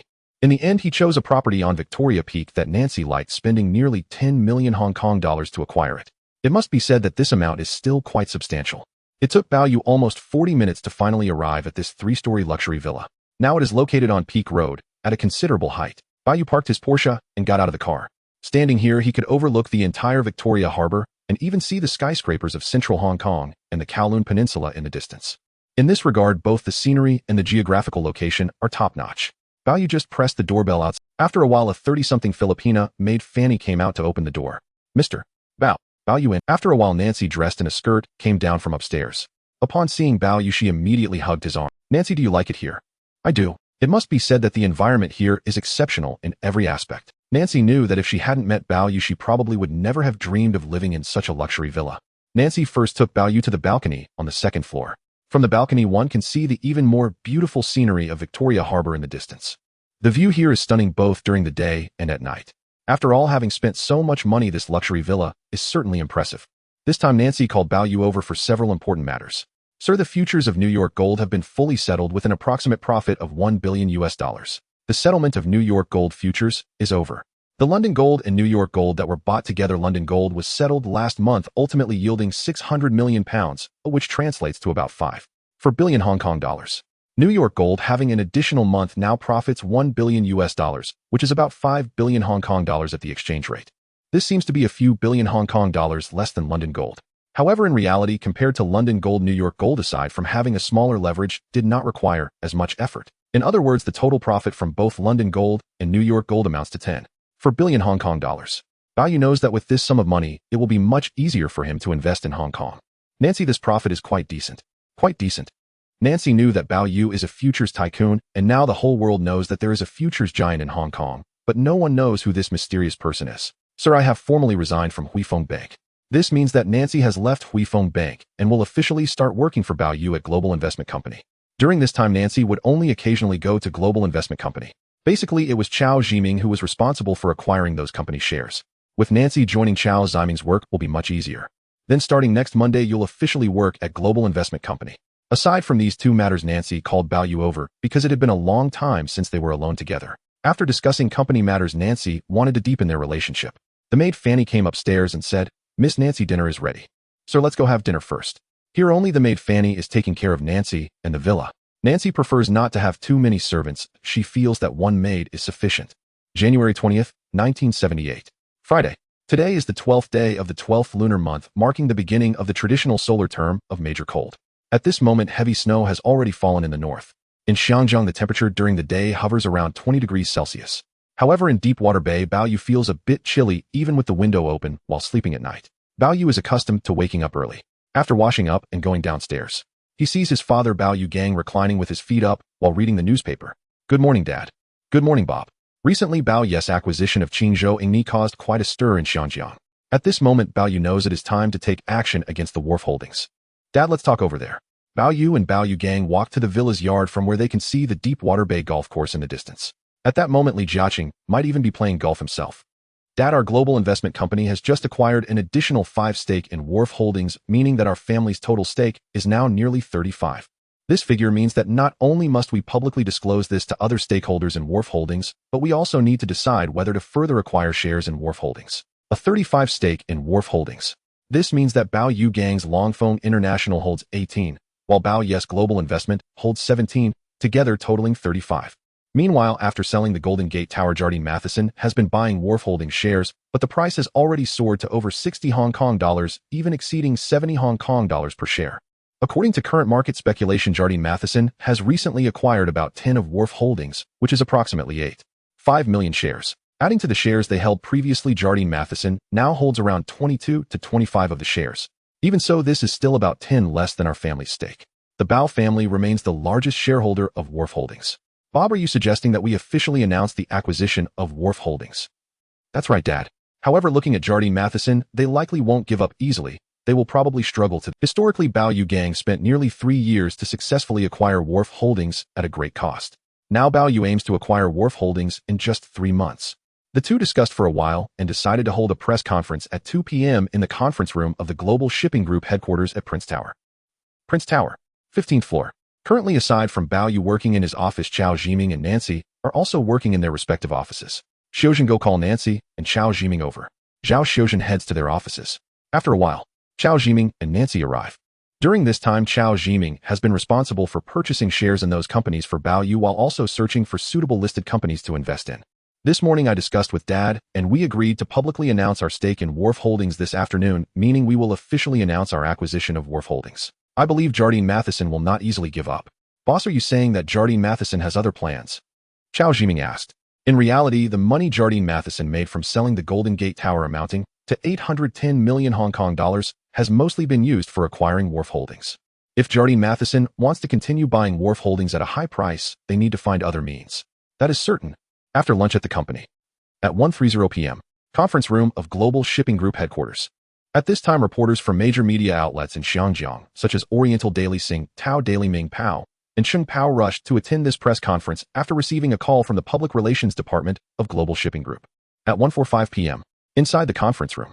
Aside from Bao Yu, the chairman of Global Shipping Group, the first vice chairman and director Su-directors Wu Guangjing, Du Shenikaro Zheng Weijian, as well as other important executives from Global Shipping Group and Longfeng International. At this moment, at the entrance of the conference room, Bao Yu, Nancy, and Zhao Xiuzhen have also arrived. As soon as the three appeared, the reporters quickly surrounded Bao Yu for an interview. Before this, the reporters thought that Global Investment Company was solely invested by Bao Yu, but later they confirmed that Global Investment Company is actually Bao Yu's own investment, which is not closely related to Global Shipping Group. This means that Qingzhou Ingni was indeed acquired by Global Investment Company and Bao Yu. Such an impressive young master of the Bao family is naturally very remarkable in the eyes of these reporters. Bao Yu said nothing. He approached his father Bao Yu. Bao Yu invited Bao Yu to sit beside him. At 2, the press conference officially begins. This press conference is hosted by Bao Yu. Bao Yu sits there looking at the reporters and says, "Dear reporters, the reason for gathering you here today is to discuss the acquisition of Wharf Holdings." Before 1978, specifically at the end of 1977, the Bao family, through Longfeng International, already held an 18% stake in Wharf Holdings. At that time, the Bao family was the largest shareholder of Wharf Holdings. From the end of 1977 until now, our global investment company has been acquiring shares of Wharf Holdings, and we have now bought approximately 17 of the shares. This means that the total shares held by Global Investment Company and Longfeng International and Wharf Holdings now account for 35. Here I want to formally inform all shareholders of Wharf Holdings. Firstly, I want to notify Jardine Matheson that the position of chairman of Wharf Holdings must be immediately vacated by Nabijian and taken over by my father, Mr. Bao Yu. Secondly, due to the Bao family's significant increase in shares, I demand that Wharf Holdings increase its board of directors by 2 seats. Thirdly, to protect the interests of the Bao family and Wharf Holdings, we may take further acquisition actions, and I hope Jardine Matheson will consider this carefully. Actually, Bao Yu is pressuring Jardine Matheson for the final move. This move may very well be the one Jardine Matheson had to make historically. Of course, with the Bao family holding 35 of the shares, not only do they remain the largest shareholder, but they also have over 10 more shares than Jardine Matheson, making the Bao family the largest shareholder of Wharf Holdings. Next, regardless of how Jardine Matheson retaliates, Bao Yu can counterattack or defend as needed. The key point is that those people do not know that Bao Yu has ample funds. Every word Bao Yu said left the reporters present in shock. They did not expect that the Bao family had already held over 35 of the shares. At this moment, a reporter from the Xinbao stood up and asked, "Young Master Bao, may I ask where the funds for your global investment company to continuously acquire Wharf Holdings are coming from?" This question posed by the reporter is quite interesting. Last time, when Bao Yu acquired Qingzhou Yingni, the other party asked the same thing. After all, while the Bao family is wealthy, they have already purchased a substantial amount of Wharf Holdings shares beforehand. Recently, Bao Yu Gang has neither sold his large ships nor borrowed money from Huifeng Bank. So, where did Bao Yu's global investment company's funds come from? Dear reporter friend, the source of my company's funds is legal and compliant, and you do not need to know. This indicates that Bao Yu does not wish to disclose where his money comes from. Young Master Bao, I am from Oriental Daily. May I ask if your family intends to further acquire Wharf Holdings? The reporter from Oriental Daily asked. It is highly likely. This depends on Jardine Matheson's stance. If they are willing to cooperate and voluntarily relinquish the position of chairman and management rights of Wharf Holdings, then we will hold on to these shares. However, if Jardine Matheson wishes to retain the position of chairman and management rights, then the Bao family will have to take further acquisition actions to protect our interests. After all, at this point, if Jardine Matheson is willing to relinquish the chairmanship of Wharf Holdings, Bao Yu will not need to use more funds and can gradually acquire Wharf Holdings. If Jardine Matheson is unwilling to yield, it means they will do whatever it takes to hold on to Wharf Holdings. At that time, Bao Yu knows that he will have to invest more funds. Historically, Bao Yu Gang spent 3 years to swallow Wharf Holdings. Ultimately, there are multiple reasons for this. Initially, Li Jiacheng had rushed to buy shares of Wharf Holdings. Subsequently, when Bao Yu Gang wanted to buy more, he needed to use more funds, but the Bao family did not have sufficient capital. In this situation, the Bao family and Jardine Matheson were locked in a stalemate, resulting in a 3-year acquisition. However, Bao Yu is different now. He cannot afford to give Jardine Matheson more time. If he hadn't been waiting for the London Gold Futures delivery, he might have swallowed Wharf Holdings by the end of last year. The reporters present were once again astonished. At this point, it seems everyone knows that the Bao family intends to acquire Wharf Holdings. Of course, this press conference was still very successful. Bao Yu, the young master of the Bao family, has once again attracted a great deal of attention. The press conference, the reporters again asked Bao Yu and Bao Yu Gang various questions. Bao Yu Gang has repeatedly emphasized that the acquisition of Wharf Holdings has always been led by Bao Yu, and he is merely assisting. It is evident that for Bao Yu Gang, it is better for his son to acquire Wharf Holdings than for him to do it himself. The press conference for Bao Yu and Bao Yu Gang has just concluded. News about the Bao family's shareholding surpassing 35 has instantly shocked various sectors of Hong Kong. It is quite evident. At this moment, the situation has reached the stage where the Bao family is ready to confront. Bao Yu has made it clear that he only hopes that the Swire Group will voluntarily relinquish the position of chairman and the management rights of the Kowloon warehouse. Although it has not yet reached the stage of a formal acquisition, it is already essentially at that point. As long as the Swire Group, or even Neo Bijian, relinquishes the chairmanship of Kowloon warehouse, whether Bao Yu Gang takes over as the new chairman or Bao Yu himself, the Bao family will certainly reform Kowloon warehouse, leaving no room for the second largest shareholder Swire or Hong Kong land. At this moment, the Swire Group has not only sold off numerous shares of listed companies through Swire Securities, but has also disposed of all shares of Iran real estate located in Country Y and even sold the Golden Gate building. The funds acquired have continuously increased the shareholding in Kowloon warehouse, yet they still hold less than 25 of the shares, which is still 10 lower than the Bao family's holdings. 1. Connaught Place, Central Hong Kong. Kong Lu Building. Chairman's office of the Swire headquarters. Neo Bijian is hard at work in his office. During this time, he has been instructing people to buy shares of Kowloon warehouse. The funds obtained from selling the Golden Gate building are nearly exhausted, as the stock price of Kowloon warehouse has risen to over 70 Hong Kong dollars per share. On the other hand, Neo Bijian is aware that the Bao family has been continuously purchasing shares of Kowloon warehouse. This indicates that there is still a significant gap between the shareholdings of both parties. Knock knock. A knocking sound comes from the office door outside the chairman's office. Neo Bijian's female secretary goes to open the door and finds that it is David, the general manager of Swire and Hong Kong land. David has not been able to eat or sleep well during this time. He knows very well that if the Swire Group loses Kowloon warehouse, he will bear the greatest responsibility, and his position as general manager will likely be at stake. Chairman, I just received news that the Bao father and son held a press conference at the Prince Building announcing that they now hold over 35 of Kowloon warehouse shares. 35 of Kowloon warehouse shares. Hearing this news, the pen Neo Bijian was holding fell from his hand. Does this not mean that the Bao family has already purchased more than 1/3 of Kowloon warehouse shares? What about us? Chairman, we hold less than 25 of Kowloon warehouse shares, which is still about 10 less than the Bao family. Neo Bijian was uncertain whether to be afraid or for some other reason. What do the Bao father and son want now? Chairman, that young Master Bao stated that you must immediately relinquish the chairmanship of Kowloon Warehouse and the management rights of Kowloon Warehouse, and the Bao family will add 2 new board seats at Kowloon Warehouse, with Bao Yu Gang taking over as the new chairman. If we are unwilling, the Bao family will take further acquisition actions. Further acquisition actions? This means that the Bao family intends to completely swallow Kowloon Warehouse. Neo Bijian's face turned grim. At this moment, Neo Bijian knows that Hong Kong Land must fight the Bao family to the end, but now the Swire Group and Hong Kong Land have very little capital left. Moreover, the share price of Kowloon Warehouse has already soared to over 70 Hong Kong dollars per share. To increase their shareholding to match the Bao families, they would need to purchase at least 5 million, or even 9 million shares, which means they would need to mobilize nearly 700 million or even 800 million Hong Kong dollars. Calculating it out, that is approximately the value of another Golden Gate building. Furthermore, the current bank loan interest rates are extremely high both for Hong Kong banks and overseas banks, making loans very expensive. David, what is the current bank loan interest rate? Boss, the best interest rate is around 14, and if you need to borrow urgently, the rate may be even higher. Currently, the weekly yield of Kowloon Warehouse is only 1.8. Borrowing from banks would adversely affect the financial situation of Hong Kong Land. Moreover, previously Hysan International faced a debt crisis due to borrowing from overseas banks and was ultimately swallowed by Huifeng Bank.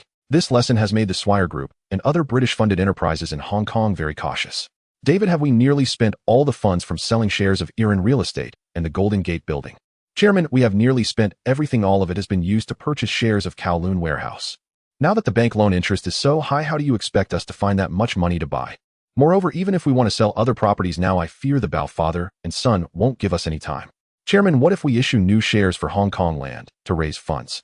Issuing new shares for Hong Kong Land. At first, Neo Bijian's eyes lit up. However, he then thought that Kowloon Warehouse is in this situation precisely because it issued too many new shares, resulting in their imminent loss of Kowloon Warehouse. Clearly, Hong Kong Land would encounter the same issues as Kowloon Warehouse. In this situation, issuing new shares for Hong Kong Land might not require Swire or Hong Kong Land to mobilize more funds to acquire shares of Kowloon Warehouse, but they fear encountering the same problems that Kowloon Warehouse faced 2 years ago. In other words, this method is not feasible. Neo Bijian and David talked for a long time. Finally, Neo Bijian said, "We will immediately hold an executive meeting to see what other executives think." David then went out to notify the executives of Swire and Hong Kong Land to convene a meeting. In the conference room, ultimately the other executives had no other solutions. There was only one method that might be possible without spending money. That was to have Neo Bijian arrange another meeting with the Bao father and son to see how they might be willing to abandon the acquisition of Kowloon Warehouse. Last time the Swire Group had Hysan Bank's Shen intervene to persuade the Bao family to abandon the acquisition of Kowloon Warehouse, but the Bao family had not given Shen any face. Now in this situation, would the Bao father and son still be willing to abandon the acquisition of Kowloon Warehouse? Is that even possible? Now that the situation has come to this with no other options, Neo Bijian knows he can only give it a try. After the meeting, Neo Bijian and David returned to the chairman's office. Neo Bijian said, "David, please arrange for Mr. Bao and his son to meet with me tomorrow morning at the Hong Kong Mandarin Oriental Hotel to discuss." Understood, Chairman. After David agreed, he returned to his general manager's office and personally called the office of Chairman Bao Yu Gang. After Bao Yu Gang's female secretary answered the phone, she said, "Chairman, it's Mr. David, the general manager of Hong Kong Land calling." "Hello, I am Bao Yu Gang. Mr. Bao, tomorrow morning our chairman Mr. Neo Bijian would like to meet with you and young Master Bao at the Hong Kong Mandarin Oriental Hotel." First, he called the Prince Building to confirm the meeting time with Bao Yu Gang for tomorrow morning. David immediately left Kong Lu Building and drove to Peak Villa to meet Henry Joseph. The villa at Deepwater Bay, the Bao family. Bao Yu just returned in a Rolls Royce. As he stepped out of the car, his wife Huang Xiuying took off his suit and said, "Sir, you and Bob are in the newspapers again." "Madam, this is just the beginning." When Bao Yu returned driving his Porsche, "Grandpa, Dad, Mom, I'm back. Bob, you and I are going to the study." Bao Yu and Bao Yu just went up to the study. "Dad, what's the matter?" Before coming back, the general manager of Hong Kong Land, David, called me and said that he wants us father and son to meet Mr. Neo Bijian tomorrow morning at the Hong Kong Mandarin Hotel. What do you think they mean? Dad, it's likely that Jardine Matheson has one last trick up their sleeve, or they might be trying to buy some time. Last trick. Bob, what do they want to do? They simply want the Bao family to voluntarily give up on acquiring Wharf Holdings. I think Jardine Matheson no longer has enough funds, and they are unwilling to borrow money from banks. The only way is to exchange the properties of Hong Kong Land with us. Jardine Matheson exchanging properties in Hong Kong. Dad, I suspect they might be offering properties around Victoria Peak to exchange with us. We know that this time we must acquire Wharf Holdings. Therefore, no matter what properties Jardine Matheson offers, we will not exchange. However, we can test them with the most valuable building of Jardine Matheson. It turns out the Golden Gate building is also one of their most valuable properties, which was sold to Chin Songqing some time ago. Currently, Jardine Matheson and Hong Kong Land still have several very valuable properties. These include the Constellation Building, Prince's Building, and Swire Building. Among them, the Constellation Building is now the headquarters of Jardine Matheson, while Prince's Building is the headquarters of the Global Shipping Group. Bao Yu was quite pleased upon hearing this. Dad, no matter how Jardine Matheson tries to delay, we cannot give them more time. We will swallow Wharf Holdings before the Spring Festival. The father and son agreed. They came downstairs to have dinner. Victoria Peak Villa, the home of Henry Joseph. Henry Joseph had already arrived in Hong Kong, and he had barely appeared in public. Others in Hong Kong were unaware of his. During this time, he had been closely following Jardine Matheson's acquisition of Wharf Holdings shares. Now Henry Joseph was comfortably in the villa's courtyard smoking a cigar and admiring the beautiful scenery of Victoria Harbour. After all, Henry Joseph still preferred the environment and lifestyle of Hong Kong, which was much more comfortable. At this moment, a Mercedes-Benz stopped. David stepped out of the car. David often came to see Henry Joseph. Although Henry Joseph was not at Jardine Matheson, he was very aware of their every move thanks to David and others who kept him informed about the company's affairs. David entered and saw the butler. Butler, I want to see the master. The butler took David to the courtyard. Young master, Mr. David has arrived. Master, there's something important to discuss with you. Henry Joseph stood up and handed the unsmoked cigar to the butler, who turned a part off with scissors. Henry Joseph and David returned to the study. David mentioned that the Bao father and son held a press conference in the afternoon announcing that they had acquired 35 of Wharf Holdings shares. In addition, they have already demanded that Neo Bijian immediately relinquish the chairmanship and management rights of Wharf Holdings. This means that under the current circumstances, the Bao father and son are likely to formally take over Wharf Holdings. What does Neo Bijian think? He has already asked me to arrange for Bao Yu to meet him tomorrow morning at the Hong Kong Mandarin Hotel to discuss whether the Bao family will abandon the acquisition of Wharf Holdings. Henry Joseph knew this was likely futile. At this stage, neither the Bao family nor Jardine Matheson would give up Wharf Holdings. This means a situation where knives are drawn and lives are at stake. Clearly, at that point, the largest shareholder of Wharf Holdings could only be one, either Jardine Matheson or the Bao family. Now, it might be Neo Bijian's last method of buying time. Henry Joseph looked out the window. Tomorrow you will personally meet the Bao father and son, and regardless of how the talks go, come to me immediately afterward. Yes, master. The news of the Bao father and son holding a press conference and acquiring 35 of Wharf Holdings shares along with Bao Yu's demand for Neo Bijian to yield the chairmanship has caused a stir in all walks of life in Hong Kong. In other words, Bao Yu cannot help but be famous at this point. After resting for a night the next morning.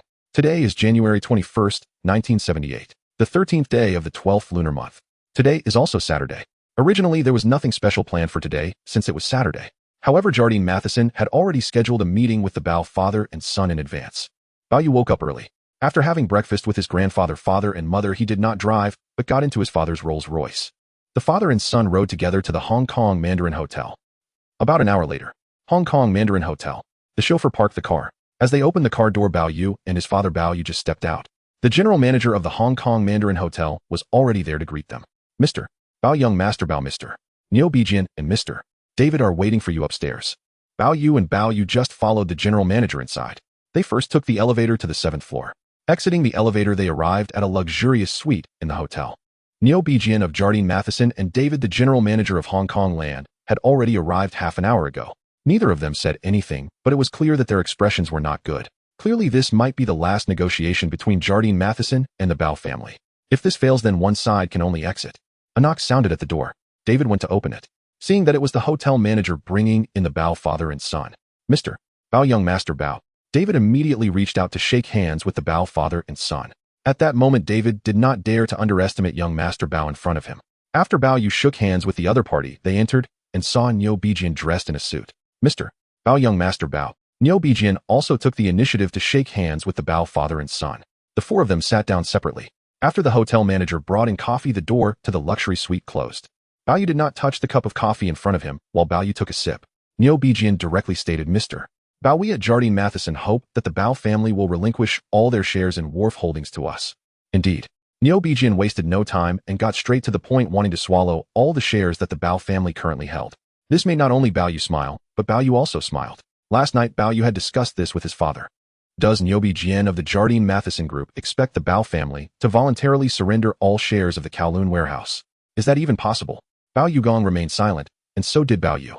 In reality, in the early 1970s, a Jardine Matheson chairman Henry Joseph Koo proposed to Bao Yu to exchange the headquarters of Jardine Matheson, the Concordia building, for a super oil tanker over 2.0 tons from the Global Shipping Group. At that time, this proposal was directly rejected by Bao Yu because before the first oil crisis exploded in 1973, such a super oil tanker would cost about the equivalent of 2 Concordia buildings. Little did he expect that now Li Jiacheng would suggest such a method to exchange those shares with the Bao family. Bao Yu glanced at his son beside him and then smiled, asking, "Mr. Li Jiacheng, how do you wish to exchange? You can suggest any properties we have in Hong Kong, even on Victoria Peak. Really, anything can be exchanged. Jardine Matheson is the largest real estate company in Hong Kong, and even globally holding the most properties on Hong Kong Island, including the famous buildings in the main area and many luxury residences on Victoria Peak, most of which are owned by Jardine Matheson." Now, knowing that Jardine Matheson and the real estate company cannot provide more funds, Li Jiacheng was prepared to offer properties on Victoria Peak in exchange. He and Henry Joseph Koo, David, and others had deliberated for a long time to reach this decision. At this moment, Bao Yu was somewhat surprised, realizing that his son had indeed guessed correctly last night. Naturally, Bao Yu could not give up the shares of Kowloon warehouse. However, to test Jardine Matheson's sincerity, Bao Yu said directly, "Mr. Li Jiacheng, it is not impossible for us to exchange those Kowloon warehouse shares, but you must put forth the Concordia building, Swire building, and Prince building for the exchange." Just now, Li Jiacheng said that any property from Jardine Matheson could be proposed. However, now Bao Yu had just put forth these 3 buildings. His expression immediately changed drastically. Among the properties owned by Jardine Matheson, these 3 buildings were the most valuable. Besides the Golden Gate building, which had already been sold to Chen Songqing. Now these 3 buildings. Among them, the Concordia building is the tallest building in Hong Kong and even Asia, and it is the headquarters of Jardine Matheson, previously the site of the Land King in Central. The Prince building is currently the headquarters of Global Shipping Group. The Swire building was acquired by Jardine Matheson in 1946 and was demolished in 1950 to be rebuilt into the Wok Sing. The building was demolished in 1959 and rebuilt as the Swire building. The 20-story Swire building was previously known as the Yin building before the 1980s, built in 1962 and demolished on October 5, 1998. It was later rebuilt and became the Chater building. All 3 buildings are located in central Hong Kong, boasting a very advantageous geographical position. Each building is worth at least over 1 billion Hong Kong dollars, and based on Bao Yu proposition, for full ownership of these 3 buildings, it would amount to over 3 billion Hong Kong dollars.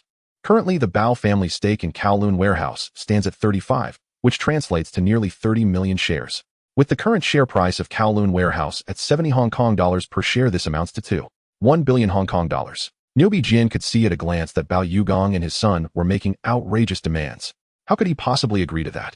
These 3 commercial buildings are the most valuable properties of Jardine Matheson, and they generate the most rental income every year. If they were directly exchanged with the Bao family, would Jardine Matheson still be Jardine Matheson? Moreover, it is clear that the market value is not equal. Mr. Bao, if you intend to exchange those Kowloon warehouse shares for these 3 buildings, that is absolutely impossible. Li Jiacheng said immediately. It was evident that Bao Yu had long anticipated that the other party would respond this way, deliberately testing their sincerity. Now it seems that Jardine Matheson wants to keep the Kowloon warehouse, while also not wanting to give up those 3 buildings. How is that possible? Then we cannot negotiate any further. Bao Yu said. "Mr. Bao Young Master Bao, we are very sincere. This time we are willing to exchange the Prince building or Swire building on Hong Kong Island along with the Starlight building in Kowloon and some residential properties on Victoria Peak. In other words, Jardine Matheson is only willing to offer one of those 3 most valuable buildings. As for the Starlight building in Kowloon, it was built by the Kowloon Land Company, invested by businessmen like Huang Dong, He Hongyan, He Tian Guan Qiming, and Zhong Minghui, along with 3 other consortiums, and completed in 1964. It is one of the commercial buildings in Tsim Sha Tsui, Kowloon, standing 19 stories high and close to the Tsim Sha Tsui Star Ferry Pier, later belonging to Jardine Matheson. It is also considered one of the more valuable properties in Hong Kong and Kowloon, but compared to those 3 buildings, it is far inferior. As for the residential properties on Victoria Peak, some are worth over 10 million. However, this cannot be compared to the 3 buildings proposed by Bao Yu. Apart from those 3 buildings, nothing else is negotiable. Bao Yu said. "Mr. Bao, then we cannot negotiate any further." Li Jiacheng already knew that it was impossible for Bao Yu and his son to relinquish their shares in Kowloon warehouse. This means that both parties could only part ways unhappily due to the inability to agree on the exchange terms. Li Jiacheng remained there. Bao Yu and Bao Yu directly descended from the Shangri-La Hotel. They got into their Rolls-Royce and returned to their villa in Deepwater Bay. Although Liu Jiacheng had anticipated this outcome, he did not expect that the father and son of the Bao family would actually want to demand the 3 most valuable buildings from Jardine Matheson. How is that possible? Now it seems that there is no longer a path for both parties to peacefully resolve the competition for Kowloon warehouse. Liu Jiacheng thought to himself, "Chairman, what shall we do?" David had been listening and was very clear about the back and forth between both parties. Let's first meet with Henry Joseph Ko. Liu Jiacheng and David descended from the building, each heading to their own car, making their way to Henry Joseph K's villa on Victoria Peak. At this moment at Henry Joseph K's residence on Victoria Peak, Henry was in the yard smoking a cigar waiting for the negotiations between Liu Jiacheng and the Bao family. At this moment the butler entered and said, "Young master Mr. Liu Jiacheng and Mr. David have arrived." Henry Joseph Ko was surprised, thinking they would be negotiating for a long time, but did not expect it to be over so quickly. However, upon seeing the grim expressions on Liu Jiacheng and David's faces, he asked, "Have you reached an agreement with the Bao family?" The senior executives of the Bao family are making outrageous demands. They actually want us to exchange the Concordia building, Swire building, and Prince building for the shares of Kowloon warehouse they hold. I propose to exchange one of the buildings besides the Concordia building along with the Starlight building in Kowloon and some residential properties on Victoria Peak, but it was directly rejected by the Bao family. At this point, Henry Joseph Ko understood. For the Bao family, it is either to swallow Kowloon warehouse or to swallow the 3 most valuable buildings. Even Henry Joseph Ko could not agree to the Bao family's request. Henry Joseph, Liu Jiacheng, and David C. the 3 giants of Iha and Shangjiang land were in the study of the villa. The 3 engaged in a lengthy discussion. In the end, Henry Joseph, Liu Jiacheng, and David C. realized that the Bao family's father and son could no longer provide them time to raise funds, and they understood the Bao family's insatiable appetite. The 3 reached an agreement. Liu Jiacheng and David C. left Henry Joseph's villa and drove back to the Kowloon building. It was 2 o'clock in the afternoon. In the IHA headquarters conference room at Kowloon building, Liu Jiacheng, David C., and key executives from IHA and Shangjiang land held a secret meeting. During the meeting, Liu Jiacheng announced they would take the initiative. The secret meeting concluded. A press conference was scheduled for 3 o'clock that afternoon in the IHA headquarters conference room. Present at the press conference were Liu Jiacheng, chairman of IHA, David C., executive director and general manager of Shangjiang land, and executive representatives from both companies. At this time, reporters from major newspapers like Oriental Daily, Sing Tao Daily, Chung Pao Ming Pao, and Xian Pao had all arrived. In the morning, some reporters had already received wind of the news. It was reported that Liu Jiacheng and David C. had a secret discussion with the Bao family at the Shangjiang Wenhua Hotel, but ultimately both sides parted ways unhappily. Now, with IHA suddenly holding a press conference, it was evident that something significant was to be announced. This press conference was personally hosted by David C. Dear journalists, Kowloon warehouse has always been a core industry of Shangjiang land. To safeguard the core interests of IHA and Shangjiang land, I am here to make an announcement on behalf of the company. Shangjiang land will issue 2 new shares of Shangjiang land plus 76.6 Hong Kong dollars with an interest rate of 10 for a total of 100 Hong Kong dollars per share, aimed at the shareholders of Kowloon warehouse to purchase stocks. This time the budget will increase by 22 million shares, raising Shangjiang land's stake in Kowloon warehouse from 23 to 49. The reporters present were clearly astonished by the announcement. As of now on the market, just before the Friday closing, the stock price of Kowloon warehouse was around 70 Hong Kong dollars. Now Shangjiang land was directly raising the price to 100 Hong Kong dollars per share, indicating an increase of over 20 Hong Kong dollars per share. Originally, the average stock price of Kowloon warehouse was about 10 Hong Kong dollars, but it had now skyrocketed to 100 Hong Kong dollars per share, nearly increasing its market value by tenfold. This suddenly reminded many of the end of 1972 when Shangjiang land acquired Sir Chow's Shangjiang Milk Company in a similar manner. However, now IHA and Shangjiang land were facing the Bao family. The reporters were excited and eager to interview Liu Jiacheng and David C. David C. emphasized before the reporters that this share swap action was an increase in holdings, not an acquisition or merger with Kowloon warehouse. He explained that Shangjiang land chose this moment to propose the increase in Kowloon warehouse shares primarily due to the favorable financial situation of the company, setting the target at 49 to avoid triggering the comprehensive acquisition point of the Shangjiang acquisition and merger regulations. Since they did not exceed half, there was no need to offer the same conditions to other shareholders. Additionally, Kowloon warehouse was operating well and had no intention of changing its board structure or management style. In fact, David C.'s statement fundamentally stemmed from the fact that IHA and Shangjiang land simply did not have that much money or could not raise enough to buy more shares, making it most reasonable to increase their stake to 49. Furthermore, the ultimate goal of this increase was still to secure controlling rights over Kowloon warehouse. At this point, after David C. announced the conclusion of the press conference, some reporters immediately surrounded Liu Jiacheng and David C. for interviews, while others quickly prepared to contact the Bao family to gauge their reaction.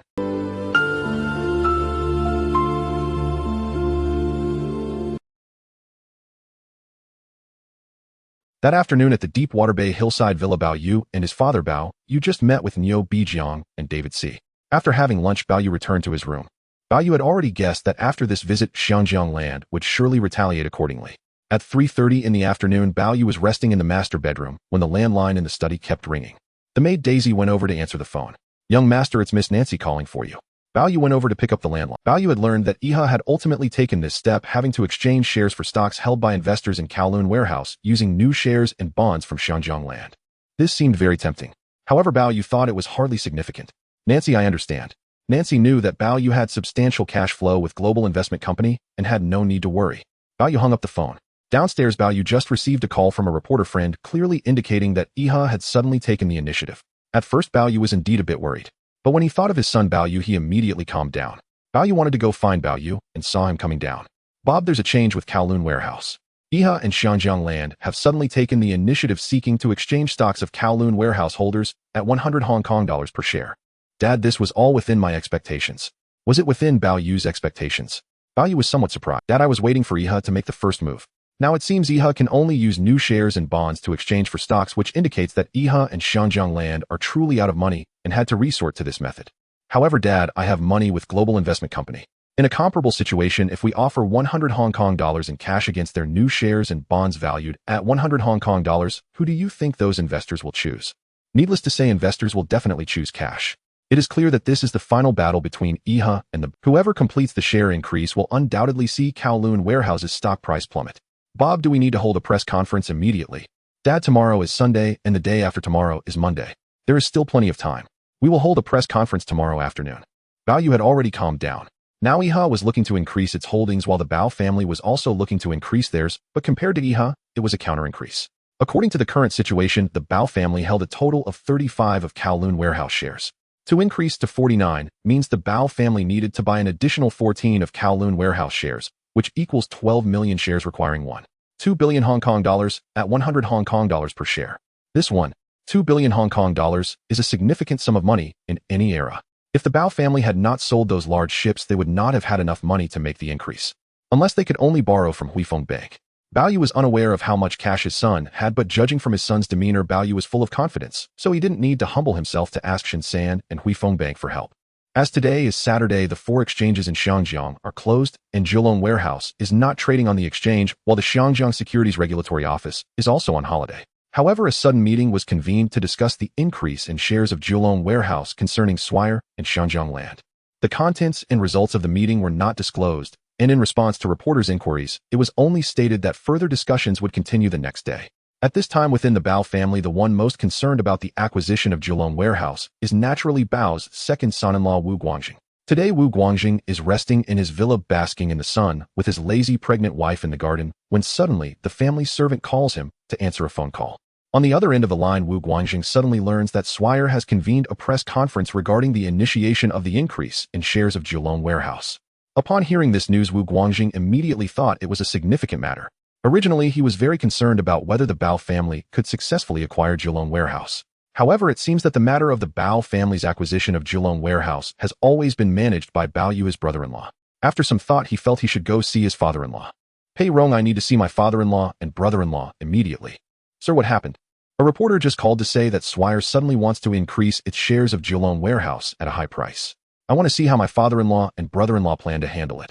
In fact, Bao Pei Rong could also see that her brother had changed significantly. His capabilities had already gained the recognition of their father Bao Yugong. This was evident from when Bao Yu directly took over Qing Zhouingni. On the other hand, Bao Pei Rong also knew that the more capable her brother became, the less important her husband Wu Guangjing appeared in Bao Yugang's eyes. This was also reflected in the recent conversations Wu Guangjing had with her.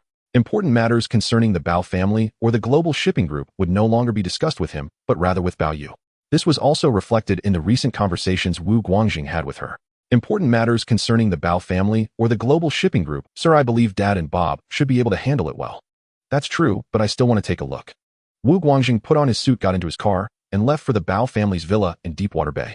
At this moment, aside from Wu Guangjing, Su Haifan and Zheng Weijian, upon learning this news, were also driving to see their father-in-law and brother-in-law. Only Watanabe Shinichiro was not paying much attention.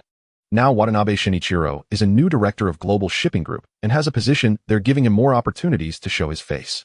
However, Watanabe Shinichiro himself does not particularly like to show off in front of his father-in-law, because he can see that no matter how they try, these sons-in-law cannot compare to Bao Yu.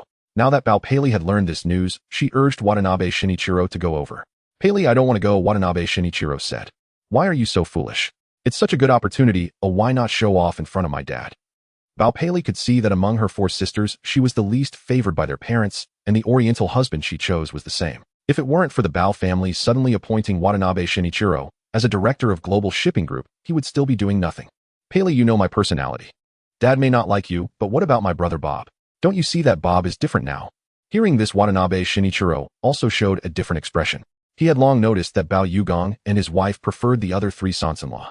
Now thinking of his brother-in-law, Watanabe Shinichiro finally got up and prepared to drive to his father-in-law's house. Meanwhile, Wu Guangjing drove anxiously over, and at this moment Bao Yu had already driven away from the villa. As a result, the 4 sons-in-law of the Bao family arrived one after another, only to see Bao Yugong and his wife, but not catch a glimpse of the brother-in-law. "Father, I'm here," Wu Guangjing exclaimed as he got out of the car. Seeing Wu Guangjing and the others arrive, Bao Yugong and his wife smiled. "Father, mother, where is Bob?" Bob had something to attend to and went out first. "Father, I want to talk to you about Kowloon warehouse." Wu Guangjing immediately moved to hold Bao Yugong. Bao Yu drove to the location where he arrived, which was the prince's building. In the office on the upper floor of the prince's building, Chao Jiming Nashi and Zhao Xiuzhen had already arrived. These 3 were among the first to learn about Swire and Xiangjiang Land's acquisition of Kowloon warehouse.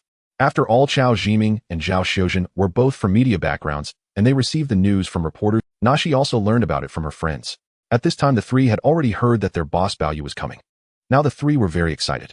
Compared to the earlier acquisition of Qingzhou Ingni, acquiring Kowloon warehouse would truly be the moment to put Global Investment Company on the map. 15 minutes later, Bao Yu arrived on the 15th floor. He had met with the 3. Bao Yu and the 3 went to the conference room. "Boss, sir."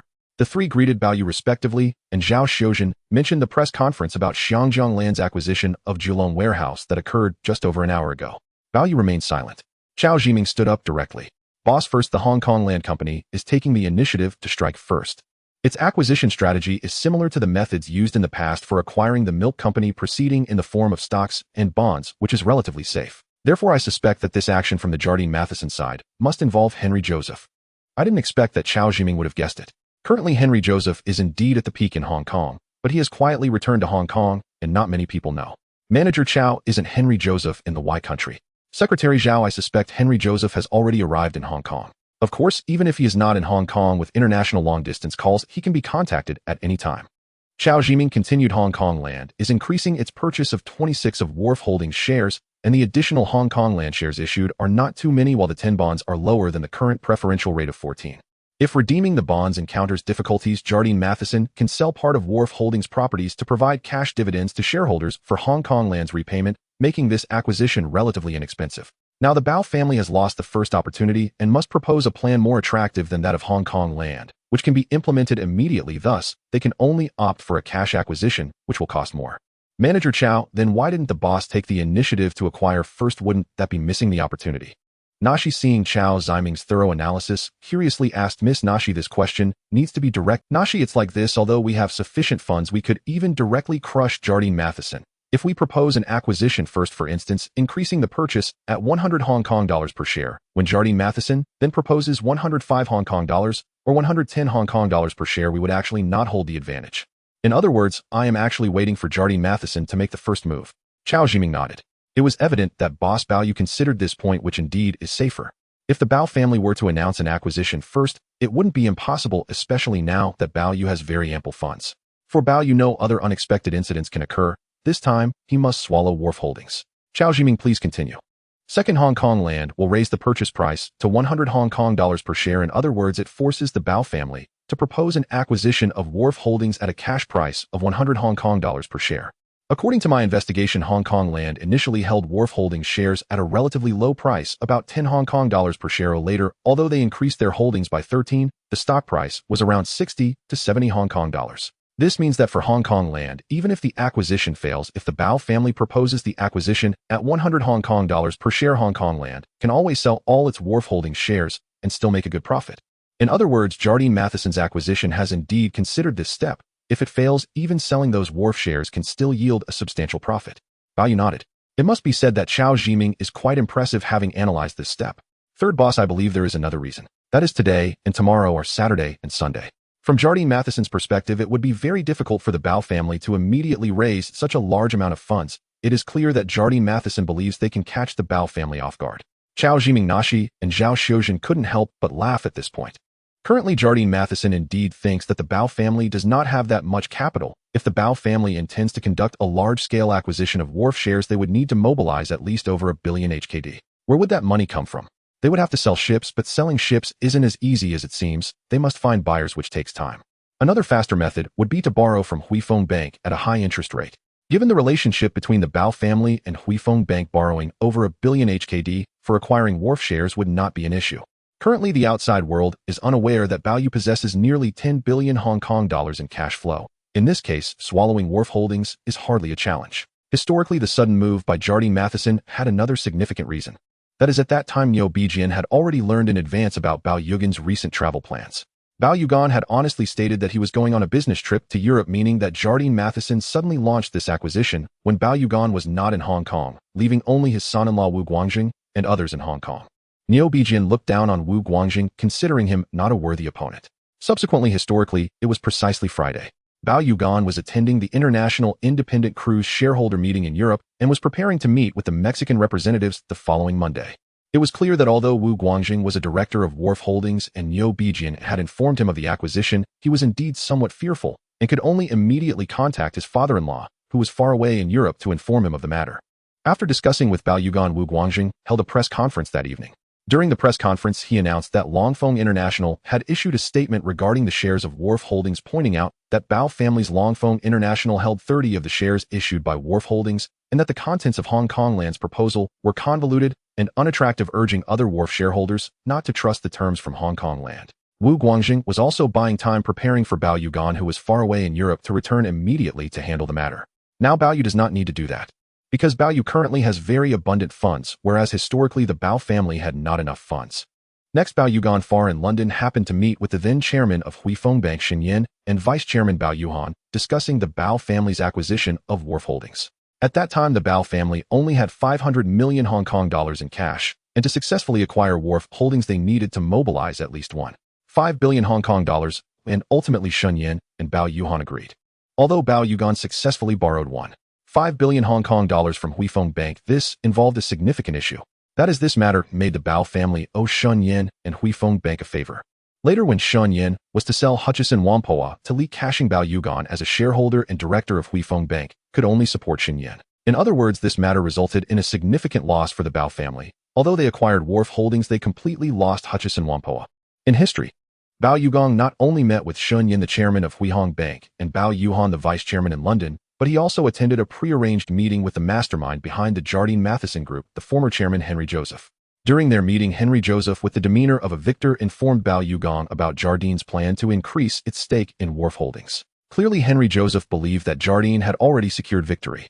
In fact, they underestimated Bao Yugan. At that time, Bao Yugan had already secured a loan of 1.5 billion Hong Kong dollars from the two executives at Huifeng Bank, giving him a strong advantage. He immediately called Wu Guangjing in Hong Kong, instructing him to organize lawyers and financial advisors to discuss counter-strategies for the share buyback, as he planned to return to Hong Kong on Sunday to personally lead the business battle. Now Bao Yu did not need to operate like his father Bao Yugan did in history. With his vast financial resources, he could easily overpower Jardine. Chao Jiming had already taken a seat. Bao Yu looked at the three people present and said, "I must personally lead this final battle for the acquisition of Wharf Holdings." In other words, historically, it was his father Bao Yugan who led the charge. Now it was Bao Yu taking the lead. For Bao Yu, this was his moment to make a name for himself in Hong Kong and even internationally. Chao Jiming, Nancy, and Zhao Xiuzhen were all very excited. This acquisition of Wharf Holdings, involving tens of billions of HKD, was expected to be the most sensational acquisition battle in Hong Kong's history. Bao Yu turned to the three of them and asked, "What price do we need to offer in order for the counter buyback to succeed?" At this moment, Nancy said, "Boss manager Chao just mentioned that the stock buyback by Hong Kong Land is being conducted in the form of stocks and bonds, so if we propose a cash price of 90 Hong Kong dollars per share, we should be able to outbid Hong Kong Land. 90 Hong Kong dollars per share. While cash is indeed more attractive than stocks and bonds from Hong Kong Land, when calculated it is still 10 Hong Kong dollars less per share than what Jardine is offering." Chao Jiming, what are your thoughts? Boss, although Miss Nancy said there is over an 80 probability of success, it is not a guarantee. If the shareholders of Wharf Holdings believe Bao's offer is less sincere than Jardine's, they may sell their stocks to Jardine. Bao Yu nodded. Historically, Bao Yu encountered similar problems. Everyone hoped to acquire Wharf Holdings with as little capital as possible, but a small misstep could lead to failure. Bao Yu did not want that to happen. In his view, an additional 10 Hong Kong dollars, or a reduction of 10 Hong Kong dollars per share, was merely a few tens of millions of HKD. I want to ensure a 100% success in acquiring Wharf Holdings and will not give Jardine any opportunities. Boss, if that's the case, I suggest offering 100 Hong Kong dollars per share or 105 Hong Kong dollars per share in cash. Chao Ziming's suggestion, which mirrored the advice from Bao Yugang's financial advisors in history, was the most prudent recommendation. In other words, making an offer of 100 Hong Kong dollars per share in cash would essentially guarantee success. Bao Yu replied, even if we offer an extra 5 Hong Kong dollars per share, it's not a big deal. It's just like the Bao family distributing New Year gifts to the people of Hong Kong during the Spring Festival. Thus, Bao Yu decided to proceed with the acquisition of Wharf Holdings shares at 105 Hong Kong dollars per. The Bao family currently holds 35 of Wharf Holdings and intends to increase it to 49, which means purchasing an additional 14 stake, approximately 12 million shares. At 105 Hong Kong dollars per share, Bao Yu would need to utilize 1.25 billion Hong Kong dollars. This is undoubtedly a substantial amount of money. Historically, although the Bao family borrowed 1.5 billion Hong Kong dollars from Huihong Bank, they eventually used over 2 billion Hong Kong dollars to successfully acquire Wharf Holdings, which resulted in high interest payments and left them indebted to Shen and Huihong Bank. Furthermore, while the acquisition of Wharf Holdings was ultimately successful, it fell into the hands of Wu Guangjing and his son. This time it would be different. Bao Yu would not give Jardine or Hong Kong Land any opportunities, nor would he owe Huihong Bank and Shen any favors, and he certainly would not allow Wharf Holdings to fall into the hands of his family's second son-in-law. After discussing this matter with the three individuals, Bao Yu and the others had essentially confirmed the content of the press conference regarding Wharf Holdings for the following day. In addition to this matter, there were also discussions about the new personnel arrangements for Wharf Holdings after the successful acquisition. Currently, the chairman of Wharf Holdings is Niu Bijian, and the general manager is likely to be David. In Bao Yu's view, once the share acquisition of Wharf Holdings is successfully completed on Monday, new arrangements for the chairman and general manager roles would naturally need to be made. Chao Ziming, Nancy, who do you think would be suitable for the new chairman and general manager of Wharf Holdings? Boss, I think either you or Mr. Bao could serve as chairman of Wharf Holdings, but if you want to gain more fame and attract more talent to work for you, I suggest you take on the role personally. As for the position of general manager, it is very important, as they will be responsible for managing all affairs of Wharf. Chao Ziming understood he could not take on that role. He did not want to, as he preferred to stay behind the scenes to help Bao Yu acquire other companies. Naturally, Nancy could not take on the role either. In Chao Ziming's view, the position of general manager at Wharf Holdings should be filled by an executive from the Global Shipping Group. Boss, I believe the new general manager for Wharf Holdings should come from the Global Shipping Group, Chao Ziming said. Bao Yu shook his head. Although the Global Shipping Group and Asia Shipping Group, as well as Longfeng International, are all large companies in Hong Kong, especially with Global Shipping Group having nearly 200 subsidiaries worldwide, Bao Yu knew that the main business of the Bao family was related to the shipping industry. In fact, compared to Li Jiacheng, who was historically Bao Yugang's counterpart, the prominent executives around Bao Yugang were not many. The notable figures were indeed Bao Yugang's eldest son-in-law Su Haifan and second son-in-law Wu Guangjing, followed later by the fourth son-in-law Zheng Weijian. In other words, these three sons-in-law were the most important executives around Bao Yugang. There were no other well-known executives. What does this indicate? It shows that aside from being an exceptionally capable boss, Bao Yugang had only these three sons-in-law assisting him without any need for external help. This has its advantages and disadvantages. Historically, Bao Yugang had no sons and could only rely on his sons-in-law, which was a last resort. Now it was different. Bao Yu knew he could not allow the Bao family to take the same path as history. The Bao family and the Global Shipping Group do not have suitable executives to serve as general manager of Wharf Holdings. Boss, what about your elder brother-in-law and second brother-in-law? Chao Ziming inquired.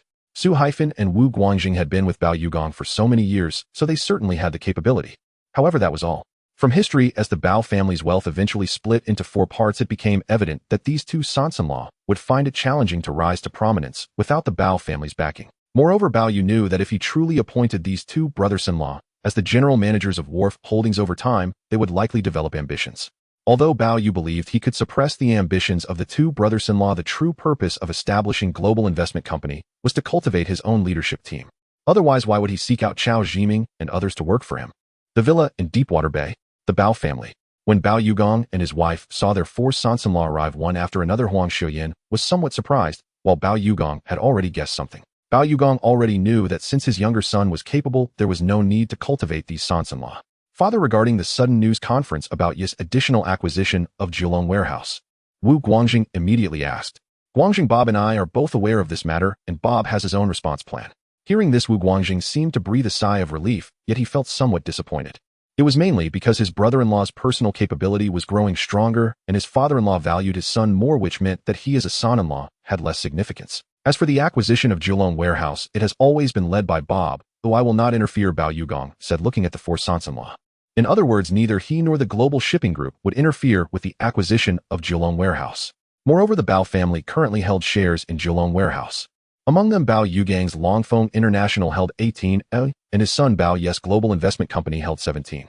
If you say Bao Yu relied on his father, that would be impossible. From this perspective, Bao Yugang felt that his younger son was indeed impressive. The four sons-in-law originally thought they could contribute ideas to their father-in-law, but unexpectedly they found that they had nothing to do with it. Father, where did Bob go? When will he return? Wu Guangjing asked again. I am not sure. Bao Yu indeed did not mention this matter to Bao Yugang. The four sons-in-law of the Bao family waited for a long time and did not see their brother-in-law return. As Bao Yugang mentioned that Bao Yu was in charge of the Kowloon warehouse affairs, they could only leave. The four sons-in-law left. Bao Yugang glanced at his wife, Huang Xiuyan. Both of them were naturally smart. If their son Bao Yu were just an ordinary person unsuitable for business, perhaps these four sons-in-law would have more opportunities to shine. However, now that Bao Yu had displayed his business talent, did these four sons-in-law still have a chance? At 7 in the evening, Bao Yugang and his wife were waiting for Bao Yu to return for dinner. Bao Yu called in advance to say he had eaten outside and didn't need them to wait. At around 9 in the evening, Bao Yes Porsche stopped. He got out of the car, and now Bao Yugang and Daisy were waiting. Bob, where did you go? Mom, Huang Xiuyan asked. Mom, I went to meet some subordinates and had dinner outside before coming. Subordinates. Bao Yu had already established the global investment company, which she knew about. At first she thought her son was just joking, but now it seemed otherwise. Your four brothers-in-law waited here for an entire afternoon without seeing you. They have just left. For brothers, Bao Yu seemed to realize something. Bao Yugang, who was still reading the newspaper on the sofa, glanced at his son and said, Bob, let's talk in the study. Bao Yu followed his father to the study. Do you know what your brothers-in-law came here for? Dad, wasn't it related to Kowloon warehouse? Bao Yugang nodded. In the past, he hadn't considered these issues, but now he suddenly thought that if his sons-in-law were too capable and his son was also too capable, problems would inevitably arise. Previously, he was concerned about his son not performing well in studies, fearing he wouldn't be capable in business management, so he focused on nurturing the two sons-in-law, thinking that even if his son didn't do well, the Bao family would still have daughters and sons-in-law to inherit. Now it seemed that it was not the case. Looking at the four sons-in-law of the Bao family, especially the anxious look on the second son-in-law Wu Guangjing, he could certainly see it. Bao Yu knew that his appearance had already disrupted the balance within the Bao family. Historically, the Bao family did not have this younger son. Bao Yugang placed great importance on the eldest and second sons-in-law, so historically the Bao family was divided into four, directly assigning global shipping and Asian shipping to the eldest son-in-law. The historical acquisition of Kowloon warehouse and Kowloon International was entrusted to Wu Guangjing. Especially during Bao Yugang's acquisition of Kowloon warehouse, many matters were personally handled by Wu Guangjing, including appointing him as a director of Kowloon warehouse, which indicated that Wu Guangjing would definitely take over Kowloon warehouse in the future. Now it's different. Bao Yugang would not do that, and Bao Yu certainly wouldn't either. Bob, what do you think? Dad, the eldest and second sons-in-law are capable in management, while the third son-in-law is lacking a bit, and the fourth son-in-law is a medical student. Dad, you know they are just my brothers-in-law. Bao Yugang nodded. He now understood why Bao Yu wanted to balance the positions of the four brothers-in-law, clearly for this reason. Dad, regarding Kowloon warehouse, we will definitely swallow it on Monday, and we will not give Iha any time or however, I do not want those four brothers-in-law, especially the eldest and second, to get involved. Oh, I want to cultivate my own leadership team. In other words, Bao Yu could only keep those four brothers-in-law at Global Shipping Group. Besides balancing the positions of the four sons-in-law in the future, he also wanted to further reduce the positions of the eldest and second sons-in-law at Global Shipping Group, while enhancing the positions of the third and fourth sons-in-law. In fact, this was Bao Ye's strategy and skill. Bao Yugang smiled and said, Bob, you are thinking very well.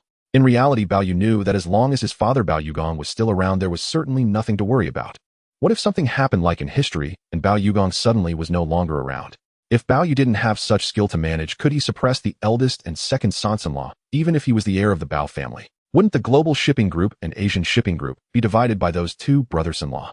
Although the company founded by his father Bao Yugang included shares from the four sisters, in him, it was still different. Dad, regarding the candidates for the chairman and general manager of Kowloon warehouse. Bao Yu first asked his father. Historically, without this son, after Bao Yugang and Wu Guangjing swallowed Kowloon warehouse, the chairman position would naturally be held by Bao Yugang, and the general manager position would be held by Wu Guangjing. At that time, Wu Guangjing was actually preparing to take over Kowloon warehouse in the future. Bob, what are your thoughts? This position Bao Yugang truly wanted to take. After all, Kowloon Warehouse's scale and influence are indeed significant. Dad, I plan to personally serve as the chairman of Kowloon Warehouse. Bao Yu serving personally. Bao Yu felt that this was not impossible. Now that Bao Yu already held 17 of Kowloon Warehouse's shares, if he announced the additional acquisition tomorrow, even if he only increased it to 49, then the additional 14 of Kowloon Warehouse's shares would naturally belong to Bao Yu, meaning he would end up holding 31 of Kowloon Warehouse's shares. Dad, originally, I wanted you to take the position. Now I have considered several issues. First, you are currently the chairman of Global Shipping Group and do not have much energy to manage Kowloon Warehouse. Second, I want to use this chairman position to expand my influence and attract more talent. Third, it still relates to those 4 brothers-in-law. In fact, Bao Yu's points were naturally understood by Bao Yu, especially the third point. He had already sensed the subtle thoughts of those 4 sons-in-law. Bob, regarding the selection of the general manager for Kowloon Warehouse, do you really not want to use the old officials of Global Shipping Group? January 22nd, 1978. Sunday, the 14th day of the 12th lunar month. The spring festival is drawing near. Early in the morning, Bao Yu is still in a deep sleep. At this moment, in the hall of the half-mountain villa in Deepwater Bay, Bao Yu just got up early and is reading the morning paper on the sofa. The current newspapers are mostly related to the news of Shanjiang Real Estate's acquisition of shares in Wharf Holdings. Moreover, many articles in the newspapers speculate on what kind of counterattack Bao's father and son will make next. Clearly, this is likely of great interest to those reporters and many investors in Shanjiang. However, up until late last night, reporters from major newspapers had not received any news regarding the Bao family. It is now 7 in the morning. As Bao Yu is reading the newspaper, the landline phone in the Bao family's living room rings, and the maid Daisy goes to answer it. Mr. Bao, there is a call for you. Bao Yu puts down the newspaper in his hand, walks over, picks up the handset, and says, hello, this is Bao Yu. Mr. Bao, I am Davis, the general manager of Shanjiang Real Estate. Chairman Liu Jiacheng asked me to inform you and young Master Bao that we will be increasing our stake in Wharf Holdings. Bao Yu chuckles, thinking it is something else. In reality, according to the regulations, as the current chairman of Wharf Holdings, Liu Jiacheng is indeed supposed to inform the Bao father and son, who are now the 2 directors of Wharf Holdings. It is evident that Davis is calling to inform Bao Yu of the situation. At this moment, from the perspective of Jardine Matheson and Shanjiang Real Estate, they believe they have already secured the controlling stake in Wharf Holdings. Davis is merely informing Bao Yu in a victorious manner. Mr. Davis, I understand, thank you for Bao Yu said that, and both sides hung up the phone. Jardine Matheson seems to be overly arrogant, truly believing they have already won. Around 7 in the morning, Bao Yu comes down from upstairs and greets his parents. Bob Davis just called on behalf of Liu Jiacheng, saying that Jardine Matheson intends to increase its stake in Wharf Holdings. As the chairman of Wharf Holdings, he has a responsibility to notify each director. Dad, Jardine Matheson still thinks they have secured Wharf Holdings this time. Bao Yu has breakfast with his parents, and after breakfast, Bao Yu goes back upstairs to the study to read the newspaper. At noon, Bao Yu has lunch with his parents and grandfather. Under Days' service, Bao Yu wears a black suit, his hair styled to the side, looking very serious and different from usual. Bao Yu comes down from upstairs, and his father Bao Yu just waits for him. Bao Yu believes that Bao Yu will sit in the Rolls Royce to Prince's building together. Bob, are you not going to sit with Dad? Dad, no, after the press conference I need to meet someone. Meet someone. After Bao Yu realizes this, he guesses that this person should be the candidate for the new general manager of Wharf Holdings that Bao Yu mentioned last night. Since that's the case, Bao Yu gets into the Rolls Royce and heads to Prince's building first. Bao Yu gets into his Porsche and follows behind. In the morning, reporters from several mainstream media outlets in Shanjiang suddenly receive a call from Zhao Xiuzhen, Bao Yu's secretary, at Global Investment Company, notifying them that there will be a press conference at 2 o'clock in the afternoon in the conference room of Global Investment Company. Previously, Bao Yu had already held such a press conference, which caused a stir when he acquired the 19th-ranked Qing Zhouingni in Jiang's total market value. This time, when these reporters receive Zhao's call, they guess it must be related to the Bao father and son suddenly announcing an increase in their stake in Wharf Holdings. Upon receiving the invitation from Secretary Zhao, the reporters immediately rushed over. Some had already gone up to the conference room on the 15th floor to wait, while others were waiting downstairs at Prince's building. The Rolls Royce carrying Bao Yu just stopped at Prince's building. Bao Yu, dressed in a suit, immediately attracted the attention of those reporters who rushed over to interview him. Mr. Bao, I am a reporter from the Oriental Daily. What are your thoughts on Jardine Matheson's sudden announcement to increase its stake in Wharf Holdings yesterday? Mr. Bao, I am a reporter from the Tsingtao Daily.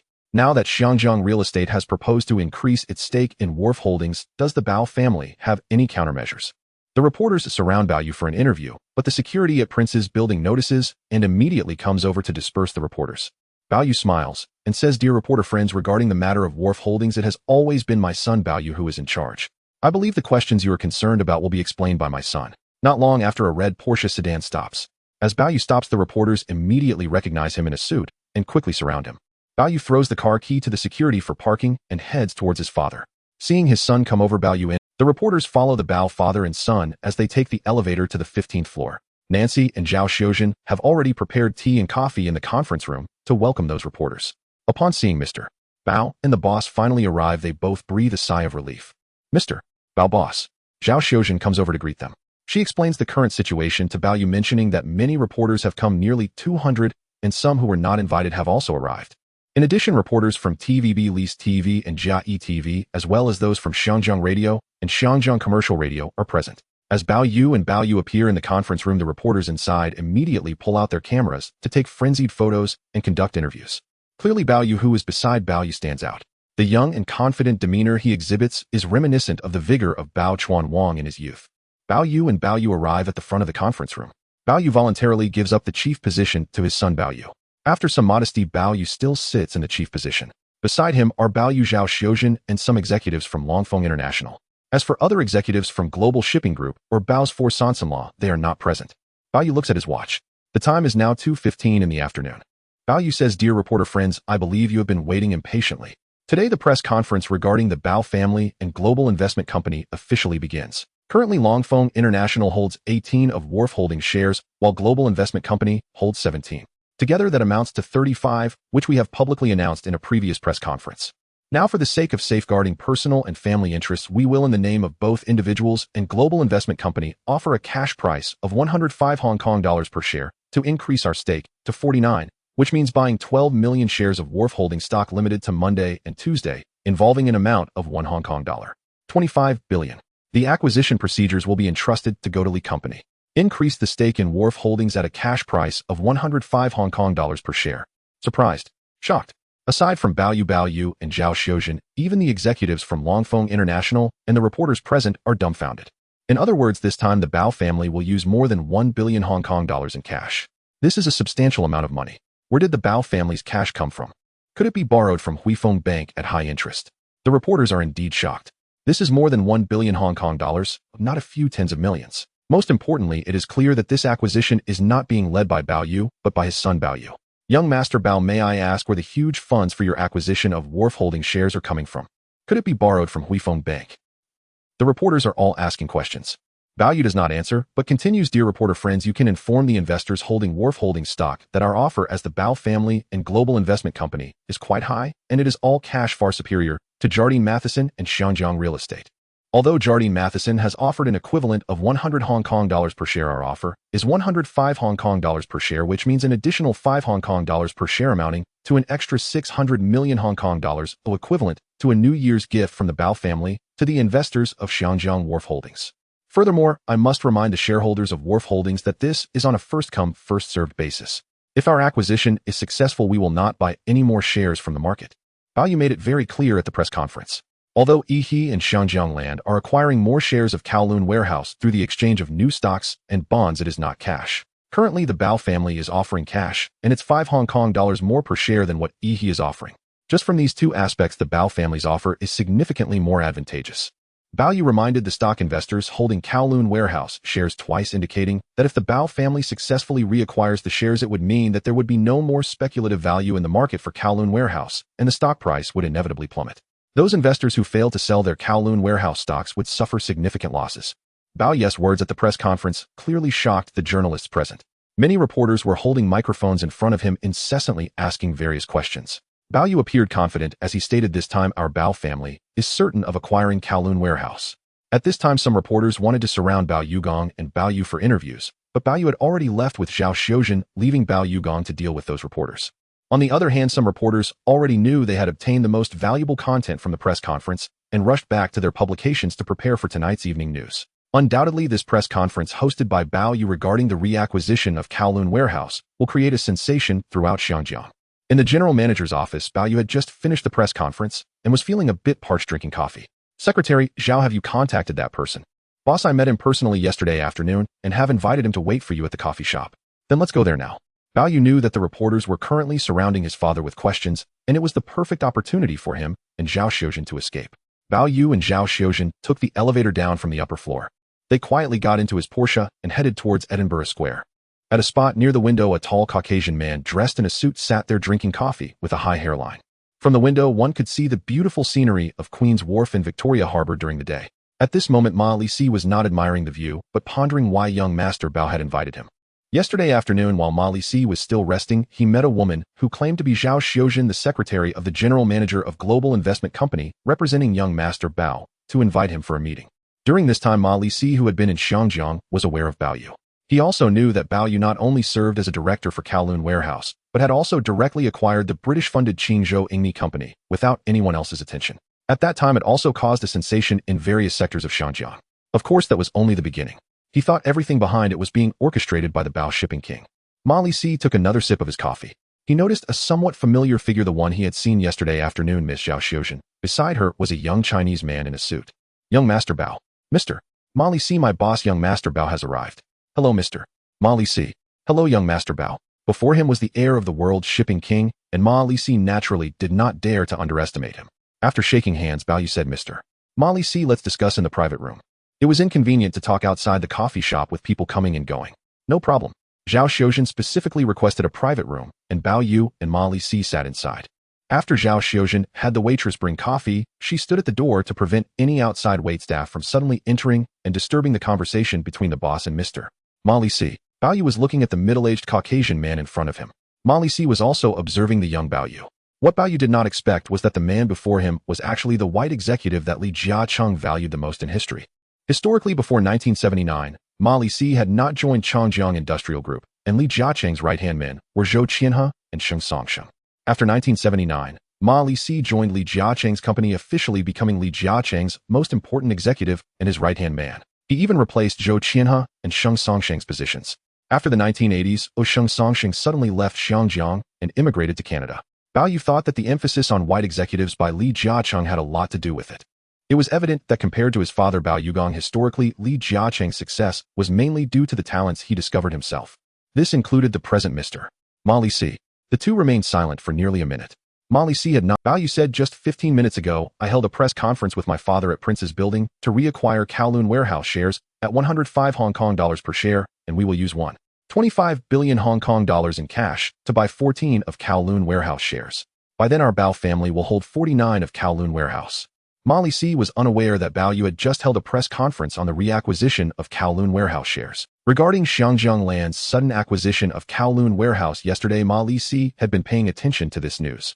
He was somewhat surprised. He already knew that the Bao family was undoubtedly going to win and would certainly succeed in acquiring Kowloon Warehouse. Young Master Bao, congratulations on your family's successful acquisition of Kowloon Warehouse. No matter what, Kowloon Warehouse is definitely one of the largest British-funded companies in Xiangjiang. Historically, at the end of 1978, Kowloon Warehouse ranked 7th among Xiangjiang's listed companies with a total market value of around 2.5 billion Hong Kong dollars. Now, the Bao family has only used over 1 billion to swallow this large trading company, which not only demonstrates the strength of the Bao family, but also solidifies their position in the Xiangjiang consortium. Mr. Ma Lisi, this is indeed a good thing, and it also relates to you. Related to Ma Lisi. He was puzzled. Bao Yu then said, do you know why I invited you to meet alone? Ma Lisi shook his head, and then asked young Master Bao, is it for your father? No, I invited you of my own accord. It has nothing to do with my father. Bao Yu was very clear that in his past life, Li Jiacheng's success stemmed not only from his own abilities, but also from the help of his wife, Zhuang Yueming, and even from assistance from his father-in-law, Zhuang Jinggan. More importantly, it was thanks to the nobleman Shun Yan and the help of executives around him. This included Zhou Qianhe, Sheng Songsheng, and Ma Lisi, as well as other executives' assistants. This ultimately created the historical figure of Li Jiacheng, the richest Chinese, and even the richest person in Asia. Bao Yu was well aware from playing the game The Great Era and researching the relevant materials that Li Jiacheng's ability to build his business empire relied greatly on the talents he discovered, like Ma Lisi and others. Why is Bao Yugong different? Historically, Bao Yugong had no sons and was highly capable. Besides relying on two sons-in-law, he rarely used other executives. In this situation, although historically there was Bao shipping king besides Bao Yugong and those two sons-in-law, he could hardly call out any important executives' names. Now Bao Yu knew he needed to establish his own leadership team, and it was clear he required more talents to work for him. So where would these talents come from? Apart from Nancy, who was already working for him, and Chao Jiming, Bao Yu knew that was far from enough. His gaze naturally turned to Ma Lisi. Ma Lisi, besides being very capable, was a highly competent professional manager. On the other hand, he had been utterly loyal to the Li family in Bao Yu's past life, working for them until retirement, and even continuing to assist the second generation of the Li family, which was evident. The question is, does Bao Yu know if he can poach Ma Lisi? that it has nothing to do with Bao Yu. Ma Lisi felt a bit disappointed. In the early 1970s, and even in the past few years, he had served as the executive president of the new Jiapa Tiger Leopard Company. Now that the new Jiapa Tiger Leopard Company has been swallowed by the white glove Huang family of the new Jiapa Li family, Ma Lisi left New Jiapa to come to Xiangjiang in search of a more suitable job. Bao Yu first talked to Mei Lisi about his previous job. Mei Lisi was very familiar with his former company, the Xinjia Tiger Leopard Company. After the death of Hu Wenhu, his nephew, Hu Qing took over the family business and transferred most of the family's assets to the Tiger Leopard Brothers International Limited, listed in Xinjia in Malaysia in 1969. It was at that time that Mei Lisi joined the Xinjia Tiger Leopard Company. Subsequently, a series of issues arose in the company as Hu Qing lacked the ability to manage such a large firm. As a foreigner, Mei Lisi did not gain the trust of the local parties. Ultimately, the Tiger Leopard Company faced severe losses and was reorganized and taken over by Huang Ziyao from the Li family of Xinjia. By the time Mei Lisi left Xinjia and resigned as the CEO of the Tiger Leopard Company, the company had already fallen into the hands of Huang Ziyao and his son. Ultimately, the unexpected death of Hu Wenhu, who had no son to take over, led to infighting among the Hu family's vast wealth and conglomerate. Even when his nephew Hu Qing won, the Tiger Leopard Company was already in shambles. Moreover, the Li family from Xinjia had long set their sights on this major Chinese-owned company, allowing Huang Ziyao to take over. Currently, Huang Ziyao serves as the chairman of the Tiger Leopard Company, with his third son Huang Yilin as the president and CEO. Mei Lisi introduced. Bao Yu chuckled.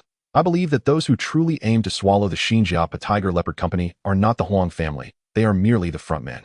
The real players are the Li family. This remark from Bao Yu surprised Mei Lisi, who sat opposite him. It was unexpected that Bao Yu far away in Xiangjiang could see through it. In fact, many people in Nanyang or Xinjia could see that after the Li family took control of Xinjia, they were seizing the opportunity to swallow other Chinese-owned large companies, including several important Chinese banks, with varying degrees of success. To avoid being too conspicuous, the Li family naturally had to use their frontmen. Bao Yu snorted. Li family pa. There is a Li family pa in Xinjia. Historically, Xiangjiang had a Li family city. This is certainly not said lightly. Ma Lisi looked again at the young man sitting before him, initially thinking he was too young and previously unknown, but now it seemed that this young man was not simple. Mr. Ma Lisi, I heard you know Mr. Li Jiacheng. Li Jiacheng. Ma Lisi naturally knew him.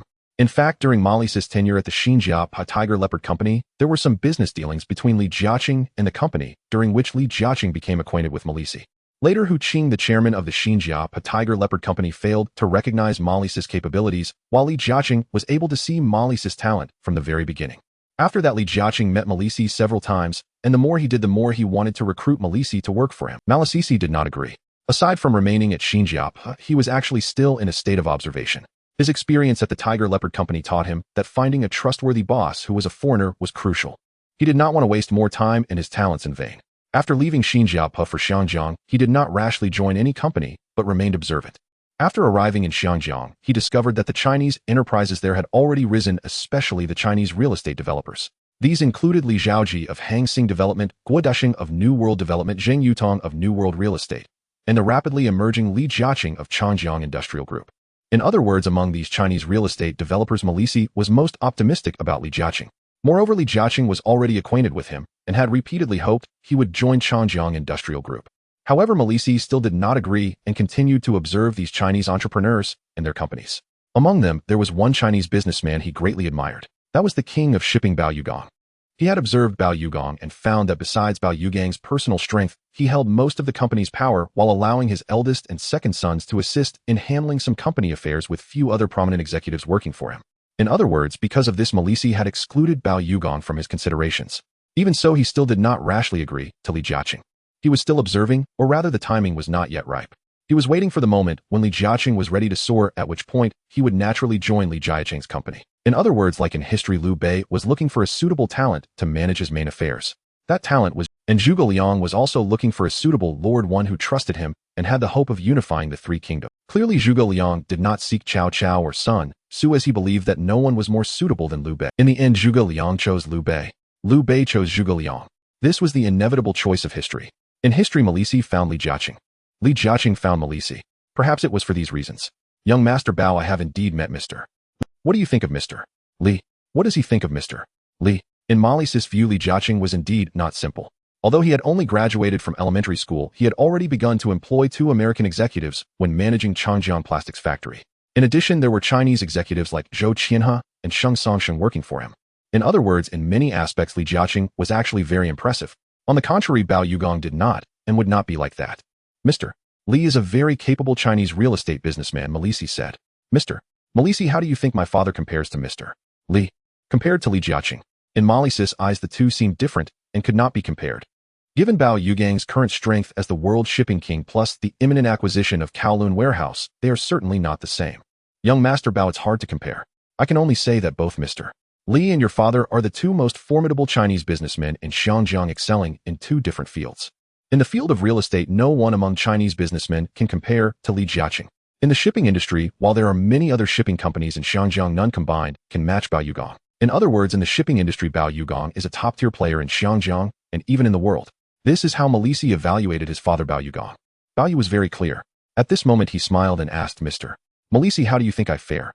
Bao Yu asked my Li what she thought of him. This was my Li's train of thought. Li Jiacheng had two sons, one 14 years old and the other 12.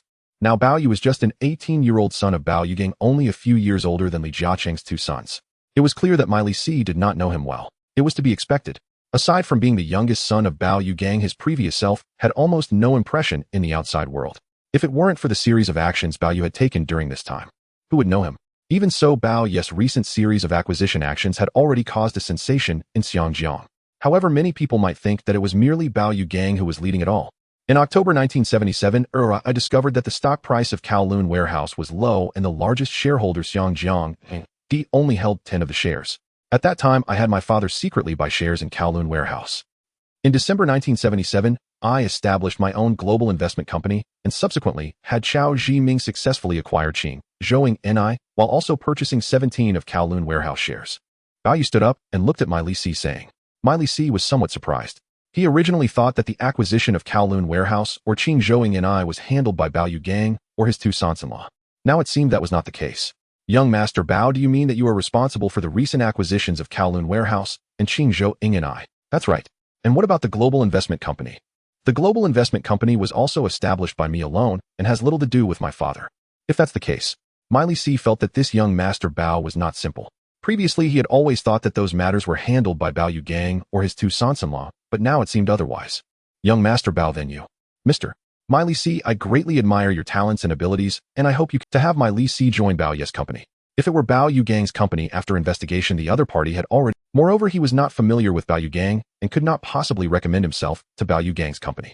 Now my Li was even more surprised. How could Bao Yu know about his abilities and talents far away in Xinjiang? Of course Bao Yu knew.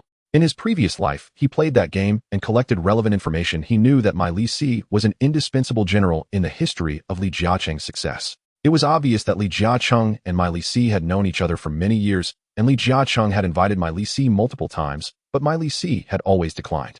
Ultimately, aside from Li Jiacheng not being strong at that time, my Li was also considering other candidates. However, by the late 1970s, with the decline of British capital in Xinjiang and the rise of Chinese capital, it meant that he could no longer choose those British companies and naturally turned his attention to Chinese capital. There were still many Chinese capital companies in Xinjiang. Young Master Bao, how do you know about me? My Li asked in surprise. How did he know? Bao Yu merely revealed a profound and mysterious smile. He would not say that his soul came from the future. Mr. My Li, I believe in your talents and abilities. Bao Yu said once again. My Li said, Young Master Bao, your family owns the global shipping group, Asia Shipping Group, Longfeng International Investment Company, and over 200 subsidiary companies. With such a large group and companies, I believe the Bao family must have plenty of talents, so why seek me? Not only did my Li think that way, but even Chao Zhiming thought the same at the time. However, in fact, it was not so. Bao Yu said, Mr. My Li, what you said Chao Zhiming also mentioned to me. In fact, it's not the case. The three major groups under the Bao family are indeed large in scale, but those are all my father's old subordinates. Although my father thinks I can choose some of them to work for me when I establish a new company, I ultimately rejected that idea because I want to choose people who truly work for me, and I know those old subordinates will lean more towards my father. In the end, it all comes down to the saying, a new ruler brings new ministers. Unless it is 100 years later, when Bao Yugong hands over the global shipping group completely to him, those executives would never truly work for him. Besides, Bao Yu thought of the well-known executives from the Bao group in his previous life, aside from Bao Yugong and his eldest son-in-law, Su Haiwen, as well as his second son-in-law Wu Guangzheng. There really were no others. How could Bao Yu find them? On the other hand, he had to admire Li Jiacheng for being very skilled at searching for talents. From the early days of Zhou Qian, He Sheng Song Sheng, to the later My Li Ma Shi Min Hui Jianning, each of them were exceptional professional managers. Surprisingly, Bao Yu's father Bao Yugong had no standout figures in this regard.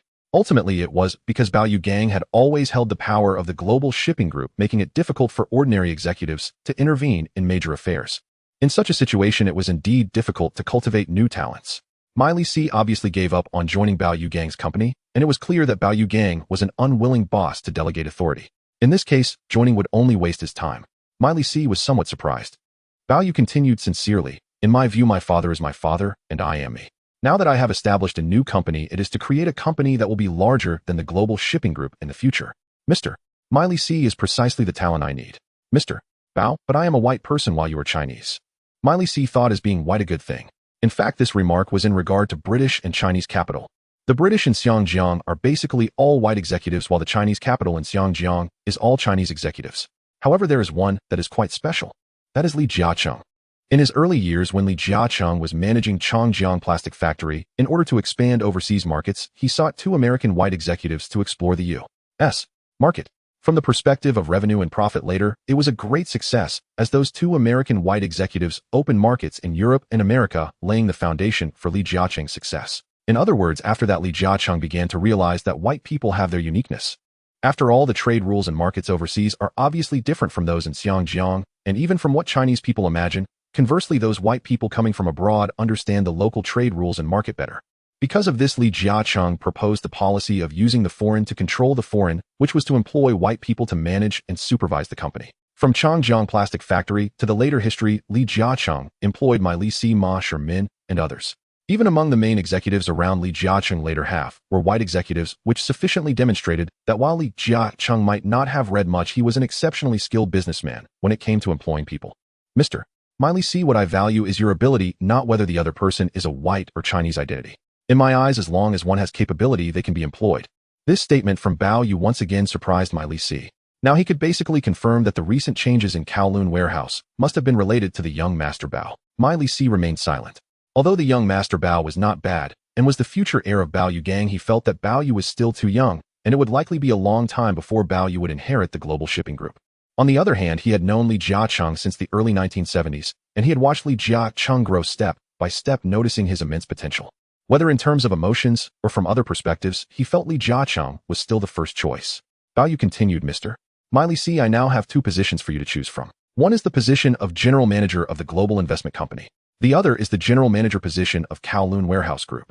As of now, Bao Yu temporarily held the position of General Manager at the Global Investment Company, and if Li Si was willing to take on this position, it would be up to him.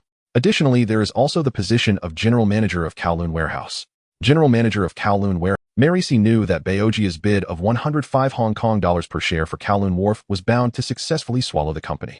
In other words, Kowloon Wharf was already in Baoji's pocket. What surprised Mary C now was that Bao Yu actually said he wanted him to serve as the general manager of Kowloon Wharf. "Young Master Bao, who will be the chairman of Kowloon Wharf?"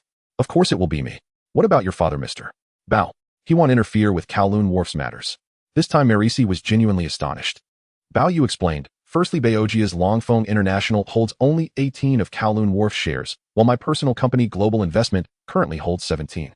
If the bid succeeds tomorrow, Global Investment will buy an additional 14 of Kowloon Wharf's shares, meaning Global Investment will hold 31 of Kowloon Wharf's shares. Secondly, I have discussed this with my father, and he will not interfere with Kowloon Wharf's affairs.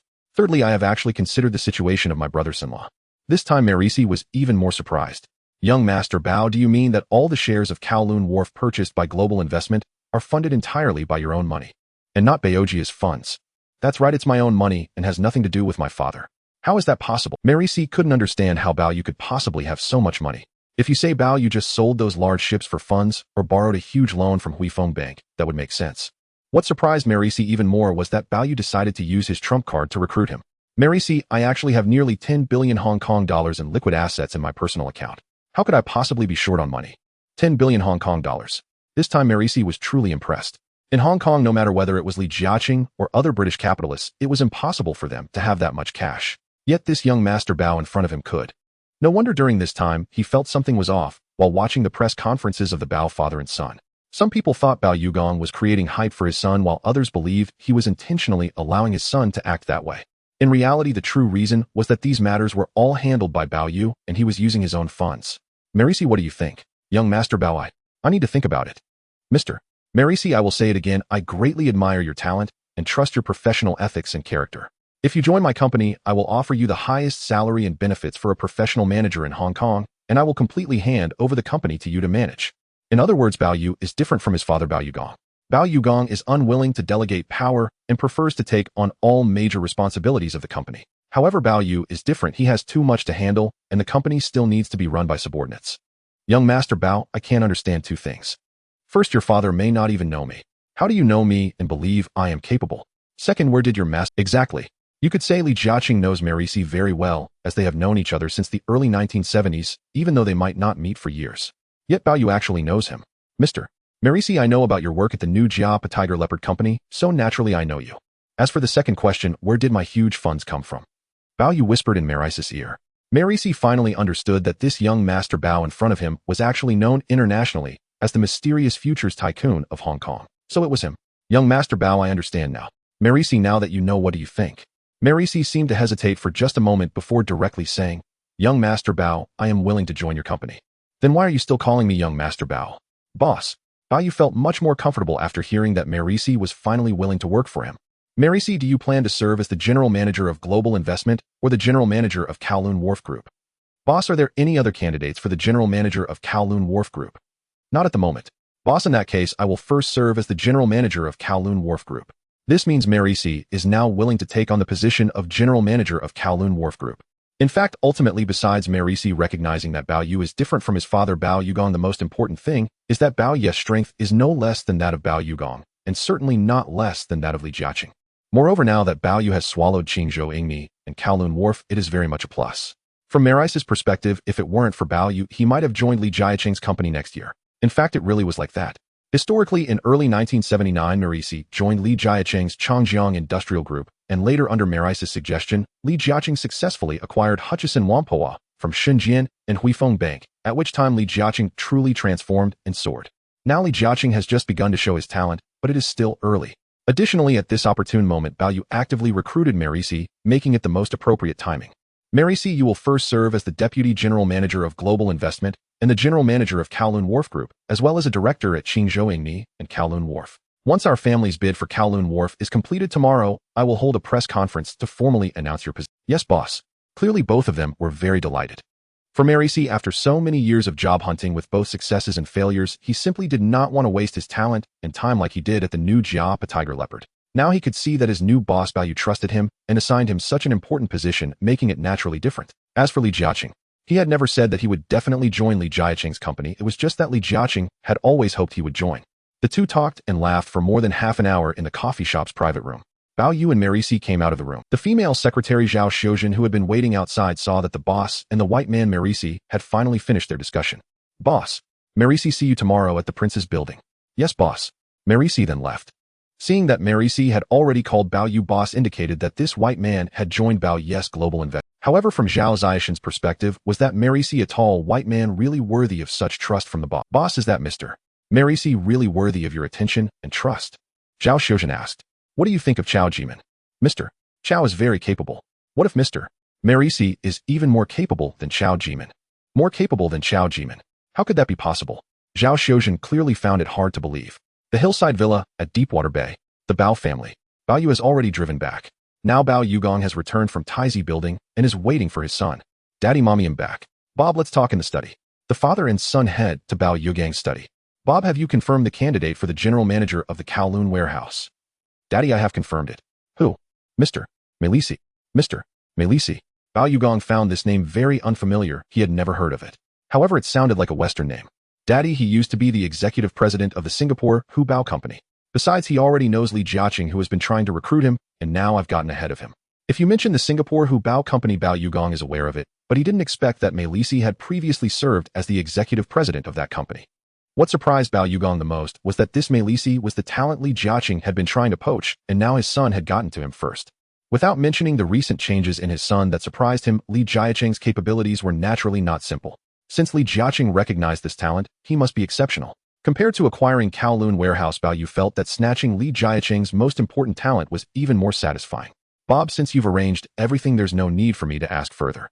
Bao Yugong patted Bao Yu's shoulder. On one hand, he felt proud of his son. On the other hand, he felt a bit disappointed, sensing that his son's abilities had far exceeded his expectations, as if he had suddenly grown up. Daddy, after tonight our Bao family will definitely swallow up Kowloon warehouse. Major media outlets in Xinjiang are almost all reporting on the news regarding the Bao father and son targeting Xinjiang land for the reverse acquisition of Kowloon warehouse. As soon as this news broke, it caused a sensation throughout Xinjiang. At this moment, who in Xinjiang did not know that the Bao father and son and the Yihe side were in a desperate battle for the acquisition of Kowloon warehouse. Currently, the Bao family is offering cash at 105 Hong Kong dollars per share, while Xinjiang Land is offering new shares and bonds at only 100 Hong Kong dollars per share. All investors in Kowloon warehouse know who they should sell their stocks to. Kowloon Building. Yihe Group Headquarters. Brightly lit. At 11 o'clock at night, David C., the executive director and general manager of Xinjiang Land, stated in an interview that he was still unaware of the details of the cash acquisition proposed by the Bao father and son and was unwilling to comment. In reality, in the afternoon, the Bao father and son held a press conference at Global Investment Company, and the executives of Yihe and Xinjiang Land were already aware of it. Now the Kowloon Building is brightly lit. In fact, the two most affected are one, Yihe's senior executive Niu Bijiang. If he loses control of Kowloon warehouse this time, he may lose his position at Yihe. The other is David C., the general manager of Xinjiang Land. If Xinjiang Land completely loses Kowloon warehouse, the primary responsibility indeed rests on his shoulders. In other words, he needs to be responsible for Yihe and Xinjiang Land losing Kowloon warehouse. If that happens, his position as general manager of Xinjiang Land will also come to an end. 1. Queens Road, Central Xinjiang. Huifeng Bank Group Headquarters. This is also the headquarters of Huifeng. Now there are security guards patrolling inside and outside Huifeng Bank. Suddenly, they see many citizens rushing over and lining up directly on the first floor of the Huifeng Bank building. At first, these people startled the patrolling security guards and Xinjiang police officers, thinking that these people... It was only when a security team leader at Huifeng Bank inquired that he learned that these were retail investors or shareholders holding Kowloon warehouse stocks, and they were here to queue up preparing to sell their Kowloon warehouse stocks to the Bao family. Sister, it's only just past 1 in the morning. Our Huajalai company doesn't open until 9 in the morning. You might as well go back and rest. Go back and rest. The lady immediately became angry. What do you, a mere security guard, know? What if we can't sell our stocks to the Bao family tomorrow? Are we supposed to sell them to you? Then wouldn't I incur a huge loss? This is tens of thousands, even hundreds of thousands of Hong Kong dollars. Have you, a security guard, ever seen so much money? According to these ordinary retail investors, the number of shares they hold may vary from hundreds to thousands. If we take 500 shares at 10 Hong Kong dollars per share, that would be 500 Hong Kong dollars. Now that the Bao family is offering 105 Hong Kong dollars per share, 500 shares would be worth 5250 Hong Kong dollars, which is almost equivalent to 2 years' salary for an average person in Xinjiang. Moreover, some ordinary retail investors hold even more stocks. Bao Yu has repeatedly reminded at the press conference that the Bao family is making a high-priced acquisition of Kowloon warehouse shares, and if the acquisition task is completed, they will not continue to buy. If these retail investors holding Kowloon warehouse stocks can't sell to the Bao family, won't they incur huge... Furthermore, these investors are very shrewd. They know that such a high-price selling opportunity comes only once. Once the Bao family fully controls Kowloon warehouse, the stock price of Kowloon warehouse is bound to plummet and their holdings will greatly depreciate. The security guards at Huifeng Bank wanted to persuade them to go back. However, upon hearing their words, they all dared not make a sound. This involves their own interests. If you try to send them back, they might hold you accountable. Now the crowd lining up at the Huifeng Bank headquarters is growing larger. By early the next morning, there was already a line 2 to 3 kilometers long outside the Huifeng Bank headquarters, stretching from Queens Road Central all the way to Wenchang East Street, which piqued the curiosity of many office workers. It was only when many reporters came to photograph and interview that it was learned that these were retail investors or shareholders holding Kowloon warehouse stocks who had come here to queue to sell their stocks. These ordinary retail investors might hold only a few hundred shares or possibly over 1,000 shares. Clearly, this kind of situation occurred at the end of 1972 when Xinjiang Land acquired Xinjiang Dairy Company. The hillside villa at Deepwater Bay, the Bao family. Bao Yu got up at around 6 in the morning. Now he has developed the habit of waking up early. Under the service of Daisy, he washed up, dressed, and came downstairs, seeing his father Bao Yugong already sitting with his feet up reading the morning paper. Daddy, good morning. Bob, good morning. Clearly, the news in the morning paper also relates to the Bao family and Yihe regarding the acquisition of Kowloon warehouse shares. Bao Yugong noticed that his son was not at all anxious, clearly confident about the reverse acquisition of Kowloon warehouse. Bob, are you so confident about swallowing Kowloon warehouse? Daddy, I think Yihe will run faster than anyone else. They probably have already sold their shares in Kowloon warehouse. This was not a baseless statement from Bao Yu. The Yihe side and Xinjiang Land had long known that if they couldn't successfully acquire Kowloon warehouse shares, they would definitely sell their holdings at the first opportunity for profit. In other words, Yihe would run faster. Bao Yugong smiled and thought about it, and it really seemed possible. Sir Bob, what has you both so happy? January 23, 1978. The 15th day of the 12th lunar month. Monday. At 9 o'clock in the morning, the headquarters of Li Company in the Huifeng Bank Tower has just started operations, and the crowd has surged since midnight last night. Those retail investors or shareholders holding stock. The 15th day of the 12th lunar month. Monday. At 9 o'clock in the morning, the four major exchanges in Xinjiang have officially opened for trading. Due to Xinjiang Land and the Bao family increasing their purchases of Kowloon Warehouse stock, Kowloon Warehouse has stopped trading on the four exchanges today. Taizhi Building. On the 15th floor, Bao Yu has arrived at the Universal Investment Company as usual. However, today is different as Mr. Meilisi has joined the company. Bao Yu asked Zhao Xiuzhen to notify Nanxi and Chao Jiming to come to the small conference room. In the conference room, after introducing the three to each other, Bao Yu said, starting today, Mr. Meilisi will serve as the Deputy General Manager of Universal Investment Company and Director of Qingzhouingni. Furthermore, after acquiring Kowloon Warehouse, Mr. Meilisi will officially take on the roles of General Manager of Kowloon Warehouse Group and Director of Kowloon Warehouse. Zhao Xiuzhen, Nanxi, and Chao Jiming were all somewhat surprised. The boss has just hired a foreigner to hold such an important position. Chao Jiming also knew that his primary ability was to collect and analyze business information similar to Zhou Qian's role with Li Jiacheng, but he also recognized that his abilities were even less than Zhou Qian's. Do not underestimate Mr. Meilisi, he is a professional manager from the West. Thank you for the compliment and trust, boss, Meilisi said. Now he knew that whatever he said was useless. He could only wait for his abilities to shine through, and then these people would understand. It is 10 o'clock in the morning. Li headquarters posted a notice instructing Kowloon Warehouse shareholders to register with Xian Hongji Securities Company. However, there are still many Kowloon Warehouse investors in line who have not been able to register their shares, leading to uproar and loud shouting at the scene. I want to sell my Kowloon Warehouse stock to the Bao family. If Li does not continue to register, you are being unfair to other shareholders and cheating. We will complain to the Xinjiang Securities Regulatory Authority about you and the Bao family. We demand to sell Kowloon Warehouse stock to the Bao family. The investors at the scene are in an uproar, creating chaos. Li contacted Taizhi Building, and after obtaining consent, continued to accept the retail investors' Kowloon Warehouse shares. Bao Yu is still in the office.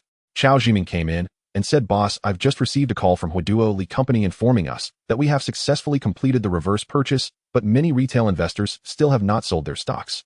As it stands, the Bao family already holds 35 of the shares, while Iha and Xinjiang Land hold 23. Together, they account for 58 of the shares, leaving the remaining 42 primarily in the hands of retail investors. Now, in less than an hour, Li has nearly completed the reverse purchase, indicating that someone has sold a large number of Kowloon Warehouse shares. This is likely Iha and Xinjiang Land. Jiming, I suspect that Iha has already sold a portion of its Kowloon Warehouse shares. Although I have asked Li to continue registering the Kowloon Warehouse shares of ordinary retail investors to ensure their benefits, Iha is clearly faster than the ordinary retail investors. Boss, that's indeed the case. It is 11 o'clock in the morning. Li Company announced it has completed its reverse purchase target and will cease further acquisitions. Even though many Kowloon Warehouse retail investors on-site have not timely sold their stocks, they are causing a commotion demanding that Li continue to register their Kowloon Warehouse shares. However, without the consent of the Bao family, Li cannot continue to register. And precisely because of this, some Kowloon Warehouse retail investors thought of the fact that Iha and Xinjiang Land were also increasing their purchases of Kowloon Warehouse shares at Iha Securities Company headquarters, although they were only offering new stocks and bonds from Xinjiang Land at a total of 100 Hong Kong dollars per share, which is less than the 105 Hong Kong dollars cash offered by the Bao family.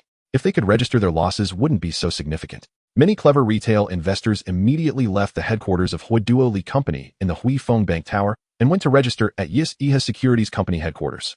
It is 11:30 in the morning. Various sectors in Xinjiang, including Yis Senior Executive Niu Bijin, the General Manager of Xinjiang Land, and the mastermind behind Iha Henry from the Yusek family. Yusek has already learned that in this round of acquisition and reverse acquisition battle, Iha and the Bao family have ultimately lost. Moreover, the outside world also knows that the Bao family has surprisingly used nearly 1.3 billion Hong Kong dollars to buy Kowloon Warehouse stock in a short period, increasing their controlling stake from 35 to 49, successfully achieving their target. At noon, in the Universal Investment Company conference room, Bao Yu and Shi Chao Jiming and Meilisi held a secret meeting. Before the meeting, Bao Yu had already met Meilisi, who was recommended by his son to serve as the general manager of Kowloon Warehouse. In fact, from their conversation, it was clear that the professional manager his son found was indeed quite capable. At the Kowloon Warehouse building in Xinjiang, many reporters have already arrived. Many reporters are aware that in this round of acquisition and reverse acquisition battle, Iha and Xinjiang Land have already lost. The press conference held by Kowloon warehouse in the afternoon is essentially just to announce the results. Neo Bijian arrived by car from the Kowloon building appearing somewhat dazed. As soon as he got out of the car, the reporters rushed over to interview him. Neo Bijian's expression was grim. As the loser in the battle to defend Kowloon warehouse's controlling stake, he had sat in the chairman's office at the Kowloon building for a long time last night, without resting well, and now he had little energy, which showed on his face as the reporters approached him. It is not only Neo Bijian who looks grim. David, as a key person responsible for Xiangjiang Land's loss of Kowloon warehouse's controlling stake, also appears extremely displeased. Although Iha has not yet held a board meeting or internal executive meeting, David already knows what his fate will be. Now surrounded by reporters trying to interview him, David's expression is also very grim. The two of them, along with other representatives from Iha, head into the Kowloon warehouse building. At this moment, a Rolls-Royce came to a stop. The person getting out of the car is Bao Yu. Mr. Bao, your family has successfully acquired Kowloon warehouse. How do you feel now? A reporter from Sing Tao Daily asked. Bao Yu was beaming and appeared very pleased. Actually, what makes me happiest is not that the Bao family has successfully acquired Kowloon warehouse, but rather my son Bao Yu, as he has been leading the acquisition of Kowloon warehouse all along. The surrounding reporters were even more astonished upon hearing this. Just as they wanted to continue interviewing Bao Yu, he quickly entered Kowloon warehouse with his female secretary. After a moment, a Porsche pulled up. The people getting out of the car were Bao Yu, Nanshi, Zhao Xiuzhen, and Mei Lisi. Originally, Chao Zhiming was also a significant contributor, but he did not want to and was not suited to appear in such a public setting. Now that Bao Yu has gotten out of the car, the reporters immediately surrounded him to conduct interviews. Bao Yu just smiled and said nothing. The headquarters of the Kowloon warehouse. In the conference room. The board meeting of Kowloon warehouse. Present are representatives from the Jardine Matheson Group, including the representative Nabijian and the general manager of Hong Kong Land Davis, along with Bao Yu and others like Mei Lisi Nanshi and Zhao Xiuzhen. During the board meeting, Bao Yu stated, the Bao family now holds over 49 of Kowloon warehouse's shares, with Bao Jia Longfeng International holding 18 and Global Investment Company holding 31. This means that from now on the Bao family has the final say over Kowloon warehouse. Nabijian and Davis remained silent. Bao Yu continued, I announced that given the Bao family and Global Investment Company have already gained control over Kowloon warehouse, far surpassing Jardine Matheson, and Hong Kong Land Global Investment Company will appoint 2 new directors for Kowloon warehouse. One is Miss Nanshi and the other is Mr. Mei Lisi. Nabijian and Davis were not very familiar with these two individuals. Secondly, Nabijian should take the initiative to resign from the position of chairman of Kowloon warehouse, and I will take over as chairman. Nabijian and Davis were somewhat surprised again. Now the Bao family is the largest shareholder of Kowloon warehouse, so it is natural for the Bao family to hold the chairmanship, but they did not expect the person to take the chair was not Bao Yu, but Bao Yu. Thirdly, I would like to announce that Mr. Mei Lisi will serve as the general manager of Kowloon warehouse. What? Mei Lisi as the general manager of Kowloon warehouse. Nabijian and Davis were even more astonished, unable to comprehend. Thank you, Chairman. I will not betray your trust. Mei Lisi stood up and said. Now Jardine Matheson and Hong Kong Land are still major shareholders of Kowloon warehouse, but Nabijian and Davis now know that staying here is no longer meaningful. The two did not stay any longer. As they left, Bao Yu looked at Mei Lisi and said, Male Sai, from now on I will transfer the management of Kowloon warehouse to you. Thank you, Chairman. Mei Lisi replied again. The board meeting concluded. The reporters who had just attended the board meeting were already informed. Bao Yu was appointed the new chairman of Kowloon Warehouse Group with the previously unknown Mr. Mei Lisi as the general manager. It was perceived that Bao Yu, who was expected to take the chairmanship, would merely continue as a director. In addition, 2 new directors were appointed, Miss Nanshi and Mr. Mei Lisi. This news spread immediately. Furthermore, the spirited Bao father and son at the meeting formed a stark contrast with the former chairman Nabijian and the visibly displeased general manager of Hong Kong Land Davis. At 6 in the evening, as usual, Li Jiacheng was driving back to the hillside villa in Deepwater Bay, feeling inexplicably restless while reading a newspaper in the car. Deepwater Bay hillside villa. The Li family. The car stopped. Li Jiacheng got out of the car. Now Zhuang Yueming, along with the maid and their 2 sons, was waiting for Li Jiacheng to return as usual. Earlier, Zhuang Yueming was sorting through the evening newspapers and was visibly surprised at the news in one of them. Before this, she already knew that her husband had met a white man named Mei Lisi in Singapore and had repeatedly hoped that he would join the Li family's Changqiang Industrial Group. However, Mei Lisi had never agreed. Now the newspapers were very clear about it. The Bao father and son had successfully taken over the Kowloon Warehouse Group, with Bao Yu serving as the chairman and a white man named Mei Lisi as the general manager. Zhuang Yueming realized that if this person was indeed the white man her husband was interested in, does it mean that Li Jiacheng had already joined them? Just as she had changed out of her suit, Zhuang Yueming took Li Jiacheng's suit and handed it to the maid to hang up. Sir, the Bao father and son announced this afternoon that they have taken over Kowloon Warehouse. In fact, this was already known yesterday when the Bao family held a press conference, and with the counter-acquisition conditions proposed by the Bao father and son Li Jiacheng knew that this time the Bao family would undoubtedly take over Kowloon warehouse. What puzzled Li Jiacheng was that he had not heard of the Bao family selling their large ships, nor had he heard that they had borrowed such a large sum of money from Huifeng Bank so quickly. In other words, where did the Bao family's money come from? Madam, isn't this what we expected? Li Jiacheng was not surprised at all. He only regretted why he did not buy shares in Kowloon warehouse in advance. That way, whether it was the Bao family or Jardine Matheson, the Li family could make a significant profit this time. Also, that is to say, Madam, is there something? Seeing Zhuang Yueming hesitating. Sir, do you know a white man named Mei Lisi? Yes, he was previously the executive president at Hu Bao Company in Singapore. I highly recognize Mei Lisi's abilities and talents and have always wanted to recruit him to work for me, but he has never agreed for various reasons every time. Li Jiacheng had met Mei Lisi many times, each time hoping that he would join his company, but Mei Lisi had always rejected him for various reasons. Either it was not suitable, or it was not the right time, or for other reasons. Li Jiacheng understood that ultimately it was because his company's scale had not reached the level where Mei Lisi would consider joining. Because of this, Li Jiacheng has always hoped to expand Changqiang Industrial so that he could attract high-level foreign talents like Mei Lisi. Now, as Li Jiacheng sat on the sofa, he noticed his wife, Zhuang Yueming, seemed a bit off. Sir, if it really is that way then. Then what? Sir, you look at this. Zhou Qianhe was also not quite clear about Li Jiacheng's relationship with Mei Lisi, otherwise he would have certainly informed Li Jiacheng when the Bao father and son announced Mei Lisi as the general manager of Kowloon warehouse.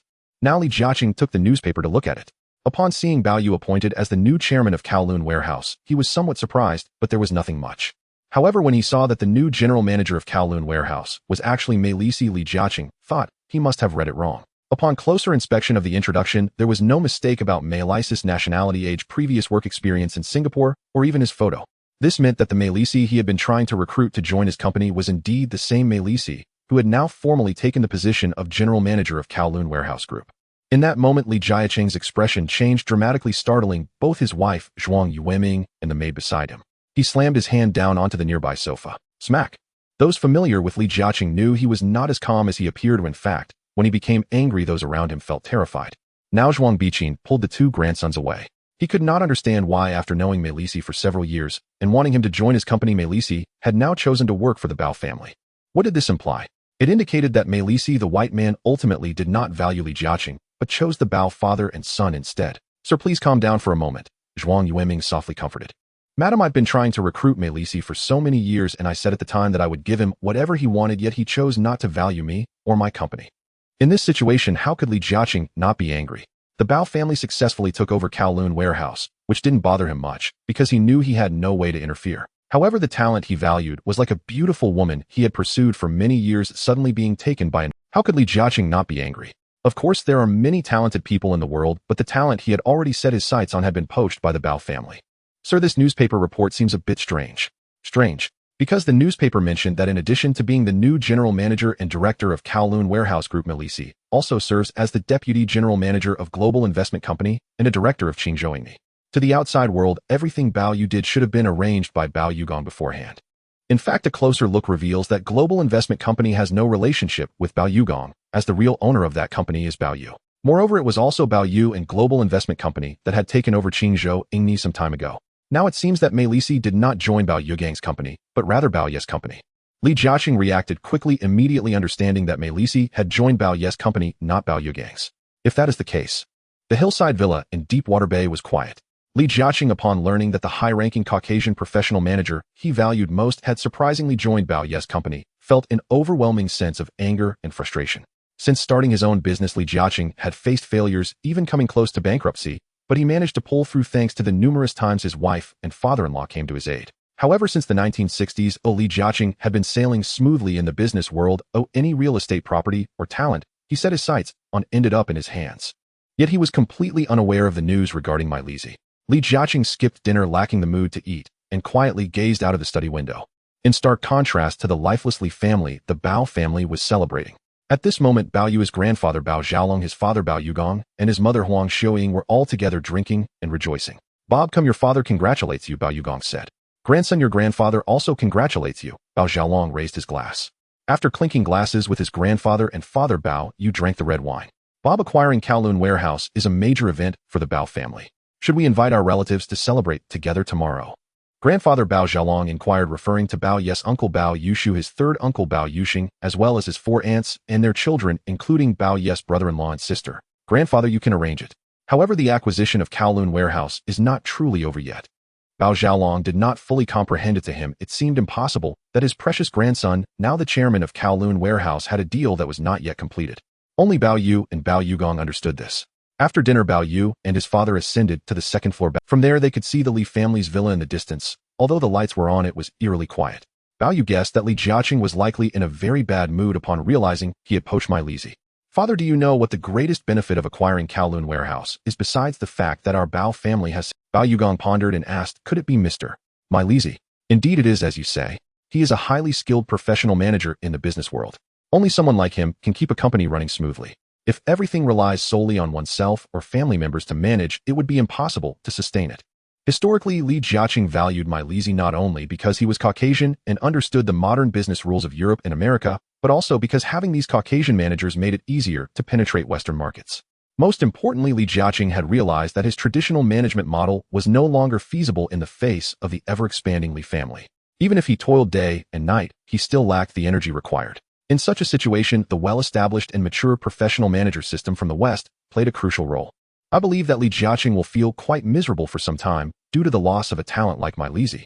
Bao Yugong, of course, was unaware of the historical rivalry between Li Jiacheng and my Lizi. Bob, is there anything else you need help with? At this moment, Bao Yugong looked at his son, feeling prideful, yet somewhat disappointed. In his mind, he envisioned gradually mentoring his son until he could retire and pass the global shipping group to Bao Yu. However, he did not expect that Bao Yu would surpass his expectations. It was clear that Bao Yu was already aware of the Western professional manager system he spoke of. Bao Yugong himself had not utilized this system. Aside from his own strong abilities, he had always monopolized the company's power, relying on the help of his 2 sons-in-law. Now it was evident that his son neither wanted nor intended to follow that route. In other words, Bao Yu would not prioritize so-called insiders, but would instead employ capable talents. Father, there is indeed something. What is it? Father, although people in Hong Kong knew you had a younger son, they did not know what he looked like. Recently, due to the acquisition of Kowloon warehouse and Qingzhou me, I have gained considerable attention, and I believe the people in Hong Kong must be aware of me now. Wouldn't this be just what you need? Bao Yugong thought to himself. He knew this was also a strategy Bao Yu used to attract talents like my Lizi. Bob, doesn't this suit your intentions? Father, the security situation in Hong Kong is not as safe as one might imagine. Previously, I would not worry about my safety as people didn't recognize me. But now it's different. Oh, what if I catch the attention of some notorious criminals? Wouldn't my safety be at risk? Bao Yugong realized this was indeed a valid concern. Before the age of 18, Bao Yu had little notoriety in Hong Kong, and he had never made it to the newspapers, so outsiders naturally did not know who he was. Things had changed now. Father, I want to find some bodyguards. Bodyguards? Bao Yugong initially thought it was nothing serious. This was hardly a difficult task. The global shipping group had related security companies, including security personnel. Bao Yu could easily be recommended bodyguards from there. Bob, I will arrange it for you tonight. Father, please pay attention to your own safety as well. Previously, Bao Yugong rarely took bodyguards with him when going out aside from a dedicated driver due to the influence of the shipping tycoon in Hong Kong. But now with the situation surrounding Kowloon warehouse and the turmoil with Jardine Matheson, who knew what other measures Jardine might take?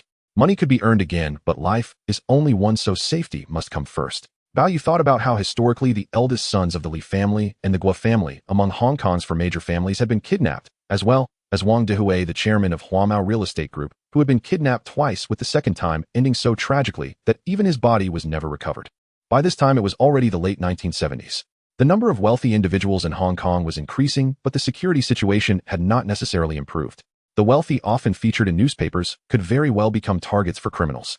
Bao Yugong, having experienced much, had seen all sorts of storms over the years. Now with his son Bao Yu reminding him of such things, he felt that his son had matured significantly. January 24, 1978. Tuesday. Early morning. Bao Yu had a habit of waking up early. He got up and the maid Daisy was already waiting. At that moment, Daisy thought that the young master was truly becoming more impressive. Recently, he had just acquired a large company, and now he was unexpectedly buying another major trading company, the globally renowned Kowloon warehouse. While assisting Bao Yu in dressing, Daisy asked, "Young master, is the Kowloon warehouse very large?"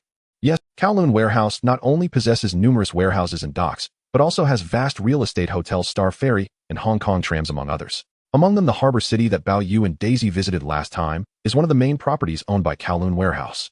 You know Harbor City, right? Yes, young master, I went there with you last year. That place is all owned by Kowloon warehouse. In fact, it is not just that, That area is basically all under the Kowloon warehouse. Daisy stood there in shock. Currently, Kowloon Warehouse ranks 7th among listed companies in Hong Kong by market value, just behind Hui Feng Bank, Hengxin Bank, Hong Kong Land, Hong Kong Electric Company, Swire Shipping, and Jardine Matheson. In other words, Kowloon Warehouse is one of the two most important trading companies controlled by Jardine Matheson. Losing Kowloon Warehouse for Jardine would be like a giant body losing an arm. Now Jardine Matheson is left with only its body and Hong Kong land. With the current scale of Kowloon Warehouse and Qingzhou Ingni, Bao Yu basically already rivals his father Bao Yu, who runs a global shipping group. As Daisy looked at young Master Bao with admiration, Bao Yu, dressed in a suit, came down from upstairs, seeing his grandfather and his father Bao Yu reading the newspaper on the sofa downstairs. Yesterday, Bao Yu held a press conference to officially announce his appointment as the chairman of Kowloon Warehouse Group. Today, the newspapers in Hong Kong are still filled with news about Bao Yu and Mike Li. Bob, all the news is about you, Bao Yu laughed. Dad, the matter with Kowloon Warehouse is not over yet. In fact, the newspapers have already reported on it. Although Bao Yu has already acquired 49 of Kowloon Warehouse's shares Hong Kong land, and Jardine Matheson have not yet announced how many shares they hold. On the other hand, some retail investors of Kowloon Warehouse were unable to sell their stocks to the Bao family in time, resulting in significant losses, and they have now complained to the Hong Kong Securities Regulatory Authority, claiming that the sudden repurchase by the Bao family is unfair to them. Bao Yu picked up the newspaper to take a look and found that there were indeed many articles.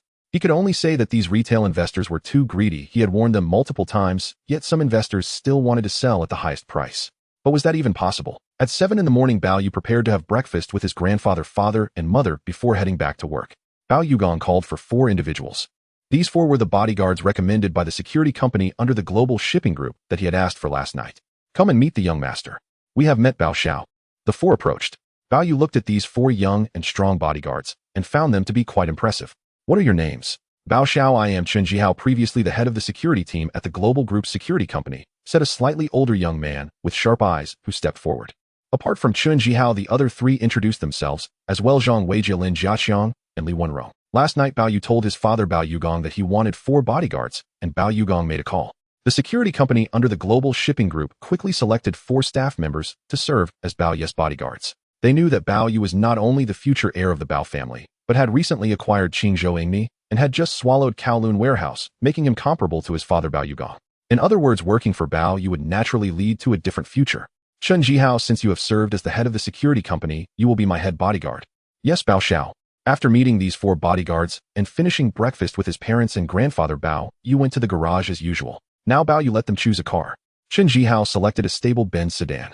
Bao Yu had initially thought about driving the Porsche himself, but it seems that in the future the bodyguards would be driving for him. Bao Xiao, please get in the car. Bao Yu bent down to enter the Benz sedan. The other 3 bodyguards followed in 3 luxurious cars. As they followed behind, Bao Xiaolong, Huang Xiuying, and Daisy watched as Bao Yu left in the sedan to go to the prince. Bao Yu also got into his own Rolls-Royce. Besides the dedicated driver, he had also hired 2 more bodyguards. This means that now, in addition to the dedicated driver, the other 2 bodyguards were also driving along. Bao Yu knew that the Bao family not only owned the world's largest global shipping group and the Asian shipping group, but also had 2 more large British companies. It would be impossible for others not to be envious, right? For his own safety, Bao Yu naturally listened to his sons at Prince Building. Chen Jihao had just parked the luxurious Benz sedan at Prince Building. The car door opened, and Bao Yu got out, followed closely by the 3 bodyguards. The reporters from various major newspapers in Hong Kong who had been waiting for interviews initially thought young Master Bao would still be driving that Porsche, but were surprised to see him in a different car. They rushed over to prepare for an interview with Bao Yu. Under the escort of the security and his bodyguards, Bao Yu took the elevator to the 15th floor. Bao Yu, who had just arrived in his Rolls-Royce, also got out of the car. The reporters immediately approached him, hoping to interview him. Mr. Bao, I am from the Singtao Daily. I have many questions regarding the Bao family's acquisition of Kowloon Warehouse that I would like to ask you. The female reporter tried to shove the microphone in front of Bao Yu. He waved his hand, not wanting to be interviewed, and hurriedly left with the escort of his bodyguards and security. 15th floor. Global Investment Company. Bao Yu had just arrived when Xiao Jiming, Nancy Zhao Xiuzhen, and others were already there. Boss, today is all about your news. This was to be expected. Xiao Jiming said, Boss, I have learned from Huajilai Company that even though you had previously warned them and deliberately made Huajilai Company refuse to buy the Kowloon Warehouse shares held by Hong Kong Land and Jardine Matheson, there were still a large number of stock agents and brokers from Jardine Matheson who queued outside the Huajilai Company headquarters early Monday morning to sell those stocks to Huajilai at the first opportunity. In fact, this was already within Bao Yu's expectations. Originally, in order to allow more ordinary investors in Hong Kong to profit, he had also warned against buying high-priced stocks held by Jardine Matheson and Hong Kong Land. But it still proved futile, and most of the Kowloon warehouse shares were eventually sold by Jardine Matheson and Hong Kong Land. Jiming, how many shares did they sell? 11.05 million shares, about 13 of the total shares. Now Jardine Matheson still holds about 10 of the shares. Selling 11.05 million shares means that Jardine Matheson sold approximately 1.16 billion. However, most of these shares were acquired by Jardine Matheson at a high price, so it could be calculated that Jardine Matheson might have made a profit of around 400 to 500 million Hong Kong dollars.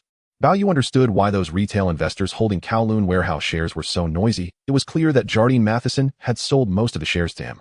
In this situation, other ordinary investors naturally could not sell their shares. Bao Yu had long known that he would run faster than ordinary people, and indeed it turned out to be true. Now he and Xiangjiang Jidi had sold 13 of their shares in Kowloon warehouse, leaving them with 10 of the shares, still making them the second largest shareholder of Kowloon warehouse. However, the management of Kowloon warehouse had completely fallen into Bao Yu's hands. Boss, it seems he made a profit of 400 to 500 million Hong Kong dollars this time, Xiao Jiming reminded. But Kowloon warehouse was now largely unrelated to he. At 9:30 in the morning, the four major exchanges in Shenzhen opened. Kowloon warehouse, which had been suspended yesterday, resumed trading, and as soon as the market opened, ordinary investors who couldn't register yesterday immediately began to sell off, causing Kowloon warehouse's stock price to plummet. Transactions only occurred when the price dropped to 80 Hong Kong dollars per share. By the time the Shenzhen stock market closed in the afternoon, Kowloon warehouse's stock price had fallen from Bao's opening price of 105 Hong Kong dollars per share to 72.5 Hong Kong dollars per share, which was a drop of 2.5 Hong Kong dollars per share compared to before the suspension. Of course, this was less than the 30 Hong Kong dollars per share drop from the price Bao Yu acquired. Xiao Jiming came to report to Bao Yu on the current situation of Kowloon warehouse's stock price drop. Jiming, wait until it drops to a suitable price, then buy more Kowloon warehouse stocks. Now that Kowloon warehouse was under Bao Yu's control, it had no speculative value, which meant that this listed company would eventually fall back to its original 10 Hong Kong dollars, or even lower, allowing Xiao Jiming to buy and indicating that apart from Bao's family, no one else could hold more shares in Kowloon warehouse. He knew that the acquisition battle for Kowloon warehouse was almost coming to an end. Except for yesterday, the Shenzhen Securities Regulatory Authority held 3 consecutive meetings regarding Xiangjiang Jidi and the Bao family's increase in shareholding in Kowloon warehouse. After the meeting, the Shenzhen Securities Commissioner, the head of the Acquisition and Merger Committee, Mai Si, stated to reporters that the committee believed the Bao family had effectively obtained control of Kowloon warehouse after completing the purchase of 12 million shares. However, Mai Si also pointed out that he believed the Bao family's acquisition did not meet the principle of fair treatment for all shareholders in the acquisition and merger rules. And just in the afternoon, Huduoli, representing the Bao family, officially issued an announcement regarding the statement from the Acquisition and Merger Committee. The announcement stated, the Bao family believes that he and Xiangjiang Jidi's proposal to increase their shares in Kowloon warehouse from 23 to 49 posed a threat to the Bao family's previous equity position in Kowloon warehouse. However, the purchase of 12 million shares ensures the interests of the Bao family, and at this stage the Bao family has no intention of making a comprehensive share purchase proposal to other Kowloon warehouse shareholders. In other words, whether it was the Shenzhen Securities Regulatory Authority or Huduoli's statement on behalf of the Bao family, both represented the interests of various parties. Bao Yu knew that those white people were feeling very dissatisfied with the sudden acquisition of Kowloon warehouse by the Bao family, deliberately making things difficult for them. How could Bao Yu and his father Bao Yugong take it seriously? At 5 o'clock in the afternoon, it was now time to get off. Bao Yu knew that his grandfather Bao Xiaolong was preparing to invite the Bao family members to the hillside villa in Deepwater Bay for a dinner celebration to celebrate the Bao family's acquisition of Kowloon warehouse. Before leaving, Bao Yu specifically invited Xiao Jiming, Nanshi Zhao Xiuzhen, as well as Li Si and Brooke to join. All 5 agreed. Coming down from the Prince's building, Bao Yu and Nanshi directly got into Chen Ziheo's car. Nanshi knew that Bao Yu had found a bodyguard, which meant that he would no longer drive himself in the future.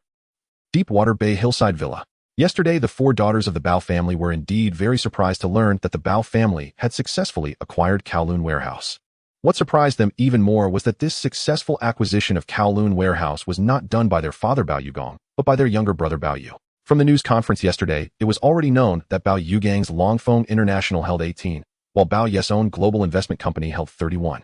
Besides, Bao Yu served as the chairman of Kowloon warehouse, not their father. At first, the 4 sisters of the Bao family had some thoughts.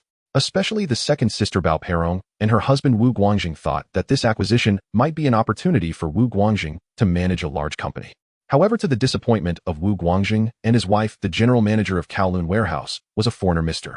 Li Si, whom they did not know. Wu Guangjing felt somewhat aggrieved, but did not know how to express it. This morning they received a call from their mother Huang Xiuying saying that there would be a dinner celebration tonight, and they should all come back. Now the four daughters had arrived first. Then came Bao Yu's uncle Bao Yu and his wife along with their children's son Bao Guozhang and daughters, Bao Peifan, Bao Peizhang, Bao Xiaofan, and Bao Peifang. Also present were Bao Yu's third uncle Bao Yuxing and his wife, and their sons Bao Weiguo and Bao Zhengguo, plus Bao Yu's four aunts and uncles as well as his cousins. It could be said that Bao Yu was the youngest among his peers in the family. This was because Bao Yugong and his wife had him when they were over 40, while all the other cousins and siblings were born before. These young people of the same generation did not expect that Bao Yu would stand out first among the second generation of the Bao family. He was now the chairman of the two largest foreign firms in Xiangjiang, while what about them? Bao Yushu was Bao Yugang's elder brother and had always helped him with work serving in the global shipping group, as did many other second-generation Bao family members. This is why Bao Yugong has always employed his own people or relatives, mainly because there were enough young people among the second-generation Bao family. Of course, there were many family members, but none of them stood out in terms of ability. Perhaps it could only be said that their skills were just average, or possibly due to the suppression from Bao Yugong. Now the atmosphere in the Deepwater Bay hillside villa was festive. Besides the four sisters of Bao Yugong, there were also cousins chatting, all waiting for Bao Yu to return.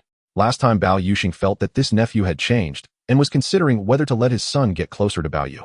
Among the second generation of the Bao family, it was clear that the future belonged to Bao Yu. When Bao Yu was born, I said he was not an ordinary child, and now you all see it, Bao Xiaolong said to his two. When Bao Yu was born, everyone in the Bao family indeed felt different, including Bao Xiaolong's two sons who all breathed a sigh of relief. However, before this, Bao Yu seemed quite ordinary. Although he was the biological son of Bao Yugong, he did not attract anyone's attention. By the end of last year, they began to feel that this Bao Yu was becoming increasingly extraordinary. The villa at Deepwater Bay, the Bao family. 6 o'clock in the evening. Bao Yugong, Su-Wu Guangjing, Du Shenikairo, and Zheng Weijian all arrived at the villa one after another. At this moment, Bao Yu had not yet returned. After Bao Yugong came back, he greeted his father Bao Xiaolong and noticed that many relatives of the Bao family were around. Yugong, my grandson, hasn't returned yet, Bao Xiaolong asked. Father Bob should still be on his way back. At this time, Bao Yu and Nanshi were indeed still on the road. Before returning, Bao Yu had already informed Meilisi to come to the Bao family for the dinner. Although Meilisi had just started taking over the Kowloon warehouse yesterday and was busy, he would naturally come to attend the Bao family's dinner at the invitation of the boss. On the way, Nanshi was a bit worried about meeting Bao Yu's relatives as their relationship was somewhat distant. Moreover, Nanshi was unsure if she needed to buy a gift. Nanshi, my mommy likes flowers, just buy a bouquet for her, Bao Yu suggested. On the way, Nanshi personally selected a bouquet of tulips to give to Huang Xiuying. At 6:30 in the evening, the Mercedes-Benz that Bao Yu was in had just arrived at the villa's entrance. Seeing many cars parked outside, he knew that the relatives of the Bao family had already arrived. As the iron gate of the Bao family opened, Chun Zhihao drove in. He stopped. Bao Yu and Nanshi got out of the car. Bob. Upon seeing Bao Yu return, familiar elder sisters and distant cousins and female cousins all gathered around. Nanshi first went to present the bouquet of tulips to Huang Xiuying. Upon learning that Nanshi was Bao Yu's subordinate, Huang Xiuying, with a woman's sixth sense, sensed that this young white beauty had a different relationship with her son. Miss Nanshi, thank you for the tulips. Oh, I really like them, Huang Xiuying said. At this moment, Bao Yu had already been called over by Bao Yugong. There he saw his uncle Bao Yushu. This uncle, who had always worked for his father, was quite capable and relatively steady. However, Bao Yushu was mainly responsible for the global shipping group's new company in Singapore, serving as its president. Uncle, third uncle, Bao Yu greeted them respectively. In fact, Bao Yu's grandfather Bao Xiaolong had his first child as a daughter, not Bao Yushu. However, if ranked that way, it would be different. Now that Bao Yu's four aunts were present, he felt very unfamiliar with them, mainly because he had rarely seen them before. Perhaps in his childhood his previous self had met them often, but now he had no impression of them at all. After greeting his uncle, third uncle, and those aunts, Bao Yu introduced Chao Zhiming, who had just come over to them. In fact, Chao Zhiming was already quite well known before coming to Hong Kong. They were a bit surprised to learn that Chao Zhiming was originally from Xinbao Saiken. After waiting for Meilisi to arrive, he had already met Bao Yugong yesterday, and Bao Yugong knew that Li Jiacheng valued this white man very much. However, others did not know. Now that Meilisi served as the general manager of the Kowloon warehouse, he was naturally very trusted by Bao Yu. Meilisi did not speak much, but it was clear that he was indeed different from others. After getting to know each other, the Bao family's celebration dinner for acquiring Kowloon warehouse officially began. In total, there were already 5 tables just for the relatives of the Bao family, plus invited Meilisi, Nanshi, Chao Zhiming, Zhao Xiuzhen, and Brooke. Counting it all, that made 6 tables. The other bodyguards were on a separate table. Cheers. Bao Yugong and his wife Bao Xiaolong, Bao Yushu, Bao Yuxing, along with Meilisi, Chao Zhiming, Nanshi, Zhao Xiuzhen, and Brooke sat at one table. When Bao Yugong raised his glass to toast with them, the dishes were all prepared by the 2 dedicated chefs of the Bao family. Although many dishes had been prepared by the hotel in advance, they still worked hard for an entire afternoon. In terms of food over the past few months, Bao Yu had already tasted many delicacies, so it was nothing special. The dinner continued until after 8 o'clock in the evening. After the dinner ended, Bao Yu had just drunk some wine, but his mind was still very clear. Now he went upstairs with Chao Jiming and Mei Lisi. In the distance, a well-lit villa appeared very quiet. Mei Lisi, that is Li Jiacheng and his wife's villa. Mei Lisi had never been to Li Jiacheng's villa. Previously, they had known each other, and Li Jiacheng had repeatedly invited him to join Changjiang Industrial Group. If it weren't for Bao Yu, he might have agreed eventually. Boss, I only have a casual acquaintance with Mr. Leo. I wouldn't consider him a friend, Chao Jiming said from the side. Boss, I don't like people like Mr. Li. Chao Jiming was very clear about how the Li family became rich during the incident in the 60s. It was just that the Li Jiacheng couple had always covered it up. Chao Jiming was still very clear about the events of those years. Jiming, you shouldn't say that. That's how big capitalists become wealthy. Now Bao Yu had called his two most important subordinates here naturally, because of the matter with Hutchison Whampoa. Now Bao Yu had already absorbed Kowloon warehouse. The next step was Hutchison Whampoa. At this time, only he and Chao Jiming knew about this matter, and even Mei Lisi was still unaware. Bao Yu chatted with the two for a while. He came down from upstairs. He couldn't stay longer since he had to work tomorrow and had just drunk some wine. Bao Yu specifically had the bodyguard drive them back. It was obvious that others could see Bao Yu's importance placed on Mr. Mei Lisi and Chao Jiming. The Bao family members, even his 4 brothers-in-law, were waiting to enter Bao Yu's company. Bob, what do you think of Wu Guangjing walked over directly, draping his arm over Bao Yu's shoulder. He looked at his somewhat tipsy second brother-in-law Wu Guangjing. Second brother-in-law, what do you mean? Why not let me manage Qingzhou Ingni or Kowloon warehouse? Bao Yu immediately understood what he meant. Second brother-in-law, you are currently an important assistant to my father. If I let you go, my father wouldn't agree. In this situation, how could Bao Yu possibly use Wu Guangjing? Looking at it from his past life, Wu Guangjing was indeed a person with means. Wu Guangjing wanted to say something, but Bao Yu said no more. As for the other Bao family members, whether cousins or female cousins, it seemed they all wanted to enter Bao Yu's company. Bao Yu said directly, I welcome you all to join my companies, but family is family. In the future, the company will implement a modern professional manager system, which means that all promotions within the company will follow the professional manager system. Actually, I hope you all gain more experience overseas, finish your studies at prestigious universities, and then come back to join the company, which would be better. Bao Yu had made it very clear it was not that he didn't want to use the Bao family members, but everything had to follow the professional manager system. However, some of the Bao family members did not think that way. He wasn't Mei Lisi, just recruited into Bao Yu's company as the general manager of Kowloon warehouse. Also, Bao Yu himself had not even completed his secondary education. How could he let them study at prestigious schools overseas? They seemed to think Bao Yu didn't want to use them. Bao Yu had just mentioned that he discussed this with Bao Yugong last night, and Bao Yugong fully agreed. It was obvious that the Chinese-funded enterprises in Hong Kong were basically family-run, with family members controlling the main departments and operations of the company. There might not be much change in the short term. However, what about in the long term? Bao Yugong knew that the management model of the Western professional manager system that his son was implementing was very good.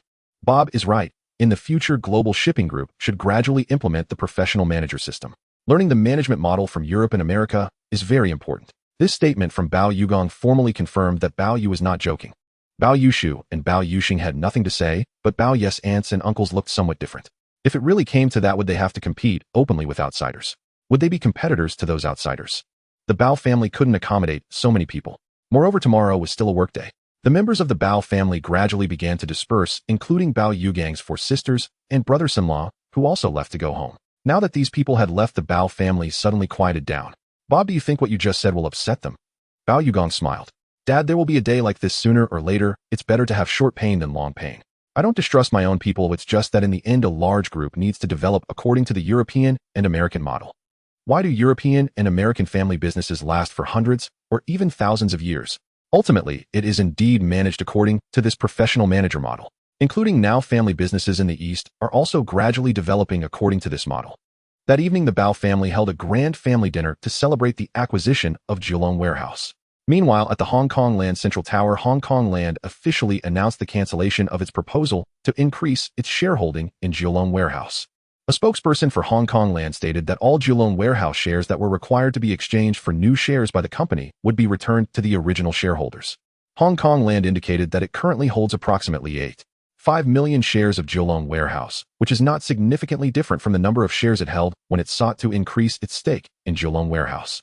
However, in reality, Jardine Matheson and Hong Kong Land will transfer all 11.05 million shares of Kowloon warehouse to the Bao family. This announcement from Hong Kong Land not only voided the shares of Kowloon warehouse investors who had previously exchanged their shares for new stocks and bonds, but also further acknowledged the failure of Jardine Matheson and Hong Kong Land in increasing their stake in Kowloon Warehouse.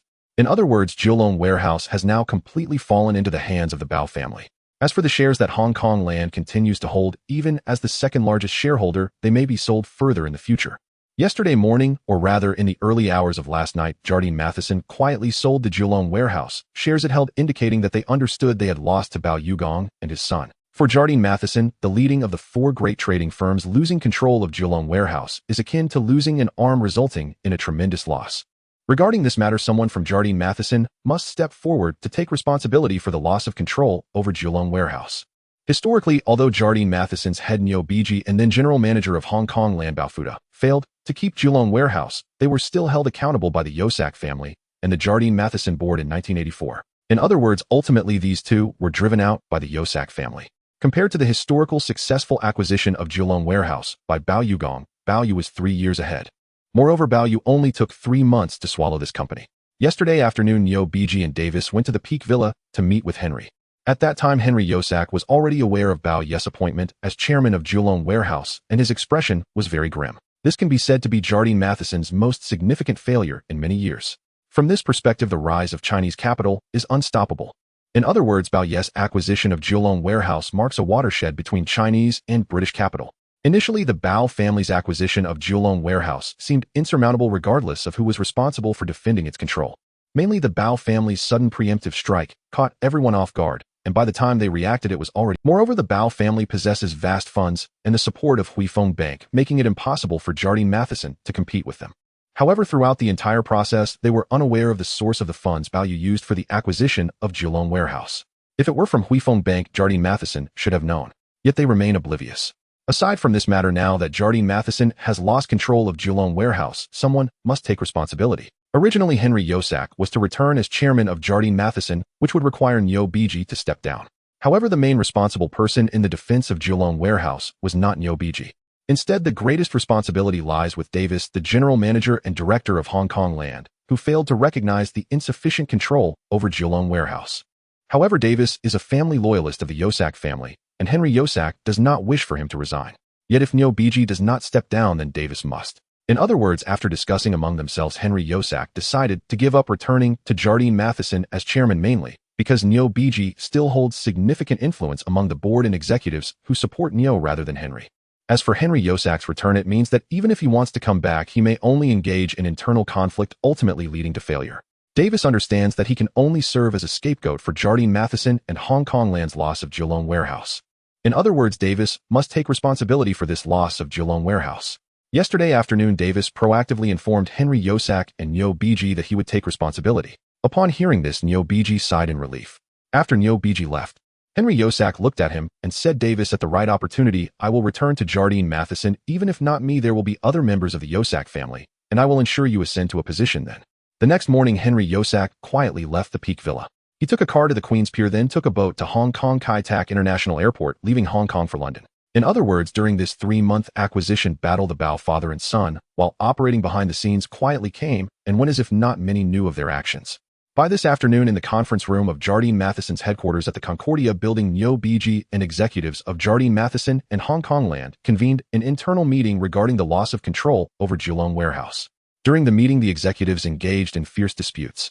Some believe that Neo Biji should be held accountable, suggesting he step down to allow Henry Jiacheng to return. Neo Biji was already aware that Henry Jiacheng had left Hong Kong and could not return. Other executives believe that Davis should be responsible. Ultimately, Davis proactively admitted to the board of Jardine Matheson and Hong Kong Land that he would take responsibility for the loss of Kowloon Warehouse.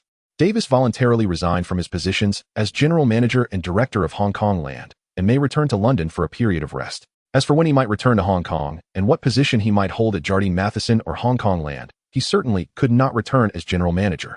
Davis' resignation from his position as general manager and director of Hong Kong Land means that this position has now become vacant. The executives continued to argue in the conference room for a long time.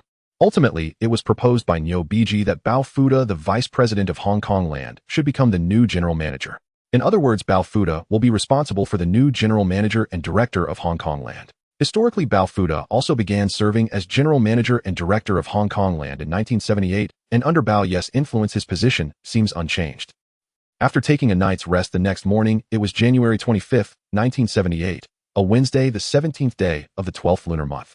Bao Yu, under days' service, came downstairs and saw his father Bao Yu reclining with his feet up reading the newspaper. "Bob, there has been a significant change in personnel at Hong Kong Land." Bao Yu sat beside his father, picked up the newspaper, and discovered that Davis, the general manager and director of Hong Kong Land, had voluntarily resigned, clearly taking responsibility for the loss of control over Kowloon warehouse. Neo Biji remains the head of Jardine Matheson and has recommended Bao Fuda, the vice president of Hong Kong Land, to take over as the new general manager and director of Hong Kong Land. Seeing this news, Bao Yu was somewhat surprised. He initially thought that under his influence there would be changes in the personnel at Hong Kong Land, but unexpectedly, as in history, Bao Fuda officially stepped up to replace Davis. Davis, the loyal servant of the Yosak family, was forced to step down and became the scapegoat for this event. If history is any guide, he is likely to return in a few years. In addition, other statements regarding Hong Kong Land indicate that they have already lost. What surprised Bao Yu the most was that those who had exchanged their Kowloon warehouse shares for new stocks and bonds with Hong Kong Land have now all returned to their original positions. In other words, these ordinary investors have suffered considerable losses. If nothing unexpected happens, Kowloon warehouse's stock price continues to decline today, and it may not even be sellable. That it seems they had a fierce internal conflict last night. Prince Tower. On the 15th floor. General Manager's office of Global Investment Company. Bao Yu stood by the window gazing outside. After swallowing Qingzhou Ingni and Kowloon warehouse, his attention began to shift towards Hutchison Whampoa. "Secretary Zhao, please find me the information on Hutchison Whampoa." Zhao Xiuzhen began to prepare the data. In fact, these were the pieces of information Bao Yu had collected in his past life while playing the Grand Era. From this information, it was clear that Hutchison Whampoa was an enormous entity involved in various industries. Bao Yu was looking at the informational package in his mind. Half an hour later, Zhao Xiuzhen had organized and delivered all the information on Hutchison Whampoa. "Boss, this is all the information related to Hutchison Whampoa before and after the merger." When Bao Yu instructed Chao Zhiming to buy shares of Kowloon Warehouse and Qingzhou Ingni, he also had Chao Zhiming purchase stocks of Hutchison International Whampoa Dock and several other subsidiary listed companies. At that time, Chao Zhiming had already begun gathering data on Hutchison International and its subsidiaries. Now Zhao Xiuzhen had organized it and brought it to Bao Yu. Bao Yu took it and started to read carefully. It could be said that the information he had learned about Hutchison Whampoa in his past life was identical. There were no discrepancies. Zhao Xiuzhen watched her boss. Bao Yu continued to read. Essentially, the information Zhao Xiuzhen found about Hutchison Whampoa had reached the time of the merger between Hutchison International and Whampoa Dock. It could be said that Hutchison Whampoa now belonged to one of the largest and most extensive groups in Hong Kong. It also included 8 listed companies such as Hutchison Whampoa, Hutchison Telecom, Watson's, Hutchison Properties, City Properties, Genuous Warehouse, and Arsendia, and Harbor Engineering. The businesses operated spanned import and export trade, wholesale and retail commerce, container transportation, shipyards, warehouses, and transport, real estate, mining, construction, and investment activities, among others. Bao Yu set down the information brought by Zhao Xiuzhen. In his mind, he still had information about Hutchison Whampoa. This had already occurred in history on September 25, 1979, when Li Jiacheng successfully swallowed Hutchison Whampoa from Huifeng Bank and Shen Bin. Every time. When Bao Yu read this part, he realized that if it weren't for Li Jiacheng acquiring Hutchison Whampoa cheaply from Shunbai in history, would there have been a Li Jiacheng as the richest man in Hong Kong, or even in Asia? In essence, Bao Yu believed that Li Jiacheng was able to take Hutchison Whampoa mainly for 3 reasons. First, the relationship cultivated over time between Li Jiacheng and Shun Bin played a significant role. Second, historically, due to the battle for Kowloon Warehouse, Huifeng owed Li Jiacheng a favor. Third, Bao Yu had just incurred a favor from Li Jiacheng due to Kowloon Warehouse. Under these circumstances, historically, Li Jiacheng managed to swallow Hutchison Whampoa. The Bao family ultimately only swallowed Kowloon Warehouse. However, in comparison to the scale of Hutchison Whampoa, that was far from enough. It seemed that several Kowloon warehouses couldn't compare to the scale of one Hutchison Whampoa. In this situation, Bao Yu felt that historically Bao Yu had made some miscalculations. Although he obtained Kowloon Warehouse, he lost the significantly larger Hutchison Whampoa. At this time, it was already January 1978. Bao Yu knew that the current situation was very different from history. That was, the Bao family had no connection with Li Jiacheng in acquiring Kowloon Warehouse, which meant that neither Huifeng Bank nor the Bao family owed Li Jiacheng any favors. Li Jiacheng's greatest advantage now might just be the relationship he began cultivating with Shunbai in 19... Calculating Li Jiacheng and his wife had been laying bait for 5 or 6 years, but Shunbai wouldn't be so easily hooked. On the other hand, although Wei Li was a professional manager invited back by Huifeng Bank, both he and the former executives like Richardson were quite ambitious. Clearly, through a series of acquisitions and mergers, particularly the merger with Hutchison Whampoa, Wei Li not only strengthened Hutchison Whampoa's power, but also reduced the shareholding of the major shareholder Huifeng Bank. From this perspective, the management team of Hutchison Whampoa, led by Wei Li, had already begun to covet Hutchison Whampoa. In 1975, Huifeng Bank bought 90 million shares of Hutchison International Accounting for 33.65 of the issued shares. However, after these years under Wei Li's sweeping reforms, Hutchison International and Whampoa Doc merged, becoming Hutchison Whampoa with 22.4 shares. Even if Huifeng Bank remained the largest shareholder, its shareholding had obviously decreased significantly and was diluted. Bao Yu was aware of this. Now Hutchison Whampoa was still under Wei Li's governance. Wei Li could be called the company doctor, having saved multiple companies and allowed Hutchison International to regain profitability in a short time, demonstrating his capabilities. However, having held the position of executive president of Hutchison International for a long time, Wei Li naturally developed ambitions. Not only him, but also senior executives like Richardson felt that since Chi Dezun could swallow Hutchison Trading in the past, now they had brought Hutchison International back to life. Why couldn't they continue to control Hutchison Whampoa? For Huifeng Bank, now they saw it merely as the largest shareholder, and this largest shareholder had taken advantage of the situation to seize it from Chi Dezun. Bao Yu sat there. He suddenly thought of his elder brother-in-law and second brother-in-law. Historically, the Bao family had no son like him, and Bao Yugan had indeed been forced to give the Global Shipping Group and Longfeng International to these two. Ultimately, it was because these two had been in charge of shipping and Kowloon warehouse for too long, it was likely that they wouldn't. Zhao Xiuzhen noticed that her boss had spent the entire morning in his office looking at materials related to Hutchison Whampoa. Before this, she still didn't understand why the boss had instructed Chao Zhiming to acquire related listed companies of Hutchison International. She had even seen her boss giving valuable gifts to Shun Bai and his wife. Therefore, piecing everything together, Zhao Xiuzhen suddenly realized her boss Bao Yu might have been planning for Hutchison Whampoa long ago.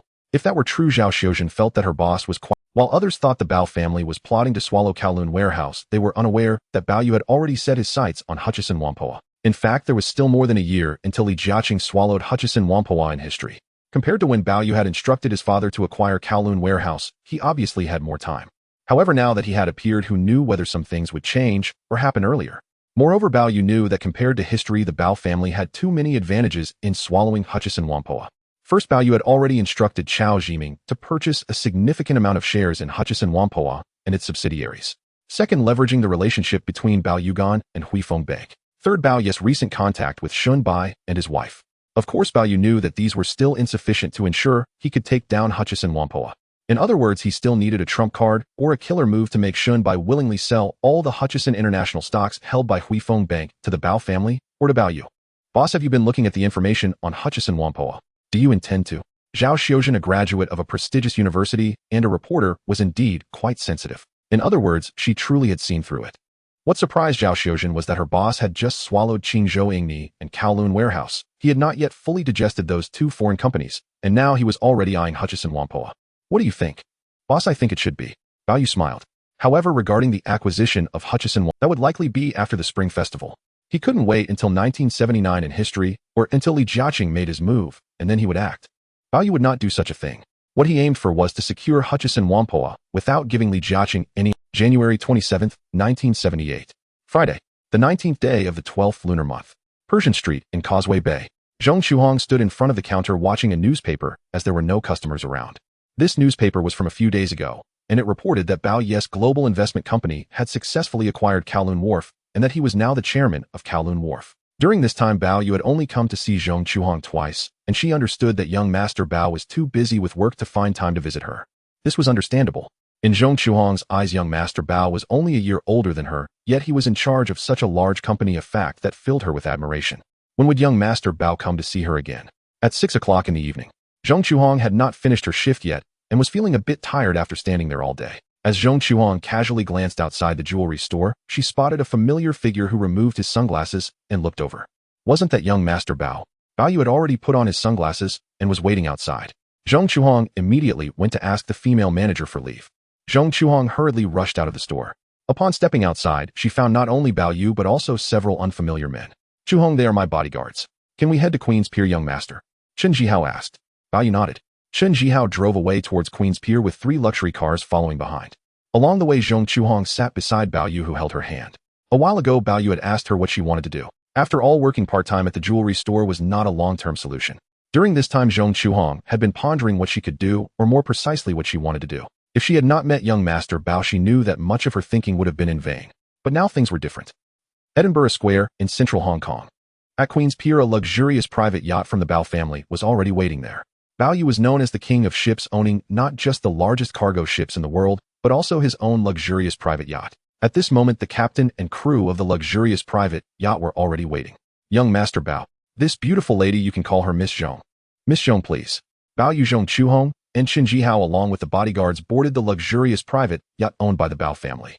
Yesterday, the captain of the luxurious private yacht received a call from young Master Bao, instructing them to be ready to wait for him that evening. Clearly, this was the first time in her life that Zhong Chuhong had been on such a luxurious yacht.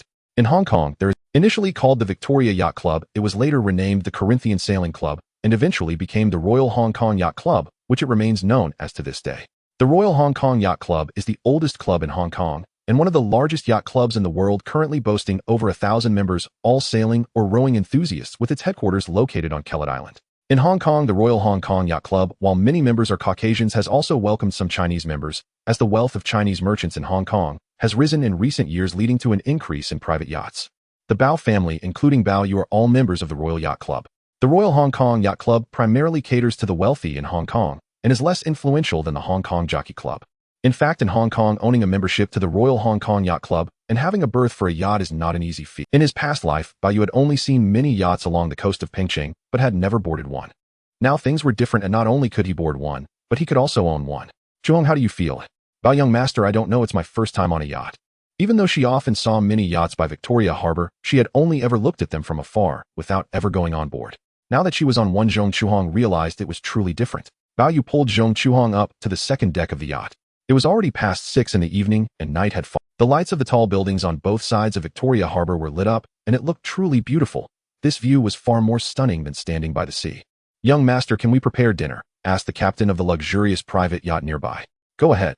Bao Yu and Zhong Chuhong took their seats at the western dining table on the second deck. Zhong Chuhong sat opposite Bao Yu. After a while, a crew member brought warm water, allowing Bao Yu and Zhong Chuhong to wash their hands. After drying them, he presented a bottle of red wine. When the red wine was opened, the female server filled half a glass for both Bao Yu and Zhong Chuhong. At this moment, the luxurious private yacht had already left Queen's Pier and was slowly moving through the inner harbor of Victoria. The private yacht sailed at a steady pace. They hardly felt the motion. Bao Yu picked up the glass of red wine, swirled it, and took a sip. Zhong Chuhong had followed Bao Yu out for Western meals 3 times recently and was now slowly getting accustomed to the taste of red wine. Chuhong, how has business been at that jewelry store? Young master, the price of gold has started to rise recently, especially with the approach of the Spring Festival, and there have been many more customers coming in to buy gold jewelry, but those customers tend to look for familiar salespeople. The current international gold price fluctuates around 160 per ounce. Last October, when Bao Yu entered the New York and London gold futures markets, the international gold prices had already begun to rise. Now nearing the Spring Festival, and with the international gold price increasing, it was indeed normal for the gold prices at Zhong Chuhong's jewelry store to rise. Bao Yu knew very well that in the coming years it could be termed an international gold bull market, which at one point soared to over 800 per ounce in 1980. However, after cutting so many losses in the New York and London gold futures markets, it was naturally impossible for Bao Yu to re-enter these 2 major international gold futures markets. All the salespeople have their own regular customers, so they mostly look for them to buy. I haven't sold much myself. As Bao Yu talked about her store, Zhong Chuhong began to open up more. Bao Yu held up his glass of red wine and smiled as he listened to Zhong Chuhong. However, she seemed to be captivated by the beautiful night view not far away, unable to suppress her cheer. At this moment, the kitchen of the yacht had prepared the steak, which was brought up. The female server carefully placed the 2 plates of steak in front of Bao Yu and Zhong Chuhong and asked, Young master, is there anything else you need? Make a serving for those bodyguards too. Of course, young master. The female server left. Bao Yu and Zhong Chuhong enjoyed their steak and red wine, admiring the beautiful night view of Victoria Harbor. In Bao Yu's view, apart from enjoying the enchanting night view of Victoria Harbor, sitting across from him was Zhong Chuhong, which was certainly delightful. Beautiful scenery, delicious food, fine wine, and beautiful women. He had it all. However, Bao Yu suddenly thought about his upcoming acquisition of Hutchison Whampoa. In order to swallow up Hutchison Whampoa, Bao Yu has been baiting since last year, though the big fish has yet to take the hook. Compared to Bao Yu, Li Jiacheng has been baiting since 1973, and it has now been 5 years. During this time, he has spent a significant amount of money, energy, and even emotional investment. Even so, it seems that the big fish Li Jiacheng wishes to catch may not easily take the hook. Bao Yu cut a piece of steak and put it in his mouth. Now, upon hearing Zhong Chuhong mention the rising international gold prices, Bao Yu realized that the big fish he aimed to catch was not merely fond of Swiss gold watches, they also had an affinity for gold. Seeing Bao Xiao looking at her, Zhong Chuhong paused and asked Bao Xiao, what's wrong? Nothing much. Have you thought about what you want? Now Zhong Chuhong was already over 18, growing more beautiful by the day, and Bao Yu certainly hoped she would not continue to stay at that jewelry store. Bao Xiao, I haven't figured it out yet. Is it related to your parents? In fact, every day after work Zhong Ma would ask her how many pieces of jewelry she sold and how much commission she earned, hoping Zhong Chuang could help alleviate the family's pressure. In a big city like Hong Kong, where the gap between the rich and the poor is widening, the rich get richer and the poor get poorer. Now the Zhong family barely supports their 6-member household through that women's clothing store, which is quite difficult. In a big city like Hong Kong, where the gap between the rich and the poor is widening, the rich get richer and the poor get poorer. Now the Zhong family barely supports. However, he didn't want too many people to know about his relationship with Zhong Chuang. Starting from 6:15 in the evening, they boarded the Bao family's private yacht at Queen's Pier, enjoying a lavish Western dinner until 7:30. The yacht arrived at Kai Tak Pier and then turned back. Bao Yu and Zhong Chuang stood on the deck admiring the nighttime scenery of Victoria Harbor. At 8 o'clock in the evening, the private yacht returned to Queen's Pier. Bao Xiao, Miss Zhong, we have arrived at Queen's Pier. Bao Yu held Zhong Chuang's hand as they disembarked. Before leaving, he specifically gave the captain a sum of money as a tip for the captain and the female attendants for although they received a fixed salary each month, the additional tips were given by Bao Yu privately, indicating their excellent service this time. Upon arriving at Queen's Pier, Bao Yu and Zhong Chuang got into the car. Take us to the vicinity of Chungking Mansions in Tsim Sha Sui. Chen Zhiho drove towards the area of Tsim Sha Sui Chungking Mansions. They arrived near Chungking Mansions and stopped. Zhong Chuang got out of the car. She already knew that Bao Yu would make new arrangements for her and her family, and that they would soon move from here. As she stood there watching the car Bao Yu was in, she noticed it quickly disappearing into the night. At 9:45 in the evening, although Bao Yu had called ahead to say he wouldn't be home for dinner, Bao Yu Gong and his wife were still a little worried after not seeing Bao Yu for so long. As it approached 10 o'clock, the sound of a horn echoed outside. The maid Daisy knew that young Master Bao had returned. When she went out to check, she indeed found it was him. She opened the electric gate of the iron door. The iron door opened. Chen Zhiho and the others drove in. Bao Yu got out of the car and saw his parents waiting for him to come back. Bob, where have you been? Mother Huang Xiuing asked. Mom, I was on the Bao family's private yacht at Victoria Harbor with the friend Bao Yu mentioned. Huang Xiuing did not know whether it was a male or female. However, now she knew that as long as Bao Yu came back safe every day, that was enough. Bao Yu thought about what he had considered on the boat. Dad, there's something I want to discuss with you. Bao Yugong smiled and followed Bao Yu into his study. As soon as the study door closed, Bao Yugong began to find it hard to understand and see through his son after Bao Yu successfully acquired Qingzhouingni and Kowloon warehouse. Bob, what's going on? Dad, I want to ask about Hutchison Whampoa. Hutchison Whampoa. Bao Yugong's expression immediately changed. Bao Yu continued, actually, while I was having Chao Jiming buy into Qingzhouingni and Kowloon warehouse shares, I was also having him secretly buy shares of Hutchison International Whampoa Doc and other listed companies. Up to now, I have approximately held 20 of Hutchison Whampoa shares. 20 of Hutchison Whampoa shares. Bao Yugong was even more shocked. Seeing his father silent, Bao Yu continued, since 1975, when Hutchison International was low-priced, controlled by Huifeng Bank, and its chairman Qi Dezun was forced to resign, this major trading company has actually lacked a family major shareholder, with its equity scattered among numerous shareholders. If we acquire Hutchison Whampoa, we will not face strong resistance from a family major shareholder, thus the cost will be lower. For someone like Bao Yu, or historically Bao Yugong, to acquire Kowloon warehouse, why does it require such a high price? Ultimately, it is because of the presence of Jardine Matheson behind them. Now Hutchison Whampoa is different. At this moment, Bao Yugong was stunned. He didn't expect that his son had just swallowed Qingzhouingni and Kowloon warehouse and now had set his sights on Hong Kong's second-largest trading company, Hutchison Whampoa. His son's appetite was too big. However, Bao Yugong knew this was his son. Bob, are you saying you had your eye on Hutchison Whampoa from the very beginning, including the gifts you gave to Mr. Shen and his wife? At this point, Bao Yugong finally understood. Dad, the reason why Hutchison Whampoa lacks a family-controlled enterprise is because it hasn't been coveted by other capital groups, is precisely due to the relationship with Huifeng Bank. Huifeng Bank swallowed 90 million shares of Hutchison International in 1975. Now that Hutchison International has merged with Whampoa Doc, the shares have decreased from the original 33.65 to 22.4. Actually, there is a significant problem within. First, although Huifeng Bank is still Hutchison Whampoa's largest shareholder, its shareholding has noticeably decreased. This is clearly related to the drastic reforms implemented by Wei Li after he took office at Hutchison International. Furthermore, it also exposes that Wei Li and his management team already have ambitions. Ambitions? Bao Yugong was even more surprised. Dad, it is precisely because Huifeng Bank is Hutchison International's largest shareholder and also promised to relinquish it after Hutchison International becomes profitable. Having been in this position for a long time, Wei Li and his management team naturally began to harbor ambitions for this major trading company, hoping to swallow Hutchison Whampoa like Qi Dezun did in the past. Bob, how could this be possible?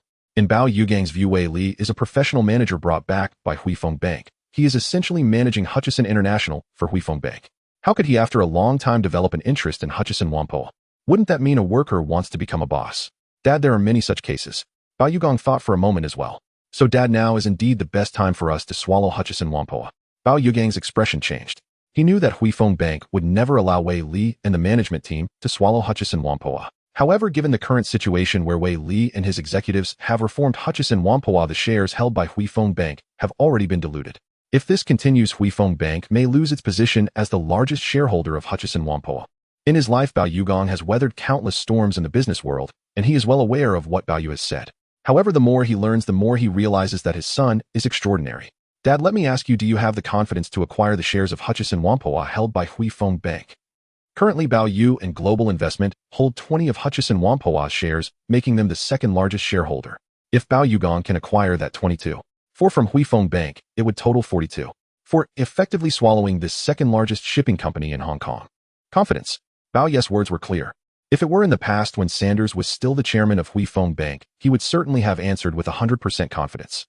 But now the chairman of Huifeng Bank is Shen Yan.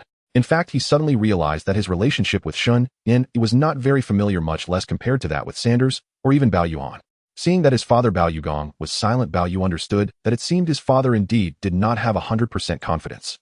Ultimately, it was because Huifeng Bank had changed its chairman and the chairman had a veto power. Even though Bao Yu was the vice chairman and a director of Huifeng Bank, in reality, it was largely nominal, and he could only agree with any decisions made by Huifeng Bank.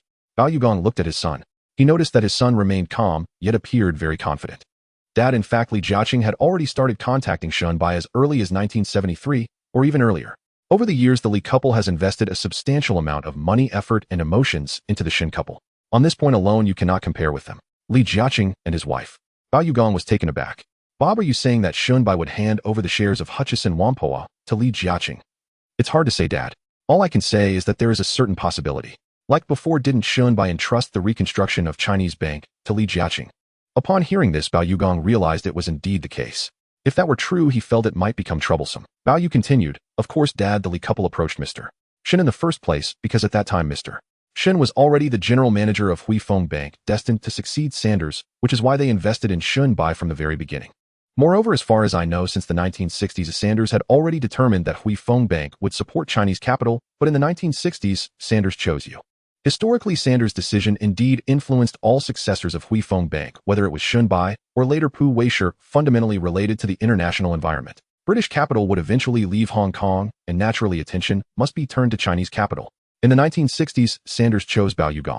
In the era of Bao Yu's past life, although Huifeng Bank continued to support Bao Yu, including his acquisition of Kowloon warehouse and Wheelock, in fact, Huifeng Bank supported substantial funds.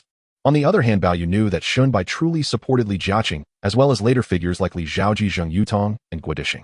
Additionally, even the highly intelligent scammer Chen Songqing received support from Shen but Chen Songqing eventually got exposed. The four prominent families formed later in Hong Kong were indeed created with the strong backing of Huifeng Bank.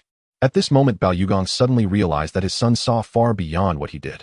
So, Dad, I've prepared for both possibilities from the start. In my view, the Bao family must swallow Hutchison Whampoa this time no matter what. Even if Huifeng Bank is currently the largest shareholder, we are now the second largest shareholder. If Huifeng Bank disregards everything else and Shen is determined to hand over the shares of Hutchison Whampoa to Li Jiacheng, then, as the second largest shareholder, we will naturally have to compete with Li Jiacheng and Huifeng Bank to the end. Of course, this path is one that we would have to take as a last resort. If possible, I still hope that Huifeng Bank and Shen can peacefully hand those shares over to the Bao family, so we won't have to tear our faces with Li Jiacheng or even Huifeng Bank. Listening to this, Bao Yu admired his son's strategy even more. He suddenly realized that his son had prepared for every aspect, clearly not giving Li Jiacheng or any other capital any chance to swallow Hutchison Whampoa. Bob, how about I meet Shen Bao Yu meant to meet Shen and persuade him to release the shares of Hutchison. In fact, given the current relationship between Bao Yu and Huifeng Bank, it was still very likely. After all, it is not like history, where Bao Yu owes any favors to Li Jiacheng, nor does he owe anything to Shen or Huifeng Bank. With the relationship between the Bao family and Huifeng Bank, Shen would have to hand the shares over to the Bao family, right? However, Bao Yu knew that Shen was definitely not as simple as he imagined, and he would not easily hand over the shares of Hutchison Whampoa. Historically, for Li Jiacheng to obtain Hutchison Whampoa and soar to great heights, he must have paid a tremendous price, a price that exceeded many people's imagination.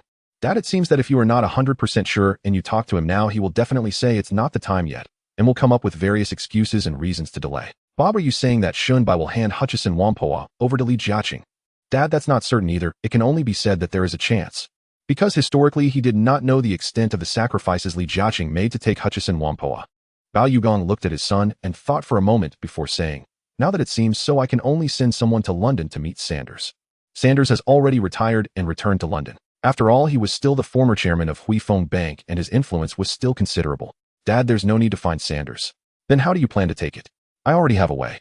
Of course, if it really is as I said and Shunbai insists on handing Hutchison Whampoa over to Li Jiacheng, then we will undoubtedly have to tear our faces. However, there is no need to worry. I have a huge cash flow. This is Bao Yu's confidence. Even without relying on the relationship between Bao Yu and Hui Feng Bank, he is confident that he can swallow Hutchison Whampoa. Bob, that works too. The two had finished their discussion. Bao Yu left his father's study. At this moment, Bao Yu was even more shocked. He did not expect that his son was not only planning to swallow Kowloon warehouse ahead of time, but was also simultaneously planning to swallow Hutchison Whampoa. As the second largest shipping company in Hong Kong, Hutchison Whampoa was far larger in scale than Kowloon warehouse. According to Bao Yu's thoughts, he certainly did not want this large shipping company to fall into the hands of Li Jiacheng or others. At this point, he had already understood why his son said that Li Jiacheng was the biggest competitor of the Bao family in Hong Kong. It seemed to be true, and indeed the Li couple was not simple. Many years ago, when Hui Feng Bank had not yet swallowed up Hutchison International, Li Jiacheng had already begun to approach Shenbai. January 28, 1978. The 20th day of the 12th lunar month. Saturday.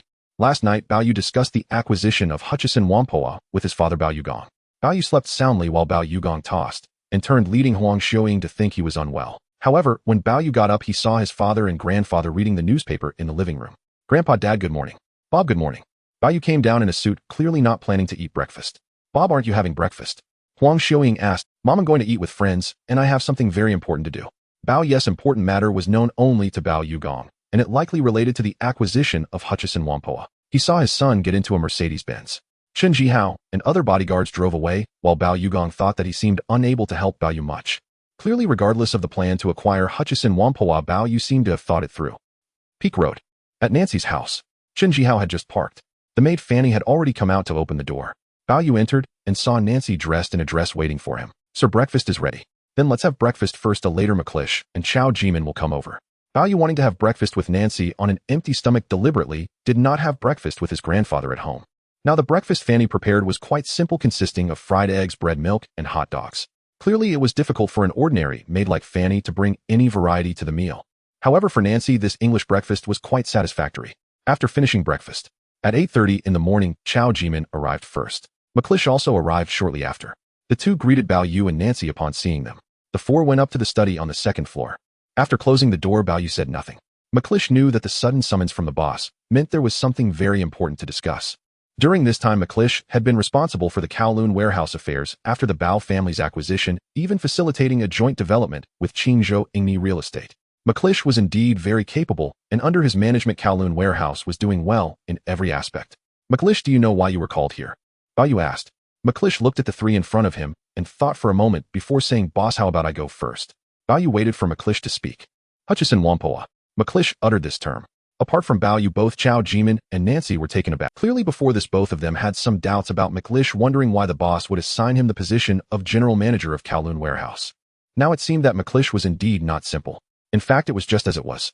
Historically, in early 1979, McClish agreed to join Li Jiacheng's Chung Kong Holdings, and thereafter at McClish's suggestion, Li Jiacheng began proposing to Shen by the acquisition of Hutchison Whampoa. Subsequently, Li Jiacheng secretly sent McClish to contact Shunbai and Hui Feng Bank until September 25, 1979, when Li Jiacheng and Shunbai finally confirmed the deal.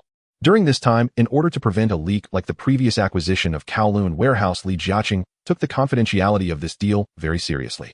Perhaps apart from Li Jiacheng and his wife, only McClish, Zhou Qian, and a few others knew. No one else was aware. Even Bao Yu did not know until Shunbai confirmed the handover of Hutchison Whampoa to Li Jiacheng, after which he finally informed the other directors of Hui Feng Bank. McClish, it seems that we truly have a connection. Last night, I discussed the acquisition of Hutchison Whampoa with my dad. At first, my dad wanted to intervene and sought to give the shares to the Bao family, but I advised him not to get involved for now. McClish felt that given Bao Yu's relationship with Hui Feng Bank, there was indeed a great possibility for Hui Feng Bank to hand over their shares of Hutchison Whampoa to the Bao family. However, McClish also knew that Shunbai had a complex relationship with Li Jiacheng and his wife. Jimin, Mr. McClish, actually since the end of 1977, When the boss was acquiring Qingzhou Ingni and Kowloon Warehouse, he had me quietly buy shares of Hutchison International Whampoa Dock and other listed companies. Up until yesterday, our global investment company had already acquired 20 of Hutchison Whampoa's shares, making us the second largest shareholder, just 2. For less than Hui Feng Bank's 22. 4. Of course, if the external market does not notice, we can continue to buy more, and who knows, we might become the largest shareholder. At this moment, McLeish was quite surprised. He couldn't help but admire Bao Yu's strategies. Clearly, the external world was focused on Hui Feng Bank as the largest shareholder of Hutchison Whampoa, leading to a lack of capital to pay attention to this company, while Bao Yu had quietly acquired shares in it. Besides Bao Yu's substantial funds, it was evident he was already preparing for both scenarios. Boss, your approach is quite impressive. Secondly, Mr. McLeish, as far as I know, the current CEO of Hutchison Whampoa Wei Li and his deputy Richard, along with other executives, are beginning to harbor ambitions for controlling stakes in Hutchison Whampoa. On this point, it was Bao Yu and Chao Jimin who had mentioned it. Chao Jimin suddenly discovered the dilution of Hui Feng Bank shares in Hutchison Whampoa, which drew his attention. Historically, by 1979, Shen Bai and Hui Feng Bank had already noticed Wei Li and others' ambitions. He would never hand over Hutchison Whampoa to these foreigners. Not only because it did not align with the policy set by Sanders in the 1960s to support Chinese interests, but also because Wei Li was merely a professional manager he had invited back. Thirdly, Li Jiacheng and his wife may also have begun to covet Hutchison Whampoa. Thus, considering these 3 points, it was indeed time for Bao Yu to acquire Hutchison Whampoa. Boss, according to what manager Chao said, it truly is the right time to take down this trading company. Bao Yu, Chao Jimin, McLeish, Nancy. The four secretly discussed the acquisition of Hutchison Whampoa in the study. They covered all aspects of the acquisition, ensuring no detail was overlooked. In other words, Bao Yu knew there could not be a single error.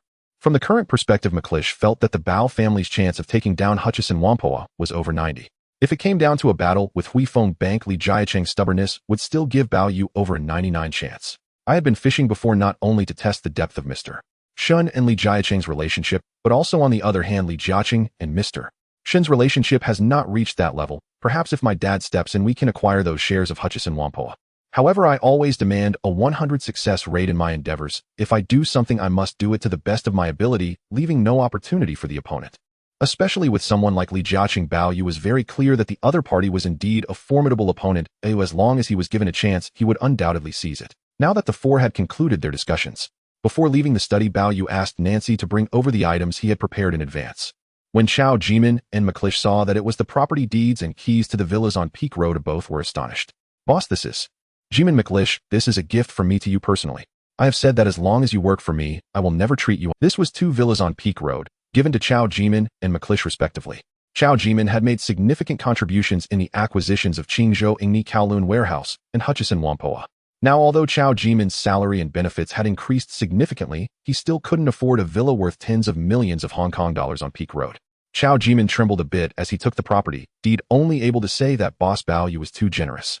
Compared to Chao Jimin, McLeish smiled and said nothing else. This meant that ultimately he had chosen to abandon Li Jiacheng and agreed to join Bao Yu's company, indicating he would continue working for Bao Yu. Now, from Bao Yu gifting him a mansion, it was enough to demonstrate the boss' generosity. He hadn't chosen the wrong boss. Jimin, McLeish, this matter stands as it is. Let's aim to acquire Hutchison Whampoa after the Spring Festival. February 6, 1978. Monday, the 29th day of the 12th lunar month. This year there is no 30th day. Today marks the most significant traditional festival for the Chinese. New Year's Eve. For the Chinese in Hong Kong, this day holds great importance. Although it is Monday, and the Hong Kong governor's office did not grant a holiday for the Chinese, most Chinese people still value the reunion dinner on this day. As Bao Yu got up for breakfast, he saw his father Bao Yugong, mother Huang Xiuying, and grandfather Bao Xiaolong already waiting. Bob, today is New Year's Eve. Your sister and brother-in-law are coming back for the reunion dinner, Huang Xiuying said. Mommy, our uncle and third uncle coming too. They? Not really.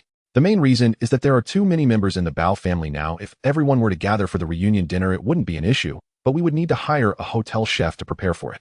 As for those 4 sisters and their husbands, aside from second brother-in-law Wu Guangjing, who has parents in Hong Kong, and might return, the other 3 brothers-in-law's families are not in Hong Kong, so they naturally won't join the reunion dinner. Bob, do you want uncle and third uncle to come? Bao Yugong asked. Dad, the more people the merrier. For the Bao family, it wouldn't cost much. Most importantly, Bao Yu knew that his grandfather was still around, and since the 3 brothers are quite scattered, the elderly man couldn't eat here and then go to the other 2 families. All right then. Dad, Mommy, it's mainly to make grandfather happy. Make grandfather happy. Bao Yugong and his wife immediately understood what he meant. Okay, I'll arrange for a hotel chef right away. Bao Xiaolong looked at his precious grandson with satisfaction. This morning Bao Yu did not return to work at the Prince's Building Global Investment Company. However, Chao Jiming Nancy and Zhao Xiuzhen were all working at the company as usual. In the afternoon, Bao Yu's four brothers-in-law and four sisters all returned. At this time, the bellies of the eldest and second sisters were more pronounced as they had entered the late stages of pregnancy and would likely give birth in a month or two. In addition, Uncle Bao Yushu, third Uncle Bao Yuxing, and those aunts received a call from Huang Xiuying saying that Bao Yu wanted them all to return for the reunion dinner. Clearly, when Bao Yu requested their return, no one could refuse. Bao Yu was still upstairs in the study reading. The Bao family was already bustling with excitement. Similar to the celebration banquet after Bao Yu successfully acquired the Kowloon warehouse, all the young members of the Bao family had come. Deepwater Bay Mid-Levels Villa. The Li family. Compared to the Bao family, the Li family was quiet. Today is New Year's Eve, but it is also Monday, and Li Jiacheng still went to work as usual. Before returning to the company, Li Jiacheng, Zhuang Yueming, his mother Zhuang Biqin, and his eldest son Ziyu, and second son Zexi, sat down together for breakfast. Sir, today is New Year's Eve. You should leave work early. I know. It was evident that compared to the Bao family, the Li family was often much quieter. Many of Li Jiacheng's relatives were back in their hometown. His brother Li Jiazhao and sister Li Suhua had also come to Hong Kong early with their parents. However, Li Jiacheng discovered that his brother Li Jiazhao, who had been a burden for many years, had been given up on, and he couldn't have imagined that this brother in his 40s suddenly passed away from cancer in 1976. Suddenly losing this brother, Li Jiacheng realized he still had feelings for him, but since he was already gone, he could only arrange a grand funeral for him. As for his sister Li Suhua, she continued to run the plastic industry with Li Jiacheng's support. By now, Li Jiacheng had basically given up on the plastic industry and was also supporting his sister. However, during the new year, Li Jiacheng did not invite his sister-in-law and sister to come here. His mother Zhuang Biqin found it hard to bring up. Sir, I saw that the Bao family is quite lively during the festival, but it's so quiet here. Why don't we let the sister-in-law and Suhua come over to have the reunion dinner together this year? Seeing his mother's expectant gaze and his two sons, Li Jiacheng knew that after the spring festival, he would send his eldest son to study abroad in Canada. Madam, you can arrange it. Thank you, sir. Li Jiacheng said nothing further. After finishing breakfast, he prepared to go back to the company as usual. For Li Jiacheng, his career was still the most important thing. Additionally, it was to please the Shen couple. Li Jiacheng left in his car. Zhuang Biqin immediately called her younger son's wife and her daughter Li Suhua, inviting them to come over for the reunion. Bao Yu was still upstairs reading. Hearing a knock at the door, he came out to open it, and saw his eldest sister, Bao Peiqing, who was pregnant, and hurriedly went over to carefully support her. Eldest sister, you shouldn't be walking up and down the stairs right now. Generally speaking, entering the late stages of pregnancy can be very risky. Although the medical standards have improved significantly, the eldest sister was a typical advanced maternal age patient, having gotten pregnant at 32 and now being 33. Seeing her younger brother being so cautious, Bao Peiqing was still very happy. Bob, I consulted a fortune teller, and they said it's a boy. In fact, once reaching the mid-pregnancy stage, there is no need to consult a fortune teller. One can directly check via an ultrasound to determine the gender of the child. Bao Yu knew that historically the eldest and second sisters both had boys for their first child, so it was naturally a boy this time as well. Eldest sister, I'm about to become an uncle. At 5 in the afternoon, many people had already arrived at the Bao family. In addition to the 4 sisters and 4 brothers-in-law of the Bao family, there were also Uncle Bao Yushu and his wife, third Uncle Bao Yuxing and his wife, as well as those aunts and uncles and Bao Yu's cousins, all of whom were present as long as they were in Hong Kong. This time, the Bao family's New Year's Eve reunion dinner was held at 6 o'clock in the evening. 6 o'clock in the evening. It was similar to the last time.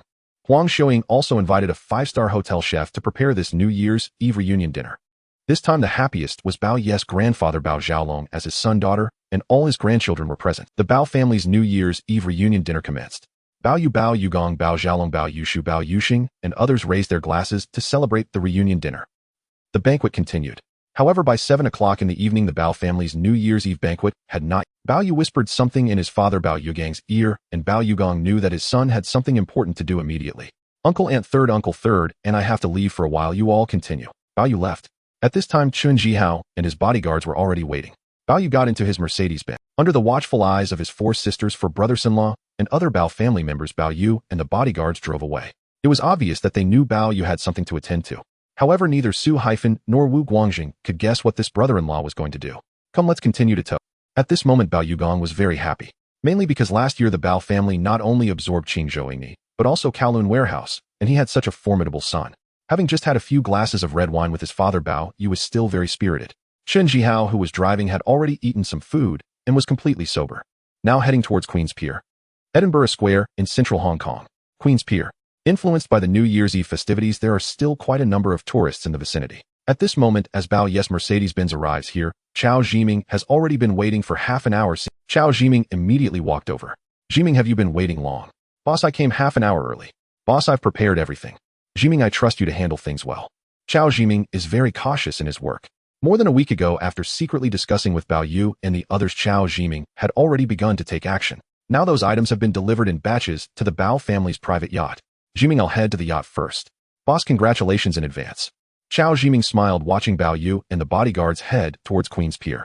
At this moment, on the Bao family's luxurious private yacht, the captain and a female attendant are already waiting. Upon seeing Bao Yu, the captain said, "Young Master Bao, Mr. Shen and his wife have not yet arrived." "Then let's wait a bit." Bao Yu boarded the ship first. A week ago, on January 29, 1978, a Mr. and Mrs. Shen received an unexpected invitation from Bao Yu to enjoy the beautiful scenery and dinner at Victoria Harbor on New Year's Eve. Considering the valuable gifts Bao Yu had sent them earlier, Mr. and Mrs. Shen did not decline this invitation. After Mr. Shen returned home from work in the afternoon, he and his wife dressed up before heading out. At this moment, the area around Queen's Pier is bustling with activity. Tonight is New Year's Eve, and according to the tradition of the Hong Kong Governor's Office, there will be a fireworks display at Victoria Harbor, which should be quite spectacular. "So why do you think young Master Bao invited us here?" Mrs. Shen asked curiously. "I don't know, Mr. Shen replied, unable to see through Bao Yu. From Bao Yu's successive acquisitions of Qingshuo Engni and Kowloon Wharf, it is evident that he is already on par with his father Bao Yu. Just as Mr. and Mrs. Shen made their appearance, the captain of the Bao family's private yacht immediately approached and said, "Mr. Shen, Mrs. Shen, young Master Bao is waiting for you." The captain invited Mr. and Mrs. Shen onto the luxurious private yacht. Seeing Mr. and Mrs. Shen, Bao Yu came down from the deck and greeted them. "Mr. Shen, Mrs. Shen, today is New Year's Eve, the most important holiday in Chinese tradition, and tonight there will be a grand fireworks display at Victoria Harbor, so I specially invited both of you to enjoy it together.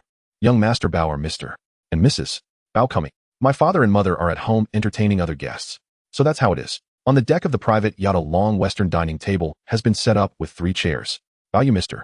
Shen, and Mrs. Shen took their seats. Bao Yu knew that these two had not yet had dinner and were now hungry. He clapped his hands, and the female attendant of the private yacht immediately brought out the pre-prepared French feast along with a bottle of Lafite. Before coming, Bao Yu had already had a little to eat at home, so he was not hungry. Mr. and Mrs.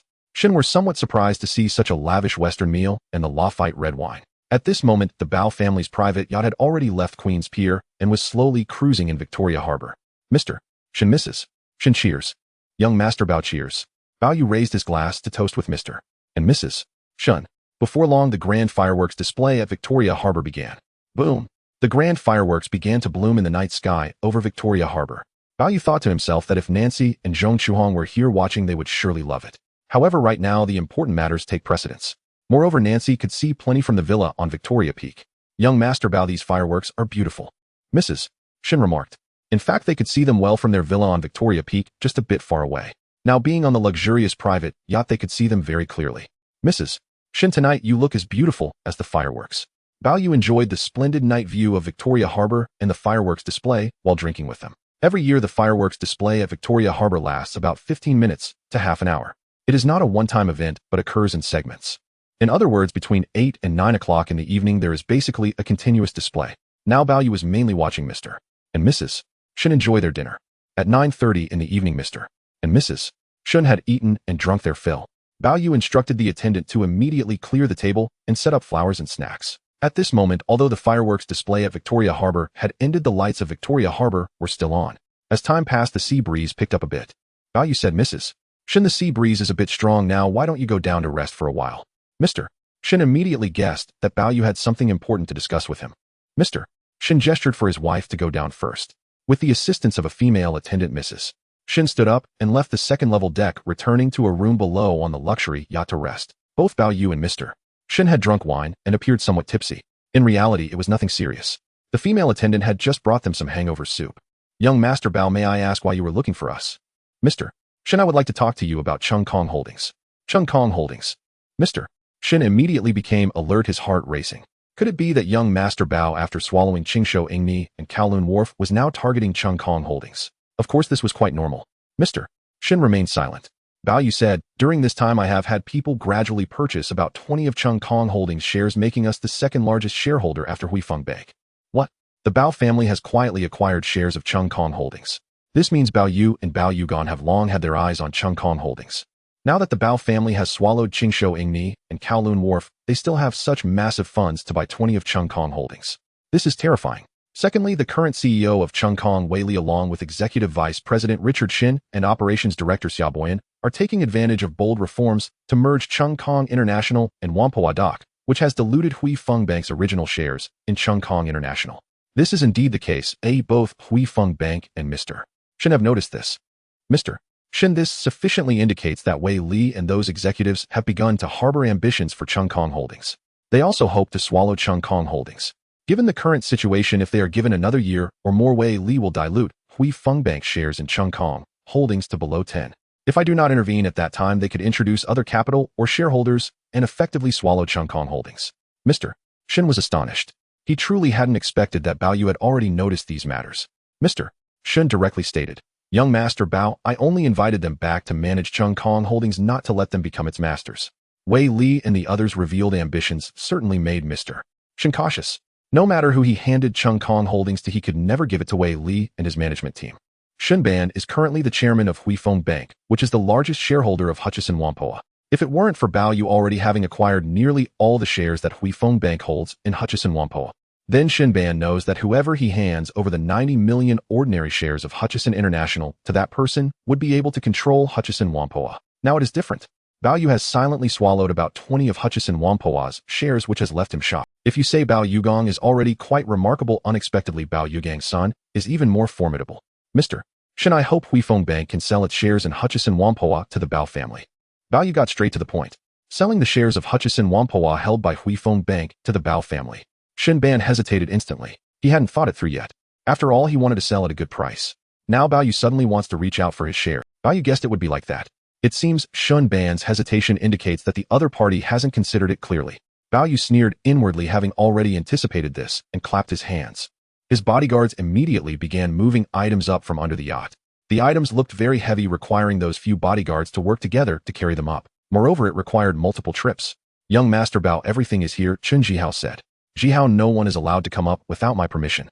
"Yes, young Master Bao." The service staff on the Bao family's private yacht along with Chen Jihao and the others were still unaware of what was inside the black boxes. However, they guessed it must be something very valuable. Chen Zihao's bodyguards stood guard below. Shen Ban was left in astonishment watching this scene. He didn't understand. He also didn't know what this was. Suddenly, he felt his heart racing, pounding. "Young Master Bao, what is this?" Shen Ban asked. "Mr. Shen, why don't you open it yourself and take a look?" "Open it himself." Shen Ban stood up, walked over, and opened the first box. To his astonishment, it was filled entirely with Hein, Patek Philippe Audemars Piguet Brigitte Piaget AP Longines. With Shen Ban's knowledge of Swiss luxury watches, he knew that each of these watches was worth a fortune, and his gaze was entirely captivated by them. "Why, young Master Bao, what is this?" "Mr. Shen, these are all Swiss luxury watches, each worth $1 million Hong Kong dollars. Each worth $1 million Hong Kong dollars. Then this box. Isn't it?" Shen Ban saw that the large box had 3 layers, and they were all filled. Adding it up, there must be over 100 Swiss luxury watches here. Doesn't that mean this is worth over 100 million Hong Kong dollars? In fact, when Bao Yu had Chao Jiming prepare these, it took a long time, and he even specially flew to Switzerland to buy them. Bao Yu said nothing, and Shen Ban already knew that these Swiss luxury watches alone were worth over 100 million. The corners of his mouth twitched slightly, although he did not drool. His expression had changed. Cautiously and reluctantly, he closed the large box. "What about the other boxes?" "Young Master Bao, what about the others?" At Bao Yu's gesture, Shen Ban went over to open the box. When he saw the golden items inside, he realized they were all gold bars. The box was full of gold bars. This was just part of the gold bars worth 100 million Hong Kong dollars. Based on the current Hong Kong dollar and exchange rate, this totaled about 20 million US dollars. Currently, each ounce of gold is about 160 US dollars, which comes to about 12500 ounces of gold here. Each ounce of gold is equivalent to 31 grams, so that totals 7750 kilograms. To hold 100 kilograms of gold bars, it would take over 70 boxes. Clearly, this is only a portion. Shen Ban picked up a standard gold bar weighing 400 ounces, which is 12.5 kilograms. He was truly astounded. In fact, he preferred Swiss gold watches even more, but he loved gold itself even more. This is something only he knew. Unexpectedly, young Master Bao also knew he liked gold. "Mr. Shen, gold is too heavy. This is only a portion. Altogether, it should also be worth 20 million US dollars in gold. That means those gold bars are also worth 100 million Hong Kong dollars. Shen Ban was once again stunned. This young Master Bao is truly generous. "Young Master Bao, actually, given the relationship between my father and you really don't need to do this." Shen Ban licked his lips, his eyes revealing a greed for gold, which Bao Yu could see. Especially since the international gold prices fluctuate daily. These gold bars might be worth 100 million Hong Kong dollars now, but next month they might only be worth 150 million. Bao Yu naturally knew that someone like Mr. Shen wouldn't take the bait without a proper lure. Mr. Shen, take another look at those boxes. The other boxes. Are there still unopened boxes? Shen Ban no longer dared to look. He knew they must all be very valuable gifts. At Bao Yu's gesture, Shen Ban still walked over. When he opened one of the boxes, Shen Ban saw that it was filled with stacks of US dollars, each bill being $100. So how much cash is actually in this large box? Shen Ban couldn't assess it anymore. Looking at another box, it contained cash, all 100 Hong Kong dollar notes, stacked neatly inside. In other words, these boxes were all filled with US dollars and Hong Kong dollars. Shen Ban couldn't believe his eyes. Whether it was the Swiss luxury watches, the gold bars, or the cash, Shen Ban's expression had changed. Mr. Shen, as long as you sell all of Hui Feng Bank shares in Hutchison International to me, these will all belong to you. Why, young Master Bao, given the relationship between Hui Feng Bank and the Bao family, you really don't need to do this. Mr. Shen, this matter is known only to you and me, and heaven and earth, no one else knows. In other words, to swallow the shares of Hutchison International held by Hui Feng Bank, Bao Yu privately offered gifts worth 300 million Hong Kong dollars in Swiss luxury watches, gold, and cash to Shen Ban. Would this be enough to sway Shen Ban? Or to entice Shen Ban? Bao Yu felt it should be sufficient. Shen Ban returned to his seat. However, his inner thoughts were different. These large expenditures only Bao Yu in all of Hong Kong could handle. Young Master Bao, based on the long-standing relationship between Hui Feng Bank and Mr. Bao, we will also sell the shares of Hutchison Whampoa to your family, Shen Ban said. Bao Yu then thought, why did historically Shen Ban directly sell Hutchison Whampoa? Did Shen Ban or other capitalists not know the value of Hutchison Whampoa? In other words, Shen Ban said that, but did the other party privately receive valuable gifts from Li Jiacheng and his wife? Mr. Shen, it's not the Bao family, it's me and Global Investment Company. Not the Bao family. Is there a difference? Of course there is. Global Investment Company belongs to Bao Yu himself. The Bao family still has Bao Yugong and his wife, as well as Bao Yu's 4 sisters. Mr. Shen, I am determined to acquire Hutchison Whampoa. Now Bao Yu has made it very clear whether it is the shares of Hutchison Whampoa that have been purchased in advance or the grand gifts given to Shen Ban. Bao Yu knows that he must swallow Hutchison Whampoa this time, and he won't give Li Jiacheng or other capitalists a chance. At this moment, Shen Ban had already woken up. Young Master Bao, rest assured, I will sell all the shares of Hutchison International held by Hui Feng Bank to Global Investment Company. However, I hope to discuss it first. No problem, Mr. Shen. I will send Mr. Melisi to talk with you. As for these gifts, they are for you personally and have nothing to do with Hui Feng Bank. The villa at Deepwater Bay. This year, the New Year's Eve celebration of the Li family appeared much livelier than previous years, perhaps influenced by the Bao family. Li Jiacheng agreed to invite his sister-in-law's family and his younger sister's family to celebrate the new year here. Naturally, the happiest one was Zhuang Biqin. Among Zhuang Biqin's 3 children, although she favored Li Jiacheng the most since childhood, it was her eldest son who achieved the greatest success and earned the most money. However, both sons were equally dear to her. In previous years during the new year, both sons and her daughter invited her over, yet she preferred to stay with Li Jiacheng. This year's New Year's Eve reunion dinner was specifically arranged with the consent of Li Jiacheng and his wife, with their second son, Li Jiazhao's family, and third daughter, Li Sihua's family all present. With the arrival of these relatives, the atmosphere at Li family's villa became much more vibrant. The New Year's Eve reunion dinner of the Li family had begun.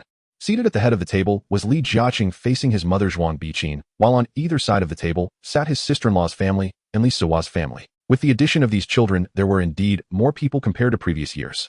Perhaps due to his many experiences, Li Jiacheng, except for his wife, Zhuang Yueming, often remained taciturn and preferred not to speak much in front of these relatives. He thought of his younger brother Li Jiazhao, who he once had high hopes for, hoping that he could assist him in his endeavors. Even when he was reluctant to start his own business, Li Jiazhao still supported him. However, Li Jiazhao's character was completely different from his being a slothful person. Over time, for this biological brother, he became thoroughly disappointed and gave up, realizing he was like mud that couldn't be molded. What made Li Jiacheng the most unhappy was that a few years ago, Li Jiazhao used his name to engage in some fraudulent activities, bringing shame to both him and the Li family. He had even told those business partners that he would not recognize any dealings made under his name by Li Jiazhao. However, unexpectedly, his brother passed away in 1976 due to cancer. The words spoken by his brother before his death remained etched in Li Jiacheng's memory. He said that the immense wealth of his elder brother Li Jiacheng was earned at the cost of his own life. Li Jiacheng and his wife had made mistakes, which ultimately Li Jiazhao bore the brunt of. Was it true? Li Jiacheng did not know. Now his sister-in-law was still somewhat afraid of this elder brother. The sister-in-law's family was quietly eating. In comparison to his younger brother who had passed away, Li Jiacheng got along much better with his sister Li Sihua. He found that she shared a similar character with him, being hardworking and resilient. When Li Jiacheng abandoned the plastic industry, he had essentially handed it over to his sister and brother-in-law. The family was eating together. Besides Zhuang Biqin and Zhuang Yueming talking and encouraging the sister-in-law's family and Li Suo's family to eat more. At this moment, the Bao family next door was still quite lively. Even here, the Li family could hear the sounds. Li Jiacheng and his wife felt a tinge of envy, especially since the end of last year, when that young master Bao Yu had successively acquired Qingzhou Ingmi and Kowloon warehouse, bringing considerable gains to the Bao family. Now the Bao family, a large family celebrating New Year's Eve together, was undoubtedly much more boisterous than their gathering here. Zhuang Yueming knew that with Bao Xiaolong's 3 sons and 4 daughters, it formed a truly immense family. Had they not invited the sister-in-law and Li Suhua, the Li family would have been eerily quiet. Li Jiacheng ate little and didn't even drink alcohol. After finishing, he simply said, "Mother, wife, sister-in-law Suhua, I'm done eating. You and the children can take your time." While Li Jiacheng was eating, others dared not speak, as if they were afraid to even breathe. Now Li Jiacheng left the dining room and returned to the study upstairs. At this moment, with Li Jiacheng absent, the demeanor of the sister-in-law and Li Suhua's family was noticeably different from before. Even Li Jiacheng's 2 sons began to speak more. That night, when Li Jiacheng heard that Mai Lizi had joined Bao Yu's Kowloon warehouse as the general manager, his expression directly frightened the maid and his 2 sons. Around 7 in the evening, the Li family's New Year's Eve dinner concluded, and the sister-in-law's family prepared to leave. Before leaving, Zhuang Yueming turned to the sister-in-law and said, "Your elder brother is currently under a lot of pressure in business, so his temper is like this. Please don't take offense." "I understand, big sister-in-law," the sister-in-law replied. As she was about to leave, Zhuang Biqin came over and quietly slipped some money to her family. The specific amount was not mentioned by Zhuang Biqin, but it should be several large stacks of cash. Among these 3 sisters, the one in the worst position was undoubtedly Li Jiahao's family. By the early 1970s, Li Jiacheng's worth had already exceeded 100 million. Now, with Li Suhua managing the plastic factory business, her worth had also reached several million. With Li Jiacheng gone, the sister-in-law's family did not receive any support from the elder brother and could only take on ordinary jobs. The sister-in-law and her children got into the car and left. At this moment, Li Jiacheng stood at the window of the study looking outside. He did not like his former brother much, mainly due to his disappointment in his brother's failure to meet expectations, yet he hadn't anticipated that 2 years ago Li Jiacheng had suddenly passed away from cancer. In other words, Li Jiacheng left this world at just over 40 years old. "Sir," the sister-in-law and her children just left, Zhuang Yueming came up to say. Li Jiacheng merely nodded. "Also, tomorrow is the first day of the new year. According to tradition, we need to visit Mr. Shen and his wife at Victoria Peak to pay our New Year's greetings." Since 1973, after becoming familiar with Mr. Shen and his wife, Li Jiacheng and his wife would personally visit during important holidays, whether they were significant for Chinese or Western traditions. Beyond delivering gifts, it was also about conversation to deepen their relationship. They were set to visit Mr. Shen and his wife the next day, on the first day of the new year. Li Jiacheng remembered this very clearly and placed great importance on it. Especially now, after the Bao family suddenly acquired Qingzhou Ingmi. "Are the gifts ready?" "Sir, I have prepared all the gifts." Zhuang Yueming went downstairs. Li Jiacheng continued to gaze out the window. Not far away, the Bao family's villa at Deepwater Bay continued to be lively until around 9 in the evening, when the sounds gradually quieted down. At 10:30 in the evening, Bao Yu returned in his luxurious Mercedes-Benz. The villa had long since quieted down, whether it was Uncle Bao Yushu's family or third Uncle Bao Yuxing's family, as well as the 4 aunts. Along with the 4 sisters and their 4 husbands, everyone had gone home. According to tradition, on New Year's Eve after getting married, even Bao Yu's sisters were not supposed to stay at their parental home, but should return to their own homes. In this situation, even if Bao Yu's 4 sisters wanted to stay, they still had to go back. They could only return to the Bao family on the 2nd day of the new year. At this moment in the villa, besides Bao Yugong and Bao Xiaolong, there was also the maid Daisy waiting for Bao Yu to return. The sound of a horn echoed from outside the gate. The large iron gate slowly opened. When the Mercedes-Benz drove in and the door opened, Bao Yu stepped out of the car. "Mommy, I'm back." Mommy Huang Xiuying and maid Daisy came out. "Bob, let's go upstairs to the study." Bao Yugong and Bao Yu went upstairs to the study. Seeing his son's calm and confident demeanor, Bao Yugong realized he had succeeded. "Bob, how is it?" "Dad, the big fish is on the hook. The rest is up to